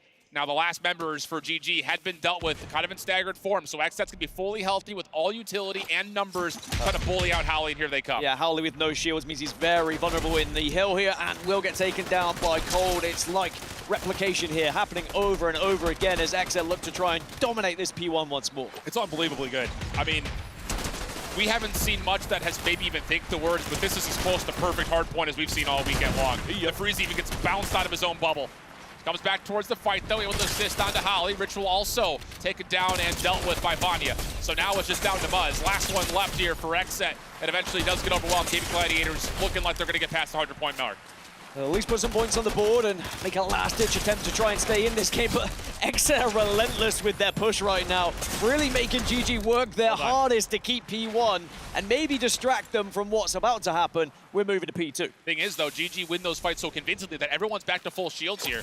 Dynamite over the top. Klinger also to the backside of the site. Muzz dealt with it. A lot of damage coming through, but Xset are finding eliminations that they need. 2 for 1 the exchange. Muzz in and out of the bubble. Up and down they go, trying to find the final shots, and eventually the help is there to capitalize. Xset can win here. I think that Xset basically looking over towards CGG saying, what are you even doing at this point? It almost feels like it's on easy mode watching Xset play with how comfortable they are with their rotations, with their chemistry, everything on point as they look to try and hold P2 for even more time. They just keep going and just relentless. All I can think about is X gonna give it to you, and they're giving it to him good. 230 to 104. Still possibility for Xset to win it out right here. Howley trying to give it a try. Backside of the site can't double down. Maybe enough contest here if one more player can touch to send this to a new hill. But it doesn't look all that great for it. Yeah, there's going to be maybe 2 seconds left that Xset are going to need to find. We are going to move to P3. It has to be flawless now from GG, but sadly, everything on the opposition side for Xset has genuinely been flawless from what we've seen. Unbelievable pushes, and they get a chance to do it once more as they push through the middle. It's just unreal to see how much better they've gotten in the last 48 hours. Good EMP starts to come through, gives GG a chance. Vanya, Sined combining, and that's going to be 4 down. You cannot stay complacent here, though. If you're GG, you need to take space away because you need to create a buffer. You need to play the line of scrimmage that can allow you to soak up even more time and still win the rotation and new. Yeah, the thing is, Xset can just kind of keep pushing, keep GG on their toes, and then set up for P4 if they have to, or they could just win it right here. Well, it's the fight inside the bubble, and XSET will find the final elims needed. And yeah, that's what I'm talking about. What, are these guys loading in? What's happening here? That is unbelievably good. Unbelievably good from XSET. How you set up holds, masterclass. How you finesse the middle of the map to get pinches on when you're attacking and breaking hills, perfect. I mean, it is chef's kiss, and boy, they're cooking right now. Ritual saying, like, can they even hit their shots? Wait, is it just extra recoil on their guns? What's going on? They are feeling themselves. Our XSET, GG, very much behind now, 2-0, and it just seems like things are going to go from bad to worse here as we move into Keeper for map 3, which I'd argue has been one of XSET's strengths. They have kind of pioneered how to play this map and mode, so that has me worried for GG. But just look at the vibes on XSET. They know how good they're playing right now, and you can just see it in their emotions. Look, I think the thing about it, and I'll throw on the coach hat real quick. Go on then. If you're any of the teams that are still alive, needing to possibly go through this XSET team, you better pull out some sort of a whiteboard app and start figuring out how you're going to draw up these break attempts. And I'll say flat out, XSET's timings, that's something that I won't say you can't teach, but it's difficult without having good concentrated focus as a 4-man squad. The other side of it, though, is how good XSET are about zoning the hills that they should be winning. They're setting up these multiple lines of defense that no one else has showed me at all this weekend. And that's unexcusable, because that should be the standard for everybody with $1 million on the line. We've seen a lot of teams kind of just sitting in the hard point and maybe advancing slightly ahead of said hard point to try and get those eliminations. XSET are thinking outside of the box. They're thinking about where those spawns could be, what angles can we take to stop those spawners, to push us quickly so that we have an answer. And if we do go down, you speak about that first line of defense, we've done enough damage so the second line of defense, our hill holders, can finish off those players. It's like passing of the baton. I'll be the first one forward. Oh, I've dropped. The baton gets passed to the guy inside the hill. If you can find that elim, take my spot. It's literally move and replace. Let the guy off spawn fill the gaps. Pick up the pinch. Get inside the hard point.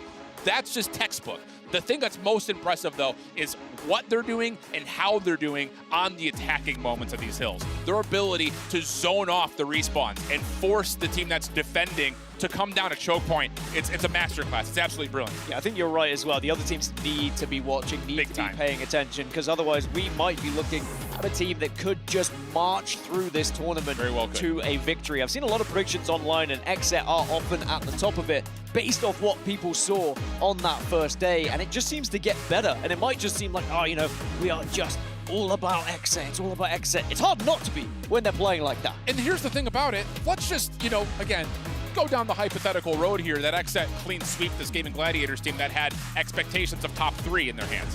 What does that do when you're now facing up an XSET team that is not just perfect, but also saying, no one's touching us? And that confidence, well, you can't teach that, I'll tell you that much. We'll see what happens here as we go in towards our third mode. This is Keeper. Key will spawn mid-map. Try to control it. Score every single second you hold on to it. Trying to get to the score threshold of 150. We'll do that as many as 3 times. Need 2 to win the map. And Game Gladiators have not shown us much to at least give me too much confidence that they're going to be able to best what we've seen from XSET to this point. And what we were talking about with XSET kind of pioneering the way to play this map was they were one of the first teams to at least nail down a basement setup successfully in a way that they really just destroy their opponents through time and don't allow them to push because of the angles they watch when they get set up. So if you are Gaming Gladiators, you probably want to keep that key away from basement and try and replicate what other teams have found success doing, is just rotating with that key on the other side of the map over towards tower. And the one thing that I expect to see for XSET is not just their ability to innovate, but their ability to give good separation towards where the key carrier is versus where the team will be attacking from. Focus over towards Rich side here for Gaming Gladiators. Doesn't turn out all that well, although they do get the initial pull. Edgy on the response, though, with Cold teaming up. The kills are once again perfect. 3 straight down, and XSET are controlling. GG do get spawns, though, will stop XSET be able to move quickly towards that basement. So XSET is going to have to fight where they are with this key, but Cold holds strong, and he gets to move over towards Ritual, and now they can begin to move to an ideal position to hold. And this will be one of those spots that, again, not a lot of teams have found a lot of success with, but XSET continue to surprise us, and it's with eliminations like this. Vanya, the last one left, doing a heck of a job, I'll be honest with you, but it's not enough to foil the control for XSET. Able to pick the key right back up. Holly off the close spawn does at least make some consideration occur here for XSET as Muzz is overwhelmed, and now you've got Gaming Gladiators a chance to possibly recover. Muzz gets overwhelmed, but make sure uses the utility quickly before you go down, so it's just going to be extra help towards your team. And now off the spawn, you've got shields, you've got utility, XSET pushing again to try and take key control. And it's just the amount of damage that comes through so quickly for XSET. Muzz is just teeing off on a crossfire setup. And XSET, once again, continue to show us something new. This time it's an aggressive zone around the tower position.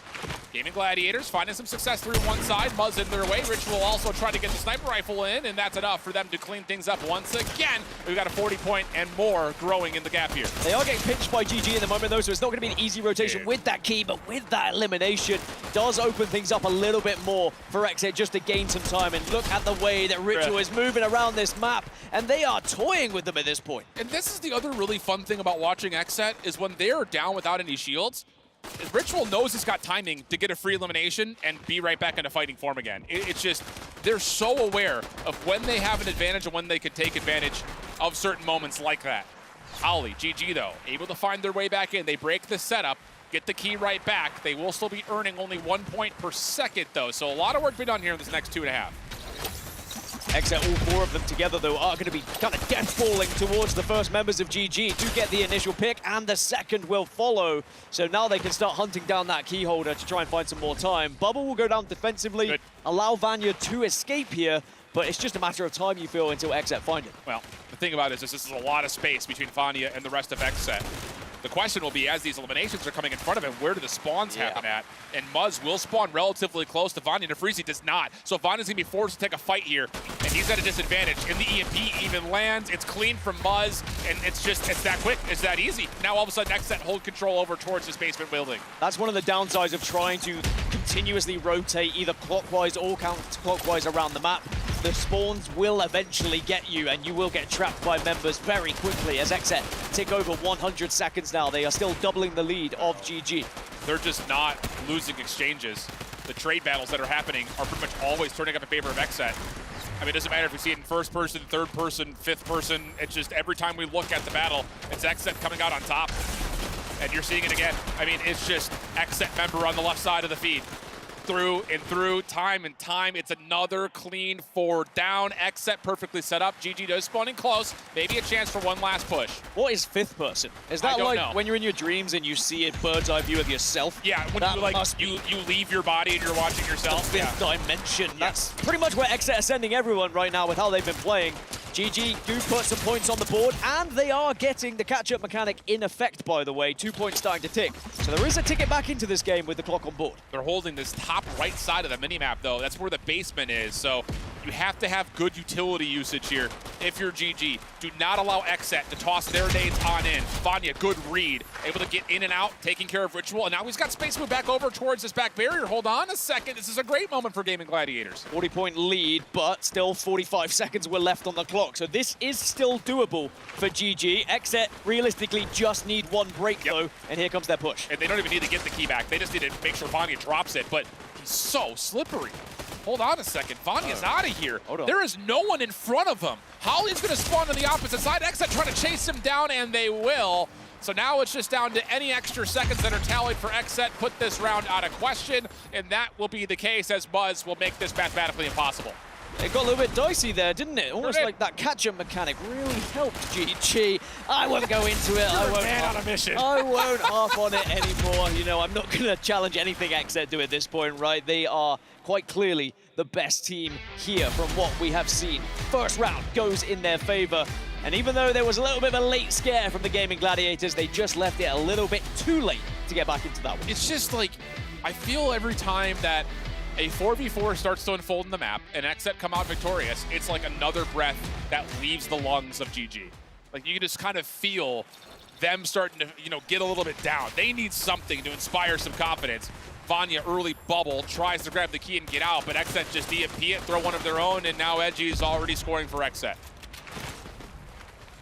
Has that seed of doubt already been planted in the mind of the Gaming Gladiators here that maybe this is just one step too far for us?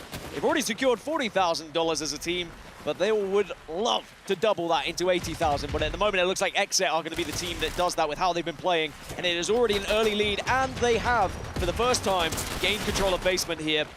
Let's see whether GG can break it. A little bit of a dicey battle in the basement. Eddie and fan of Inglourious Bastards know that you should never take a battle inside the basement. Not a fun place to fight, but Gaming Gladiators do well. Able to keep the key in good hands for the most part. Buzz and Edgy trying to challenge from one side, Cold from the other, and how about this? Gaming Gladiators deal with both simultaneously. Now they've got an exit pathway to find some more time. I do like just getting that key out of basement, though. Don't let Xset get that perfect hold, but this form will allow for a fight to ensue. Xset will get the better of them as well, and Ritual now just looking to close things out and get this key.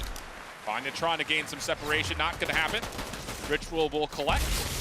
And Xset will get back into their scoring ways. GG, though, up top, right above where Ritual is currently holding inside of barrels. Finding a couple of wins, or at least some trade fights that are not nearly as convincing as we've seen from Xset, so they're trying to take the battle down low. But every time we start to see a 2v2, 2v3 situation, it's Cold for multiple eliminations in the feed. He has been a major difference maker for Xset. 16 elims for Ritual as well, just waiting to try and 3-piece, see if he can get an angle with that sniper rifle, but no one going to push. On the flip side, for GG, it's about trying to break once more here. Just needs someone to get the opener. Vanya has been able to get a double, so he will push in, but Ritual, again, is at least able to trade out one, which means off spawn, Xset is still going to have a chance here to repeat some of their kills. Yeah, Sinet trying to get over here to help, but he has also been tagged up at mid-map, so once more, it's Cold with the Elim. Edgy right behind him. That's enough for a trading of the hands with the key. And wow, even from that live shot, you can see Xset is just pumping in the comms. I mean, they are getting fiery. And I think that's just, again, one of those moments you look at and say these guys are super confident that they're just going to win this thing right here. And you heard from the interview as well, Xset said they knew they were going to be playing at midnight. They made sure they got their rest. They made sure they were prepping, made sure they were well fed so that they would be ready for this engagement and this fight against Gaming Gladiators, as now Xset will have control of basement. I said that. They were at the basement, did not have control yet. And Freezy, though, does take a sniper shot to the back. Follow-up is good, though, for Gaming Gladiators. Big moment here for GG. How long do they choose to hold over towards basement side? Holly trying to rotate this just a touch closer over towards the ridgeline side. And it looks like they've gotten a read that Xset is spawning front mid. So they're going to make the full wrap, try to get over towards the cliff, or at least that half wall. Holly try to gatekeep inside the cafe, and that's enough for a couple for Holly. GG still holding on nicely. 30-second the difference. Making now 20, so GG still in this one. 1 minute 48 left on the clock as well, and they are fighting well together. You have to give credit to GG, even though for all that we've said Xset and we've praised Xset, GG are keeping this one competitive and still trying to give their very best battle. Last one left is Sinet, and Ritual finding the last shots needed. Key will be left in a very awkward spot just over the top of this wall. But GG spawning from one side, Xset the other. We're going to get a meeting of the minds here just outside this back cliff area. Muzz kicks us off with a double. And how about more for Muzz? He's going to get 3, maybe a chance for all 4. Stolen away by Cold, but still give him credit for all the damage dealt. Xset looking good to get above 100 points. Is this going to be too much now for GG to come back from? That was maybe their chance if they won that engagement. And now we get over towards this hold. We have seen this a little bit from KC as well. Hold over towards the windows. GG, though, will recover the key, and they are still just about in this. Yeah, but Vanya's the last one left, and he's just trying to find an exit. There's none available. Xset may have been a little bit too far away from their key carrier, but they're so quick to bounce back and get into fighting form. Now the map starting to become very unfavorable, and the challenges that we're starting to see from GG, well, the way we like to say about this is that they're losing composure pretty quickly here. Mathematically, it has become impossible for them to come back into this title, and that means that Xset is going to 2-0 the keeper and go up 3-0 overall. And that means that Xset have still yet to lose a round in keeper so far this tournament. Still yet to lose a map so far this tournament. They are still unbeaten going into the final map here, potentially, as they have the chance to move into the semi-finals. But of course, there is still a chance for Gaming Gladiators to get a reverse sweep. But right now, with how Xset have been playing, that seems like a stretch. I mean, Cold is just icy. Can I say that? Is that okay? I think so. Oh boy, what an addition Cold has been. I mean, when Xset made their move through DreamHack, they were playing with Trashy, who, to be fair, is a very solid player in his own right. But the pickup of Cold has been, I think, what's really turned this XSET team into a major championship contender. I mean, legitimately, his ability to take over a map may be unrivaled here in Riyadh. I think it was in scrims, seeing the difference in Hardpoint for XSET and how much Cold was able to add in a game mode where someone who does frag that hard can make such a massive difference. And you called him out a few times with some of the moves that he was making, the kind of flanks that he had to try and get some of those frags as well. Just had XSET in such an advantageous position. But now they find themselves 3 to the good here in the quarterfinals as we look back at some of the highlights from Keeper where they are still undefeated, are XSET. Yeah, the only other team that can say the same thing is Exceed now. Undefeated in Keeper, and they haven't lost a round either. So that could be what we see for potential grand final now. Well, I don't know. Who knows at this point, but yeah. How KC played today, I'm still excited to see what KC can do in that semi-final, but certainly, I called it earlier. I said XSET would get to the grand final, and maybe I'm more confident in this call after seeing these 3 maps. Well, the interesting thing about it is, like, looking at how they played Keeper in day 1, I was like, all right, cool. But then 2 different 250 to 244s where I didn't feel particularly strong about how they were holding hills. Maybe they were finding great success breaking, but like their holds weren't all that great. I was like, they're, maybe getting a little too cute in their hardpoint, but that has been completely counteracted today. They were perfect in hardpoint, and their CTF has been, at certain rates. I mean, we watched them play Dignitas at the North American qualifiers. It was a very slow game that they played on Chalet, but seeing it in action against other major competitors from around the world and finding success the way they had, I will say I am firmly a believer that this XSET team will not just win this series, but they have a chance to not, do some major damage in the grand finals. My worry would be if XSET went behind in a CTF and if they weren't the team to capture first, right? Because every single time we've seen XSET play Capture the Flag, they've captured first and then they've just defended afterwards. What do you do if you don't get that first flag cap? Maybe we'll find out. But at the moment, they are just a dominant force here, and GG are very close to having their key crushed. Definitely feels that way, but the life is not over yet. It would have to take 4 maps in a row, though, and if you don't take it by my voice, I'm sure you saw it on my face, it brings a natural grimace, just due to the fact that is a tall task to ask versus anyone, let alone as a team like XSET on the other side. Yeah, I think that going into this break, you saw the players just kind of heading back to their rooms to have a little discussion. I mean, someone on GG needs to say, hey, look, it's not looking great, but there is still a chance. Doesn't matter if it's a 1% chance, 2% chance, right? GG have shown moments where they look like a brilliant team, right? Not just in this game, but the games we'd seen previously in the tournament. If they can find that little bit of perfection and implement it in every single area, I know it is still a stretch. It is doable here, right? And maybe you can bank on the overconfidence from XSET as well. Could be a thing. We'll come to find out, though. We're going to head off to just a brief break. When we come back, we'll have CTF again for map number 4 right after this.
What's up, all you beautiful people? We're back back. A 3-0 tally at the moment in favor of XSET. And well, for Gaming Gladiators, the life may have been completely leached out of their lungs at the moment after a very dominant keeper. They would have to find a way to bounce back on the CTF, the Hardpoint, another keeper, and then another Hardpoint. Not looking particularly great for Gaming Gladiators. I'm trying to like find something. I'm like, you know, the 1% that they can have. Let's be realistic here, all right? I genuinely believe that XSET are going to take a fall right here. I think that they have looked too good, and even though Gaming Gladiators have had those moments where they looked great as well, XSET just seem to be one step above them. Yeah, I mean, the last 48 hours, it looks like the team is just clicking even more so than they were in the first day. So for Gaming Gladiators, you got to find something that is you, I think, in this series. Because at the moment, you've been playing XSET's game in every single map. You have to come out, score first, like we talked about in the CTF, and play your game. Don't allow XSET just to do whatever they want. Force them to have to make adaptations and changes. Because at the moment, every trend, every pattern has been set and started by XSET. I think the trouble is, everyone else's game is based on XSET's game. Because everyone's been learning from XSET with how well they've been playing with their practice leading into this tournament. So trying to find your own identity is tough here. Well, 3-0 versus Dragons Esports. Again, a tight series for what it was. 3-0 versus Team Falcons. Same can be said. We're dealing with 1-0 CTFs, 250 to 244 hard points in both those two series, and then 2-0 keepers because, again, no one's touching them. And then you go over to what we have so far, of course, still 3-0. So they're 9-0 overall in maps. No one else can say the same thing. And that, I mean, again, when you talk about setting a tone for the entirety of the tournament, let alone this match, XSET has continued to lead the way. Also, for what it's worth, they power rank across just about every single mode as the #1 team here. So they're doing it everywhere, which is what you would figure with a perfect map count. We head on in, though, for another CTF. This time it's on Panther. Anything you're looking for here for Gaming Gladiators to start this map off right? Get that first flag. Don't allow XSET to go into defense mode and just destroy you by having the lead going into overtime potentially, if you could even get a capture. But sadly, it's easier said than done. I think you would need XSET to kind of drop the ball majorly if you're going to get back into this series. But I'm still excited to see what GG can do. Maybe that little break is everything that they desired to try and get back in this series. And let's see if there's anything kind of groundbreaking here from XSET in terms of how you play this map for CTF. Because a lot of the maps we've seen to this point with them have pretty much purely been on Chalet. So is there something that other teams haven't figured out yet when it comes to Panther? Hard to say. I'm hoping so, because I'd love to break it down. And do XSET want to keep things up their sleeves a little bit? Well, will we see XSET just maybe only be at 75% in this game? Because you don't want to give up too much. If there is some extra strategy you found, because these modes are still very new to all of these players, you don't really want to show your hand this early, especially when you have a 3-0 lead here. So maybe we won't see anything too crazy from XSET in this game. I think looking at how this map has played out so far in the weekend, just kind of off the cuff spitballing here, we've often seen that once a successful pull comes through, the route to take is the longest one possible to get it back to your flag, mostly because it's the safest. Is there an opportunity to win the middle of the map so darn convincingly that you can actually pull the flag back through mid and stop the counter pull from happening? Because often what we see is a 4v4 fight through mid or close towards one flag or the other. One team loses it out, but the first person to spawn for the quote-unquote defenders can actually beat the team on offense back to their own flag point. So is there a way to shut that down? That's what I'm curious about. I would say yes, you can run the flag through middle if the timing is correct. You have to win the fight as you are pulling the flag before those spawns happen. And then actually you can run this flag pretty quickly back to your base. But then you just need to be on your toes about where those spawns are going to be, because if there is even a slight spawn that is a little bit further up that map, as you mentioned, they might be able to get to your flag first by taking that outer route, or just get a nade on you. That's what kind of scares me with any of these flag runs. The grenades can shut you down in an instant if you've taken some damage whilst grabbing. Is there anything in your mind, coming from the background that you come from, of, hey, it's okay if you know, get eliminated with the flag in hand if you drop it here?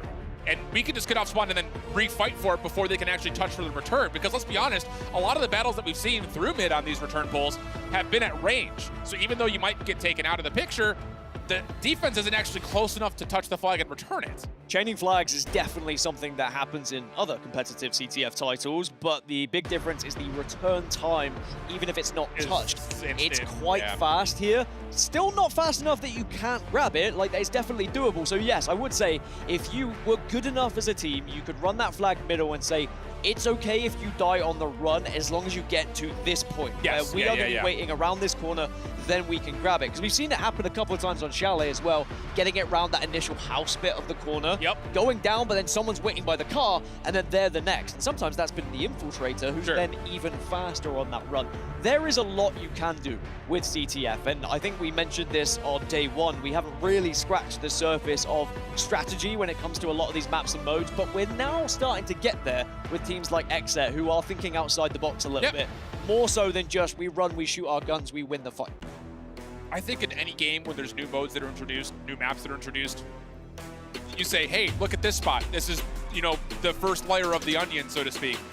And it seems like the easiest thing to do. Like, for instance, Keeper, Basement, looked so strong at day number 1. And then we all of a sudden see a team that goes, you know what? We don't want to take that roll of the dice of, is our utility better than theirs? Let's put the key in a spot that doesn't get taken down by Nate so easily. And that all of a sudden becomes the meta. So, I don't know. It'll be interesting. Because I think that's probably the next big question here is, like, how important is this Panther statue fight right from the get-go?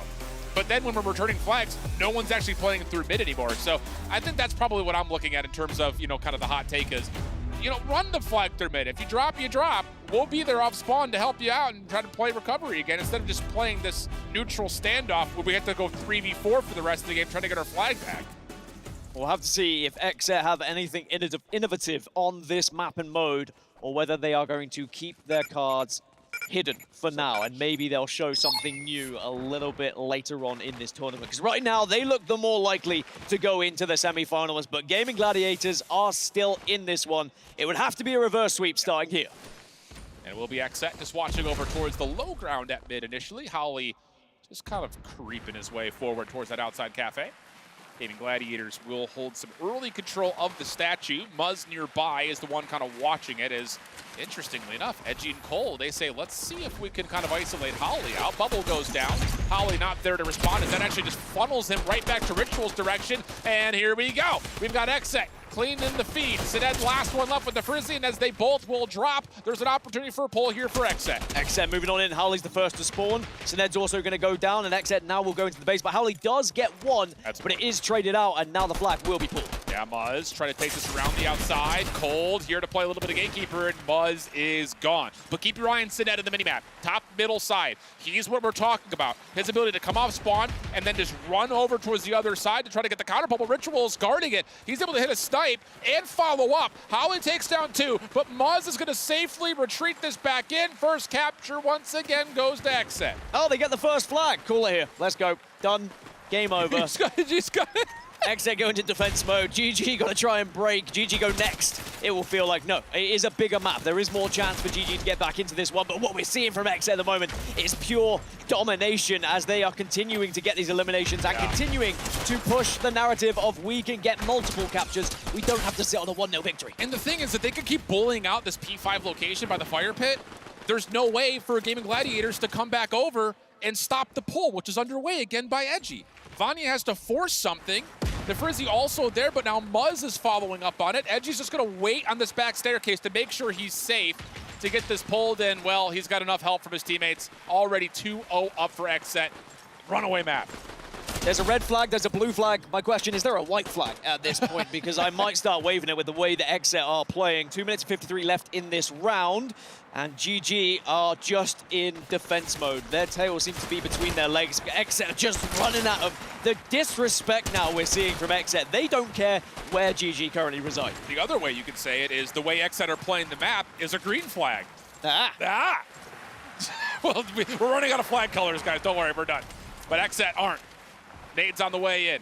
Edgy trying to get the pull. Holly nearby. And it's free patio control. I mean, Gaming Gladiators, we need to shoot back. We need to start taking some of these positions because flat out, you cannot allow Ritual and Cold to have this high ground setup. It's just too easy. Ritual now through the middle of the map has eyes on Vanya. Sined doesn't win the 1v1 versus Cold, and it's another pull with nothing but daylight in front of him. Is going to be able to run this one comfortably and should be a guaranteed capture because Ritual and Edgy are going to be in position to stop the spawners of GG. Vanya's going to try and chase it, you can see on the mini-map, but he's not going to get into a position to do anything either.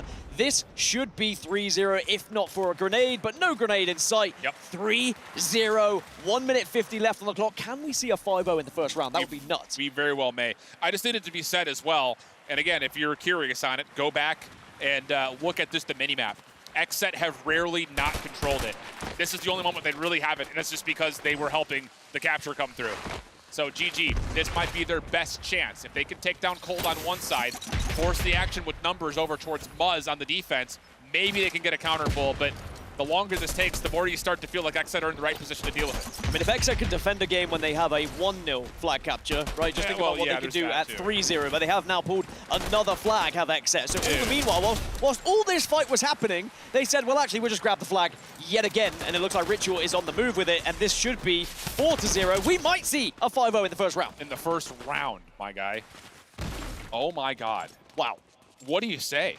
Because Muzz is there, by the way. He's got a 1v1 with Holly, who is very healthy, and Nefrizzi will make sure nothing else happens here. But legitimately, Xset have just dominated the middle of the map. And you want to talk about what confidence does? It's not a tangible thing that we can really commentate on fully, but let's be honest, Gaming Gladiators are playing scared. Well, I would be too, with how Xset have just been winning every single fight and literally WQ. Look, there's always another player. You take a fight and the bait and switch is constantly on for Xset, and they continue to march forward to try and look for this 5th and final cap. They've got 25 seconds left. Can they do it here in this first round? Cold is, dude, yep. Dude, I mean, what are we talking about? Cold is not being responded to. Disrespect coming through as Muzz tried to find the final pull here, but it's a 4-0 first round. And yeah, I mean, vibes are at an all-time high right now in the Xset camp. This is worrying times for everyone else in the tournament, it has to be said. GG were touted as a top 3 team coming into this one with a lot of predictions that I saw. Well, certainly a team that could go as far as the semi-finals. But it looks like the quarterfinals is going to be as far as they go because of the gentleman on your screen now. Xset are 4-0 up and 1 flag capture away from the semi-finals. Another guaranteed extra $40,000 and the chance to play for even more. Of course, the lion's share of $1 million prize pool here. I think the thing that's been really fun, though, about watching Xset play this match is not only, of course, are they dominating, but how they're setting up these attacking approaches. It's Muzz and Edgy who work the initials. Once that happens, then you've got Cold behind to play cleanup, and Ritual's the pivot man. He's just sitting at mid, where he currently is, just kind of third-personing these walls. Gets a 1v1 versus Vanya, that he misses his opening snipe, so a chance here for GD to get on the offense, but Cold's right behind it. Again, it's just the layers that Xset create, both at Hardpoint, what we're seeing here now in CTF. It's just so dominant. Sined trying to find some way to get some extra action, and that will work out, and they're going to get some patio control because of it. I mean, I think the thing is what's more impressive is Xset make it look so simple and so flawless when they do it. That flag is going to be on the move, by the way, for Gaming Gladiators. Muzz does get 1, but Sined seems to have got far enough to have a chance to put this one home. Cold is going to be the closest competitor to him, though. Can he shut him down? That's Holly's on the response for it. So, okay, very well done. Holly making sure that no one from Xset off of that top side spawn can get over to contest. Good pull from Sined, and that's the power of playing off that top side patio position over towards the pool. Really well done by Gaming Gladiators. Can they start to put them together, though? Mid-map control still being fought for. As Xset find the first. Holly very low. One shot will do it, and it will land. Ritual off of a couple in a row now as Xset hold numbers at mid. With Robin Salt in the wounds, you only need to shoot him in the body, but still connect with the headshot as now Xset again are controlling top middle. Vanya is going to be the next in the crosshair as Xset look to try and put this final flag in. It really has been a dominant performance from Xset and a very impressive one, and one that I'm sure we will be dissecting for the next few hours as we finish this game. It's just, the utility is just flat out perfect. Edgy, Ritual going to make sure no one for GG can move back through.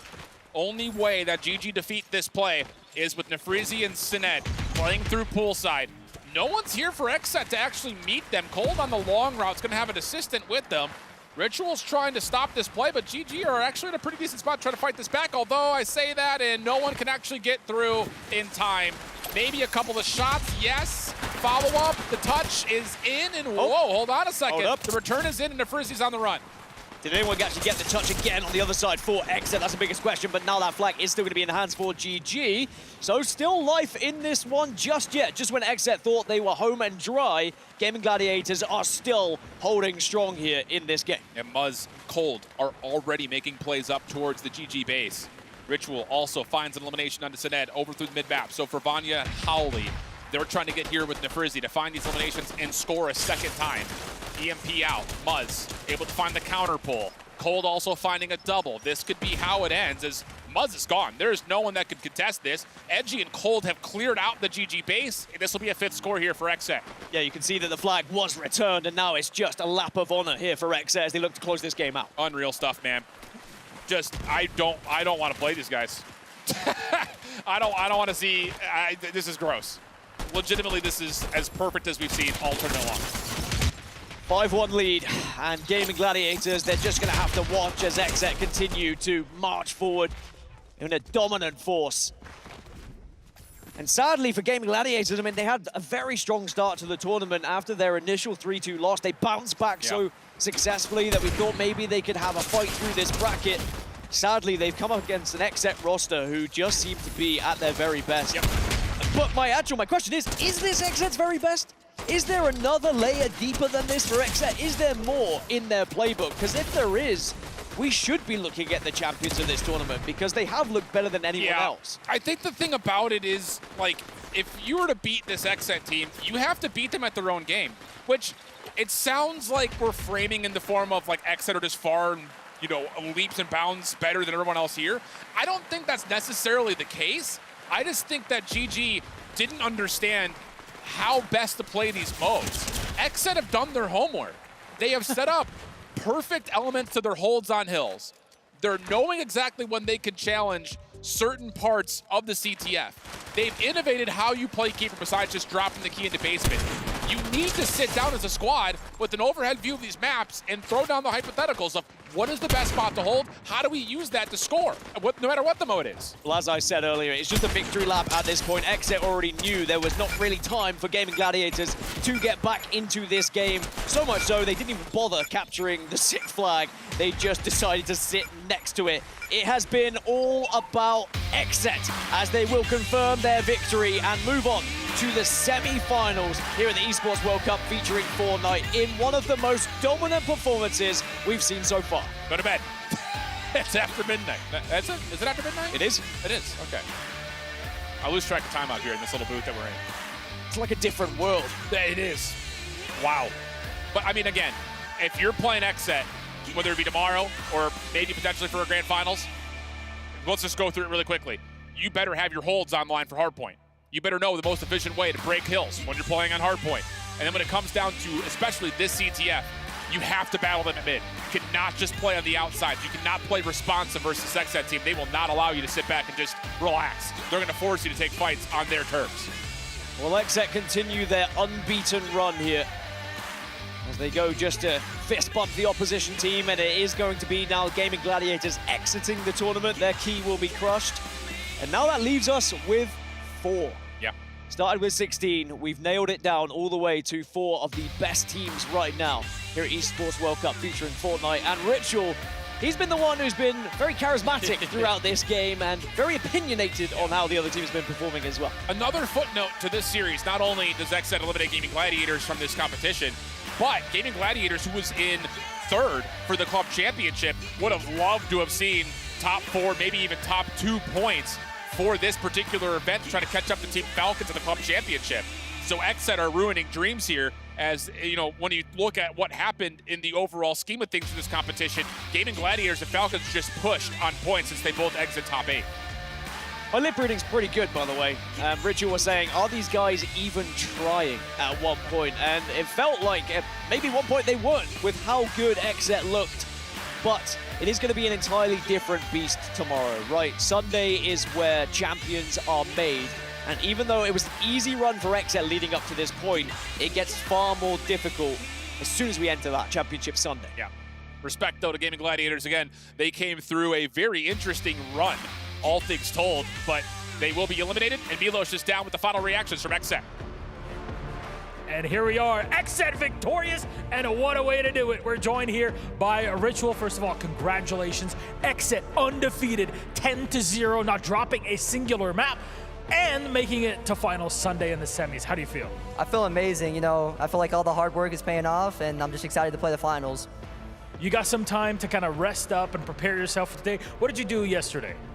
So yesterday, we kind of You know, it was our chill day, so we just laid back, you know, ate food, slept in a little bit, but we still put in the work. You know, we still VOD'd those guys. We still played scrims, and, you know, no days off, basically. So it was fun.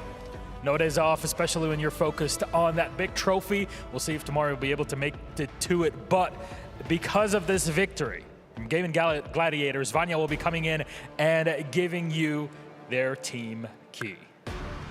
Anything you'd like to say to Vanya? I just wish him the best, and I'm glad that we got to play. You know, I'm just happy, and that's my boy. All the guys on that team are amazing, and thank you, guys. Thank you, Vanya. Thank you, Gaming Gladiator, for the performance. And you know, you said you wanted to get to the final. You still have a semi to go through. Heroic. You expecting that to be the same repetition of today, or what do you feel? Yeah, we're gonna put the work in. You know, I expect it to go good. You know, it might be a good game. We'll see, but I expect us to win. You know, that's the goal. Exceed said they wanted to play you in the final. Get to it. You're expecting that? Oh yeah, I can't wait for that.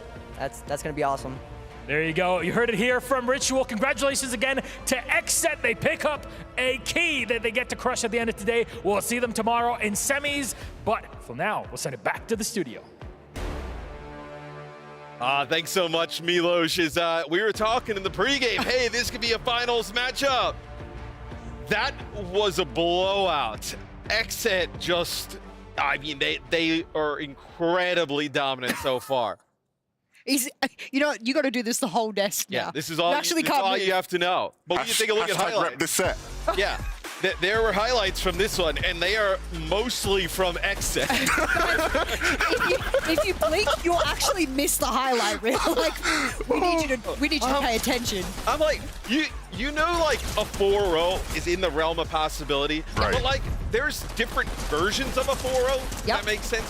This was like a hey, there's like levels to this type of 4-0. Right. And they did this to a team that, myself included, many people watching, expected to be one of the best teams here. One of the top 3 teams many people had Gaming Gladiators as a contender.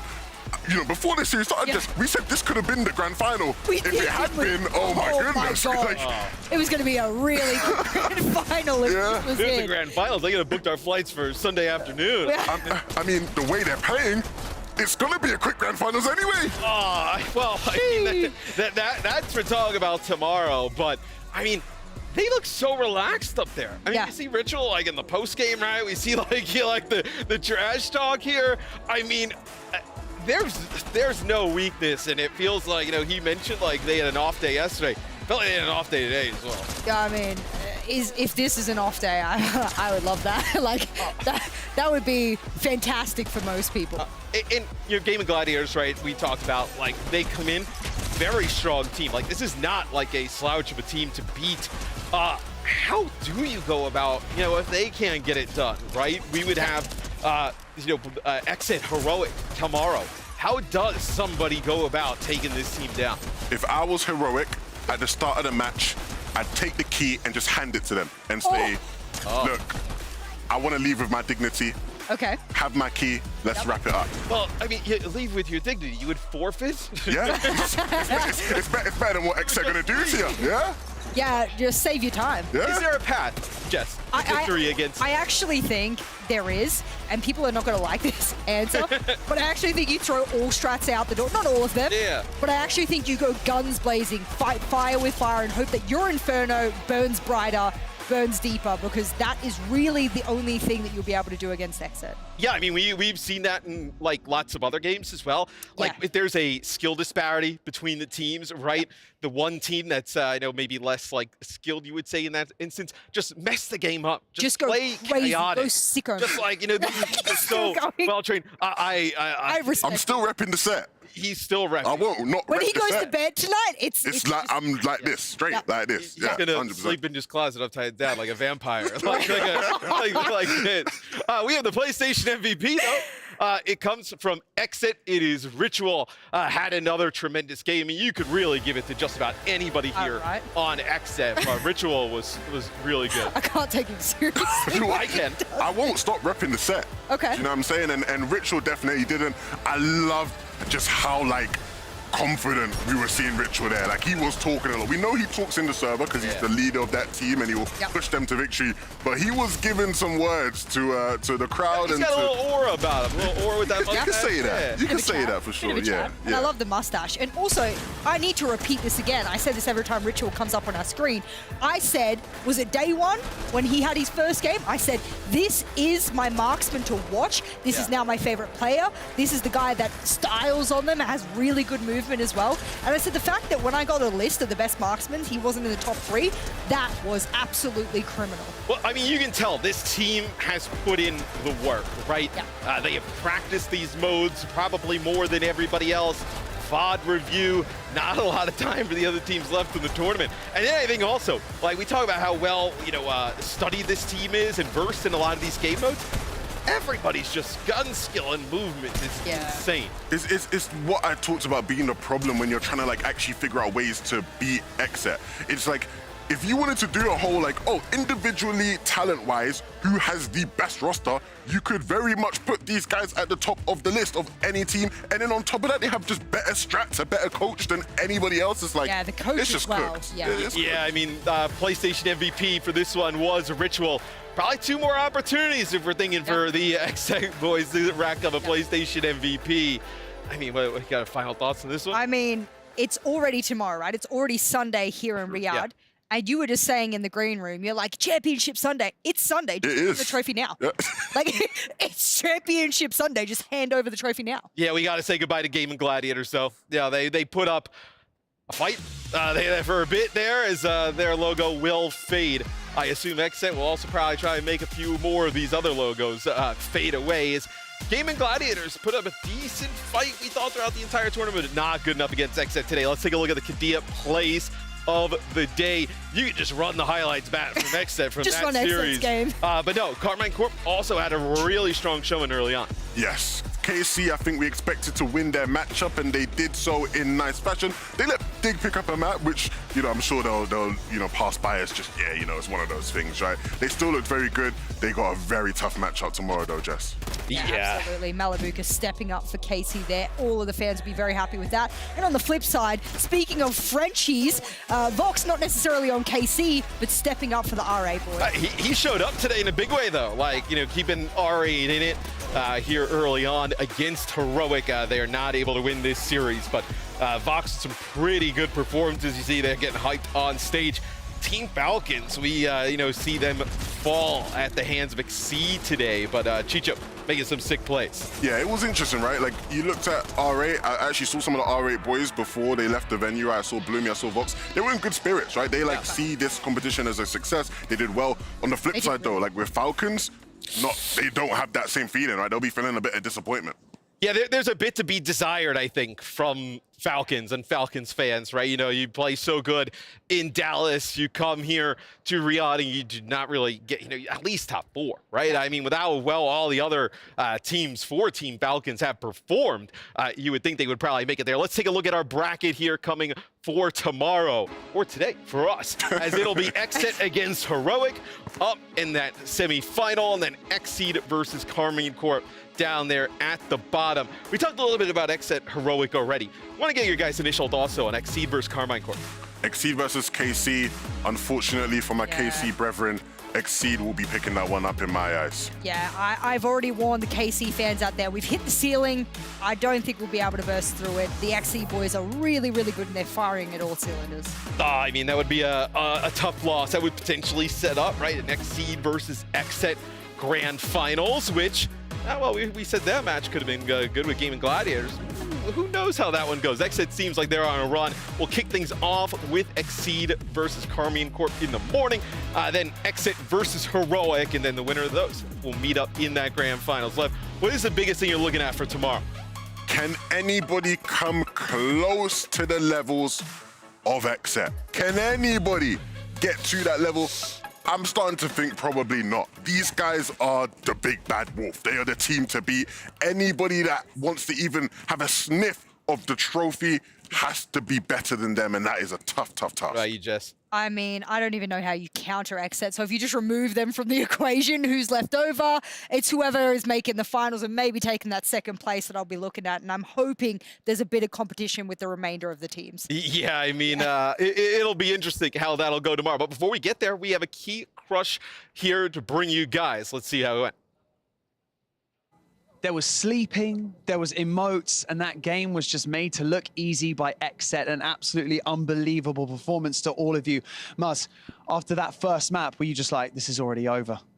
Nah, the first map was kind of close because they slowed the pace down a lot, and we weren't really ready for that. So it just caught us off guard. Fair enough, but obviously you closed it out in style. Now, Ritual, if I'd have told you at the beginning of the day, maybe if I'd caught up with you and I'd said, who's going to give you a tougher game, Gaming Gladiators or Heroic? What would you have told me? Gaming Gladiators. So tomorrow is looking like it's going to be spicy. I'm going to leave it there. It's 1 a.m. The guys need to go and get some rest, and we're going to see you guys tomorrow. It's going to be a good one. Yeah, that's a little bit of an interesting statement there from Ritual, right? We were talking maybe about that the other day, that this could have been a tougher match than that Heroic one. Yeah, no, they genuinely would have come into this thinking it doesn't get harder than the GG matchup, right? Maybe you would say Exceed. So for them to stroll through this, they will be so confident against Heroic tomorrow. Buzz holding up the 0. I know Ritual at the end looked at the camera and he's like, 4-0, 4-0. And I'm like, okay, this is the thing for XSET now. Yeah, they also seem to be playing with, like, you know, obviously a different level of confidence, but, like, they just seem like they want it. Like, more. Like, you know, you see them out on the stage and whatnot. They are looking as dominant as anyone has looked really throughout all of the games at the Esports World Cup. But that's going to be it for us today for the Esports World Cup featuring Fortnite Tournament Grand Finals Sunday. Championship Sunday kicks off tomorrow. You do not want to miss it. We'll see you there.